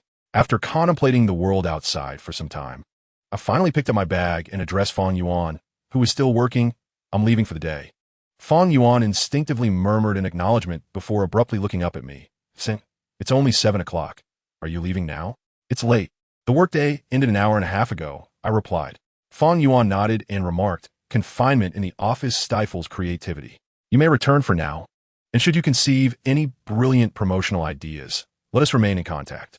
I gestured in acknowledgement, lacking the time to bid farewell to Fang Yuan, and hastily exited the oppressive confines of the office. Clutching my shoulder bag and with a cigarette dangling from my lips, I swayed through the throngs on the street, aimlessly wandering without a destination, my spirits growing heavier with each step. 50 meters ahead, the colossal sign of the Zhuomei shopping center shimmered atop the building. Yet who could perceive the struggles concealed beneath its brilliance? Who could penetrate this luminosity to expose the grotesque nature of humanity? With mechanical strides, I approached the Zhuomei shopping center, allowing my disjointed thoughts to guide my body into the marketplace amidst the crowd. In truth, I had no understanding of my purpose for being there. Perhaps my subconscious yearned to inform Mi Kai of the conspiracy directed at her, to spare her from impending calamity. Yet, I found myself ensnared by an opposing force, leaving me in a state of bewilderment, as if my thoughts had abandoned me. Thus, I took the elevator from the 1st to the 6th floor, where the ascent ceased, leaving me devoid of direction. I sought a bench designated for weary customers and sat down, somewhat dazed, observing the ebb and flow of shoppers. Suddenly, the elevator doors leading to the Zhuomei office area swung open, and I caught sight of Mi Kai emerging, accompanied by a young female assistant. Instinctively, I wished to remain unseen, rising from the bench and swiftly retreating into the nearest shop. The welcoming voice of the sales associate greeted me, and as I looked up, I was momentarily dazzled by the myriad of vividly colored women's lingerie displayed before me. "Sir, are you here to assist your wife in selecting lingerie?" The sales associate inquired warmly. Inwardly, I struggled to suppress the urge to retort, "Do I look like a man with a wife?" Instead, I forced a smile and replied, "Yes, indeed. Please recommend something with a touch of sensuality." The sales associate promptly presented a selection, enthusiastically elaborating on its features. I feigned agreement, all the while scanning for Mi Kai's silhouette, relieved when I found no trace of her. Perhaps she had already descended. I interrupted the still chattering sales associate, stating, "This lingerie is indeed appealing, yet it seems rather inexpensive. Did you not learn during training to assess a customer's purchasing power based on their attire?" I lifted my shoulder bag, ensuring its brand was within her line of sight, adding, "Do you see this? It's Ricardus. Surely, you haven't heard of it? Allow me to enlighten you. Ricardus is the latest luxury brand forged through a collaboration of Reebok, Nike, and Adidas. This bag is a global limited edition. 3 words, exquisite luxury. Do you truly believe I would purchase lingerie from a second-tier brand?" The sales associate appeared both amused and bewildered. As I prepared to leave with my shoulder bag slung over my back, I suddenly noticed Mi Kai outside the lingerie store, scrutinizing me with an odd expression alongside her assistant. Mustering my resolve, I stepped outside and approached Mi Kai, managing a smile as I greeted her. "What a coincidence to encounter you here. I am employed here, but what brings you to a women's lingerie store?" Mi Kai inquired with an expression that bore a hint of disdain. I lightly deflected her question with a sigh. "So, you work here too? Are you the floor manager of the mall?" Mi Kai shook her head, her gaze still laced with contempt as she pressed on. "You still Haven Tea, answer my question. Why are you in a lingerie store?" I replied with impatience. "Could you refrain from looking at me with such a perverse expression? My entrance into a lingerie store was to avoid encountering you. I saw you coming down from the elevator just now. You would go to such lengths to evade me? I'd be grateful if you simply left me alone. Mikai responded, her face a mask of skepticism. I sighed and admitted, I feel guilty. This statement held a kernel of truth. If I ultimately chose not to inform Mikai about Mijonda's insidious schemes against her, I would be burdened with profound guilt and remorse. Mikai chuckled softly. You should have felt guilty long ago. It's high time you found a place to settle down. Wouldn't that be splendid? Clearly, Mikai misunderstood the true nature of my remorse, yet I could not elucidate my feelings to her. Thus, I shifted the topic, suggesting, Haven't you eaten? Let us share a meal together. Since we've crossed paths, we might as well. Mikai glanced at her watch and nodded. It's time to eat. I heard there's a new rice noodle shop on the first floor that's quite good. Will you treat me? She replied with a teasing smile. Your backpack is entirely composed of rakitas. Does one bowl of noodles really necessitate someone else treating you? Though she claimed I wouldn't treat her, once inside the rice noodle shop, she joined the queue with the crowd, appearing like an ordinary girl without an ounce of pretense. A wave of inexplicable melancholy and internal conflict washed over me. Perhaps I truly should not have invited her to dinner, even if it was merely to share a bowl of noodles. A short while later, Mikai sat across from me with her order receipt in hand. She glanced at my backpack and smiled, asking, When did you acquire Rakita's brand item? It seems rather impressive. Observing her smile, I realized that after countless arguments, we had come to regard each other as acquaintances. We could tease one another, invite each other for meals, and assist each other with small tasks, as long as we steered clear of that old house. We were gradually resembling friends. Chapter 53. A Kind-Hearted Woman. Following Mikai's gaze, I looked at my backpack and replied, Indeed, my backpack is from Rakita's, but it's not as extravagant as I might have claimed. I purchased it for 50 yuan on Taobao, and it even came with a sun hat. Mikai bit her lip to suppress her laughter, yet I found myself captivated by her beauty at that moment.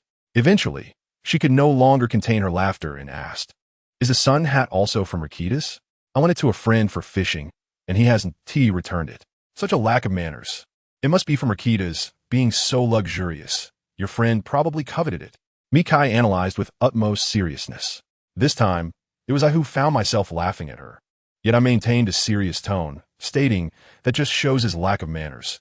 He sold his integrity for a hat. If he liked it, he should have just told me. I'm extravagant enough not to care about a mere hat. Mikai smiled and shook her head, choosing not to engage further in conversation with me. Perhaps she was not particularly fond of my incessant chatter, which sometimes made her both amused and exasperated. Yet, this amusement was tinged with an underlying helplessness. At last, the waiter brought forth 2 bowls of rice noodles along with some assorted snacks, and we began to eat. Throughout the meal, I occasionally stole glances at Mikai from the corner of my eye. She remained perpetually quiet, and within that silence, I discerned a profound loneliness. This solitude was not tied to material possessions, but rather to her background. Nevertheless, she persisted in living with strength and independence. For in all the time I had known her, I had never once heard her voice a complaint about life. As I gazed at her, lost in thought, I was struck by the looming conspiracy she would soon confront, causing me pangs of sorrow and intense inner turmoil. Yet I felt utterly powerless. Just as we were nearing the end of our modest dinner, I finally said to Mikai, I still owe you 10,016 yuan. She responded nonchalantly, I haven't forgotten. But there's no rush to repay me. Focus on finding a place to stay. As you said, you shouldn't have to endure the agony of feeling homeless again. You seem to remember my words quite well. I remarked, that was something you told me just last night, so of course I remember. Skipping over that topic, I inquired, why did you keep the door locked when I returned home after meeting my friends yesterday? I knocked for nearly 10 minutes. No matter how long you knocked, I wouldn't have opened it, she replied. I've already told you, I won't rent the place to anyone. Then tell me, why did you purchase that old house if you refused to rent it out? I pressed, voicing a question that had long puzzled me. Mikai glanced out of the window, her expression momentarily distant, and after a long pause, she whispered, That's a private matter. Please don't ask about it. I refrained from probing further, sensing a flicker of understanding about her reasons for buying the old house. Yet I remained uncertain.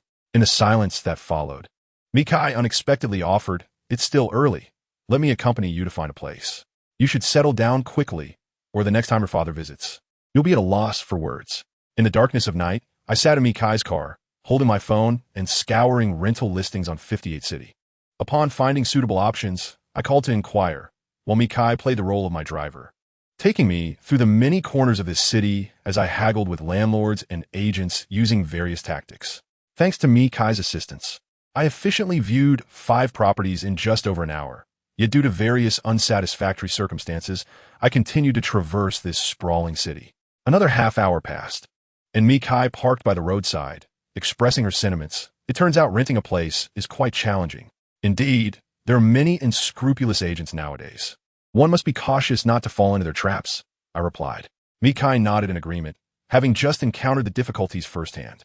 This realization struck me. Sometimes, it is not a matter of misunderstanding, but rather the absence of experience in one another's worlds. Are you thirsty? I can get you something to drink. I asked Mi Kai. Mi Kai nodded slightly, and I found myself forgetting to ask her what she wanted to drink. I opened the car door and stepped out, my heart once again overwhelmed by a wave of oppressive emotions. Although my countless arguments with Mi Kai over that old house had created a rift between us, I did not harbor any animosity towards her. As I spent more time with her, I realized she was not the aloof person I had initially perceived. Rather, she was quite easygoing, appearing indifferent yet genuinely caring. Perhaps she truly was a kind-hearted woman. I recalled the time when Dad came to find me during my lowest moments. Despite my egregious actions towards her, she chose to shield me from Dad's scrutiny, even leaving the house to me and him in the end. I remembered how she draped her coat over my shoulders by the moat to keep me warm, and how she prepared honey milk for me in that little room in Luo Ben after I had been drinking. In the turmoil of my thoughts, I repeatedly questioned myself. Zhao Yang, can you truly stand by and watch such a woman become ensnared in your uncle's commercial schemes? I finally turned to glance at her sitting in the car, engulfed in the dim glow of the streetlights. Her figure appeared somewhat dazed and solitary, reflected in the car window, and this image pierced my heart. Yet, I still could not bring myself to reveal the truth to her. For Feng Yuan and Chun Jingming, I cannot selfishly ruin their bright futures. I bought 2 cups of hot lemon tea and returned to Mi Kai's car, carefully placing a straw in her cup and advising her, it's a bit hot, so take your time. Mi Kai nodded, cradling the plastic cup in her hands, absorbing the warmth of the lemon tea. The autumn night had already begun to bear a hint of winter's chill. After a prolonged silence, Mi Kai asked me, should we continue searching? I replied, if you're not weary, I have no objections. Mi Kai smiled and said, it's best to see things through to the end. Let us make a concerted effort tonight to find you a place. I teased, Mi Kai, you truly are so enthusiastic and cunning.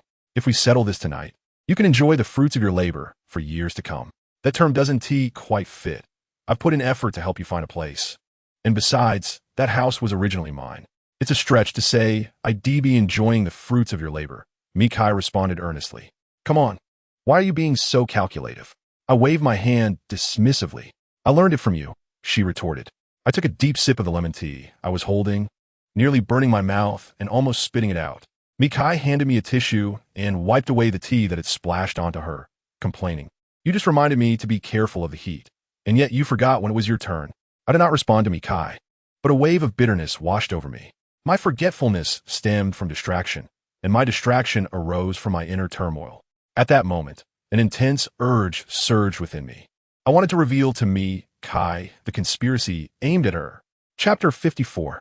The Struggle of Humanity. I disregarded the searing pain in my mouth. My face flushed as I gazed at Mi Kai, my heart pounding violently. In the span of over 20 years, I have never been one to dwell on the past. Yet this incident weighed heavily upon me. My decision transcended my own fate. It also affected my friends and my superior's career, including Lu Yao, whose sacrifices for my job opportunity still linger in my memory. Am I truly willing to jeopardize all of this for Mi Kai? Zhao Yang, what is wrong? Your expression looks rather grim, Mi Kai inquired, her brow furrowed in concern. In that moment of turmoil, an unexpected calm washed over my heart. Rubbing my mouth, I replied, it hurts from the burn. I might have blisters. Should we go to the hospital? She asked. Was it necessary to trouble the hospital for such a minor injury? Could she not possess a modicum of common sense? Oh, as long as you're fine, let us continue our search for an apartment, Mi Kai said, starting the car. Difficult decisions often crystallize in an instant. Ultimately, I chose not to confide in Mi Kai. I was uncertain if this was the right course of action. Yet my heart remained in turmoil. I wish Chen Jingming had never revealed the truth, but wishes are but wishes. I had learned the truth. Thus, I felt like a fragile boat adrift in an ocean of guilt, unable to glimpse the distant shore. The shadows of the streetlights stretched longer against the car window, and my thoughts began to scatter, leaving me unable to conceive a solution that would satisfy all parties involved. After wandering through the night, we finally discovered a reasonably priced studio apartment. I promptly paid 3 months' rent and a month's deposit. Once the landlord departed, only Mikai and I remained in the empty space. We stood side by side on the small balcony of the 26th floor, where I lit a cigarette and gazed at the city's nightscape. After a long pause, I remarked, "It's very quiet up here. Your old place was quiet too. Both are quite serene. Have you finally acknowledged that the ownership of that room belongs to me?" Mikai asked with a smile. "Now that everything is settled, why wouldn't I?" I replied. Mikai nodded, as if relieved of a burden, and asked, "Are you moving in tonight?" "Perhaps tomorrow." I hesitated before earnestly saying, "Let me spend one last night at your place. I need to bid farewell to my mop, clock, sofa, and cabinet. My friends might miss me." I braced myself for rejection, but to my surprise, she nodded in agreement. Perhaps she truly believed those inanimate objects were my friends. In truth, I had not deceived her, nor was I being overly sentimental. Sometimes, I preferred the company of seemingly unfeeling objects to that of sentient beings, as one might inadvertently encounter a beast in human guise, some even too lazy to don a mask, eager for others to recognize their true nature. Consider the actress who slapped Lu Yao due to scheduling conflicts, or Mikai's uncle, Mijonda. By the time Mikai and I returned to the old house, it was quite late. Mikai went to the bathroom to freshen up before me, while I sat on the sofa, appearing tranquil, yet my emotions churned beneath the surface. Moments later, Mikai emerged from the bathroom, applying toner to her face. With an air of uncertainty, whether jesting or sincere, she remarked, "Zhao Yang, aren't you supposed to bid farewell to your friends? You haven't moved since you entered the room." I placed my hand over my chest and replied, "My friends and I have communicated with heartfelt sincerity. We have already exchanged our farewells just moments ago." Mikai nodded, feigning surprise, and said, "Well, your mutual understanding must be quite profound. Indeed, in the presence of my friends, you all seem like mere mortals." Mikai pursed her lips, then smiled, choosing not to elaborate further as she turned and walked towards her room, shutting the door behind her. Suddenly, I felt as though we were separated by this door, existing in two disparate worlds. My realm was a chaotic whirlwind, while hers seemed to embody the calm before a storm. After freshening up, I returned to the room I had inhabited for 2 years, soon to vacate. I stared blankly at the ceiling, my mind racing yet unfocused, grappling for the first time with the essence of humanity. I found it elusive. For instance, when faced with choices, I had deviated from my steadfast principles. I could easily attribute this deviation to my friends, to a mentor who had shown me kindness, or to the prospects of my career. Yet, could these myriad reasons truly transcend the intrinsic values of humanity, allowing me to distort it without remorse? As the night deepened, the silvery moonlight seeped through the gaps in the curtains, casting shadows on the quilt. My consciousness began to blur, and soon I relinquished the burdens of humanity, surrendering to slumber. The next morning, I rose early, as was my custom. I prepared congee in a rice cooker and ventured downstairs to purchase some youtiao, steamed dumplings, and pastries. Upon returning, I fried 2 eggs, intending to share breakfast with Mikai. This gesture was not born out of mere courtesy or gratitude for her assistance in finding a place last night. Rather, it felt more like an expression of guilt for the unspoken truths I harbored. Having prepared the breakfast, I found Mikai already awake. After a brief interval spent freshening up, I presented the meal to her, saying, "Let's have breakfast together." I made some congee. Mikai graciously thanked me and took a seat opposite me. We began to eat, yet the atmosphere remained heavy with tension and silence. Mikai seemed to relish this quietude, while I wrestled with the oppressive stillness. She unexpectedly finished her meal faster than I, and politely remarked, "Zhao Yang, take your time. I need to head to work. By the way, if you can't manage to clean up the bowls, just leave them. I'll do it when I return tonight." As Mikai grabbed her handbag and approached the shoe rack to change her shoes, I called out to her, "Wait." Her movements paused, and with a hint of confusion, she asked, "What is it?" After a moment of silence, I replied, "Could you give me a ride? I'd like to accompany you to work." "Is it on the way? Aren't you working at the Zhuomei shopping center? Our company is right across from yours." Mikai nodded and inquired, "Oh, what company are you with?" I hesitated before answering, "We're just a small firm. I'm merely drifting through my days on a salary. Nothing noteworthy." "All right, then hurry up. Mi Kai said, having finished changing her shoes and standing at the door, awaiting my response.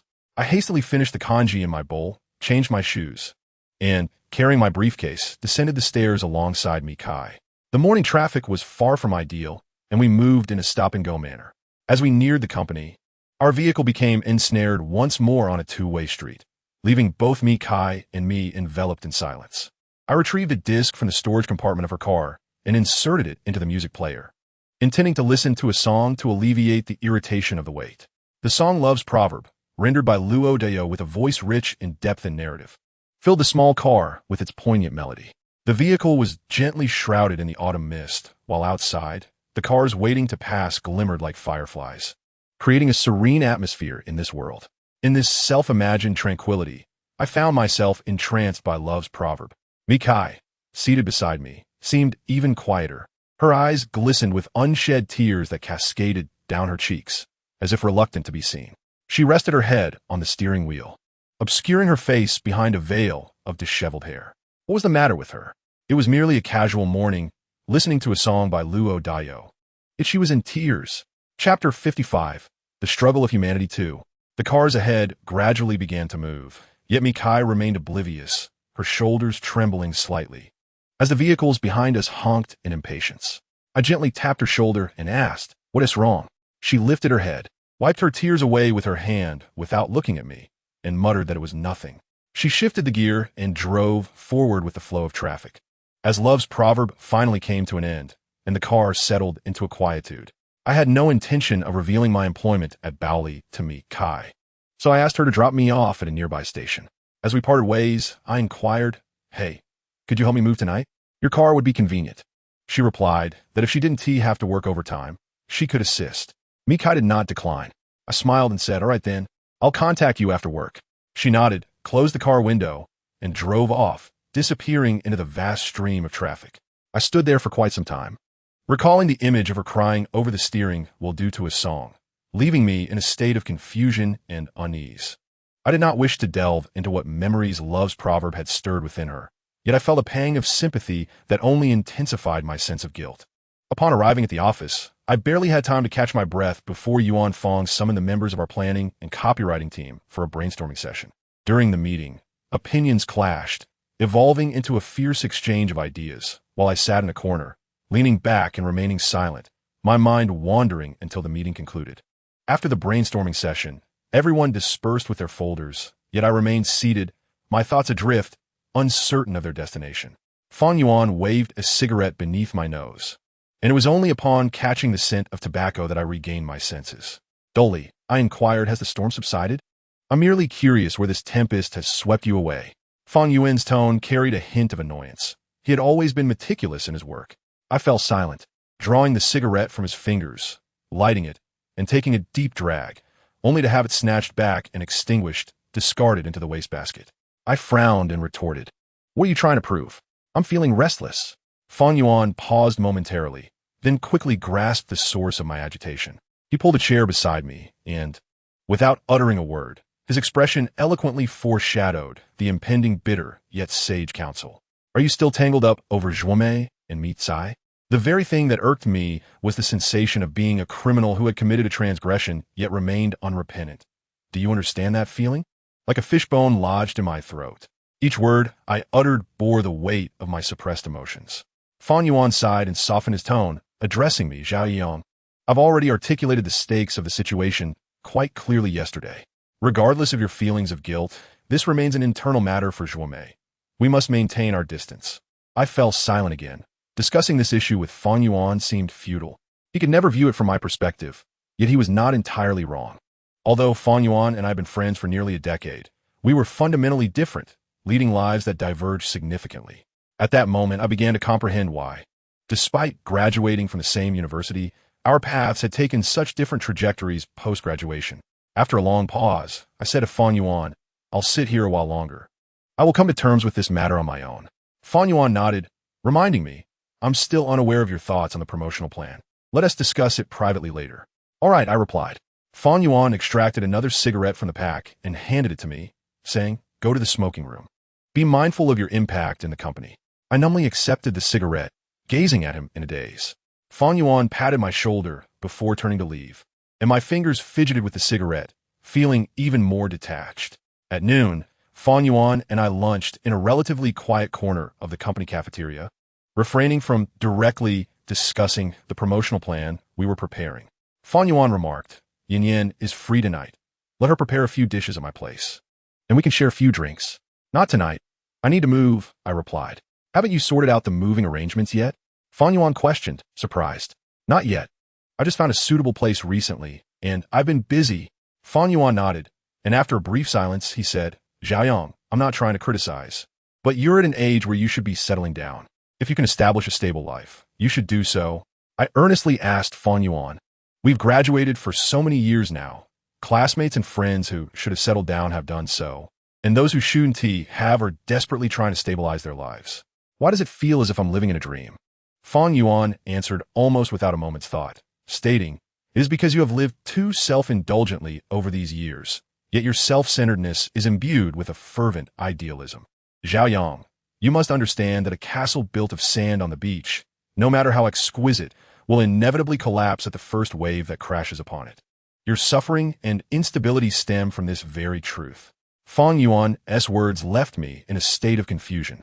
I understood that the ways he spoke of represented the heavy weight of reality, and my anguish arose from my unwillingness to accept this reality. Thus, I found solace in daydreams of Sky City and the image of a long-haired woman waiting within its walls. Fang Yuan continued, "You must cease contemplating the power struggles within Zhuomei. People ultimately exist within the realm of reality. While a sense of conscience is certainly important, this matter transcends the simple domain of morality. If you assess the situation through the lens of conscience or humanity and then inform Ikai, reality will swiftly deliver a resounding slap to your face. Xiaoyang, learn to respect reality and do not take unnecessary risks." "Why do you keep bringing this up?" I replied, somewhat discontentedly. After a brief silence, Fang Yuan sighed softly, saying, "It is because I understand you, and thus I worry." I remained silent. Although Fang Yuan and I were not of the same ilk, nearly a decade of brotherhood had rendered him more perceptive of my nature than many others. If I were to abandon the metrics of humanity and conscience in evaluating this matter, how could I possibly endure such torment? Fang Yuan continued to speak to my silence. If Chun Jingming seizes the opportunity presented by Zhuomei's internal conflict to secure 2 top-tier brands for Bally Department Store, the magnitude of this achievement would almost guarantee his promotion to the position of vice president. As his trusted confidant, we would solidify our standing within the company, particularly you, Xiaoyang. This would be a profound elevation in your life, transforming your existence qualitatively. I lit a cigarette, inhaled deeply, and tilted my head back, closing my eyes to exhale all the smoke from my lungs. For the first time, I felt the steadfast beliefs I had maintained for decades begin to waver. Perhaps it was time for me to respect reality. I had reached an age where establishing a family and a career was imperative.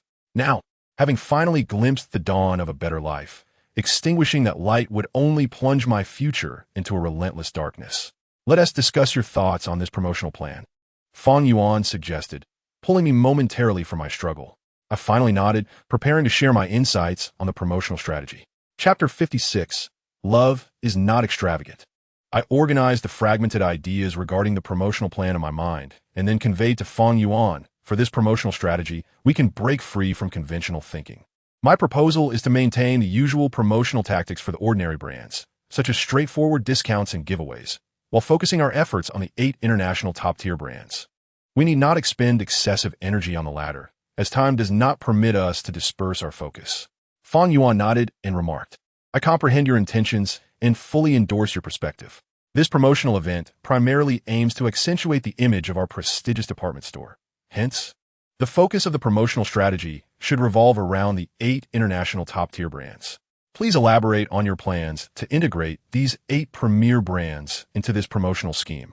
After some contemplation, I responded, "Our department store boasts a collection of 8 elite brands that encompass nearly every category of daily necessities, including apparel, handbags, timepieces, and jewelry. This diversity constitutes our advantage and facilitates our promotional bundling." "What kind of bundling do you propose?" Fang Yuan inquired. "First and foremost, we must create sufficient subjective purchasing motivation for consumers. While promotions serve as a crucial catalyst for stimulating purchasing impulses, they alone are insufficient. We must further invigorate their desire to buy on a psychological level. Please continue, Fong Yuan encouraged. We should begin with market segmentation. Those who can afford luxury brands are undoubtedly affluent individuals. Yet even within this demographic, there exist distinctions in profession and wealth. Indeed, Fong Yuan acknowledged, the primary consumers of luxury brands are women, who may either be top executives, affluent heiresses, or, perhaps, kept mistresses. I interjected, having worked in the department store industry for many years, we have developed a detailed segmentation system for our target consumer group. Ironically, we once analyzed the consumption structure of luxury brands at our department store. Approximately 20 were company executives, around 30 were affluent second-generation buyers, while the remaining 50 were classified as irregular purchasers. Thus, it is common to observe young, attractive women accompanied by successful men entering luxury brand stores. However, this was merely an internal survey, lacking official status or authority, yet it sufficiently illustrates the situation. Are you intending to use this as your entry point? Fong Yuan probed incisively. I nodded and replied, precisely. You see, these women often experience a profound lack of emotional security. They require a form of solace, even if that solace is illusory. So, what is your promotional theme? An event-themed love is not luxurious. During this period, we shall offer appropriate discounts. And any purchases made in a luxury brand store by couples will entitle them to a commemorative membership card from our department store. If this couple returns the following year to purchase luxury goods together, we shall refund cash onto their commemorative membership card, 10 in the second year, increasing to 15 in the third and 20 in the fourth year. This approach not only enhances the continuity of consumption, but also provides these consumers with both psychological and material recompense. In truth, those women may not genuinely care about the cash refunds. What they seek is psychological reassurance, a longing for love, and a hope that love endures. Fong Yuan pondered the feasibility of this idea in silence for a while, before finally stating, I generally concur with this promotional concept, but we will need to convene for a collective discussion to ascertain its viability. I nodded in agreement, saying, very well, I shall defer to your arrangements. Fong Yuan jested. Zhaoyang, it seems you possess an extraordinary understanding of women's minds. If your judgment regarding such women is accurate, then the promotional strategy to face Shuomei will undoubtedly achieve resounding success. I remained silent, yet my comprehension of such women stemmed from years spent frequenting nightclubs. Whether their psychological traits could serve as a foundation for commercial pursuits, I was uncertain. If fortunate enough to be adopted by the company, the market would ultimately provide validation. After a bustling day, the time to leave work finally arrived. My colleagues gradually departed, and the surroundings quieted. I reclined in my office chair, attempting to rest my eyes, though my mind remained restless. A sudden ringtone jolted me back to reality. Rubbing my face vigorously, I picked up my phone from the desk and was surprised to see it was a call from my father. I was taken aback. For years, I had been the one calling him, as he seldom reached out to me. At times, I wondered if he had forgotten about his wandering son. However, I knew he hadn't, for he always visited me whenever he passed through Suzhou on business trips, albeit he was not adept at expressing his emotions. Habitually, I lit a cigarette before answering the call. Dad, I greeted. Have you eaten yet? He inquired. Not yet, still at work. The company has been busy lately. Oh, did you call me for something? I asked. I haven't had time to visit Suzhou recently. The rice and flour I mentioned last time have been sent to you via express delivery. Please keep an eye out for them in the coming days. Oh, I replied weakly. There was a moment of silence from my father, yet he did not mention hanging up, which struck me as peculiar, but I patiently waited. How are things going with that girl? He asked. I knew he was referring to me, Kai, but feigning ignorance, I replied, which girl? The one you live with? He clarified. By the way, your mother knitted 2 scarves this time and made one for her as well. You should give it to her later. And remember, you have a temper. Don't take it out on her. Avoid arguments while living together. As he spoke, I mentally counted the number of words he uttered, only to be astonished that it totaled a whopping 64. A record, it seemed, since I had been able to count. I suddenly realized how capricious the world is. Even my father had changed, becoming more talkative. You and my mother don't even know her name, yet you're so enthusiastic, even knitting her a scarf. Do you think that's appropriate? I said, half amused, half frustrated. My father then uttered a statement that left me exasperated. It is you who will be living with her. Why should we need to know her name? After a pause, I reluctantly replied, You are right, Dad. I will follow your instructions. Treat her well. She is a good girl, he insisted. His insistence left me with no choice, yet I dared not defy him by hanging up. Resign, I said, Father. You have only met her twice. How can you determine if she is a good girl? Is it her innocence or your astuteness that is at play? However, the bored father disregarded my jest and simply reiterated the need to treat her well before hanging up the phone. As I listened to the monotonous tone of the disconnection, I found myself engulfed in a myriad of emotions, pondering how I could genuinely treat her with kindness. At that moment, I felt akin to a powerless spectator, witnessing her uncle, Mijongda, brandishing a cruel blade poised to strike. I placed my phone back on the table, leaned heavily against the chair, and with a hand on my face, closed my eyes, recalling her long hair cascading over her shoulders, a picture of solitude. It felt as though the very vein connecting to my heart had been severed, and an overwhelming wave of suffocating sorrow surged through me. The phone rang once more. This time it was Mikai calling. It suddenly dawned on me that she had promised earlier that morning to assist me with my move when she had the time. It was likely she had just finished work and was reaching out to me, truly a woman of her word. Chapter 57. I must be myself. After much hesitation, I finally answered Mikai's call, my voice noticeably softer than usual. Have you finished work? Yes, are you still at the office? She responded. I'm about to wrap up as well. Oh, where's your company? I'll come to pick you up. Today, I'll help you move. It will ease my mind. I chuckled lightly, replying, your eagerness to help me move stems from a desire to prevent me from continuing my incessant banter. Doesn't he it? That is quite an apt expression. You still haven't told me where your company is. Taken aback, I replied. I'll go to Zhuome to find you. The rice noodle shop downstairs is quite good. Today it's my treat, as a token of gratitude for all the trouble you've taken to help me move. All right then, I'll wait for you at the entrance of the noodle shop. I agreed with Mikai, and soon we both ended the call. I momentarily gathered my thoughts and left the office with my backpack in tow. Upon arriving at the northern entrance of Zhuome Shopping Center, I found Mikai already waiting outside the noodle shop. Today, she wore no makeup, yet she remained strikingly beautiful. It was peak shopping hours, and throngs of people passed by, instinctively drawn to her allure. After all, true natural beauty without makeup is exceedingly rare these days. However, I was not one to fully appreciate her beauty. From the first day we met, I felt her charm bore no relation to me. My primary concern was whether she would allow me to stay in that house. Yet ultimately, I moved out. If I were to stretch the truth, my departure from that residence was a form of concession to reality. Although I had lived there for over 2 years, and Mikai for less than a month. The deed was in her name, and I was the one who ended up leaving. This outcome had nothing to do with the duration of time spent or the depth of feelings. It was merely a compromise under the weight of reality. Perhaps I am indeed a highly idealistic individual, allowing the length of my stay in the house to dictate my perception of her status as a tenant. And I saw nothing wrong in doing so, believing it was only natural. Yet in hindsight, it is clear that the true tenant was I.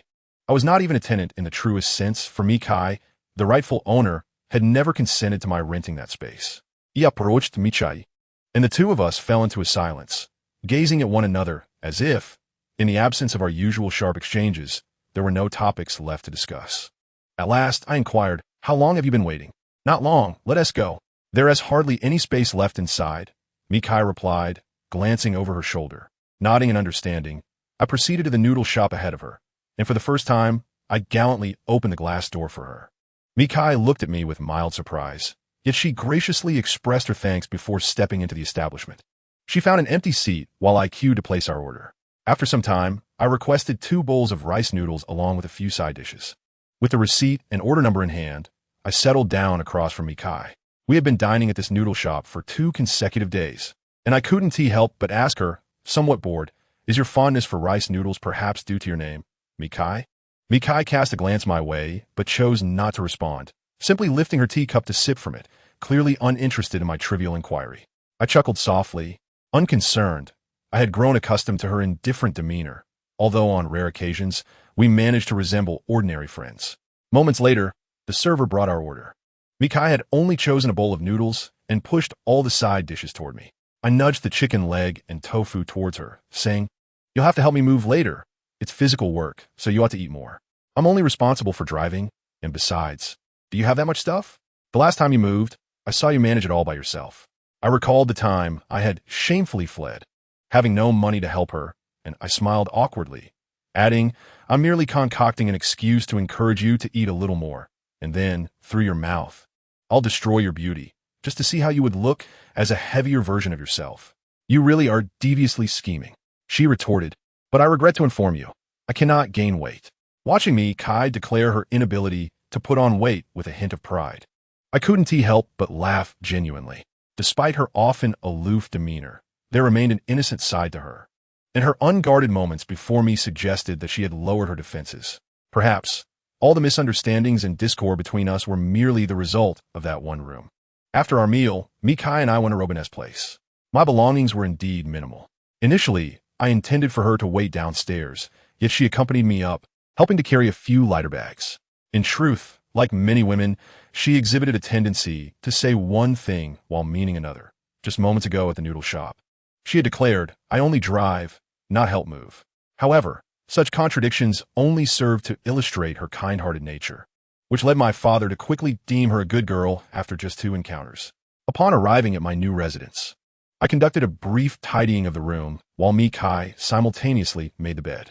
I felt a twinge of guilt, recalling how, shortly after our first meeting, I had callously tossed her quilt and blanket downstairs in a fit of rage. Although my actions had been a means of venting, contrasting them with her present benevolence rendered my past behavior rather shameful. After tidying everything up, I disregarded my fatigue and ventured downstairs to the beverage shop to procure 2 cups of steaming fruit juice. I handed 1 cup to me, Kai, and moved a chair for her to sit and rest, causing her to question whether I was once again preparing to employ sweet words only to retract them later, thickening my skin to insist on moving back into that room. In truth, she misunderstood. I was merely plagued by guilt for my past harshness towards her and my current concealment. Mikai only consumed half of her juice, placing it on the coffee table and, with a sigh of relief, informed me, "Now that your matters are settled, I must take my leave." "Ah, travel safely," I replied. "All right," Mikai acknowledged, already grasping her handbag. I opened the door for her and said, "From now on, if you find yourself in need of assistance over there, do not hesitate to call me. I am at your service." Mikai nodded, turning to exit, and I added, "Should you crave a home-cooked meal, feel free to come over. I shall prepare it for you, as it is conveniently close to your office." "I understand," Mikai responded without looking back, her tone less indifferent than before. I sensed she truly comprehended my offer and was not merely placating me. Perhaps one evening, she would indeed come to enjoy a dinner made by my own hands, complete with porridge, rice, and a few simple home dishes. As Mikai walked further away, her silhouette fading from view, a flurry of emotions engulfed me. It seemed that Mi Zhongda's power schemes would soon unfold, and if I continued to conceal the truth, even if I later disclosed it to Mikai, the time left for her to respond would be scant. Mikai had vanished into the elevator, and suddenly, my father's admonition to treat her well flashed through my mind, causing me another wave of anguish. In this relentless torment, I finally felt a sense of suffocation. I gritted my teeth and resolved, I must be true to myself, embracing the persona that others perceive as a scoundrel, yet one who holds steadfast principles and integrity. Chapter 58. The 2 letters I wrote. This marked my first night in the single apartment. Yet I made one of the most significant decisions of my life. I penned 2 letters, one intended for Mikai to be delivered the following day, and the other a resignation letter to Chun Jingming to be sent after completing the promotional plan. I was acutely aware that by choosing to reveal Mi Zhongda's power schemes to Mikai, I was also betraying Fang Yuan's trust and, moreover, failing to honor Chun Jingming's kindness in recognizing my potential. I felt I had no face left to remain at Bally Department Store. Resignation was the only path available to me. Grasping my pen, I took a deep breath, and without much contemplation, swiftly composed both letters. I then snapped the pen in half and discarded it into the trash. The pen was blameless, yet my emotions demanded an outlet, and I had willingly obliterated my own future, along with the prospects of Fang Yuan and Chun Jingming. Thinking of Lu Yao's sacrifices for my career aspirations caused a wave of suffocation in my heart. Although this decision preserved the flicker of belief deep within me, it also meant disappointing those who genuinely cared for me. I carefully folded the 2 letters and placed them in my pocket. While I held no regrets about my choice, I knew the night ahead would be one of sleeplessness. I desired alcohol, more and more, until I could drown my sorrows in slumber, shrouded from the burdens of reality. I took a taxi to the restaurant, and, at this moment, I find myself yearning for a drink. If time permits, I would relish a conversation. Not necessarily about the choices of humanity, but simply to engage in light-hearted discourse. It is quite late now, approaching closing time, and the once bustling music restaurant is nearly deserted. Seated in a corner, a woman sips her beer, living in a manner that belies her beauty. I settled across from her, and, as she became aware of my presence, I beckoned to the waiter, who promptly brought me a large mug of draft beer. With a teasing smile, she inquired, "What is wrong, Xiaoyong? Has life dealt you another blow?" "Pretty much, you know me too well," I replied, raising the mug to my lips for a hearty sip. "Otherwise, what brings you here at this hour?" I remained silent, pouring the beer into my mouth as if it were water, only stopping when the liquid sharpness sent cold pangs through my head. She simply observed me, occasionally taking a few sips of her own beer, until she finally asked, "So, what troubles you this time?" After a long pause, I ventured, "You say we are idealistic souls. Carrying our ideals and steadfastness into life is a beautiful endeavor. So why does reality impose so many constraints upon us?" She pondered for a moment before responding, "Over the years, I have come to realize that living as an idealist is not inherently wrong. However, it requires material support. Take this music restaurant, for instance. It sustains me, alleviating my material concerns, thus allowing me to continue living in this idealistic manner. If it hadn't been for that anonymous customer who, at a critical juncture, provided a much-needed 100,000 yuan to keep the restaurant afloat, where would my ideals be?" Once again, I fell into silence for a considerable time before conceding, "You are right. An idealistic existence indeed necessitates a material foundation. It is undeniably true. Reflecting on the recent events I faced, had I possessed sufficient financial security, free from worries about my career, with Fang Yuan and Chun Jingming already in prominent positions at Baoli, I could have freely shared everything with Mikai, fulfilling my conscience and beliefs without reservation.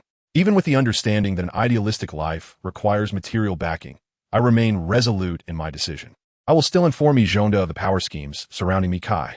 Deep down, even if this revelation jeopardizes the career I painstakingly fought for, I still believe it to be worthwhile." After finishing my first large mug of beer, I ordered another, while she simply smoked in my company. Our conversation ceased, stemming from our shared perspective as idealists who have come to see the world with clarity. Having seen through it, we grew weary and reluctant to articulate our thoughts any further. After consuming 2 large mugs of draft beer, a sense of dizziness began to envelop me, and the tension that had gripped me gradually relaxed, to the point where the face across from me became a blur. Seizing the moment, I ordered a glass of strong liquor and downed it in one go. This indulgence, driven by the desire for intoxication, intensified my dizziness, ultimately leading me to rest my head on the table. My mental world found tranquility, yet I feared that the reality awaiting me the following day would be nothing short of chaotic. The next day, I awoke to the pounding headache that often follows a night of revelry. Outside, a gentle autumn rain fell, and the sky was overcast. A glance around revealed that I was in my own bedroom, and the memory of deliberately getting myself drunk the night before came rushing back.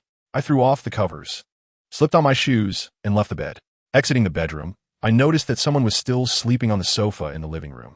Checking the time, I saw it was already 7:30, and without disturbing them, I quietly closed the door behind me.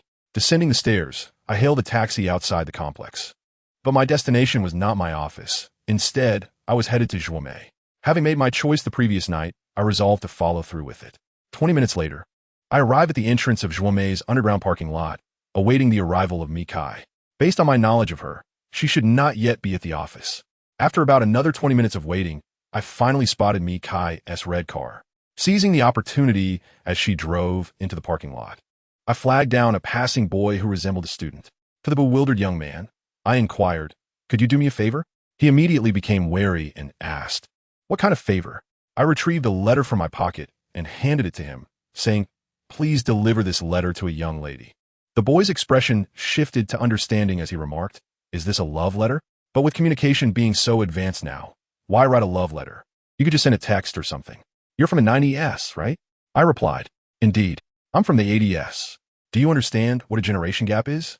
Back in my day, writing love letters was all the rage. It's a matter of style. You must hurry and help me deliver this.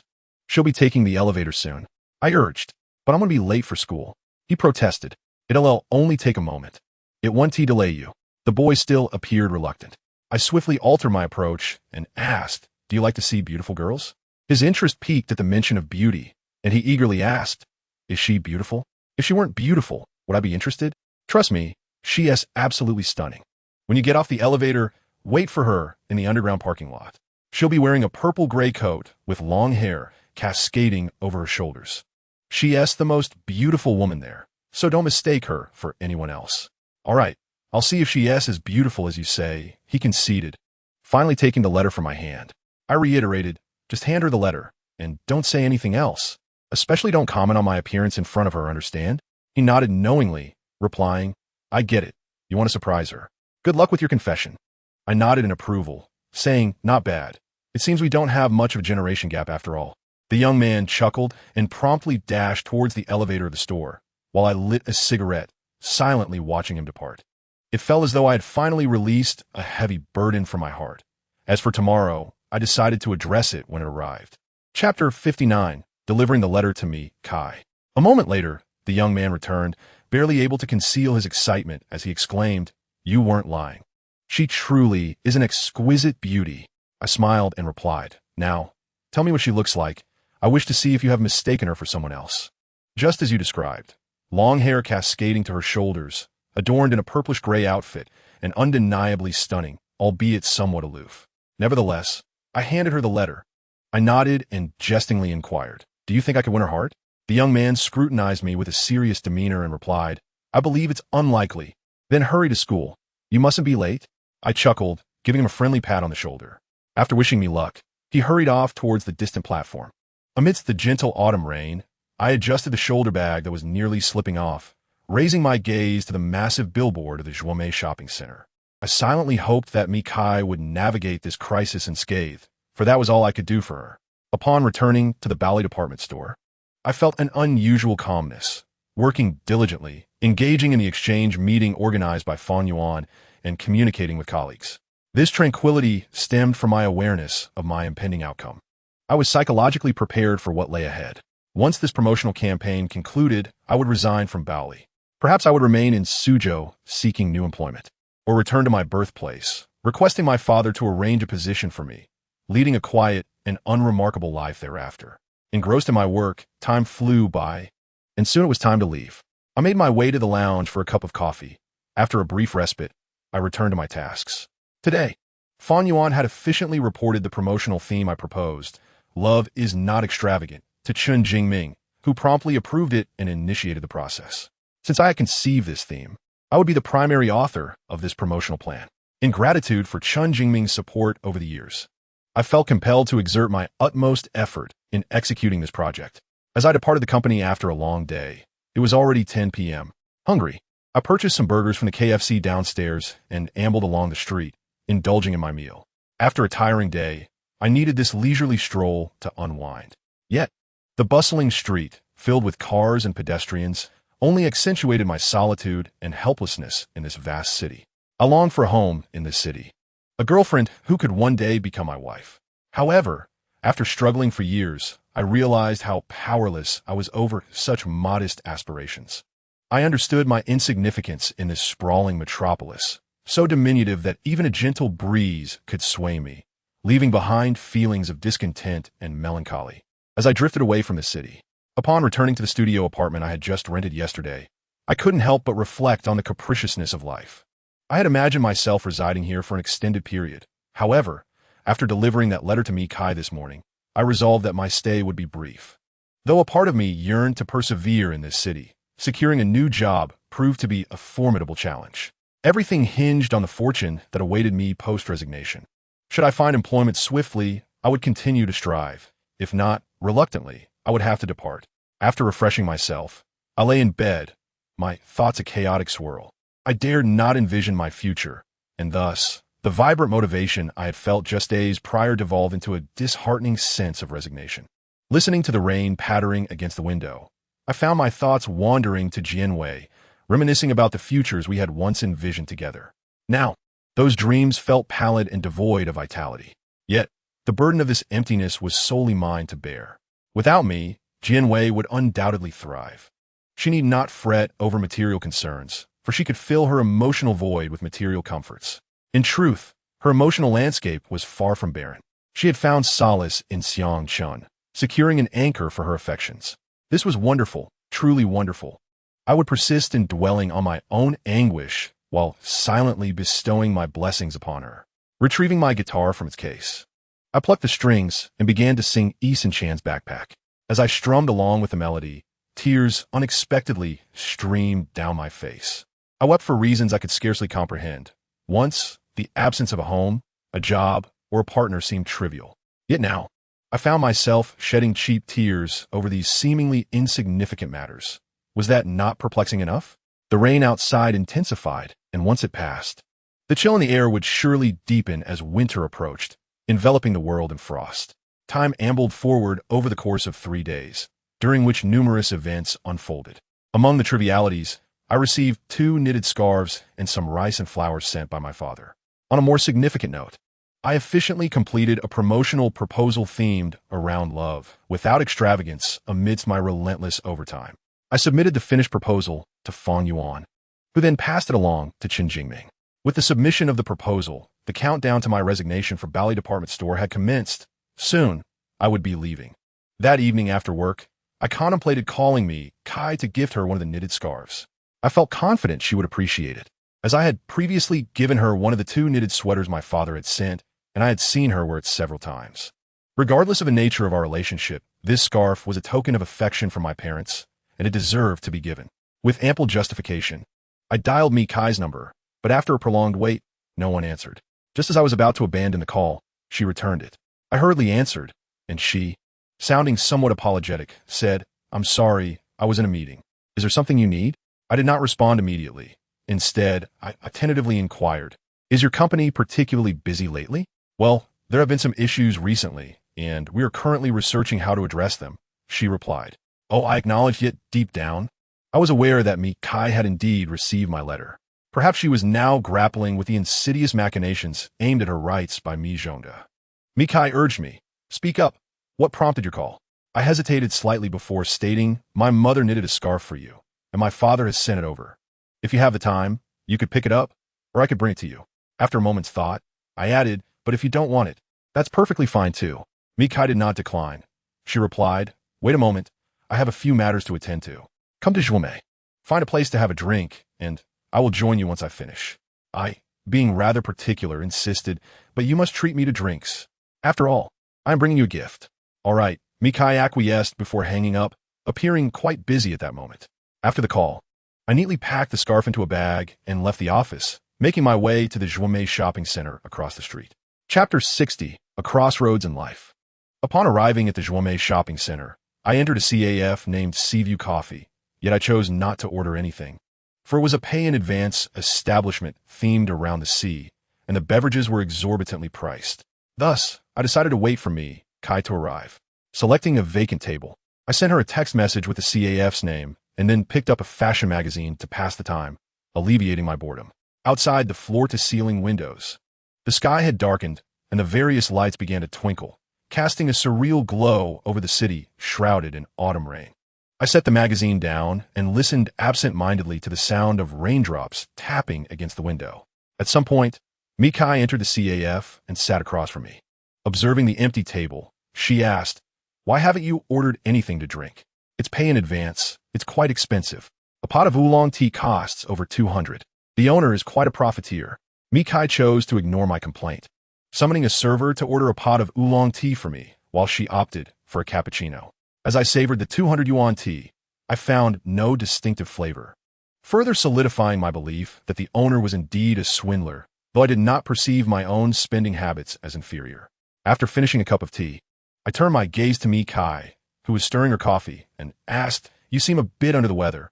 Have you been feeling tired lately?" "A little fatigued," she replied, instinctively rubbing her temples. I raised an eyebrow and chuckled. "You seem to be shooting yourself in the foot. Why go through all this trouble to push me away? If you're exhausted, I am more than capable of taking care of your daily needs, ensuring you are comfortable and well looked after." Mi Kai frowned and retorted coldly, "Zhaoyang, please do not make jokes like that. Your thinking tends to be rather erratic. When I mention taking care of you, it does not necessarily imply that I must do so as her boyfriend or husband. I could just as easily be your male caretaker. I have no qualms about being your male nanny.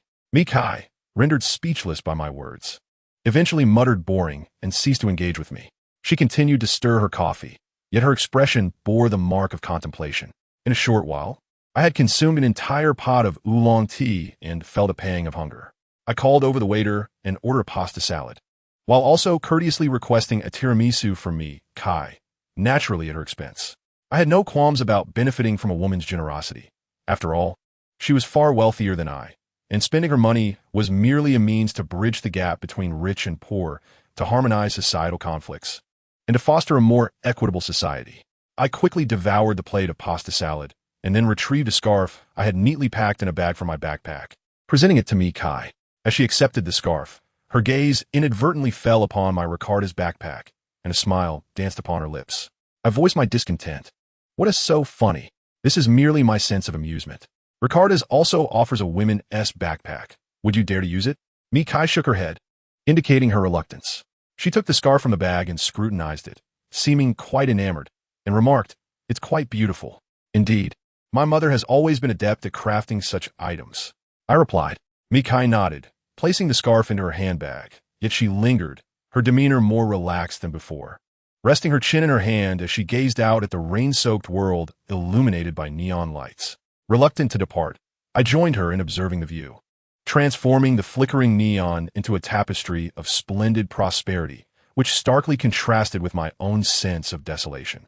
At approximately 9 in the evening, I bid farewell to Mikai at the coffee shop as she drove through the city's shimmering shadows towards her old house, while I walked through the drizzling autumn rain, sidestepping fallen leaves on my way to my newly rented apartment. After a restless night listening to the rain, morning broke with a bright sun, urging me from my slumber. The post-rain morning carried a crispness in the air. The wind howled, stirring the fallen leaves. I purchased a cup of soy milk and several steamed dumplings at a breakfast shop, consuming them as I walked. Upon discarding the empty bag in a trash bin, I lifted my gaze to discover a throng of hurried pedestrians surrounding me, while I felt frozen in place, disconnected from the city's pulse. Enduring the chilling wind, I stood alone for an extended time, ultimately retrieving the letter intended for Chun Jingming from my pocket. A sense of helplessness, akin to standing at a crossroads in life, washed over me. I had completed the promotional plan the previous day. Regardless of the eventual outcome, I had exerted my utmost effort, serving as my final accountability to Chun Jingming.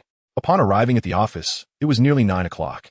After clocking in as usual, I entered the office where I had worked for nearly 3 years, settling into my desk, now marked by my presence.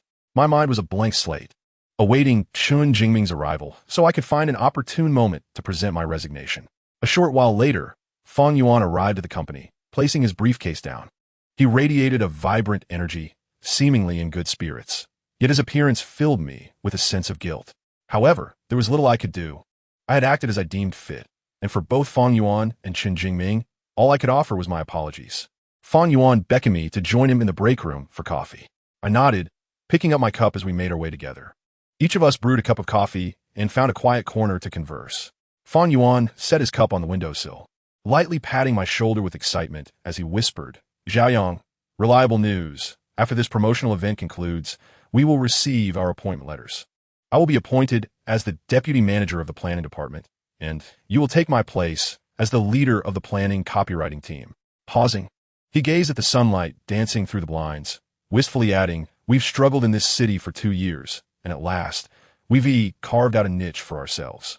Life will surely get better from here on, right, Xiaoyang?" A wave of sorrow surged within me, leaving me unsure of how to respond. After a long silence, I managed a bitter smile and said, "Perhaps. Why are you so composed? Aren't you the slightest bit excited? I am the one who is indifferent to fame and fortune, which only highlights your materialistic nature." I jested with Fang Yuan, though in truth, I was not indifferent to success. If I were genuinely to become the leader of the planning copywriting team, I would undoubtedly be thrilled. However, I was already preparing to submit my resignation to Chun Jingming, so excitement felt misplaced.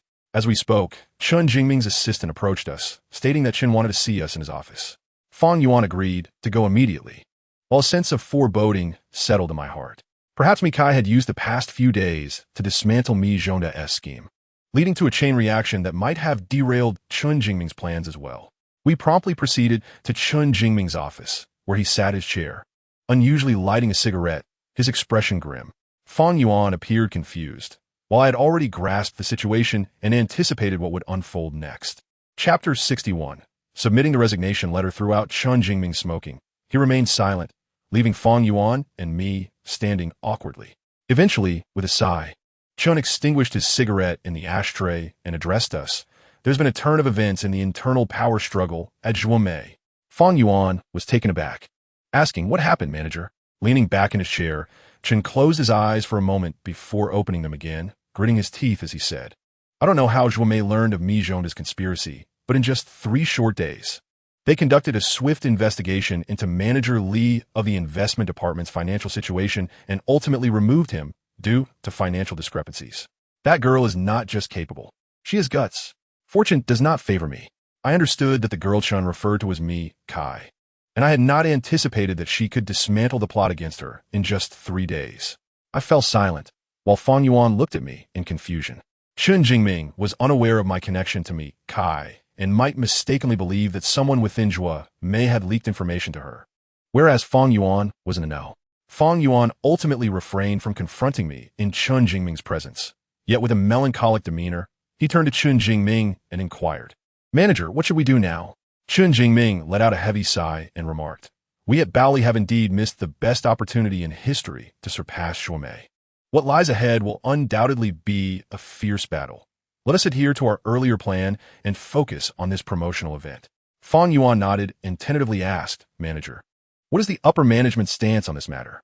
Chun Jingming shook his head and replied, "I have yet to report this incident to the higher-ups. As for the outcome, you shall await my notification. I will certainly advocate for both you and Zhaoyang regarding your promotions. Do put in your utmost effort." "And what about you, manager?" Fang Yuan pressed. Chun Jingming did not respond, but merely gestured for us to leave, his despondency making it clear that he had lost his chance for advancement within the company due to this incident. Upon exiting Chun Jingming's office, Fang Yuan pulled me into the elevator, and soon we found ourselves on the rooftop of the company's top floor.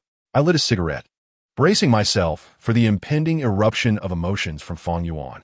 "Zhaoyang, I would have preferred if the leak had come from someone within their company rather than you." Fang Yuan suppressed his emotions, his fury not as explosive as I had anticipated. He had always been considerably more composed than others. "It was not someone from Zhuomei who leaked the information. It was I who informed me, Kai." "How could you do this? Do you think you are honoring Chun Jingming? Do you think you are valuing the opportunity we have painstakingly fought for over the years?" Fang Yuan's words were laced with a frigid anger. I remained silent, taking a deep drag from my cigarette. In truth, my actions were only justifiable to my own conscience. I owed everything to no one, including myself. In destroying Chun Jingming and Fang Yuan as prospects, I had also obliterated my own future. "Speak, damn it!" Fang Yuan, unable to contain his fury, delivered a kick to my abdomen.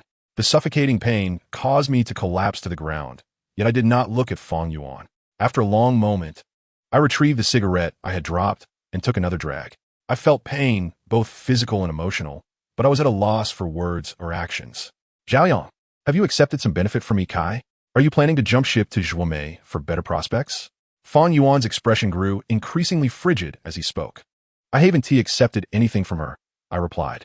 Yet, Fang Yuan was unwilling to hear my explanation and interrupted, cursing, "Zhaoyang, you bastard. Chun Jingming should never have kept you by his side. For the sake of flattering a woman, you have forsaken all sense of loyalty. Do you have any idea how long Chun Jingming has awaited this opportunity? I have misjudged you." After uttering those words, Fang Yuan did not cast another glance at me and walked towards the stairwell, his back radiating fury. I finished my cigarette and lay on the ground, gazing up at the azure sky, allowing the wind to sweep over me. In my pain, I bitterly smiled. I had been brothers with Fang Yuan for nearly a decade, yet he perceived me merely as someone attempting to curry favor with me, Kai.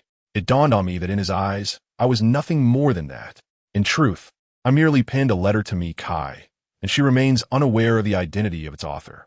There exists no exchange of interest between us, nor have I sought to ingratiate myself with her. Yet, Fang Yuan has refused even the courtesy of an explanation. Perhaps I need not explain at all. If he truly understood me, he would never have misconstrued my intentions. I once held an unwavering belief that we were kindred spirits. So why does he fail to comprehend me? Can a decade not yield the understanding and camaraderie I seek? A tear rises in my throat, yet it remains unspilled. I breathe in the frigid air, stifling my sobs. Within this vast city, I find myself in a realm of sorrow, having lost the purity of love and the deep bonds of brotherhood. Once again, I am seized by the impulse to depart, leaving behind all the pain and sadness. Ultimately departing alone. Having left the windswept rooftop, I proceeded directly to Chun Jingming's office with my resignation letter. At that moment, I found myself unwilling to seek another position in this city. After completing the handover of my duties, I intended to leave this city of heartache forever. I opened the door to Chun Jingming's office, entered with my head bowed, and he, engrossed in his documents, looked up in confusion and asked, "Why are you here again?" I placed my resignation letter on his desk and, with a tone of regret, said, "Manager, I have come to tender my resignation." Chun Jingming stared at me in astonishment, setting aside his documents after a long pause to inquire, "Why the sudden decision to resign? You did not mention this to me earlier." I replied, "Manager, I have contemplated this for quite some time. I have given it considerable thought. In this city, I cannot afford a home and see no future. With my mother's health declining, I wish to return home to be by her side. I hope you can understand." I endeavored to speak calmly. Although this was not the entirety of my reasoning, it was indeed heartfelt. Chun Jingming shook his head and said, "Xiaoyong, I have already made myself clear regarding you and Fang Yuan's promotion. I will do my utmost to advocate for you both with upper management. You will not be adversely affected by this incident." After a pause, he added, "Though you may appear nonchalant, you are undoubtedly talented, as evidenced by this promotional plan. Although we await the results of its execution, this plan is imbued with creativity. If you can adopt a more earnest attitude and commit yourself to your work at Bally Department Store, a bright future awaits you." His words deepened my sense of guilt. I felt I owed him much. I knew that crossing paths with him was a stroke of fortune, and in the treacherous landscape of the workplace, I might never encounter such a commendable superior again. Yet, precisely because of this, I must depart. I cannot dwell in my own guilt. My exit is the most honorable resolution for myself, for Fang Yuan, and for Chun Jingming. After a long silence, I resolutely reiterated to Chun Jingming, "Manager, please understand and support my decision." He gazed at me for a protracted moment before asking, "Are you truly certain?" Without a hint of hesitation, I replied, "I am certain." "Manager." Chun Jingming nodded, took a pen from a holder, and signed my resignation letter. Chapter 62, The Eve of Departure. I went to the Human Resources Department with Chun Jingming's signed resignation letter, and after completing all the necessary formalities in the finance department, I returned to my office. Approaching Fang Yuan, I informed him I have submitted my resignation to Chun Jingming, and he has agreed. "Please arrange for someone to take over my responsibilities." As soon as I finished speaking, an eerie silence enveloped the office. Even the sound of keyboards ceased, and all eyes were fixed upon me. Much like Chun Jingming, they were taken aback by my sudden decision to resign. However, Fang Yuan, unfazed, replied, "I am well aware of your tasks. There is no need for a handover. I will arrange for someone to take your place." I nodded in acknowledgement, refraining from further conversation, and proceeded to my workspace to gather my belongings. Within me, a blend of sorrow and a sense of liberated relief stirred. Perhaps I had never truly belonged to this city, and inevitably, I was destined to depart. This was merely an acceleration of my departure. Zhao Li approached me, tugging at my sleeve, and whispered, "Xiaoyong, why did you suddenly resign?" I chuckled and replied, "Isn't it delightful for you? Now there's no one to suppress your delicate demeanor in this company." Though I jested with Zhao Li, he earnestly countered, "Xiaoyong, don't say that. We've worked together for so long. We are colleagues and friends. Do you consider me a friend?" Zhao Li nuda, stating. "Even though you can be quite mischievous, your nature isn't malicious. Whenever I took leave, you promptly handled my work. Others may not understand you, but I do." I smiled, feeling an inexplicable mix of emotions, and simply patted Zhao Li on the shoulder without further words, lowering my head to continue packing my office supplies while he assisted me. After a brief moment, I had finally gathered my belongings. I then carried the cardboard box and bid farewell to my colleagues with whom I had worked for over 2 years. They all rose to say their goodbyes. Perhaps, over the years, I had inadvertently overshadowed them in various manners, yet they bore no grudges against me. As Zhao Li put it, "Though you can be difficult, in this planning department, you have always been forthright, never undermining or maligning anyone." I nodded in acknowledgement to my colleagues, and finally approached Fang Yuan.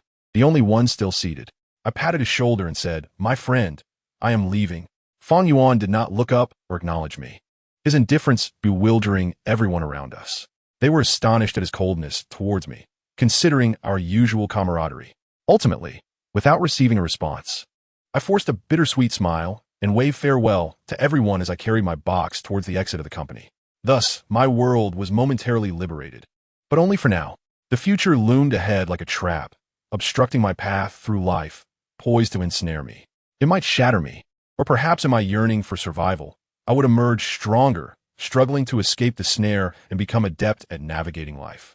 Yet, only time would reveal the outcome. So I need not speculate. I must tread cautiously while nurturing my desire to survive and gaze ahead. After leaving the office, I returned directly to my newly rented apartment. The first thing I did upon closing the door was to remove my shoes and lie down on the bed, covering myself with a blanket, yearning to cast off all burdens and indulge in a deep slumber. Unfortunately, throughout the afternoon spent on the bed, slumber eluded me. Instead, I found myself staring blankly at the ceiling, occasionally lighting a cigarette in a fit of panic. As twilight enveloped the city outside, I felt increasingly isolated within the confines of my dim, four-walled sanctuary, utterly unaware of the warmth of light and shadow. It seemed as though my winter had arrived long before the season itself. Gazing out at the sky, tinged crimson by the city's neon glow, I felt a peculiar disorientation, prompting me to light another cigarette. After taking a single puff, I was met with a sharp pain in my lungs, a stark reminder that I had consumed far too many cigarettes during this sleepless afternoon. But what did it matter? The swirling smoke provided a momentary respite from my solitude and helplessness. I inhaled deeply once more, dissolving the sense of despair and loneliness, only to be met with a fit of heavy coughing. Alas, such is the irony of life. As the night deepened, I felt as though the entire world had forgotten me in this frigid corner, lost and increasingly dazed, until the shrill ring of my phone jolted me back to reality. With great effort, I turned over and grasped my phone from the bedside table. To my surprise, the caller was Yin Yin. After a considerable hesitation, I finally answered her call, remaining silent as I anticipated her questions. By now, it was likely that Fang Yuan had informed her of the events of the day. "Zhaoyang, where are you?" Yin Yin's voice was not as stern as I had imagined. Taken aback by her unexpected tone, I replied, "At my place." "Have you eaten dinner?" "Not yet," I responded, somewhat dazed. "Not yet? Are you daft? Why such an ambiguous answer about whether you've eaten?" Yin Yin said with a mixture of amusement and exasperation. I quickly rectified my response, affirming, "I've eaten." "What did you have?" Impatience began to seep into my voice as I replied, "Should I report to you every time I use the restroom today? Come on, stop pretending. Hurry over to my place for dinner," Yin Yin insisted. "I want to go. Your husband doesn't tea like me." I firmly refused. Though the truth was I was afraid to face Fang Yuan. No matter how righteous my reasons were, I had ultimately jeopardized his and Chun Jingming as careers. "Then let us go out to eat alone. I heard from Fang Yuan that you quit your job today." He wouldn't tell me why and has been wearing a long face. Yin Yin didn't continue, but the implication was clear. She wanted to know why I had resigned, why Fang Yuan was upset, and why I claimed Fang Yuan did not welcome me. After weighing my options, I acquiesced to Yin Yin's request for a private dinner. There were certain matters I needed to clarify with her before leaving the city, and ultimately, I hoped that Fang Yuan could understand and forgive me. I found myself waiting outside the restaurant for Yin Yin's arrival. As she drove a Mazda 6, I paid particular attention to the cars passing by, hoping to spot one. However, the vehicle that finally came to a halt before me was a striking red Cadillac. Upon closer inspection, I realized it belonged to Jian Wei, and soon caught sight of Jian Wei and Yin Yin seated within the vehicle. Yin Yin, this troublesome woman, had invited me for a meal, yet brought along Jian Wei, leaving me with a fleeting sense of dissatisfaction. I was then engulfed by a deep sense of confusion. Why was Jian Wei here? Had she been in Suzhou all this time? Had Yin informed her that Mi Kai was merely a fabricated girlfriend, conjured by my own deception? These unanswered questions filled me with surprise, a tinge of anxiety, and a sense of profound embarrassment. Knowing Yin as I did, I could not shake the feeling that upon discovering Mi Kai was not my girlfriend, she would certainly relay this information to Jian Wei. With a sigh, I lamented that it seemed yet another night was destined to pile upon my misfortunes. Chapter 63. The eve of departure, Jian Wei parked the car, and both she and Yin emerged, one to the left and the other to the right. I observed the two women, but remained silent. Inside the restaurant, Yin Yin and Jian Wei settled at a table, and as soon as they were seated, Yin Yin turned to me and inquired, "Speak.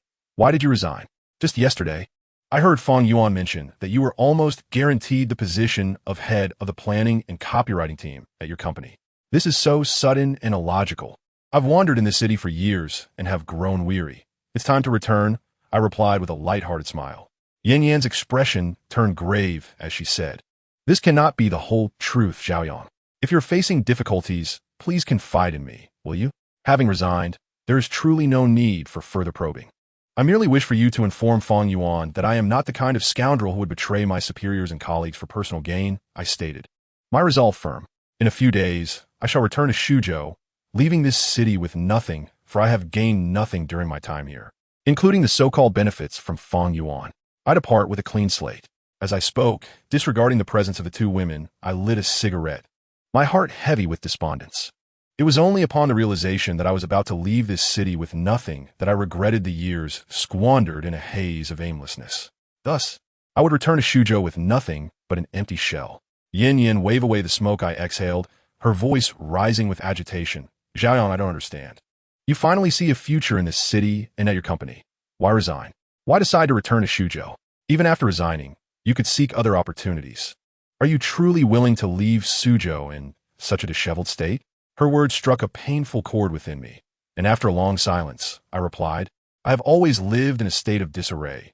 What is there to be dissatisfied about?" At that moment, Jian Wei, who had remained silent, finally spoke up. "If you are leaving, what about your girlfriend?" I was taken aback. Had Yin Yin not informed Jian Wei that Mi Kai was not my girlfriend after all? Jian Wei's gaze remained fixed upon me, awaiting my response, while I turned to Yin Yin, who silently indicated that she had not disclosed this detail to Jian Wei. I casually remarked, "Let us break up. It's merely a matter of a single sentence. I assent to it." In this day and age, who still harbors hopes of a love that leads to a lifelong partnership? My words were laced with emotion, for when Jian Wei ended our relationship, she simply stated, "Let us break up," with a resolute finality. Jian Wei regarded me once more with that complex expression, reminiscent of her demeanor prior to accepting Xiang Chun's confession. This time, however, I did not shy away from her gaze. I held her eyes, recognizing that our years of affection had crumbled under the weight of her parting words. Was there any reason to dwell on a love with Mi Kai that had never truly existed? Yin Yin looked on awkwardly at Jian Wei and me, and finally, after a prolonged silence, I inquired, "Why did you come to find me with Yin Yin?" Jian Wei offered no reply. Instead, Yin Yin stepped in to explain. "Jian Wei has been in Suzhou for the past few days. We had plans to hang out together tonight, after dinner." I nodded in acknowledgement. It was a reasonable explanation, though I remained puzzled as to why Jian Wei had lingered in Suzhou without departing. Yet, I chose not to inquire further, as it bore no relevance to me. During our meal, the conversation shifted back, and Yin Yin earnestly advised me, "Xiaoyang, you should reconsider your decision to leave Suzhou. Returning to Suzhou is fraught with uncertainty." I shook my head resolutely and replied, "There is no need to deliberate. Leaving this city is the wisest choice for me at present. I genuinely appreciate you inviting me to this meal. At least I'm not entirely alone. Someone still cares." Yin Yin sighed, her voice tinged with emotion. "I have always regarded you as a younger brother. It pains me to see you suffer. After all these years of struggle, just as you seem to be emerging from the shadows, you suddenly resign. What a predicament." Her words stirred a sense of discomfort within me, and I wished to spare her any sorrow. Thus, I forced a smile and said, "You've already transitioned into a married woman. Perhaps it's time to stop referring to me as your little brother. I am still basking in the prime of my youth." Yin Yin smiled faintly, falling silent, as there was little left to say. The situation had reached a conclusion. Remaining here was not necessarily right, nor was returning to Suzhou inherently wrong. My sole hope now was that Fang Yuan could understand me. Years from now, when I revisit Suzhou, perhaps we could still greet each other as brothers. After dinner, Jian Wei drove away with Yin Yin, leaving me standing alone at the restaurant's entrance. I lingered, pulling the thin film off my cigarette pack, gazing up at the starry sky. Despite the vibrant neon reflections above, I still failed to find that crystalline city, nor could I see the woman with cascading hair. As I smoked, I drifted through the bustling streets, unaware of how many blocks I had traversed before returning to my residence. I mechanically opened the door, too weary to wash up. and wrapped myself tightly in my blanket, cocooning myself in a semblance of safety amidst the suffocating stillness. The night was deep and unfathomable, and the only connection I felt to the world was the ringing of my phone, which I listened to numbly, unwilling to answer. The persistent ringtone echoed insistently, again and again, and I, overwhelmed by its incessant clamor, finally threw off the covers, seized my phone from the cabinet, intending to silence it and seek some tranquility. To my surprise, I noticed that the call was from Lu Yao, a friend I had not been in touch with for quite some time. Hesitating briefly, I answered the call, only to be greeted by her complaining voice.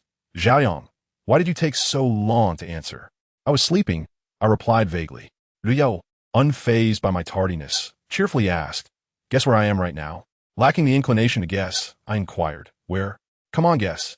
"I'm definitely not in Hengyan anymore," I responded truthfully. Lu Yao laughed joyfully. "I'm back in Suzhou and staying at a hotel." I was taken aback, exclaiming, "Back to Suzhou? Did your filming wrap up so quickly?" "Not quite," she clarified. "The crew is here to shoot at the humble administrator's garden, and I'm just following along." "Oh, then when you have some free time, let me treat you to dinner. The scenes at the garden are all during the day, so I'll be free in the evenings. You could take me out to dinner tomorrow night." "All right, call me after you finish work tomorrow," I replied. This arrangement pleased me, as it offered a chance to bid farewell to Lu Yao before her departure from Suzhou. Yet, a pang of guilt washed over me as I recalled the opportunity one had missed, which she had endeavored to secure for me. "Okay, I'll wait for your call. By the way, I was thinking of going to Ailin restaurant for bamboo chicken." I chuckled. "You really know how to eat." Everyone encounters a foodie in their life, and it seems I've met mine. "Sure, no problem. I'm craving bamboo chicken too." "Hee, I'm already looking forward to it." Lu Yao expressed genuine excitement, further confirming her status as a foodie. "Let us look forward to it. It would be delightful if we could share a drink as well." "That is feasible. It's getting late. I should sleep now and await your invitation tomorrow." After concluding the call with Lu Yao, I once again gazed out at the beautifully illuminated night sky, my heart brimming with anticipation for the morrow, uncertain whether it was for the reunion with Lu Yao, the bamboo chicken, or the few glasses of white wine yet to be savored. Chapter 64, Sated. That night, I slept lightly, my weary soul ensnared in a gray-hued dreamscape, struggling until the morning sun streamed through the window, rousing me from my exhausted slumber. I sat on the edge of the bed for a long while, suddenly recalling that I was not required to go to the office today, so I reclined once more, reluctant to rise or even to drift back to sleep. Approaching midday, I finally vacated my bed, washed up briefly, and then promptly opened the 58 Tongxing website to publish information about renting out my apartment. My immediate plan was to sublet this room, settle my debts with Mikai, and ultimately leave Suzhou. After posting the rental information, I went down to a local eatery and had a bowl of water noodles, which sufficed for both breakfast and lunch, after which my life fell into a monotonous routine. After languishing in the confines of a closed room for an extended period, I could no longer endure the stifling atmosphere. With my guitar in hand, I departed from my prison-like abode and once again found myself by the moat. I yearned to sing a few songs to the azure sky, the white clouds, and the clear waters, hoping to soothe my weary soul while I awaited the arrival of dusk. One song led to another, evoking in me a spectrum of emotions, melancholy at times, exuberance at others. Eventually, I set my guitar aside and reclined upon the grass, once again basking in the slanting rays of sunlight, lost in the contemplation of the drifting clouds above. Naively, I believed that a city hidden behind the clouds awaited my gaze, so I stared longingly into the distance. Yet as the sunlight softened and the evening breeze began to stir, I still saw no sign of that crystalline city. My disappointment deepened, encompassing the weight of reality and the shattering of my fantasies, amplifying my anguish. After a considerable time, I finally rose from the grass, instinctively lighting a cigarette, and sat in silence during the twilight, not in anticipation of dawn, for in this city, dawn would never grace me again. The wind, growing colder alongside the setting sun, jolted me into clarity, prompting memories of all that had transpired in this city.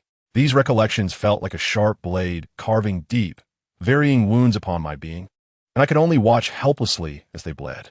As my vitality waned, I realized I must escape this city, returning to one devoid of romance, yet rich in familial bonds. Perhaps, in the warmth of family, those wounds would gradually mend. At last, my phone, which had been tranquil throughout the day, rang once more. I recognized it was Lu Yao calling. for we had planned to dine together at the Ailing restaurant for bamboo chicken that evening. Upon answering, Li Yao expressed her relief, saying, "I finished filming today." "Zhaoyang, where shall we meet?" I suggested we go directly to the Ailing restaurant. After a moment's contemplation, she replied, "I'll come to your place, and then we can go together." Why complicate things? It's easier to go straight there, and I no longer reside at my previous address. Lu Yao's tone turned surprised as she asked, "When did you move out?" "Just in the past few days." Following a brief silence, I mustered the courage to tell her, "I need to share something important. I resigned yesterday and will be returning to Shuzhou in a few days." Lu Yao, momentarily taken aback, paused in disbelief before asking, her voice tinged with agitation. "Why did you resign? Last time you mentioned a promotion opportunity." Apologetically, I replied, "It's a personal matter. We can discuss it when we meet." Her mood visibly sank, and after another long silence, she finally said, "All right then, let us just meet at the Ailing restaurant." I affirmed her suggestion, and we concluded our calls. Casting one last glance at the river, now cloaked in shifting shadows, I picked up my guitar case and made my way to the riverbank. Upon arriving at the Ailing restaurant, I found Li Yao had already arrived before me, standing at the entrance, awaiting my arrival. The autumn breeze howled down the street at night, while Leia's hands were tucked into the pockets of her coat. The white scarf around her neck danced with the wind, rendering her appearance even more slender, a frailness that stirred within me a profound sense of guilt. I approached Leia with light steps. Her gaze was complex as she looked at me. I understood that she harbored resentment towards my sudden resignation. I vividly recalled our last meeting, when we had vowed to strive together to master the art of living. Yet I seemed to be regressing, becoming a mere servant to life. Not wishing to let the atmosphere grow too heavy, I forced a smile and suggested, "Let us go inside for dinner." "Can I say I'm already full?" Leia replied with a stern expression. Her words weighed heavily on my heart, yet I maintained my smile as I gently pulled her towards the restaurant, saying, "Even if you're angry, don't tarnish your reputation as a foodie. Besides, would you truly relish seeing me enjoy a solitary feast? That wouldn't be fair to you, so don't punish yourself for my mistake, all right?" As I ushered Leia into the restaurant, her mood remained subdued. Feeling a bit disheartened, I took the menu from the waiter and ordered for myself. Moments later, the dishes arrived, and I poured myself a glass of white liquor. However, Leia did not join me for a drink as we had previously agreed. Instead, she merely requested a cup of hot water, foregoing even juice. I raised my modest glass and downed the liquor in one go, savoring its robust flavor, while Leia remained silent, which only heightened my anxiety. I picked a piece of chicken from the bamboo container and placed it in Leia's bowl, smiling as I said, "Try this and see if the chef's skills have improved." "I'm already full," Leia retorted, sulking as she transferred the chicken back into my bowl. "But you can't just drink plain water. If you do, your lovely face will surely be puffy when you wake up tomorrow, which could affect your performance." Leia ignored my jest, her expression grave and serious as she asked, "Tell me, why did you resign?" I poured myself another glass of white liquor, downing it in one gulp, feeling the intense liquid swirl in my stomach. After a long moment of hesitation, I replied, "Life is full of choices, and this was a cruel one for me. I didn't want to, but I had to. Please don't pry any deeper. I'm not faring well myself." With that, I donned a fresh smile and added, "I'm about to leave Suzhou, and our opportunities to meet will diminish, so let us not let the atmosphere be so heavy. Isn't it better to enjoy our meal and drinks cheerfully?" Leia met my gaze, her expression gradually softening as she sighed. "Zhaoyang, you remind me of a song by Xiao Ibe, Mr. Denial." "Who is Xiao Ibe?" I feigned ignorance. "Don't pretend. We went to her solo concert at the music festival in Shenzhen with Robin." "Have you forgotten so soon?" I grinned and said, "I just love pretending." "You rascal." Leia laughed despite herself, then retrieved the piece of chicken I had originally given her from my bowl and finally began to eat. Chapter 65. Forever Out of Reach. After dining at the Arling Hotel, I wandered the streets of Suzhou under the night sky, guitar on my back, accompanied by Yu Yao.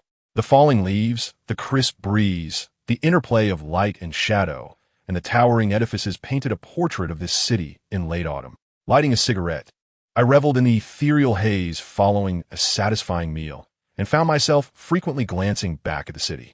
It was only upon my impending departure that I realized I did not harbor as much disdain for it as I thought. In fact, a pang of reluctance surfaced within me.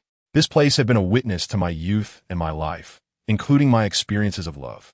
Here, I learned that yearning for someone is solitude, and that the affection shared by two can ascend to the realm of love if transformed into marriage. Yet, if it dwindles to mere memories, it becomes but a tale that evokes a profound sense of loneliness and despair. Feeling fatigued, Yu Yao and I settled onto a bench by the street, each lost in silence for a while. Eventually, I turned to her and inquired, "What about you? Have you been well lately?" Yu Yao shook her head, a hint of confusion in her eyes, and replied, "Same old, not particularly good. But I have not given up on striving." I nodded, momentarily at a loss for words, for I understood the underlying meaning of her statement. Her claim of persistence was, in reality, a silent reproach questioning my own abandonment of effort.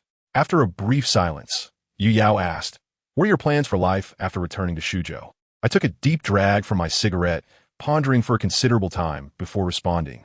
It would be ideal if my father could arrange a job for me at his workplace. If not, I shall seek employment on my own, and eventually find a woman to share my life with, waiting for the inevitable cycle of aging and demise. Do not impose such a rigid structure upon your life.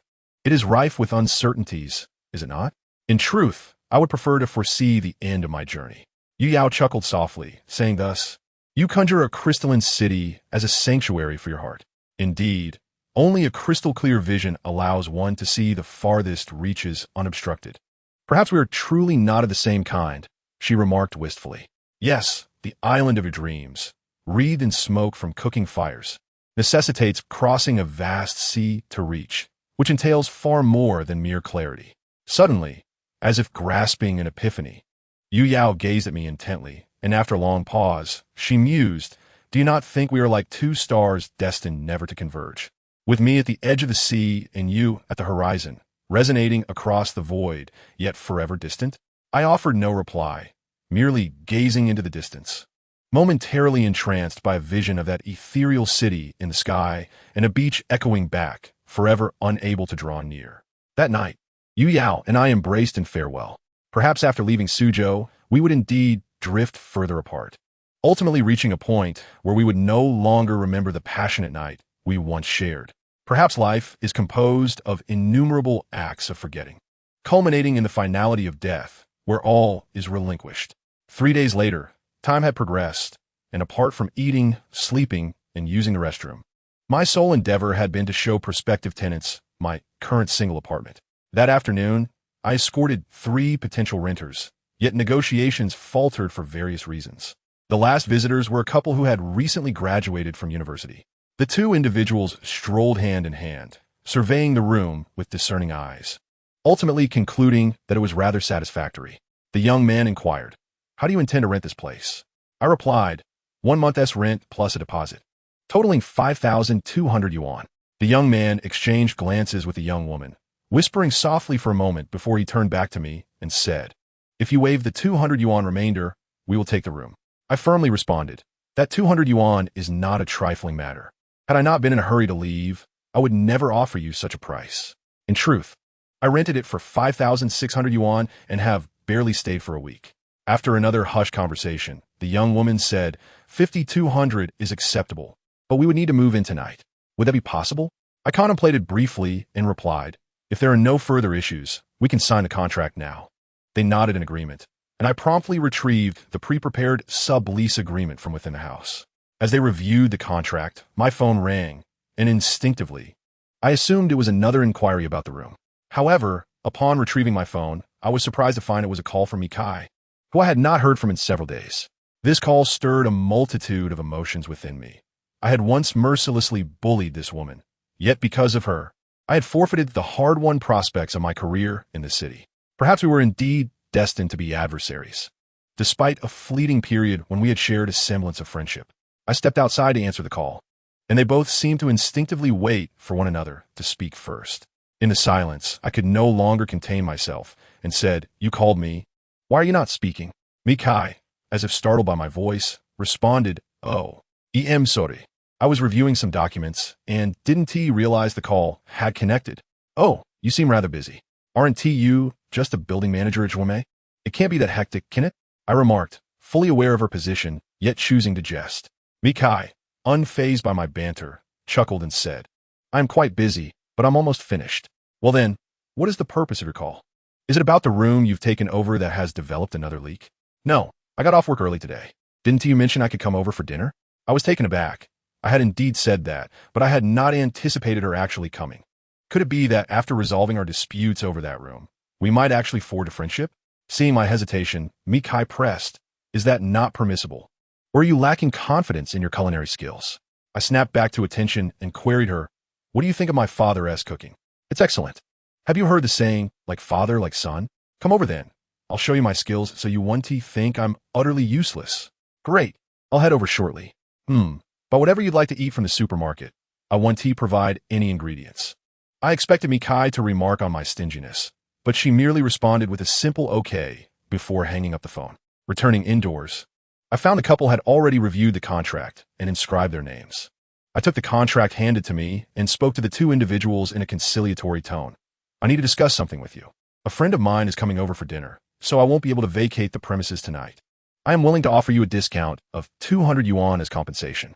Would that be acceptable?" The young man and woman began whispering to each other again, and I couldn't help but feel bemused at their polite demeanor. They truly consulted one another over the most trivial matters. After what felt like an eternity, they finally reached a decision, and the young man addressed me. "How about a discount of 400? I frowned and replied, "Young man, one must be reasonable. 200 yuan is sufficient for you both to find a hotel for the night, with some leftover for a midnight snack. The contract is already signed, and we have acquired the right to use this property. If you do not agree to a discount of 400, we cannot accommodate your request." I instinctively let out a curse. The young couple appeared startled, their faces displaying a mixture of fear and surprise as they looked at me. Amused, I remarked, "With such timid dispositions, perhaps you should refrain from emulating those rogues who take pleasure in others' misfortunes." The young man finally gathered his courage and retorted, "It's because you refused to offer us a discount of 200. I have always had a low tolerance for whiners," and impatiently interrupted him, "Enough. So it's 400, is it? I accept your terms." The young man exchanged glances with the young woman, as if they had struck an incredible bargain, and joyfully retrieved 4,800 yuan from his bag to hand to me. I provided them with a copy of the sublease contract and a set of keys, and they left. I couldn't help but chuckle at the irony of my situation. I, Xiaoyang, had been outsmarted, and by a rather effeminate individual at that. Without further ado, I picked up a mop and began to clean the house in anticipation of Mikai's arrival. This was yet another opportunity, following Li Yao, to bid farewell to Mikai. Chapter 66. Are we considered friends? At 7:30 in the evening, the doorbell finally rang. I dashed to the door in my slippers, and there stood Mikai, just as we had arranged. She was carrying a large convenience bag, which I took from her hands to inspect. Inside were various vegetables, some meat, a bottle of red wine, and a bottle of juice. Mikai informed me, "The red wine is for you, and I'll have a juice." What is wrong with sharing a bit of red wine together? Are you afraid I might have ulterior motives if we indulge a little too much? I refrained from saying that I simply didn't have a habit of drinking. I playfully complained, "You're quite the bore. I was just hoping to gain a little advantage in our banter, yet you refuse to cooperate. Why should I indulge your crassness?" She retorted. The term crassness was apt, at times. I truly felt rather unrefined myself. Mikai looked at me in silence, clearly unsure of how to respond. I closed the door and said to her, "Please take a seat for a moment while I prepare dinner. You can simply enjoy the fruits of my labor later." Mikai shook her head and replied, "I can help you to the best of my ability. It's not like we're making a dish together. Why should you assist me in that capacity?" I said, as I carried the bag into the kitchen. Mikai once again looked at me in silence. In the kitchen, I had deftly orchestrated my culinary creations, averaging a dish every 10 minutes, culminating in a delightful spread of stir-fried dishes within a mere 50 minutes. Simultaneously, a pot of bone broth simmered gently, completing its transformation in perfect harmony with my timing. At this juncture, the ever-idle Kai finally found her purpose, entering the kitchen to serve the freshly prepared dishes onto the dining table. I illuminated the room by turning on all the lights, and thus the dining area sparkled brilliantly. I removed my apron and sat across from Kai. I sipped on red wine while she enjoyed her juice, though it was not the intimate setting of a candlelit dinner. With a playful glint in my eye, I inquired of the eager Kai, "Shall we toast first, or would you prefer to sample my culinary skills?" "I would like to taste your cooking first," she replied, picking up a piece of sweet and sour fish and savoring it, nodding in approval. "Not bad. Your skills are quite commendable." Indeed, As the saying goes, a tiger father does not beget a dog son. I responded with a hint of pride. It's hard to imagine you could cook. And quite well at that. When did you learn these skills? Mikai asked, her curiosity piqued. As I continued to eat, I replied, my father, whom I affectionately call Boar Dad, insisted I learn to cook from a young age, believing it would temper my wild nature and help in a future spouse's favor. Mikai, seemingly oblivious to the underlying implication, asked, your Boar Dad? Yes, I call my father Boar Dad. Haven't you ever heard me refer to him as such? I queried. Not really. Why do you call him that? I patiently explained. It's because of his rather rigid demeanor. Not only do I call him Board Dad, but his colleagues refer to him as Board Section Chief. However, he has always thought I was calling him our father, huh? Mikai chuckled at my jest. But then her expression turned somber. In a fleeting moment, I realized she was reminded of her father, Mi Zhongshin, who had tragically passed away in a car accident. I finally understood her warm sentiments towards my Board Dad.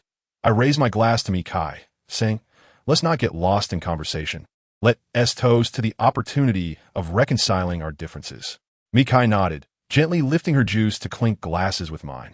After taking a sip, she smiled, shaking off her earlier melancholy. As dinner progressed, I had already consumed 2 glasses of red wine, while Mikai had only sipped half a glass of juice. I regarded her with a complex expression for a long moment before finally setting down my wine glass and saying, I will be returning to my hometown tomorrow. What is the matter? Are you taking a break? Mikai inquired, seemingly indifferent. No, I am returning home to live. I have resigned from my job here. Mikai looked at me, setting down her chopsticks, her surprise evident as she asked, you've quit. Did something happen at home? It was no wonder Mikai was taken aback, for just days earlier, she had accompanied me in renting this single apartment. However, she was unaware that I had been grappling with my circumstances at that time. Although I was struggling, the thought of leaving had not yet crossed my mind.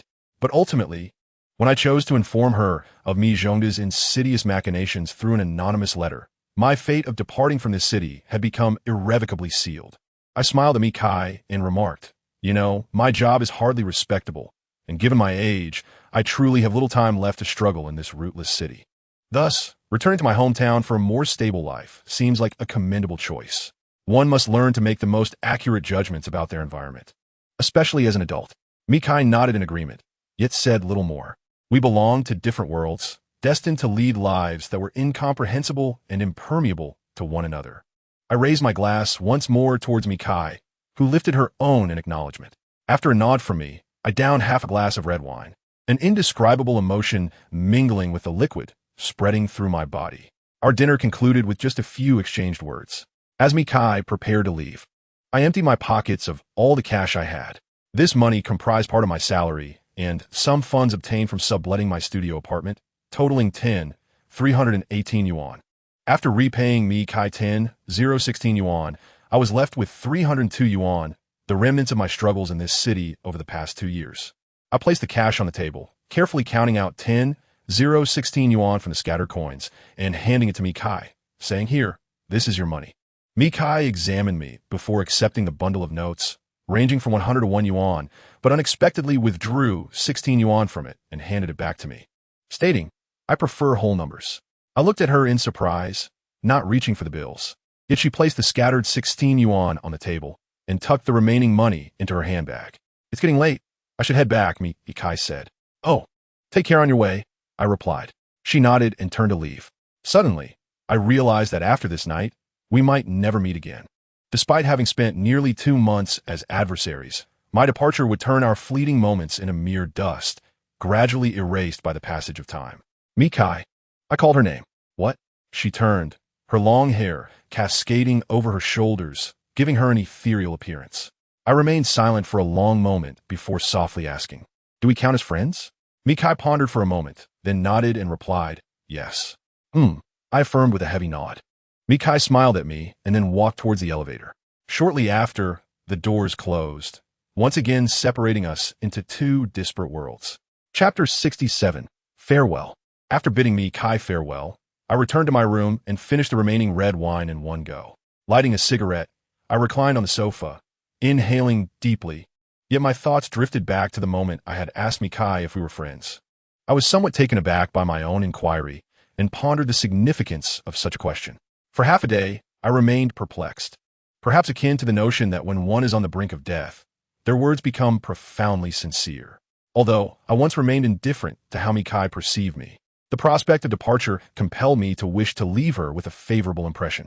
Even if we are not friends, I would rather she not associate my memory with words such as sordid, shameless, or despicable.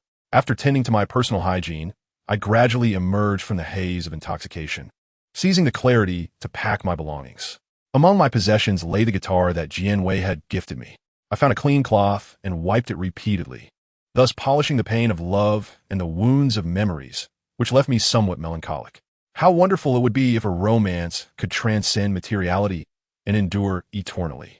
Perhaps then, I would already be wed to Jianwei. In truth, I harbor no fear of marriage, for I love Jianwei, and being with the woman I genuinely adore would never grow tiresome, regardless of the passage of time. I recall the days following our breakup.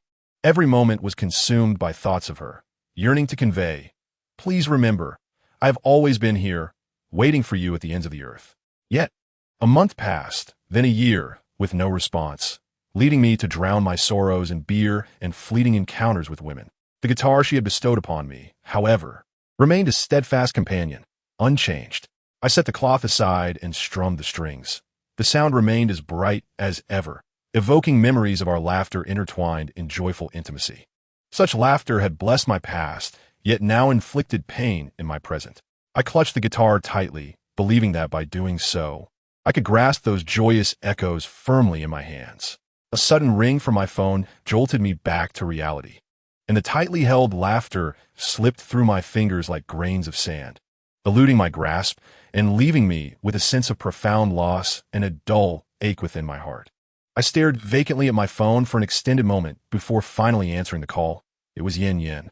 She wasted no time, asking directly, "Zhao Yang, when do you plan to return to Shuzhou?"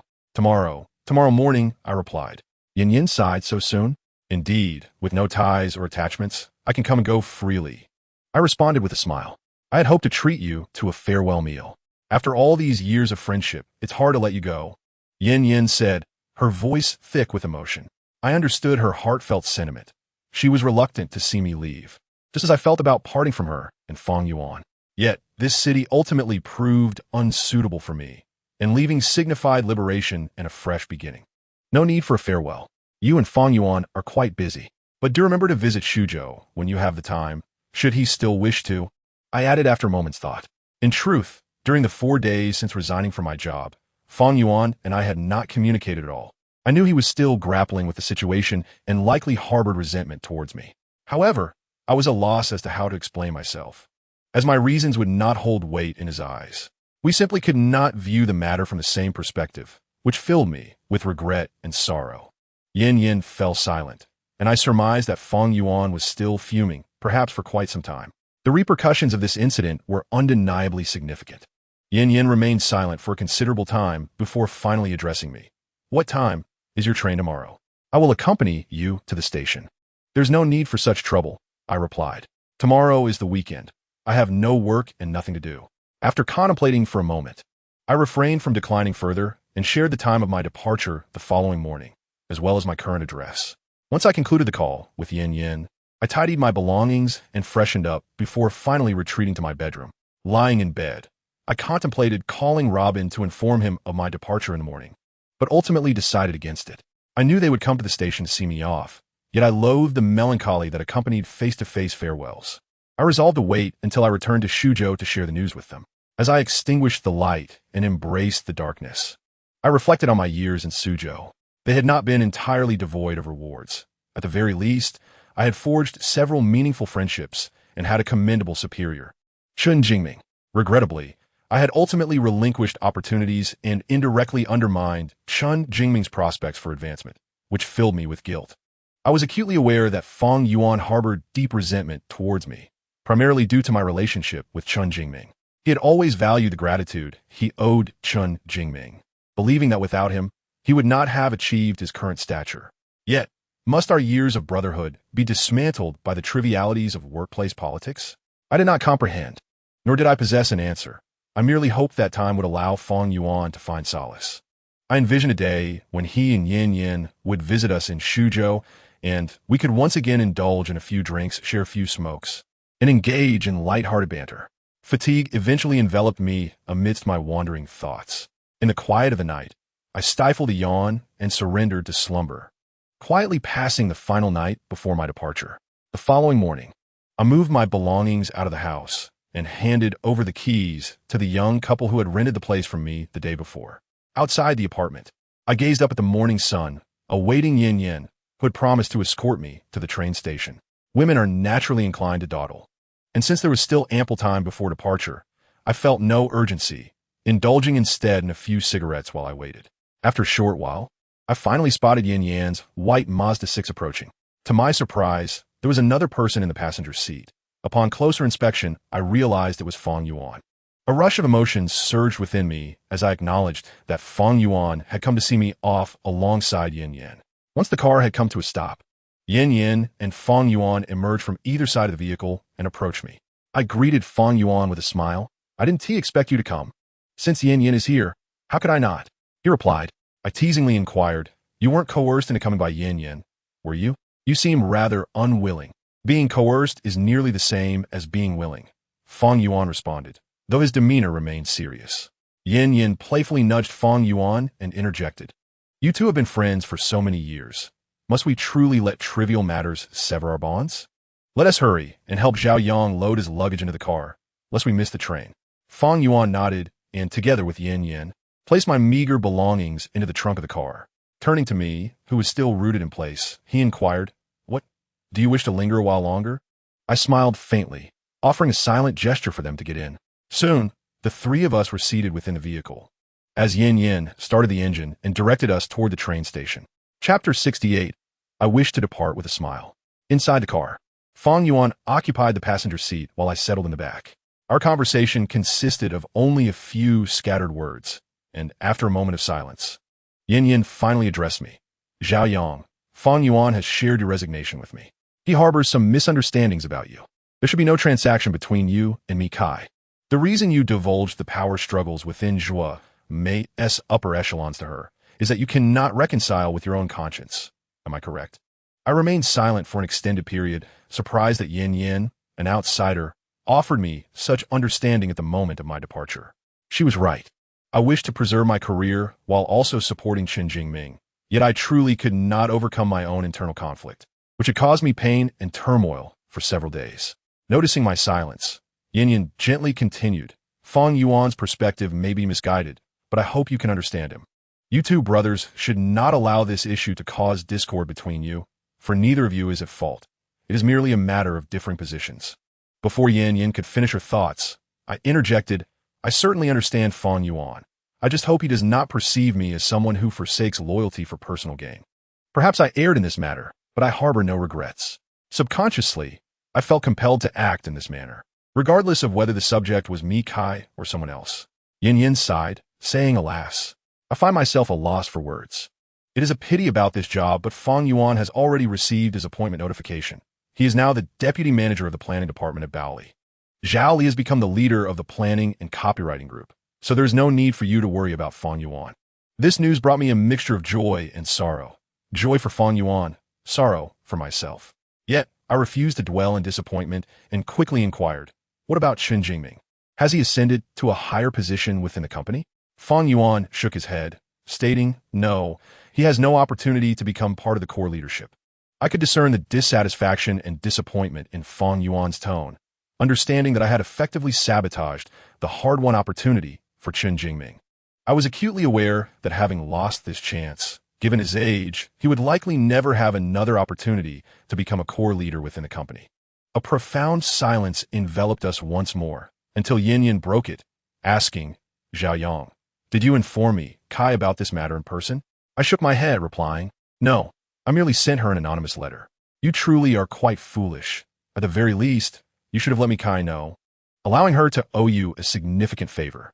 Given her standing in the business world, the favor she would owe you would surely be considerable," Yin Yin remarked, shaking her head in exasperation.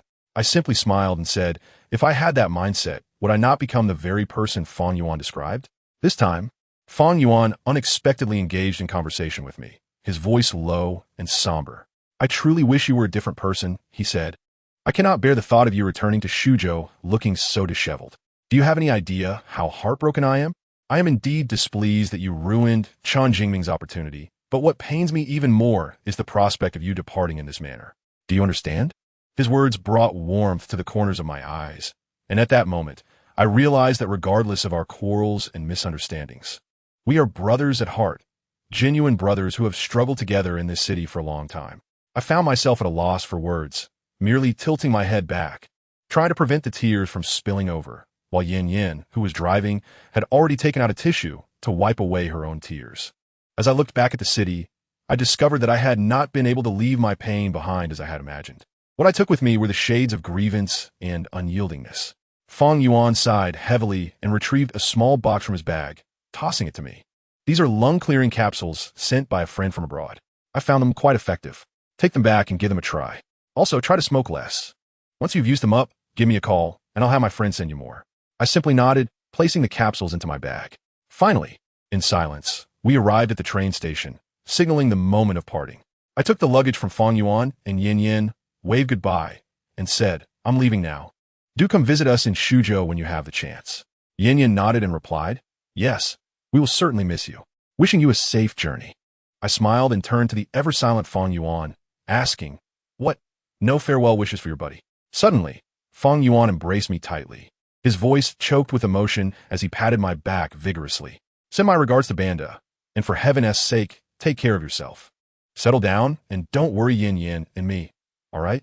At that moment, my emotions were profoundly stirred. I bit my lip, swallowing the tears that threatened to spill, recalling the fervent vows we made upon graduation to establish our lives in this city. Years have passed, and while Feng Yuan has indeed put down roots here and married the one he loves after much effort, I have struggled painfully for over 2 years, ultimately departing with nothing but my corporeal self. I took a deep breath, looking up, and finally smiled at Feng Yuan, saying, don't worry, my friend will be all right. Perhaps before long, you and Yin Yin will receive my wedding invitation. Keep striving. On your wedding day, Yin Yin and I will surely present you with a grand gift. Feng Yuan responded, holding me tighter. Yin Yin came to my side, pushing Feng Yuan away to embrace me, her voice trembling as she said, stay strong, Zhao Yang. We will make time to visit you in Shuzhou, and when you find a girlfriend, you must show her to us first. We will be your gatekeepers. I felt a surge of emotion but pushed Yin Yin away, forcing a smile. You two should not indulge in melodrama. I, a man of stature, can barely withstand it. Please don't make me cry. I want to leave with a smile. Yin Yin, wiping away her tears, playfully struck me and said, all right, I'll let you leave with a smile. Once we have some time off, we'll visit you in Shuzhou. Please. This is the 3rd time you've mentioned coming to see me. I replied. However, I will certainly welcome you both with open arms. Yin Yin nodded and tidied my disheveled clothing after our embrace, saying, call us when you get home. Understood, but if you keep nagging like this, I might just start calling you Mom. After a brief pause, I added, you two should enjoy your life together and continue being the enviable couple that I admire. Now, it's about time for me to leave. You should head back as well. Feng Yuan wrapped his arms around Yin Yin, and they waved goodbye. As I glanced back at the city one last time, guitar slung over my shoulder, and with my bag in hand, I strode towards the station without looking back. Yet I felt the weight of the guitar growing heavier with each step. A quarter of an hour after bidding farewell to Feng Yuan and Yin Yin, I boarded the train bound for Shuzhou. Observing the increasingly unfamiliar scenery through the window, I finally realized that I was truly leaving. However, what kind of life awaited me? I hoped that my father would secure me a stable job at a state-owned enterprise and that my mother would arrange for me to meet a lovely young woman for a blind date. My task would be to diligently perform the duties assigned by my father and subsequently fall in love with the beautiful girl my mother introduced me to, thus ushering in a new chapter of life. As for the burdens of the past, let them be carried away by the wind. Chapter 69. After returning home after a lengthy 6-hour journey, I finally arrived in Shuzhou, my long-lost hometown. I recall my last visit was just before the previous year's New Year, and now, over half a year had swiftly passed. Stepping out of the train station with my bag in hand, I was momentarily blinded by the afternoon sunlight, yet the air still bore the familiar scent unique to Shuzhou. In a square outside the train station, I joined the throngs of people making their way to the rows of fruit stalls lining the street. Opening my wallet revealed just over 100 yuan remaining, my entire material harvest from over 2 years in Suzhou. I purchased some fruit and 2 packs of cigarettes. The fruit was for my father and mother, while the cigarettes were, of course, for myself. Carrying the fruit, smoking a cigarette, and with my bag on my back and merely 36 yuan left, I made my way towards the bus station along the left side of the road. These were all I had to present to my mother and father. After a 20-minute bumpy ride on the bus, I finally stood at my doorstep. I raised my hand twice, but hesitated to ring the doorbell, uncertain of how to face them or explain my sudden return. Xiaoyang, a voice, uncertain yet familiar, suddenly called out to me from behind. Turning around, I saw my mother standing there, a basket of vegetables in hand. She must have just returned from the supermarket, purchasing discounted items for the afternoon. I smiled and said, "Mom, your son is back." My mother chuckled, opened the door, and asked, "What brings you back so suddenly? Do you have an extended break recently?" I continued to speak in a feigned casual tone, saying, "Mom, this time I won't be going to Suzhou. From now on, I will stay in Suzhou to accompany you both and fulfill my filial duties." My mother, a woman of few complaints, furrowed her brow at my words. She set down the basket of vegetables and inquired, "Weren't you doing well at your job over there? Have you resigned? Why can't you seem to settle down?" "Mom, it's not merely a matter of settling down. Besides, haven't you both wanted me to return to Suzhou for quite some time? Now that I'm back, shouldn't you be pleased? If you had returned 2 years earlier, your father and I would have been overjoyed. Now, you are no longer a child, and without even a girlfriend, how can we be happy?" My mother's tone was decidedly displeased. "Mom, dear mother, please don't nag me. I returned this time with the intention of establishing a stable life. I promised to work diligently and to find a girl to date, and within a year or two, you'll be holding a grandchild. How happy you and Dad will be." My mother looked at me with a mixture of amusement and exasperation, and after a moment, she remarked, "You still lack seriousness. When your father returns, I shall see how you explain this to him." I remained jovial, saying, "Perhaps Dad is eagerly awaiting my return. He might even bring out the treasured old Chen liquor he has kept for over a decade to celebrate." As I watched her exasperation, my mother picked up the vegetable basket and headed towards the kitchen, asking, "Have you eaten yet? I'll boil you a bowl of noodles." "No need. I'll wait for Dad to come back so we can have dinner together. I'll just have a couple of fruits for now." As dusk approached, I settled my luggage and made my bed, savoring the familiar scent of home. Gradually, I began to forget the burdens I carried. Yet I still found myself anxious about my future. After experiencing life's setbacks, I no longer viewed the future with the same hopeful anticipation as before. Instead, I felt a heavier sense of worry. For instance, if my mother were to introduce me to a girl, how could I even afford to take her out to dinner? In such an embarrassing predicament, could I still dare to hope for the future? After a brief nap, I heard the sound of the door opening, followed by my mother calling out, "Xiaoyang, your father is back. Hurry up and come eat." I responded and, wearing my slippers, dashed into the living room, where I indeed saw my father, carrying a fishing rod and a basket of fish. I quickly took the fishing gear from his hands, smiling as I said, "Dad, looks like you caught quite a few fish today. Let us get Mom to cook them up for dinner." He nodded, but then asked with a hint of confusion, "Why have you suddenly returned?" "Ask Mom. Did she tell you to come back?" "No, I informed her why I came back. You and I have a generation gap, and it's easier for you to communicate with her." I chuckled nervously, reluctant to tell my father directly for fear of his reaction. Though he appeared somewhat dull, he was indeed a temperamental man in the throes of middle age. Dad turned to my mother, who succinctly stated he resigned from his job, saying he wants to stay in Suzhou to accompany us. Dad didn't seem to mind my resignation, but furrowed his brow and asked, "I thought you were getting along well with that girl. What will happen to her now that you are back in Suzhou?" Suddenly, my father mentioned Mikai, and an inexplicable emotion surged within me. Yet, I consoled myself with the adage that misfortune may turn into fortune. Although I indirectly lost my job because of her, perhaps my return to Suzhou signals a new beginning, allowing me to lead a life of substance. I seldom called him Dad, but with a grimace I said, "My decision to return to Suzhou has nothing to do with her. We are merely friends. You visited Suzhou twice, and I've reiterated this point twice. Yet you seem to forget." Father fell silent for a moment and remarked, "I cannot comprehend your generation." I refrained from responding to him, noting that he did not express the disappointment I had anticipated regarding my resignation and return to Suzhou. This was understandable. After all, they are my parents. And what parent does not wish for their child to remain close? Thus, I could ease my mind and embrace a fulfilling life in Suzhou. During dinner, our family gathered, and Father, unusually, brought out his cherished old Chen liquor, pouring a glass for both of us. I toasted to him and, still uneasy, tentatively asked, "Father, you're not displeased with my decision to leave my job for Suzhou, are you?" He replied, No matter how good a job may be, if you cannot save money, it is of no use, be it in Suzhou or Shuzhou. His words filled me with a sense of shame, prompting me to earnestly assure him, Shuzhou is different from Suzhou. With you and Mom overseeing me, I promise to spend wisely, entrusting my salary to you both every month. Father and Mother remained silent, and I could not discern whether it was a lack of faith in my future or disappointment in my past. I felt no embarrassment in addressing my parents directly, seizing the moment to inquire, Father, could you assist me in securing a position at your workplace? He set down his chopsticks and regarded me, responding almost without thought. You must find your own way regarding employment. His rigid stance unsettled me, and I implored, You are my father. Could you not consider my request before responding? After all, you are a deputy section chief. Perhaps you could arrange for me a role managing documents in your department? Yes, you. I will work diligently and bring you no shame. Chapter 70. The Dilemma of Poverty. Despite my earnest assurances of diligence before my father, he still did not acquiesce to help me secure a job within his company.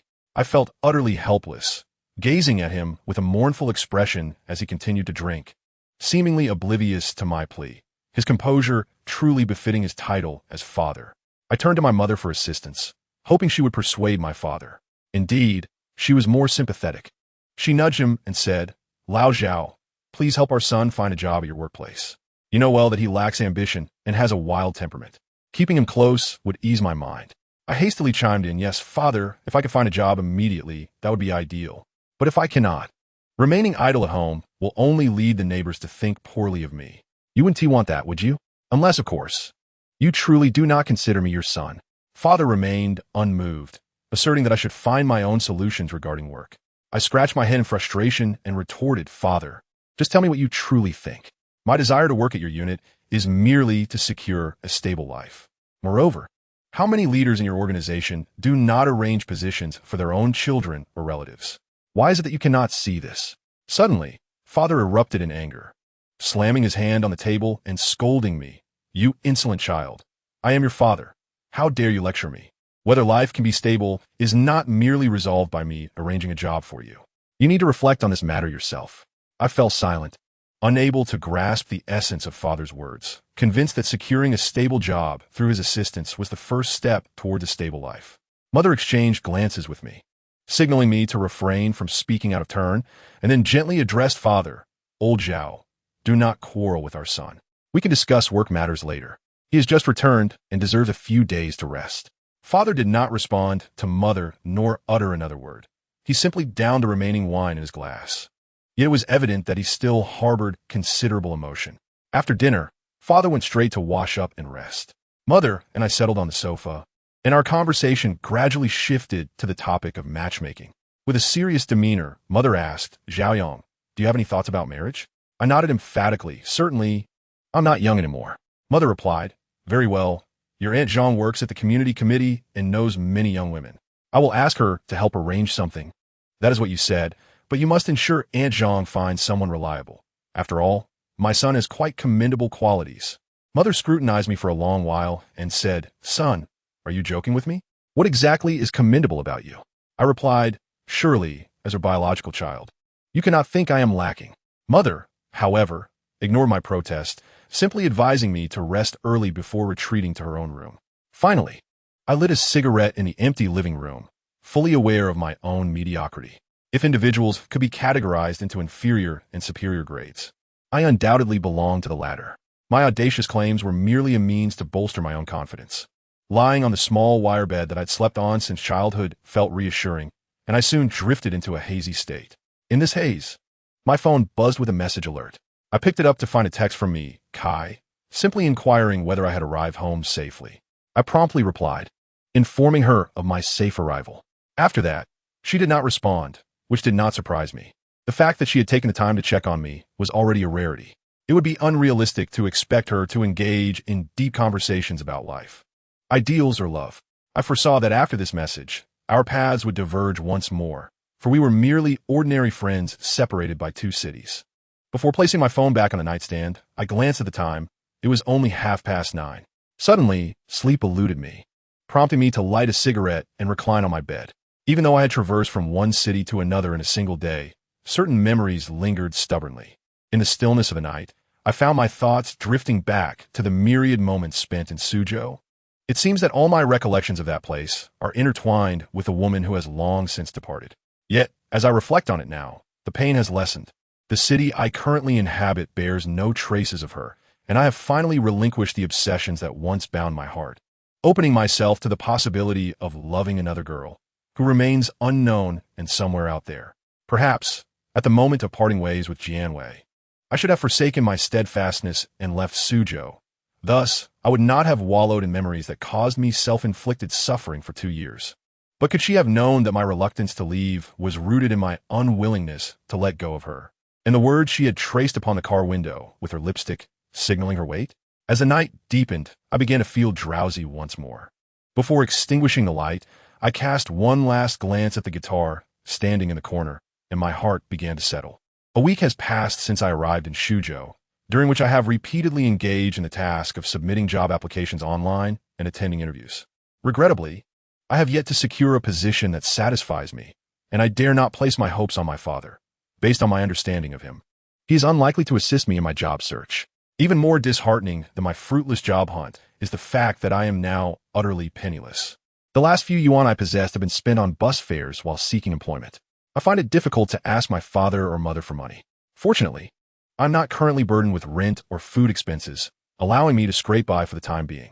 Another afternoon has arrived, and I sit before my computer, perusing job listings. Suddenly, my mother appears behind me, gently patting my shoulder with a tone of delight. Xiaoyang, the matter I asked Aunt Jean to handle. She has indeed taken to heart.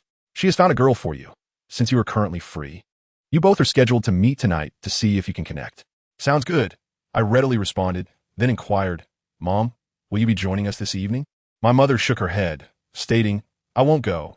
Young people today prefer to meet without their elders hovering about, and I understand that. No, please go. I actually enjoy having you there to meddle. I hastily replied, secretly hoping she would accompany me to cover the bill.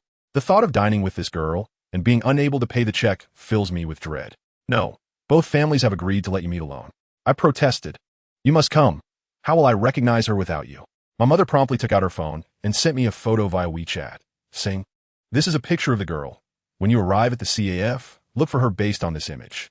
I glanced at the photo. The girl seemed decent enough, though that was not the crux of the matter. After a moment of silence, I hesitated, wanting to ask my mother for some money, but ultimately, I could not bring myself to utter the words. Chapter 71, My First Blind Date. At 5:30 in the afternoon, with merely half an hour remaining before my blind date, I took a moment to tidy my appearance before emerging from the bathroom.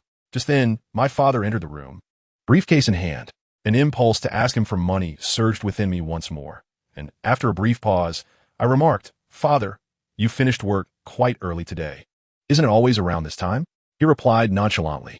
I hurried to pour him a glass of water, which he accepted without a hint of suspicion, then inquired, how has your job search been these past few days? I just submitted my resume and have had a few interviews, but none have been satisfactory, I replied. Don't set your expectations too high. Just look for a job that is somewhat acceptable, he advised. I retorted, I am not a fresh graduate lacking work experience. I cannot afford to settle for just any job. You know how substantial the living expenses are for young people today. The salary must at least cover my basic needs. I subtly hinted at the financial burdens faced by modern youth, hoping my father would comprehend my plight and provide me with some pocket money to alleviate my immediate concerns. However, he merely responded, if you know the expenses are high, then you should spend more frugally. His logic left me exasperated and momentarily speechless, while he, disinterested in further conversation, turned to retreat to his study. Father, I finally mustered the courage to call out. He turned back, his expression serious, and asked, is there something else? His demeanor filled me with an inexplicable anxiety, and after a moment of hesitation, I stammered, could I borrow your car for the evening? I have a blind date. Upon uttering those words, I regretted not being more direct in asking for money. It felt painfully awkward. After all, as an adult who had been working for several years, it seemed absurd to still be asking my parents for financial assistance. Yet, my father, oblivious to the underlying tension, retrieved the keys to his aging Santana 2000 from his bag and handed them to me. I stood momentarily in disbelief, staring at the car keys in my hand, and then blankly watched as he entered his room. Only when the door closed did I realize I'd squandered yet another opportunity to ask for money. Steeling myself, I drove my father's nearly obsolete Santana 2000 towards the CAF where we had agreed to meet. Along the way, I considered borrowing money from old friends. But most of them were high school acquaintances I had not contacted in ages. It felt rather inconsiderate to suddenly reach out to them for financial help. As I navigated through several traffic lights, I soon spotted the CAF a mere 50 meters ahead, its large sign heightening my apprehension. After a prolonged hesitation, I parked the car and made my way to the second floor, moving at a snail's pace. I took out my phone to review the photo once more before finally entering the CAF and scanning the room.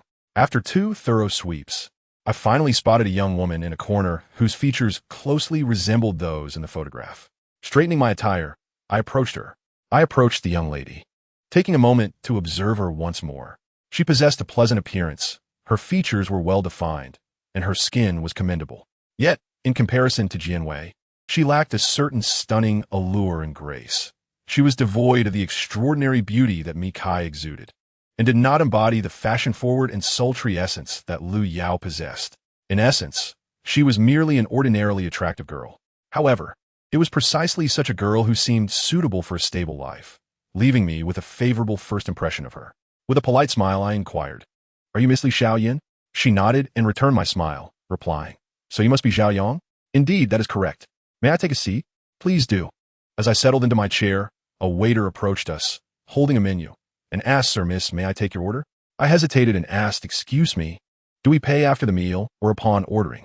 The waiter appeared taken aback by my unusual question, pausing momentarily before responding. "Well, either option is fine." I sighed in relief and said, "In that case, please hand me the menu." The waiter provided me with the menu, and both Li Xiaoyan and I proceeded to order our desired dishes. During the wait, our conversation resumed. Li Xiaoyan was quite a lively girl, taking the initiative to say, "Let us start with introductions. You already know my name. This year is my zodiac year, so you can guess my age. I currently serve as the client department supervisor at an advertising company, and I live with my parents as I do not yet have my own place. That's about it." I widened my eyes at Li Xiaoyan. Her candid self-introduction astonished me, making me feel as though I had requested to scrutinize her household registration. Sensing my surprise, she curiously asked, "Is this your first blind date?" "Yes." "That explains it. My introduction is a customary step in blind dating. If you continue down this path, you'll soon become accustomed to it," she chuckled. I nodded in agreement. "Indeed, it seems like something out of a television show. Now, it's your turn to introduce yourself." Sitting up straight, I spoke as though delivering a speech. "My name is Zhao Yang. I am 26 years old, currently unemployed, without a car, a house, or savings. I live with my parents, and it appears I will be doing so for quite a while. I possess no special plans or goals for the future. I am rather aimlessly drifting through life." Li Xiaoyan appeared taken aback by my self-introduction, and after a pause, she asked, "Is what you said true?" "Absolutely, entirely true, but Aunt Zhang did not describe you in such a manner." "Oh, what did she say?" Li Xiaoyan reflected momentarily before responding.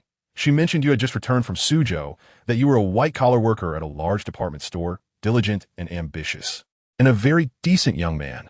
I laughed heartily. "You trust the matchmaker's words? That is exceedingly far-fetched. I feel embarrassed just hearing that." Li Xiaoyan looked at me, torn between laughter and exasperation, and after a moment, she queried, "But Aunt Zhang mentioned you could play the guitar. Is that talent also exaggerated?" Li Xiaoyan's words sent a chill down my spine. It truly put my mother in a difficult position. Perhaps she struggled to identify any merits in me. So she casually mentioned my ability to play the guitar to Aunt Zhang, who then enthusiastically related to Li Xiaoyan. After a moment, I turned to Li Xiaoyan and said, "It is indeed true that I can play the guitar, but how does that relate to our matchmaking?" Li Xiaoyan nodded.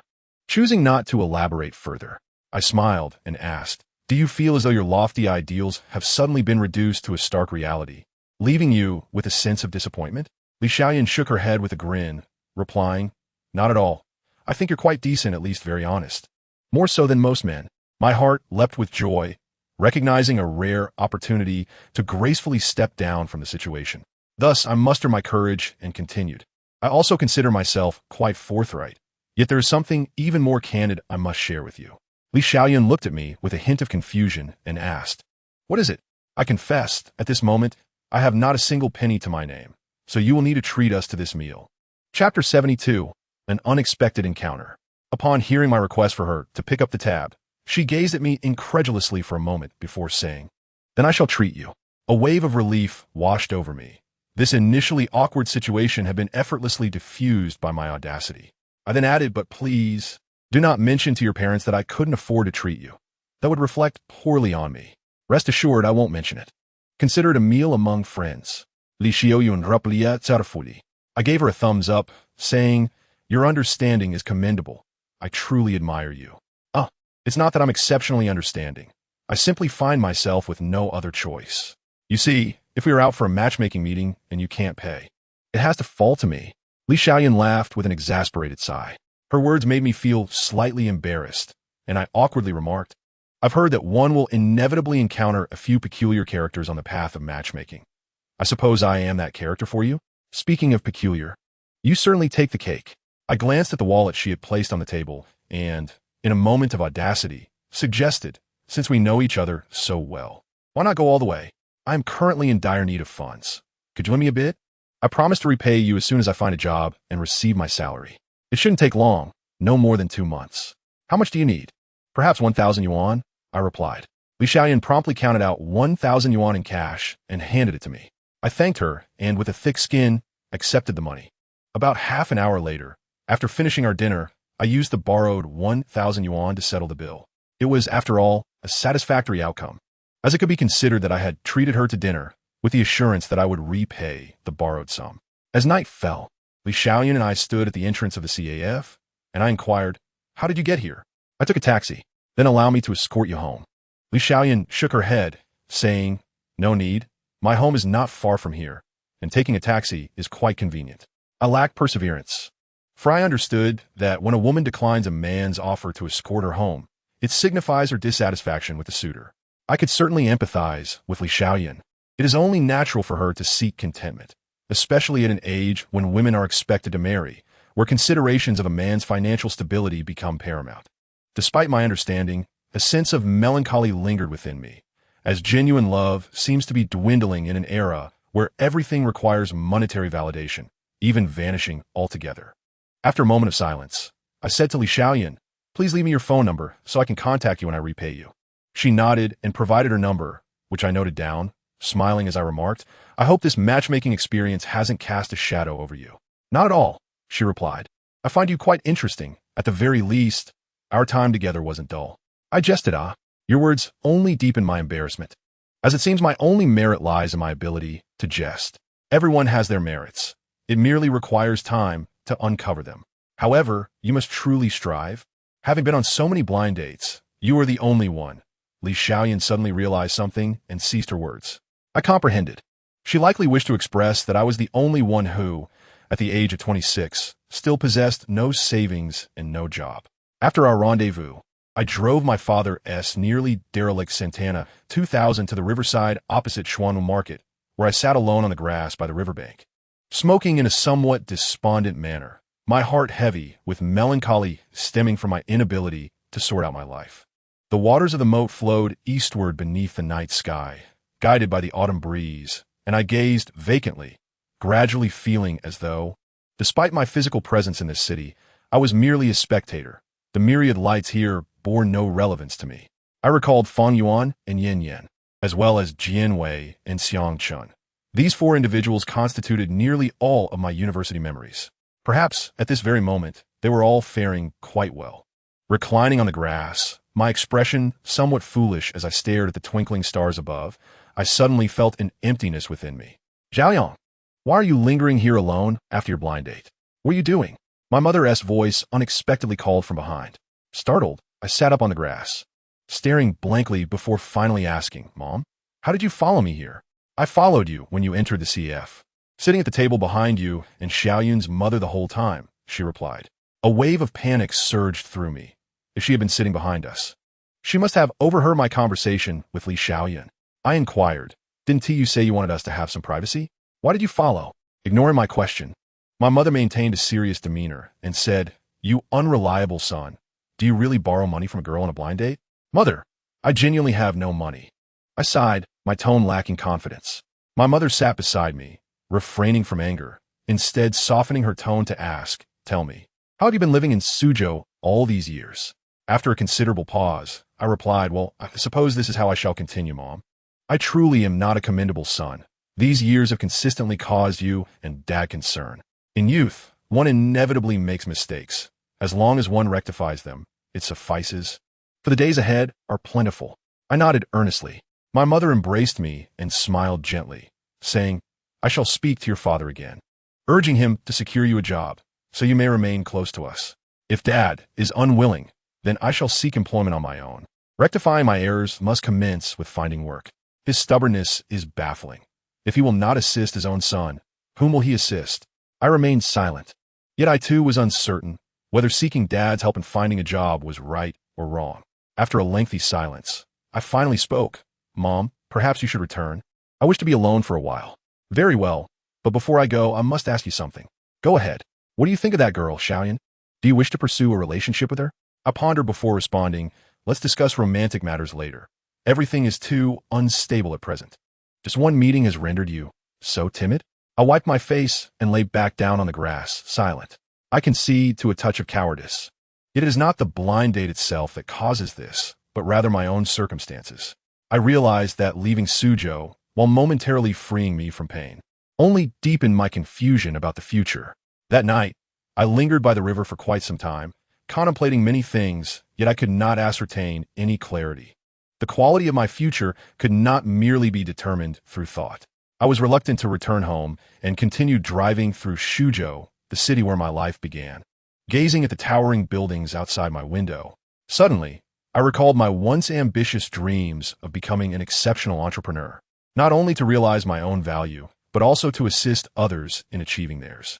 Yet, somewhere along the line, I lost sight of that noble aspiration. Turning to the guitar instead, strumming melodies that captured the myriad facets of life, yet failing to express a complete love, consequently shunning the notion of entrepreneurship altogether. One is either successful, content with the status quo, or in decline. My unfortunate fate led me to the latter. And I often forget how I fell and when this descent began. When deterioration becomes habitual, the sense of shame gradually dissipates. Thus, I found myself in an arcade, purchasing a small basket of game tokens, engaging in a fighting game with a child who appeared to be in middle school. With a cigarette between my lips, I maneuvered the character I controlled, executing a light kick followed by a heavy punch, culminating in a combination that eliminated the child's character in an instant. The child, flushed and speechless, evoked in me an overwhelming sense of loneliness, which made me laugh. I had sunk so low as to seek a semblance of existence through a video game. I tossed a token to the child, signaling him to continue. His frown transformed into a smile as he inserted the token into the machine. And once more, we battled on, my strikes echoing amidst the child's cries of defeat. Xiaoyang, your gaming skills are quite impressive. A woman's voice resonated behind me. My attention was entirely absorbed in the game, and I momentarily disregarded her words, only to suddenly realize, how could anyone in the arcade know my name? I turned around swiftly and was astonished to find me, Kai, standing behind me. Staring at her in disbelief, I thought I was dreaming or still in Suzhou, while a child seized the opportunity to unleash a powerful move that eliminated my character in the game. Chapter 73. You enjoy pretending so much. I pinched my own cheek hard, feeling the sharp sting confirm that I was not dreaming. After a prolonged moment of astonishment, I finally asked Mikai, what brings you here? With a smile, she replied, I came to find you, of course. But why are you looking for me? How did you find me? In contrast to my bewilderment, Mikai calmly responded, just play your game for now. We can talk later. What about you? I instinctively inquired. I'm here to watch you play. Just as Mikai finished speaking, the child had already inserted a game coin into the machine for me. I composed myself and resumed battling fiercely with the child, but I simply could not prevail. Ultimately, I threw a handful of game coins to the child and led the still hungry Mikai away from the arcade. The night had deepened, and the wind, carrying the crispness of late autumn, whistled past us. Mikai, clad in a somewhat thin outfit, instinctively tightened her grip on her well-worn houndstooth wool coat. Unable to restrain myself any longer, I asked, this feels utterly absurd to me. Please tell me why you came to find me. Mikai regarded me, her expression not as indifferent as before.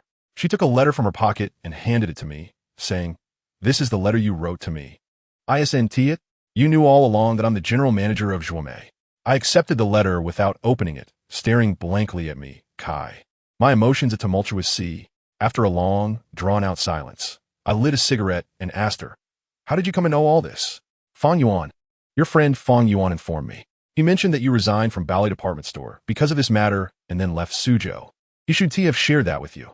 It was my own choice to quietly depart from that exhausting city of Suzhou." Mikai looked at me in silence.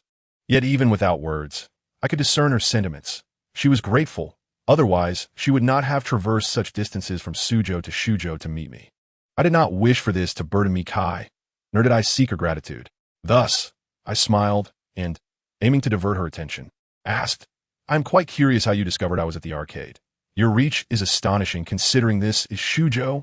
Mikai, shedding her burdensome expression, smiled faintly and replied, "Fang Yuan shared your home address with me, so I went to your house to find you.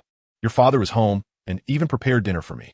When your mother returned, I inquired about your whereabouts, and she said, when you're feeling down, you often go to the arcade. You would likely be there." True to her words, I eventually found you in the arcade. Why did you go through all this trouble without calling me in advance? You enjoy putting on a show so much. If I had called ahead to prepare you, how could I have witnessed your pitiable state? I was momentarily speechless, caught off guard by Mikai's words, and after a while, I gazed at Dad Santana and remarked, "Am I truly pitiable? I have a car to drive, cigarettes to smoke, games to play. My life is as carefree as that of a deity." Mikai shook her head in resignation and said, "Let us not stand here talking. I'm feeling a bit cold." Without hesitation, I removed my jacket and draped it over her shoulders. I then pointed across the street and suggested, "There's a tea restaurant over there. Let us go sit inside." Mikai nodded, and together we navigated through the traffic to the other side of the road. Inside the tea restaurant, we sat facing each other. I sipped green tea while Mikai opted for red tea, and the steam from our cups enveloped us. Through the mist, I beheld Mikai, who remained as beautiful as ever, a beauty seemingly unbefitting this mundane world. She gently twirled her teacup, appearing as though she wished to say something but struggled to find the words. Eventually, I broke the silence by casually inquiring, "Where are you staying tonight?" "At a hotel," she replied nonchalantly, barely meeting my gaze. "Oh, when will you return to Suzhou?" Mikai finally lifted her eyes to me and asked, "Do you think it's presumptuous of me to come to Shuzhou to see you?"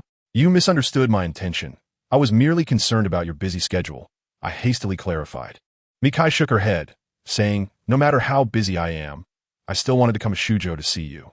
I truly appreciate your selfless assistance. You needn't be so courteous. I would do the same for anyone," I smiled in response. Mikai nodded in silence, yet I sensed an unfamiliarity in our current interaction, which left me somewhat uneasy. After a long pause, Mikai looked at me and asked, "What do you plan to do in the future?" "I'm returning to Shuzhou. I will certainly stay here to live." "It's not too bad. At least I can be with my family," I replied. Mikai gazed at me, hesitating to speak. "What about Zhuomei? Is it stable now?" "For the time being, it is stable, but this is just the beginning. Similar incidents may arise in the future," Mikai answered, her mood noticeably dim. I sighed softly to myself, fully aware that Mi Zhongde would not easily relinquish control over Zhuomei. Other malicious actions aimed at Mikai were undoubtedly on the horizon. My heart ached for her. After all, it was her own uncle plotting against her, yet I felt powerless, having only been able to assist her that once. "I heard Fang Yuan mention that you lost a rare job opportunity this time. Do you regret paying such a high price?" I shook my head and said, "Honestly, I struggled with it for a long time. Human nature is inherently selfish. However, once I made up my mind, I had no regrets." Mikai took a sip of her hot tea and, as if having reached a resolution, asked me, "Zhao Yang, would you be willing to return to Suzhou and join us at Zhuomei Shopping Center? Is this some form of compensation, or do you believe I need such compensation? If you truly wish to compensate, you would not have communicated such matters to me in that manner. I merely hope you consider joining Zhuomei. Firstly, you are currently unemployed. Secondly, you are inherently engaged in planning work. And thirdly, working at Zhuomei is indeed a commendable choice." I inquired with a smile, "If Fang Yuan had not conveyed this to you, would you have invited me to join Zhuomei? Ultimately, your actions stem from a sense of obligation. Yet there is truly no need for it. I acknowledge my own feelings of guilt, but have you ever pondered why Fang Yuan chose to inform me of these matters? He, too, does not wish for you to lose your job over this incident, and hopes you can continue to reside in Suzhou, for it is a place where you once exerted great effort." I shook my head and replied, "What you say is not entirely accurate. Suzhou cannot be deemed a place of my labors, as all memories associated with it are tinged with gray, for I was lost and despondent there." Mikai remained silent, evidently not adept at persuasion, and I truly have no desire to return to Suzhou, as I cannot find meaning in going back. Joining Zhuomei is out of the question as well, for it would render my choices laden with ulterior motives, as if my actions were solely to secure a position there, which would deepen my sense of guilt towards Chen Jingming. Regardless, I refuse to live burdened by such remorse. I wish to regard Suzhou, the city where my life commenced, as a sanctuary, a place where I can settle down and thrive. Chapter 74. Working at Zhuomei. The night outside the window gradually fell into quietude. The tea restaurant was nearly devoid of patrons. The sound system announced, accompanied by Eason Chan's premonition, that the establishment would soon close in 15 minutes. After repeating the message twice, a row of lights in the hall dimmed, leaving only the lights by Mikai and me illuminated. On this night, we reached no consensus. Yet we had to depart. I stood and said to Mikai, "It is time for us to leave." She nodded and rose alongside me, though her demeanor appeared somewhat melancholic. I found it difficult to discern whether her sorrow stemmed from concerns about her future at Zhuomei or from my reluctance to return to Suzhou and join the company. I accompanied Mikai to a nearby hotel, and upon her receiving the room key, we faced the moment of parting. I said to Mikai, "If you're not leaving tomorrow, you are welcome to visit our home." "I am not leaving. I will stay for a while," she replied. "Is it really necessary to stay this long?" "Suzhou is not your home," I retorted, somewhat speechless and taken aback, for Mikai rarely expressed herself with such emotion. Yet this remark was unmistakably charged. After a moment, I conceded, "Very well, we shall see each other tomorrow." Mikai nodded, then, with her luggage in tow, she followed the attendant to the elevator. On my way home, I promptly called Fan Yuan. I needed to converse with him regardless. The call was soon connected, and before I could speak, Fan Yuan chuckled. "I was just about to call you. You beat me to it. Did Mikai come to see you? Why did you have to tell her this? Doesn't it add to her psychological burden? Oh, not only do you do good deeds anonymously, but you also show concern for others' feelings. Comrade Lei Feng never acted with such meticulousness as you, Zhaoyang." "Stop rambling." Fan Yuan had yet to respond, but the phone was seized by Yin Yin, who promptly inquired, "Zhaoyang, have you found a job?" "Not yet," I replied, somewhat irked.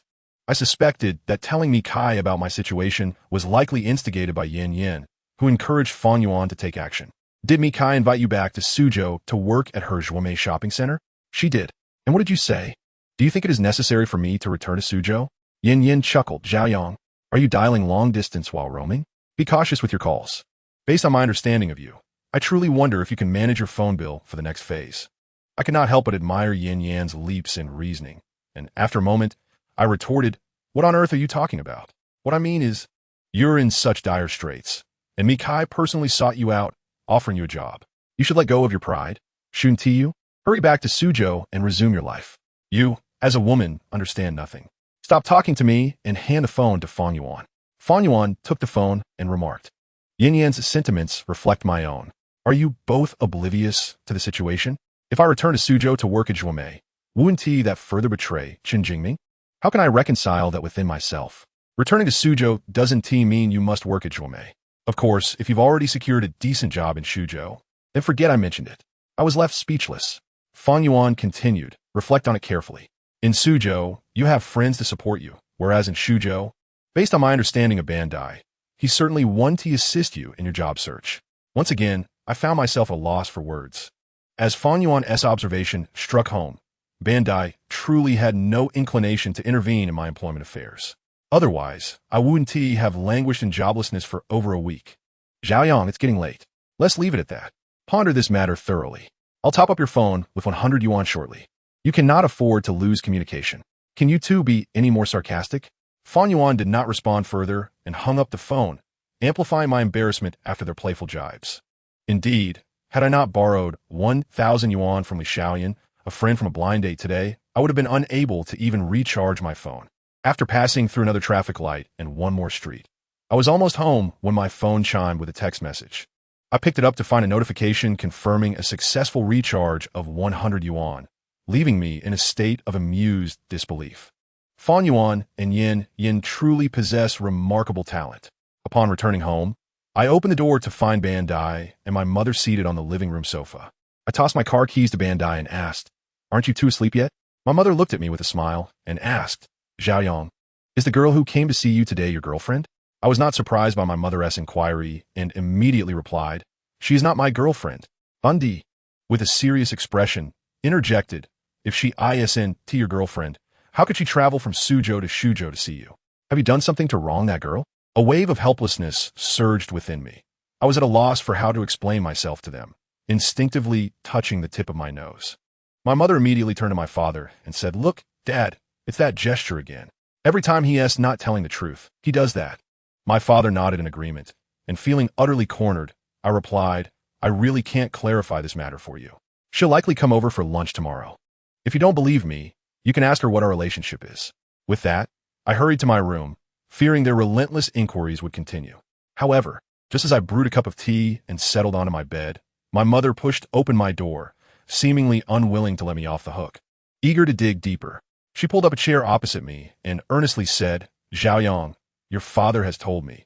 She is the girl you lived with in Suzhou." I even knitted her a scarf. I did not deny it, merely nodding in acknowledgement. "Then tell me honestly, what is your relationship? You live together and still claim there's nothing between you. Do you think your mother is foolish?" "Mom, it's not that I'm denying it. It's just that there truly is nothing between us. Are you not aware that co-renting has become popular in the city? We share an apartment for a while, but we certainly did not share a room. If you must insist on labeling it, then she is merely a casual friend." "A casual friend? Yet she traveled all the way from Shuzhou to find you?" My mother regarded me with a look that seemed to say, "Keep pretending." I was at a loss for words, so I lay back on my bed and pulled the covers over me, shutting out the world. My mother, though seemingly talking to herself, was clearly directing her words at me. "That girl is truly stunning. No wonder you're reluctant to date Xiaoyan.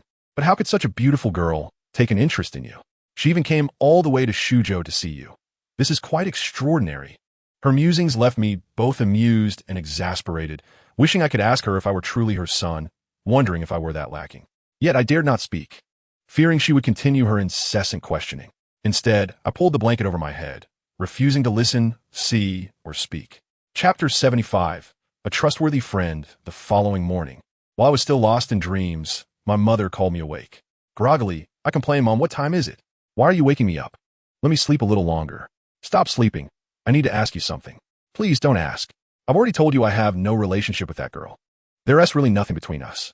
I yawned heavily and closed my eyes, sinking back into my bed. "I want to know what that girl likes to eat. Didn't you say she is coming over for a visit today? I'll head out to buy groceries soon. Just buy some lotus root, sweet peppers, gluten river shrimp, and perhaps make some spicy chicken. That should suffice. Don't you like those dishes? Young people tend to have similar tastes. Just use your discretion. This is not something to be careless about." Before my mother could finish, I interrupted, saying, "Rest assured, she will definitely enjoy whatever you buy." Finally, my mother ceased her nagging, but after a moment's thought, she asked, "Have you called to check if the girl has had breakfast?" "Mother, we belong to different eras. Please do not impose your lifestyle upon us. We are still uncertain whether she has risen from her slumber. First, procure the groceries. You constantly complain about my nagging, yet all my intentions are for your benefit. Kindly call the young lady and inquire when she will arrive, and go fetch her. I have complied with all your requests. So may I indulge in a brief respite? Just for a little while," I pleaded. "Do not forget the tasks I entrusted to you, understood?" I nodded in agreement, and after a few more words of admonition, she exited my room. Once my mother departed, I found myself increasingly restless, tossing and turning in bed. Finally, I retrieved my phone and dialed Mikai. She promptly answered with a courteous good morning. After reciprocating the greeting, I inquired, "Have you had breakfast?" "I am currently dining in the hotel restaurant," she replied. "Ah, your habits are commendable. This is indeed the perfect time for breakfast," I remarked. Mikai acknowledged my comment with a soft sound. The conversation felt somewhat stilted, so I ventured, "What are your plans after your meal?" "I intend to explore the department stores and shopping centers in Shuzhou." I exclaimed, "Ms. Mi, you have come to Shuzhou specifically for market research." "Not quite. I came primarily to see you, with market research being a secondary objective," Mikai replied earnestly. I dreaded such serious discourse, leaving me momentarily speechless. She added, "Shuzhou is your domain. Won't you guide me?" "That is certainly no problem. I have ample time," I assured her. "Then I shall await you at the hotel entrance." After concluding my conversation with Mikai, I swiftly rose, completed my morning routine in under 10 minutes, wishing those dilatory women could witness what true speed looks like. Without even having a bite of breakfast, I drove my father Santana 2,000 to the hotel where Mikai was staying. Upon arrival, I indeed spotted her waiting at the entrance. I lowered the car window and asked, "Will you ride with me? Or do you prefer to drive yourself?" Without uttering a word, she responded through action, opening the passenger door and taking her seat beside me. I immediately started the vehicle. As we made our way to the city center, Mikai was engrossed in a photograph displayed within the car. It was a family portrait from my childhood, depicting a younger me with a tender smile, clinging to my father's leg. Mikai's expression turned somber for a moment before she smiled. I understood that her melancholy stemmed from her late father, while her smile reflected her admiration for our family's unity and joy. I pressed the photo frame, wishing to divert Mikai from her emotional turmoil, and shifted the conversation. "I have heard that your Jinmei stores in Shanghai and Nanjing are in the preparatory stages. Conducting market research in a third-tier city like Suzhou seems somewhat at odds with your strategy focused on major cities, does it not?" Mikai shook her head and said, "In fact, there are divergences among our senior executives regarding the future direction of Zhuomei. Personally, I believe that Zhuomei's strategic focus should be on top-tier cities in the second and third tiers. The competition in first-tier cities is excessively fierce and would consume a significant amount of our resources. If we fail to achieve profitability, it will quickly impact the overall operation of the group." I nodded, understanding that Mi Zhongda's strategic planning for Zhuomei was centered on first-tier cities, while Mikai leaned towards second and top-tier third cities. This divergence would undoubtedly deepen the conflict between the two. I had a premonition that Mikai and Mi Zhongda could not coexist in Zhuomei's future, and as for who would ultimately gain complete control over Zhuomei, I could not hastily assert. Throughout the morning, I accompanied Mikai to several major department stores and shopping centers in Suzhou, where we exchanged views on the market, which constituted some of our limited common ground. Before heading to my home for a visit, Mikai insisted on buying numerous gifts for my father and mother, while I played the role of a laborer carrying these presents, complaining, "You really don't need to buy gifts when visiting our home. It makes you seem like my girlfriend. Must it be a girlfriend to buy gifts?" She retorted, "It's not that. But we are at an age where men marry and women are given away, so the elders might misunderstand. When you meet my father and mother later, you need to explain our relationship clearly." Mikai countered, "And what do you think our relationship is?" After pondering for a moment, I replied, "It's more like rivals than friends." Mikai shook her head in denial, saying, "I do not consider you a rival." "Then what do you regard me as?" I asked with keen interest. "A friend, a trustworthy friend." I smiled and said, "When you introduce yourself to my parents later, do say that. However, you must not let that incident alter your perception of me or lead you to trust me blindly. I'm certainly not a good person." Mikai shook her head and said, "I prefer not to overcomplicate my perceptions of people. It can be exhausting, so I choose to trust my instincts." "Did you feel the same when we first met?" I inquired. "No, at that time, I thought you were quite despicable, a rare breed of scoundrel." I remarked, "So, you were not judging me based on intuition. Rather, I was still perceived as a scoundrel in your initial impression." Mikai chuckled and said, "Let us not discuss this anymore. After wandering around for so long, I'm famished. Let us hurry and taste the food prepared by your father." I pulled Mikai back, puzzled, and asked, "What did you just call my dad?" "I said dad," she replied, suddenly realizing her slip, and hurriedly explained, "I just thought it was amusing to say it that way. It wasn't he meant seriously. You can't address him that way. He has always believed that dad refers to my father. If you say that, it could lead to quite a misunderstanding." Mikai recognized the seriousness of the situation and nodded earnestly. Then, we exchanged glances and inexplicably burst into laughter. Her smile in the perfectly warm midday sun made my heart race. Chapter 76. Am I going crazy? Around 11:30 in the afternoon, Mikai and I arrived at my home, where my mother greeted us at the door. Mikai handed the carefully chosen gifts to her, saying, "Annie, I was in such a rush yesterday that I didn't have the chance to buy gifts for you. I hope you and Uncle will like these." My mother beamed with delight, but graciously replied, "Oh, we do appreciate it. Just having you here as our guest brings us joy. There's no need for such extravagance." Mikai smiled, and my mother warmly invited her inside to sit down. Once in the living room, Mikai politely greeted my father, who was busy in the kitchen, before settling onto the sofa. I found a magazine to help pass the time before the meal, and I sat beside her, engrossed in my own copy. Moments latte. My parents called us to the dining table. Mikai and I set aside our magazines, pulled out our chairs, and maintained a respectful distance, completely devoid of the intimacy typical of a couple, as we anticipated the forthcoming inquiries from my father and mother. As expected, just when Mikai and I took a sip of juice and started eating, my mother scrutinized Mikai and inquired, "Dear, how did you come to know our Xiaoyang?" Mikai looked at me, smiled, and replied, Annie, I purchased the apartment that Xiaoyang used to rent in Suzhou, and that is how we met.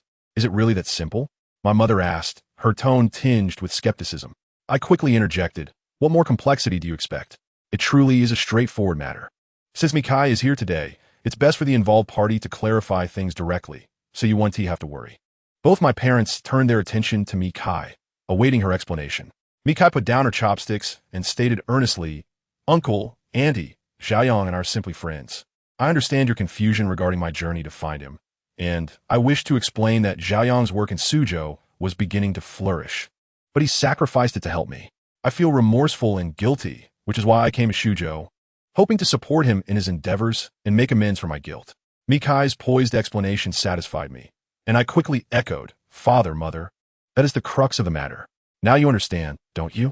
My father remained inscrutable, while my mother displayed a hint of disappointment, soon offering self-reassurance. It's all right. Relationships take time to nurture. You will grow closer. Before my mother could finish her thought, Mikai and I exchanged glances, both sensing a shared helplessness in each other's eyes. My mother simply did not comprehend that no matter how long we could never cultivate a love akin to that of the legendary Zhuo Bao and Zixia. Finally, amidst my mother's inquiries, we endured the somewhat torturous lunch, relieved to have convinced them that we were merely friends.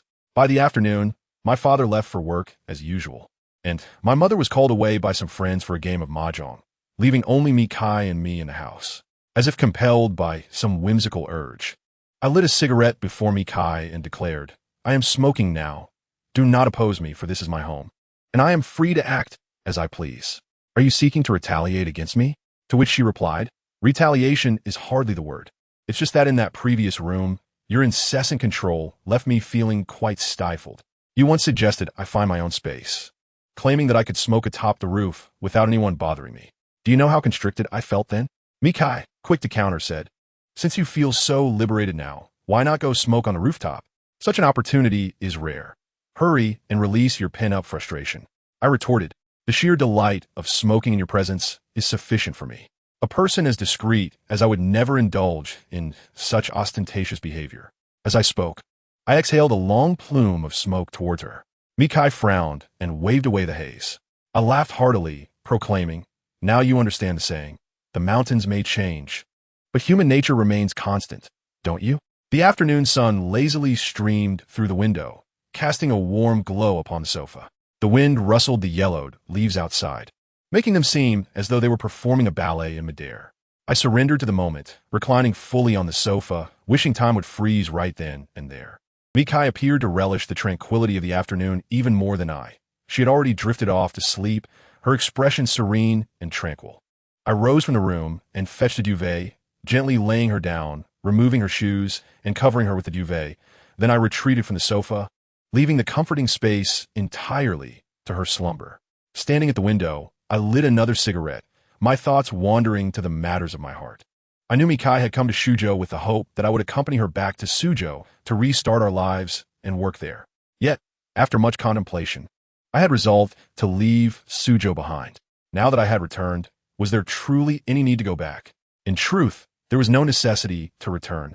Yet every recollection of Suzhou stirred an inexplicable emotion within me, a tumult that rendered it impossible to fully liberate myself from the grasp of that city. I felt a sense of hurt, a tinge of reluctance, yet simultaneously, I resisted the idea of revisiting familiar grounds. As this emotional turmoil continued to ferment, I found myself increasingly at a loss. It appeared that Mikai had been quite exhausted lately. Her slumber was deep and prolonged, lasting until the evening. When she finally awoke, she glanced at the duvet covering her and asked, how long have I been asleep? It's nearly dark outside.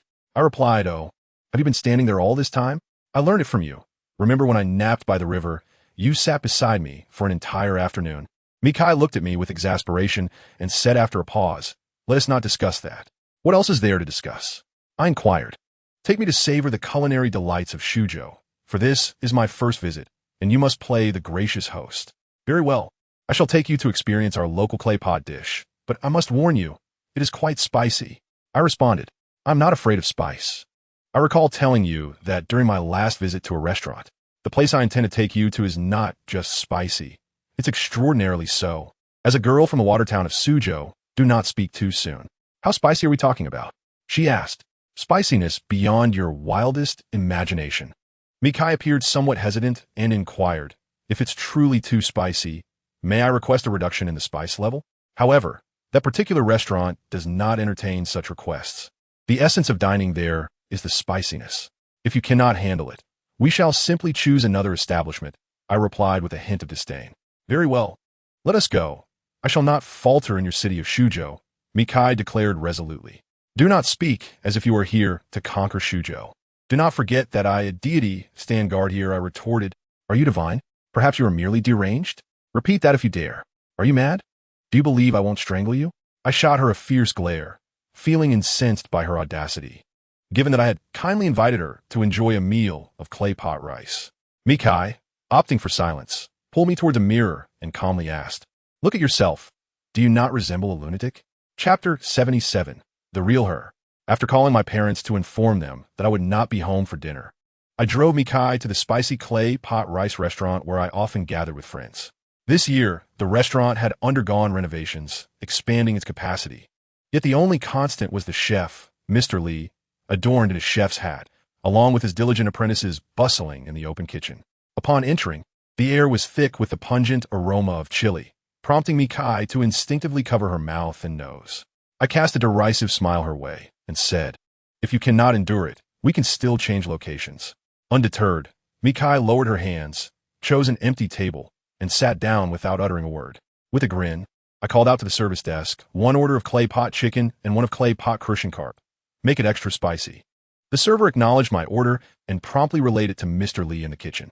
20 minutes later, the clay pot chicken and fish were delivered, alongside 2 bottles of beer.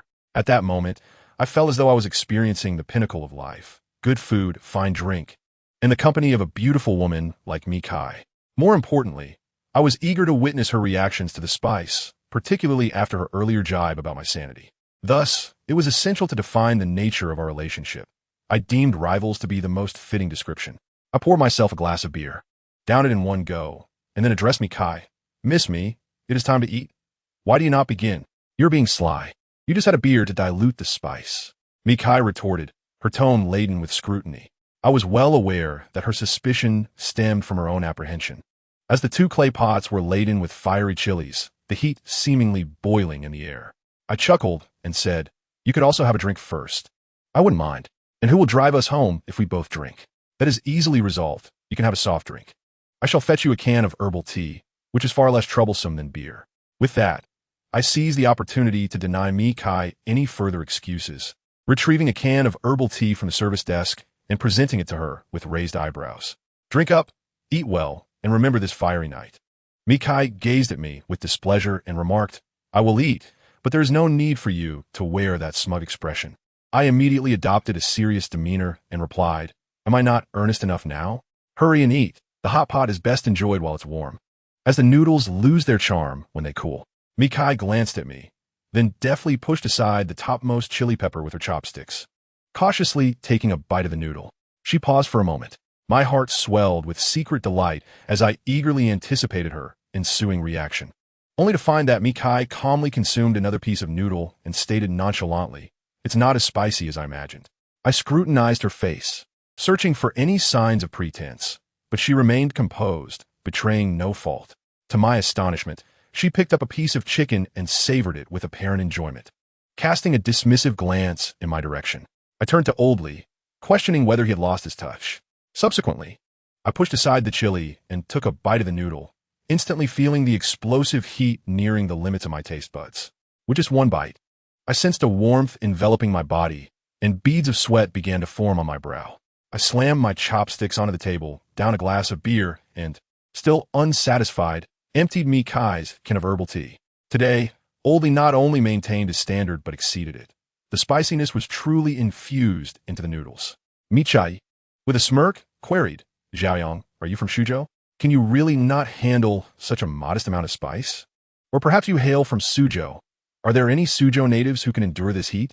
As I poured myself another glass of beer, I felt a slight reprieve, only to futilely dab at the sweat on my nose with a tissue. Mikai relished my disheveled state and finally asked with a smile, Xiaoyong, have you heard of the Carolina Reaper? What is that? I inquired. It is the world's hottest pepper, cultivated by an American. I have tasted it, and it was utterly unbearable. Yet this level of heat before us does not daunt me. I was left speechless for a moment before responding, but just a moment ago, you appeared quite cautious. I had no idea you were such a good actress. Mikai, unhurried, replied. There is a saying, one who frequently associates with the wicked will inevitably be tainted by their vices. Spending time with certain morally questionable individuals inevitably leads one to adopt some undesirable habits. Once again, Mikai's words struck me like a blow, and I clutched my chest, exclaiming, I feel a surge of repressed emotions that I cannot express. Then you should eat more chili. Perhaps the stimulation will help you release it, Mikai remarked with a facade of concern. I suddenly felt that continuing this conversation was futile, as I was not in the best frame of mind today. It was wiser to endure in silence and regroup for another round later. As we exited the fiery hot pot restaurant, my mouth throbbed with lingering heat, and I guzzled a can of herbal tea to cool my palate. Mikai walked alongside me, seemingly unaffected, which only amplified my own discomfort. After a few steps, I turned to her and asked, Are you heading back to the hotel now? She shook her head and replied, It's not yet time to rest. Returning to the hotel would be too dull. Then allow me to take you to play some video games. It will aid in digestion after our meal, I suggested with enthusiasm. Must we indulge in those electric games that only elementary school students find intriguing? I said, somewhat irritated. Are you saying that if you don't mock me, you'll gain weight? Who told you that electric games are solely for children? When I sought you out yesterday, you were indeed playing with a young student. Michai replied calmly.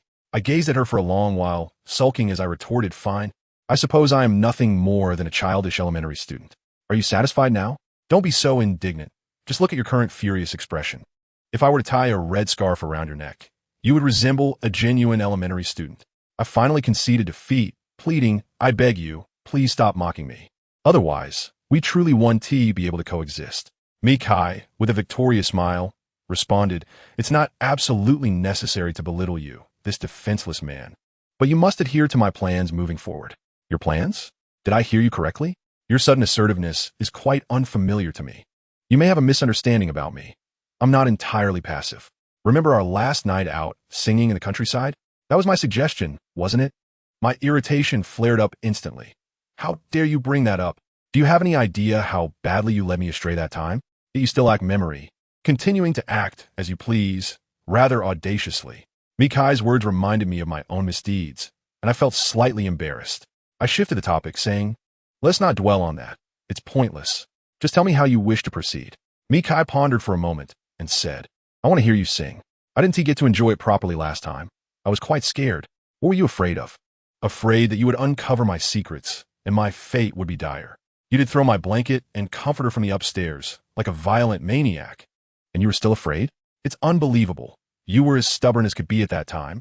I was obstinate because I refused to submit to you, you scoundrel. Naturally, I felt fear. I am just a woman. Observing Mikai's aggrieved expression, I suddenly found her to possess a charming side. Perhaps this was her more authentic self, unguarded. Chapter 78, Loving You in His Place. On this deep autumn night, I chose to embrace Mikai's plans. We drove home to fetch a guitar and then arrived at a lakeside square. This square, bustling in summer, was now quiet in the late autumn chill, with few seeking entertainment after dusk.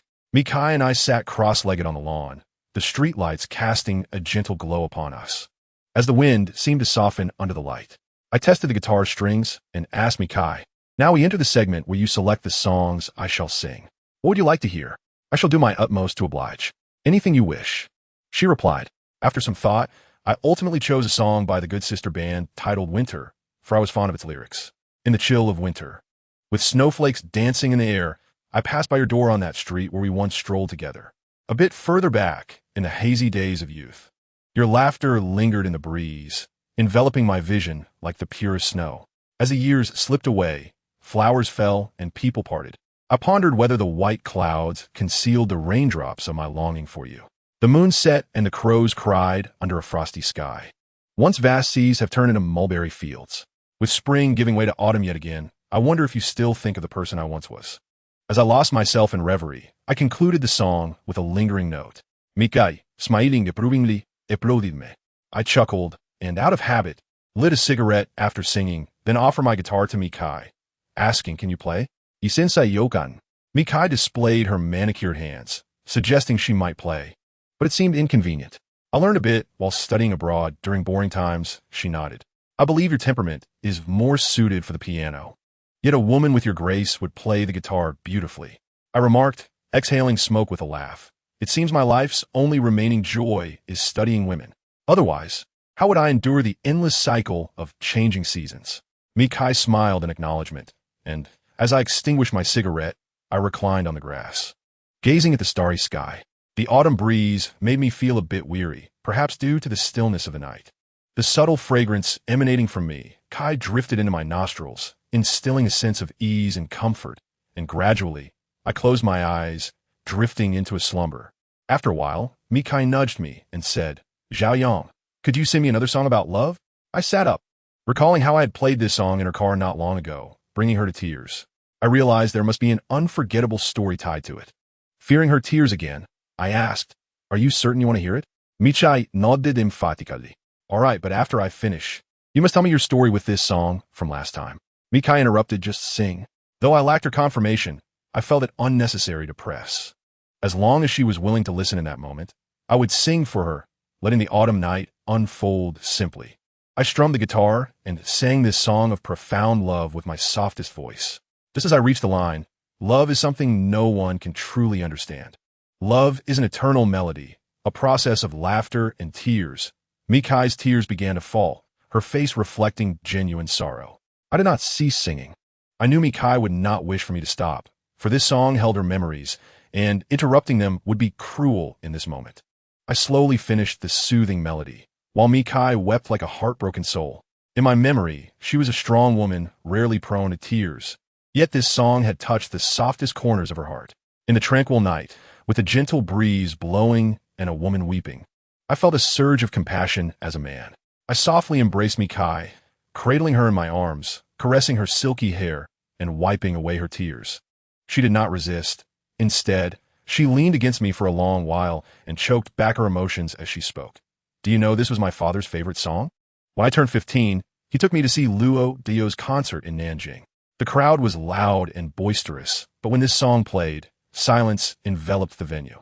My father whispered to me that he would always love me, that I was the most cherished person in his life. Yet, he failed to keep that promise. He was a deceiver. I truly miss him. He must be so lonely in that world.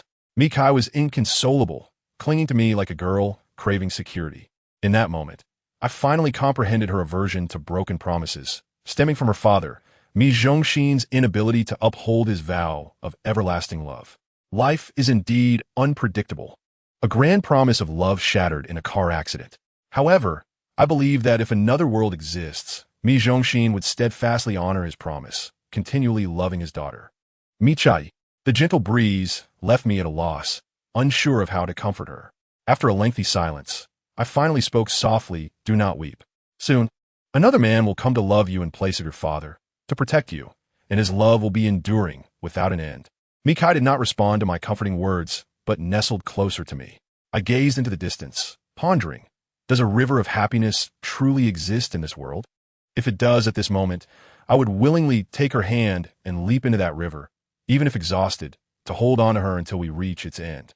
As the night deepened, the cool breeze glided past us under the moonlight. Mikai finally withdrew from my embrace, tidying her hair that had been dampened by her tears.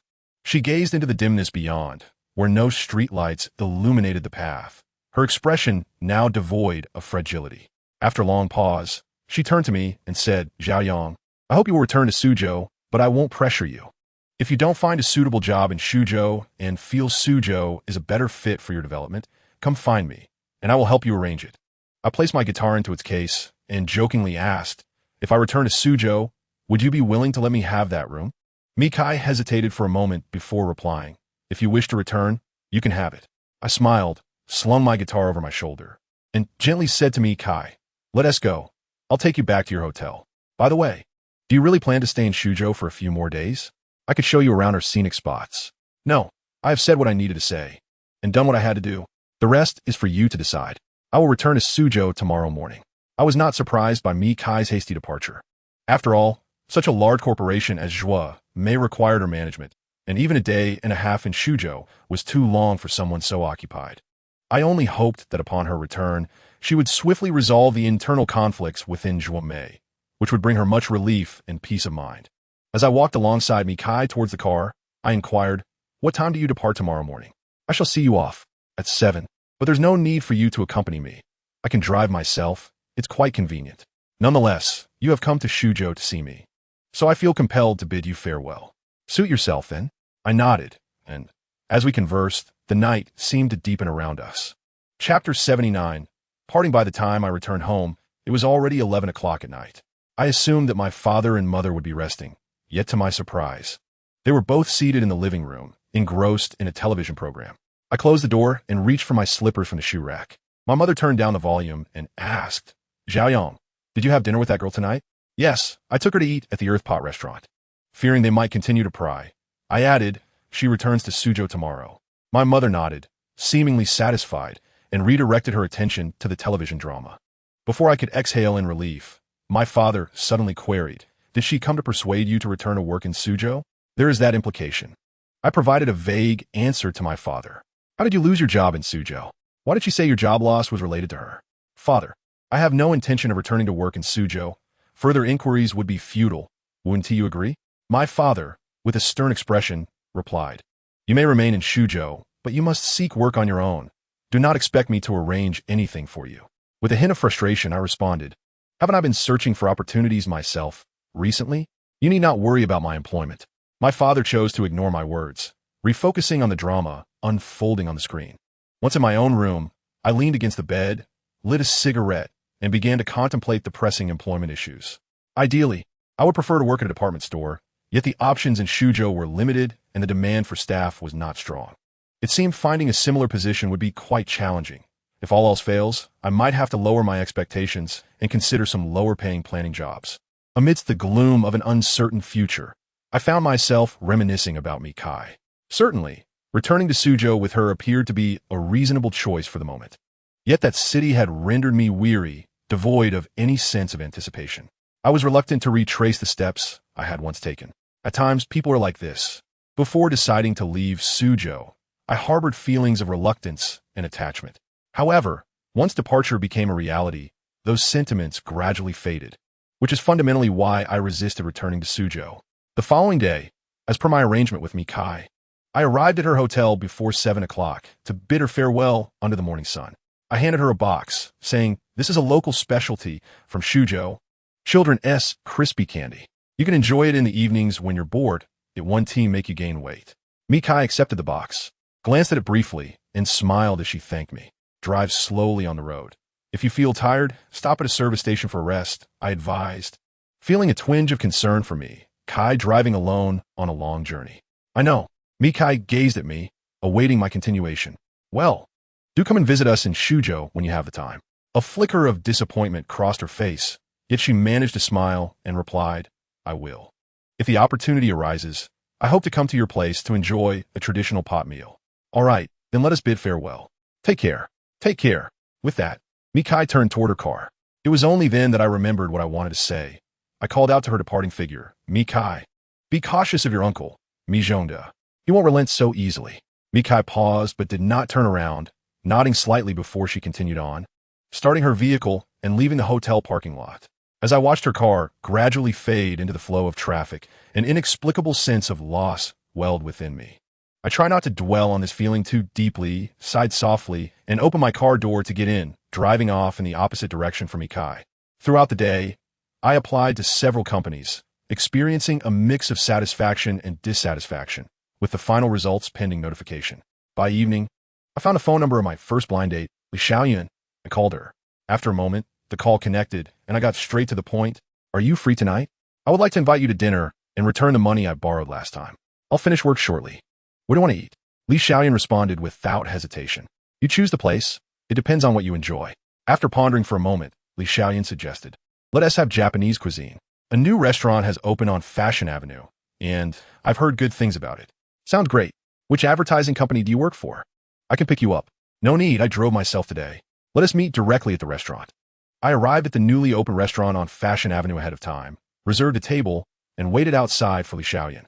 About 15 minutes later, a red Ford Focus pulled up in front of me, and Li Xiaoyun emerged, waving and asking, "Have you been waiting long?" "Just a little while.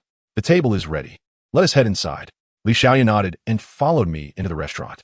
In the cozy private booth, we sat facing each other, and soon our orders arrived. Truth be told, I wasn't particularly fond of Japanese cuisine, but since it was Li Xiaoyan's preference, I maintained my composure and sought to please her. As we dined and conversed, Li Xiaoyan suddenly asked, "Xiaoyang, did you know that our mothers were seated right behind us when we had our meal at the CAF?" "Yes. Otherwise, how could I have returned your money so quickly?" My mother scolded me quite a bit, but being a caring parent, she still gave me some pocket money. I chuckled. Li Xiaoyan smiled lightly. "Do you know what my mother thought of you?" I imagine it wasn't a favorable impression. Li Xiaoyan burst into laughter. "My mother said she gained new insight, having never seen someone ask a girl for money during a blind date." I sighed, alas. Your mother has unequivocally dismissed me. It seems that our union is not meant to be. However, I cannot hold her accountable. The fault lies with my own lack of composure. Let's not dwell on such melancholy thoughts. I jestingly inquired, "Does this imply that there is still hope for us?" "Well, that is not precisely my intention," she replied. "In that case, there is no need for consolation. Let us maintain a cheerful demeanor and enjoy this dinner together." Li Xiaoyan nodded and suggested, "Let's change the subject. By the way, are you currently seeking employment?" "Indeed, I've been quite troubled by this matter for over a week now." Li Xiaoyun, sumawat surpresa, remarca. "I heard you graduated from Suzhou University. That is a commendable institution. Furthermore, your father holds a managerial position in a state-owned enterprise. With your qualifications, securing a job, there should not pose much difficulty, correct?" "Please, let us not discuss that. I was merely brought in by him," I said, feeling somewhat disheartened. Li Xiaoyan chuckled and shifted the focus of our conversation, asking, "You previously worked in planning, did you not? Are you considering introducing me to a job?" Li Xiaoyan nodded and replied, "You could say that. Our advertising company's planning department is currently engaged in a project concerning investment promotion. Given your experience in planning for large department stores, I believe you would be quite capable in our advertising setting. That should not be a problem. The essence of the work is quite similar, and I can adapt swiftly," I responded with confidence. "Very well, please send me your resume, and I will present it to our planning department's director tomorrow. If he finds it satisfactory, we shall arrange an interview," Li Xiaoyan stated. "That sounds great. I appreciate your assistance. Why the formality? Our families, along with Aunt Zhang, who facilitated our meeting, are quite familiar with one another. Consider it a favor among friends. By the way, I have a good relationship with our planning department's director, Zhou, so employment should not be an issue," Li Xiaoyan smiled. "Then I shall refrain from expressing my gratitude. Once I secure a position, I will treat you to dinner. In truth, I would prefer if you invited me out after you achieve success in your work.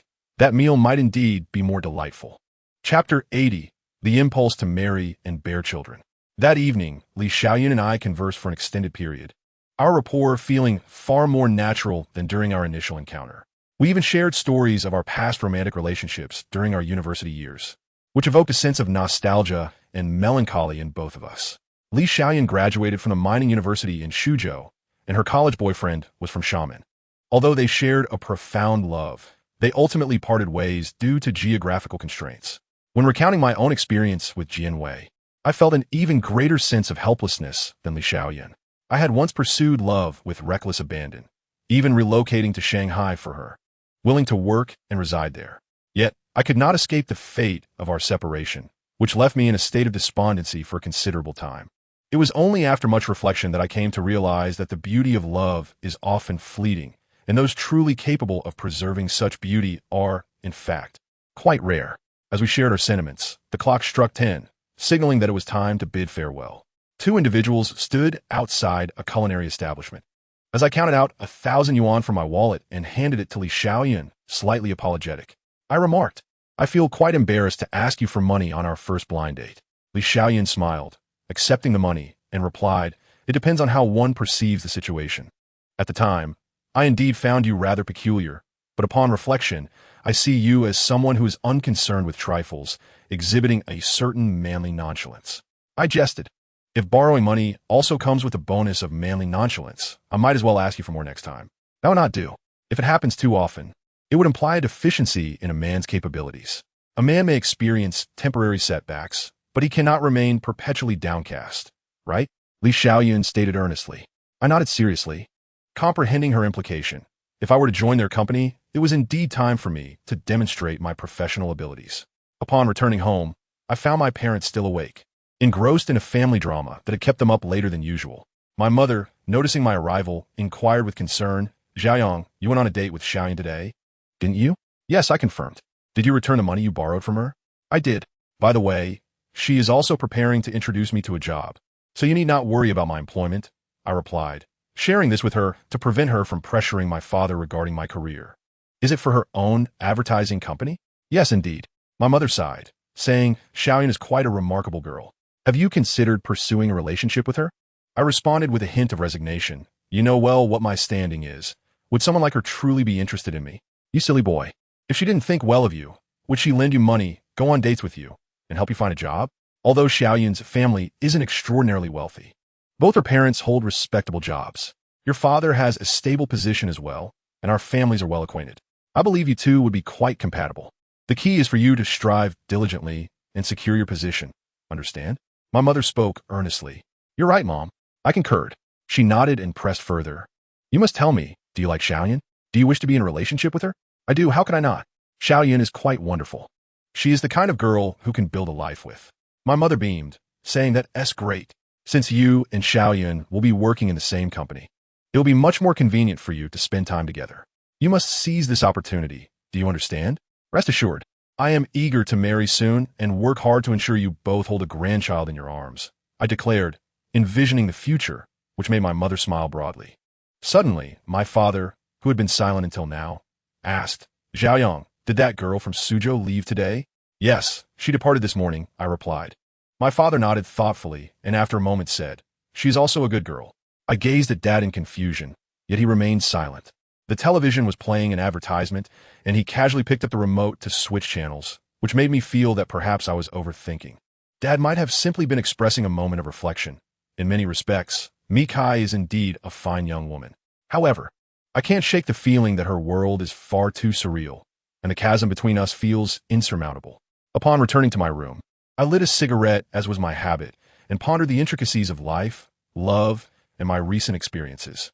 At this moment, I believe I have moved on from Jianwei, for I have gradually slipped into a different state of existence. I yearn for a stable and uncomplicated love, one that can eventually blossom in a marriage, and my blind date, Li Xiaoyun, seems to be the most suitable candidate. I envision a pleasant life where family gathers in harmony, free from the burdens of wandering or seeking solace in the haze of drunken nights at bars. Perhaps returning to Suzhou was the wisest decision I have made in my life. It feels like a divine gift, allowing me, a man who was meant for greatness, to realign with my path and fulfill my life's purpose within a complete family. Suddenly, thoughts of me, Kai, resurfaced, and a pang of sorrow struck my heart. This pain made me realize that I still care for her, although I prefer to interpret this concern as sympathy for her circumstances and her current plight. It was then that I remembered to send her a message, inquiring if she had returned to Suzhou safely. After a long while, Mikai replied with a simple message, "Arrived." I quickly responded, suggesting she rest after such a long drive and not overexert herself. Yet, after waiting for a considerable time, she did not respond, and I drifted into sleep while waiting. That night, I dreamt once more of the city hidden in the sky, a city that remained as crystalline as ever. I also saw the woman with cascading hair, albeit only as a silhouette. Desperately, I approached her, longing to discern her identity. But despite my frantic efforts, I could not draw closer. I cried out, "Who are you?" "You are the woman in your heart." "If she is indeed the woman in my heart, why can I not reach her?" "Because you do not yet understand what your heart desires." I echoed her words, unable to comprehend their meaning before waking suddenly. Looking out the window, I noticed the dawn breaking, realizing that my recent experience was merely a dream. Yet, the dream brought me a fleeting joy, so ephemeral that it quickly morphed into a sense of loss. Do I truly not understand what my heart seeks? After sitting in contemplation for a while, my phone rang. I picked it up to find it was Li Xiaoyun calling. I promptly answered, greeting her, "Good morning, Xiaoyun." "Good morning, Xiaoyang. Is there something on your mind so early? Did you forget we agreed last night that you would send me your resume?" I apologized. "Oh, my memory fails me. I will get up and send it to your email right away. You remember my email, right? I doubt you can keep it in mind." I replied awkwardly, "Don't think so lowly of me. It's saved in my phone." Li Xiaoyan finally smiled and said, "Then hurry and send it over. I will hand it to Director Zhou of the planning department today. Let us strive to finalize your work as soon as possible." Thank you for your diligence. I expressed my heartfelt gratitude. I was worried you might lack financial support and would have to borrow money from the young ladies during your next blind date. Li xiaoyun lauga hartili. I was speechless for a long while before exclaiming, your words can be quite sharp. That depends on who it is directed toward. If I do not maintain a certain assertiveness, I might find myself at your mercy in our future interactions. Aunt Zhang mentioned that you were quite the mischievous child, often teasing girls without a care. Li Xiaoyan remarked with a tinge of nostalgia. I chuckled. I'm rather kind of my girlfriend. Li Xiaoyun pausa momentarily, as if comprehending the implication of my words, and then shifted the topic, saying it's getting late. I need to wash up and have dinner. I have to go to work later. All right, you take care, I replied. Remember to send me your resume. After my acknowledgement, Li Xiaoyun ended the call. Listening to the beeping tone, I smiled, realizing that Li Xiaoyun is truly a remarkable young woman. Suddenly feeling a surge of desire to marry and start a family right here in the city that raised me. Chapter 81. I believe I will cherish her. After rising and washing up, I didn't have time for breakfast and promptly sent my electronic resume to the email address Li Xiaoyan provided. Naturally, I did not place all my hopes on her recommendation. Throughout the day, I traversed various companies, embarking on the monotonous cycle of job applications. After a day of interviews, I finally found myself seated on a bench at Pengsheng Square under the setting sun. I discreetly lit a cigarette, gazing at the undulating fountain and the playful crowd. Momentarily lost in thought, a square administrator wearing a red armband passed by, prompting me to quickly hide the cigarette behind my back.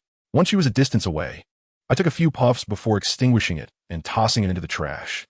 Once calm, I felt a tinge of boredom, leading my thoughts to wander.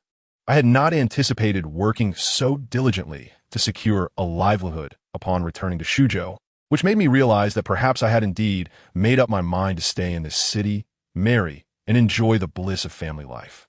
After a brief respite, I received a WeChat message from Li Xiaoyan, informing me that she had submitted my resume to her company as planning director and that I could come in for an interview tomorrow if I had the time. I promptly replied, confirming my availability.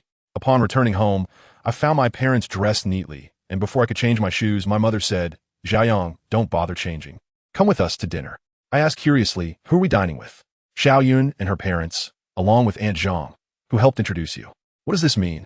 Just an opportunity for both families to get to know each other better. Quickly change into something presentable. Your father and I will wait for you downstairs. My mother urged, her tone insistent. Whose idea was this? Why are you asking so many questions? Hurry and change your clothes. My mother gave me a gentle yet discontented tap, expressing her feelings. I nodded in understanding, refraining from further inquiries, yet I found myself secretly anticipating the dinner gathering of our two families. Even though my mother did not elaborate, I grasped the significance of this soiree. After changing into formal attire, I descended the stairs and my father, driving his aging Santana 2000, transported my mother and me to the prearranged restaurant. Upon our arrival, Li Xiaoyun and her parents had yet to show up. Although Aunt Zhang had arrived before us, we engaged in casual conversation at the entrance, waiting for Li Xiaoyun and her family. With a smile, Aunt Zhang inquired Xiaoyang, is the match I introduced to you reliable? I nodded earnestly, affirming its reliability. And what do you think of it? She probed further. I find it quite agreeable. I replied, deliberately omitting the word like. Aunt Zhang grasped my hand, speaking earnestly. If you find it agreeable, you must take the initiative later. You are the young man. You understand? I nodded in acknowledgement. Just then, a red Ford Focus pulled into the parking lot nearby, and I soon spotted Li Xiaoyun and her parents emerging from the vehicle. Aunt Zhang, my mother, and my father approached them, and I hesitated for a moment before following suit. The two families exchanged polite greetings, and I quietly asked Li Xiaoyun beside me, did you know that our families are dining together tonight? She shook her head, replying, if I had known, I would have mentioned it during our earlier call. I only learned about it after returning home. I smiled. So you understand their intentions, right? To bring us together, Li Xiaoyan responded candidly with a smile. Do you think we could work out? I queried. It's too early to say. I believe we need to spend more time together, she replied. I nodded, saying, then let us engage with each other as the evening unfolds. Li Xiaoyan smiled slightly. Indeed, let us see how it goes.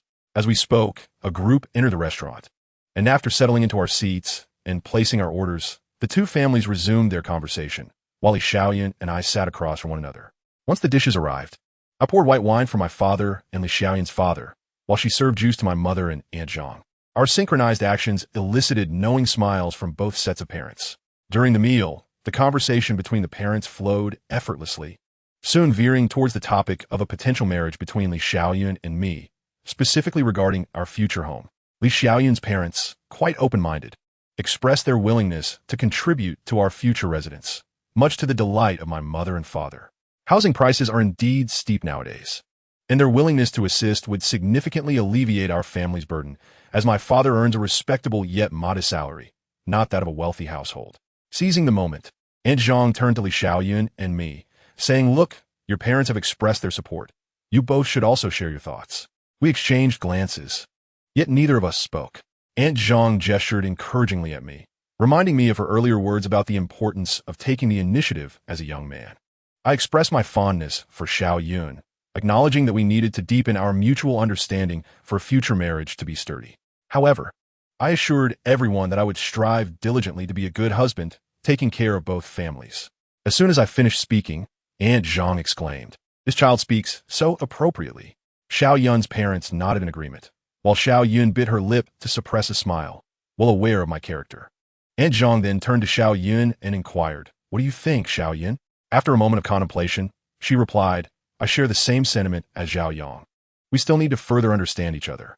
Aunt Zhang nodded, saying, "That is indeed the right mindset, but you are not young anymore.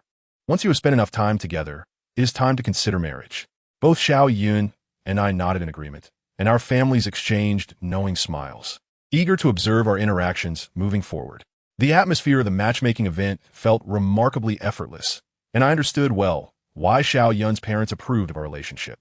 Firstly, I had a respectable job, and secondly, I was a graduate of a prestigious university.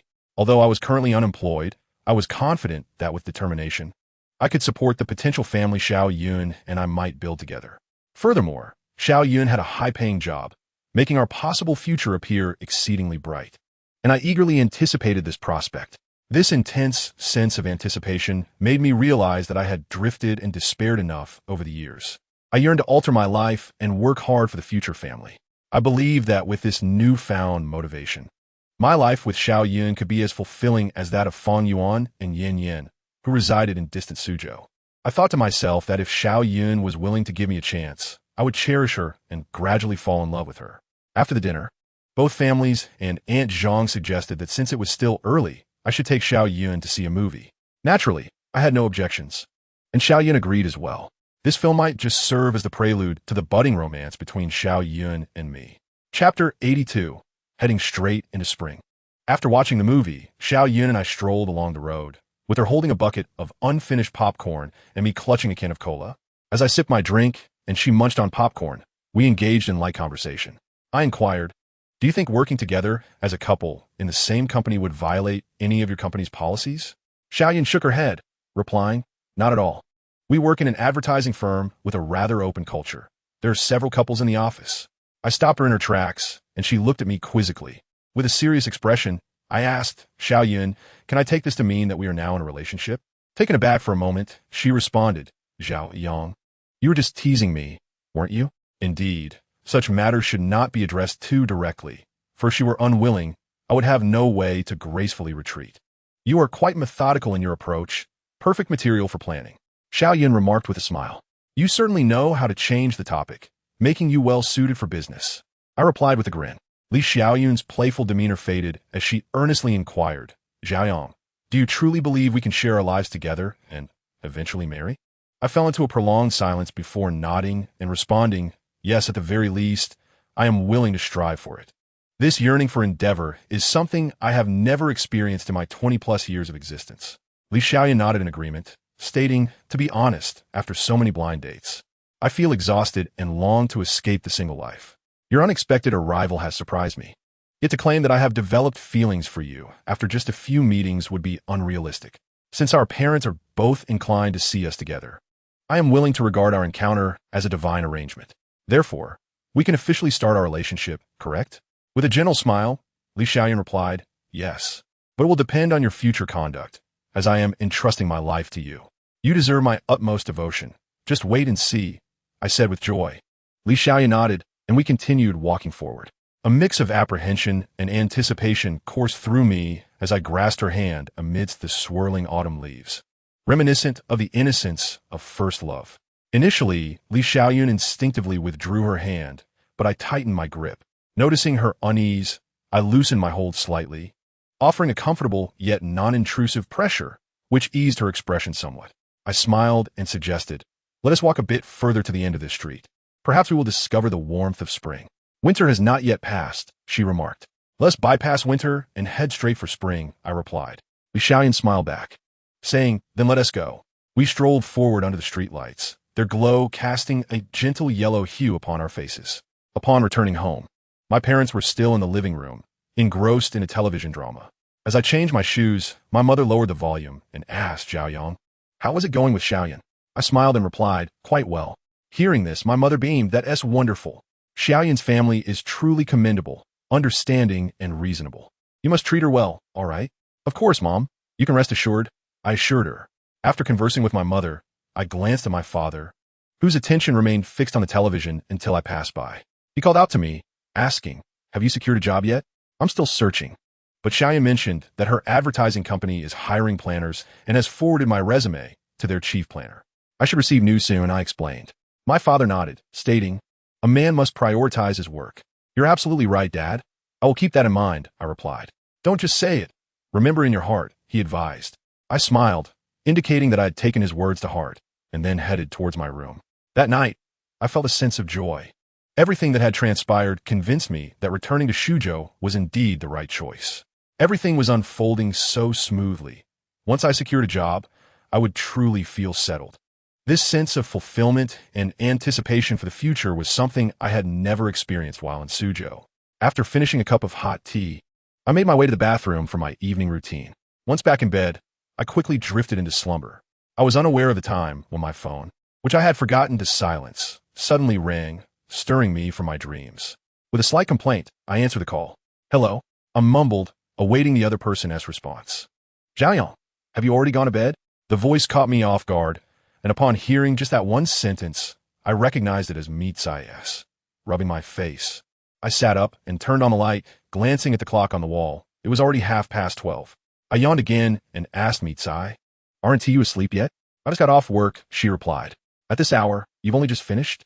I exclaimed, feeling an inexplicable discomfort, perhaps stemming from sympathy for Mitsai living alone. "The company has been quite busy lately. It should ease up in a while," she said in a calm tone.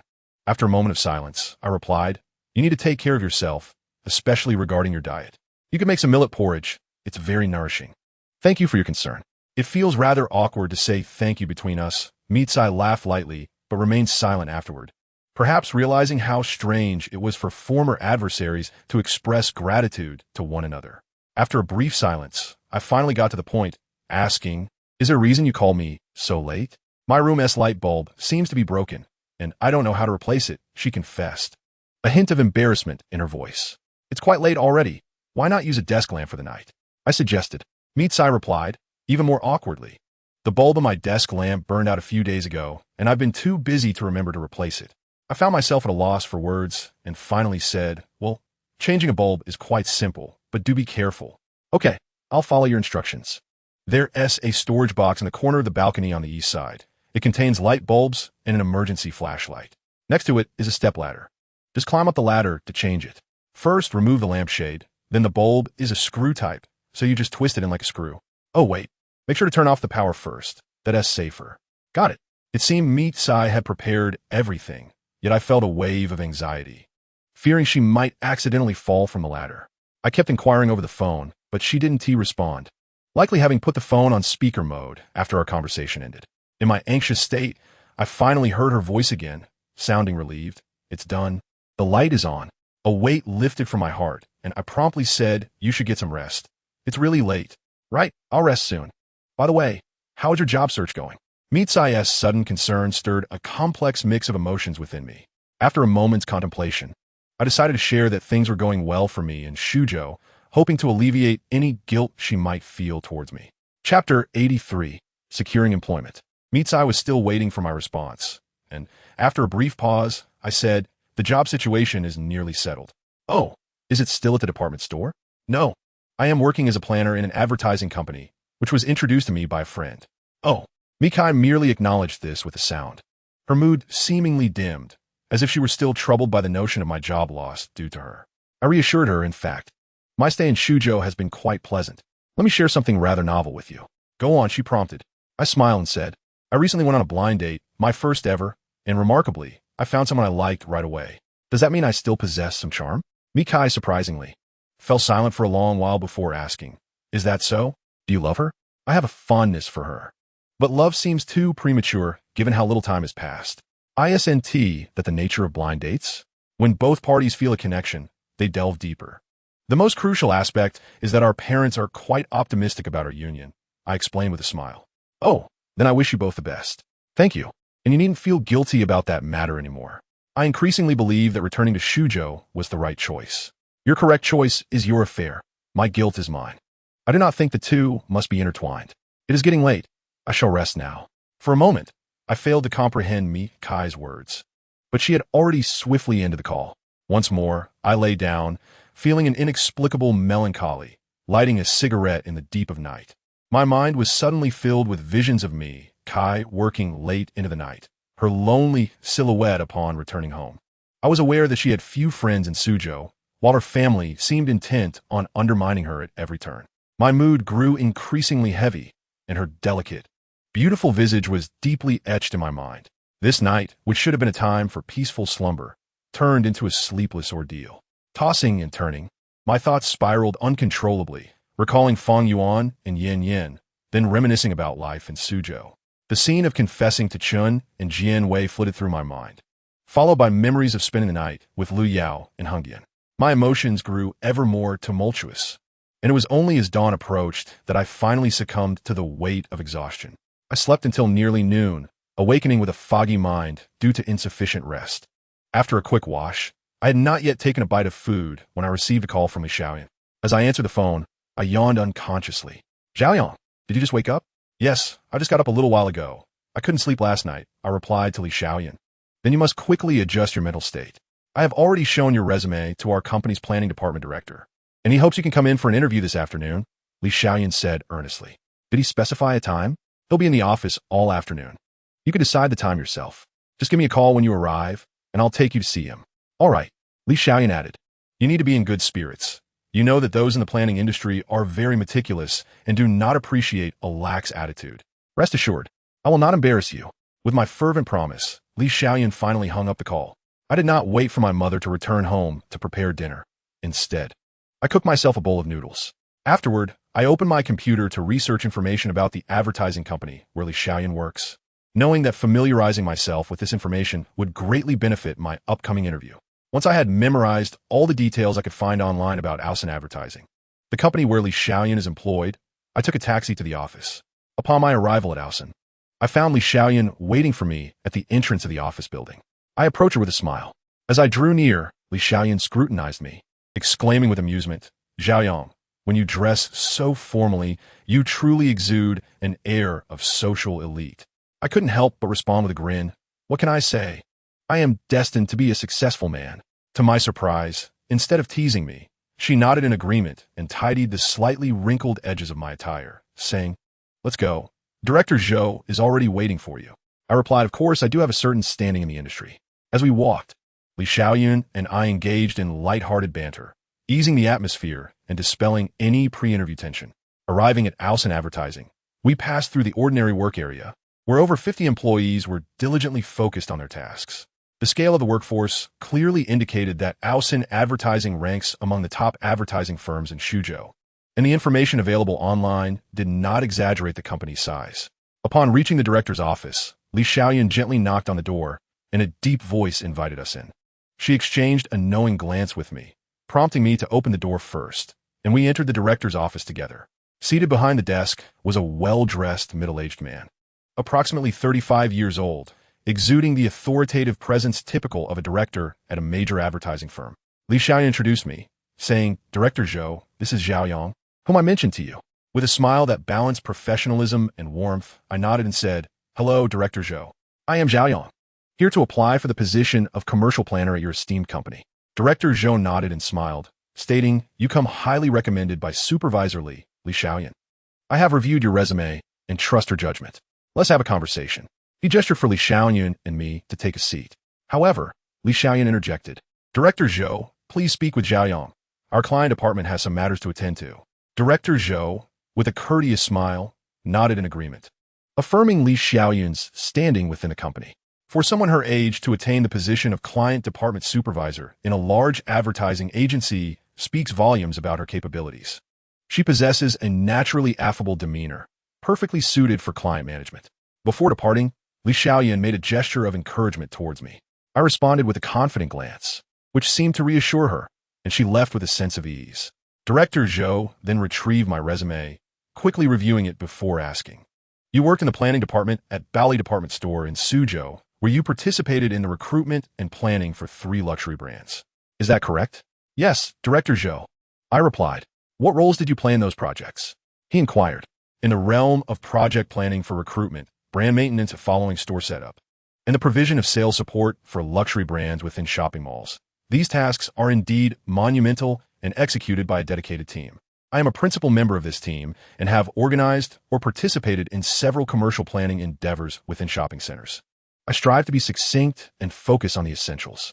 Director Zhou nodded approvingly and inquired with interest. Please elaborate on the commercial planning cases you have undertaken. I nodded in response and proceeded to recount some cases from my tenure at Poly Department Store, aiming for brevity in my narration. After discussing the past projects at Poly Department Store, I exchanged views with Director Zhou on commercial planning, and our conversation was quite enjoyable. During our discussion, Director Zhou highly praised the promotional campaign proposal-themed Love is Not Luxurious, which I prepared before leaving Suzhou, expressing his intention to monitor the campaign's effectiveness. This stirred a sense of nostalgia within me, as the campaign was set to launch in less than a week. Although I authored the proposal, I would ultimately not be able to execute it, which left me with a lingering sense of regret. I sincerely hope that the Love is Not Luxurious campaign achieves remarkable success, serving as a final gesture of gratitude to Chen Jingming. In a fleeting moment of contemplation, Director Zhou turned to me and remarked, Zhao Yang, let me share the current status of our company. This year marks a significant leap forward for Ausen Advertising. We have seen a substantial improvement in client quality compared to previous years. We are now preparing to concentrate resources on securing advertising business across several large department stores in Suzhou. Your extensive experience in department store planning gives you a distinct advantage that aligns perfectly with our current strategic needs. Personally, I hold great expectations for you.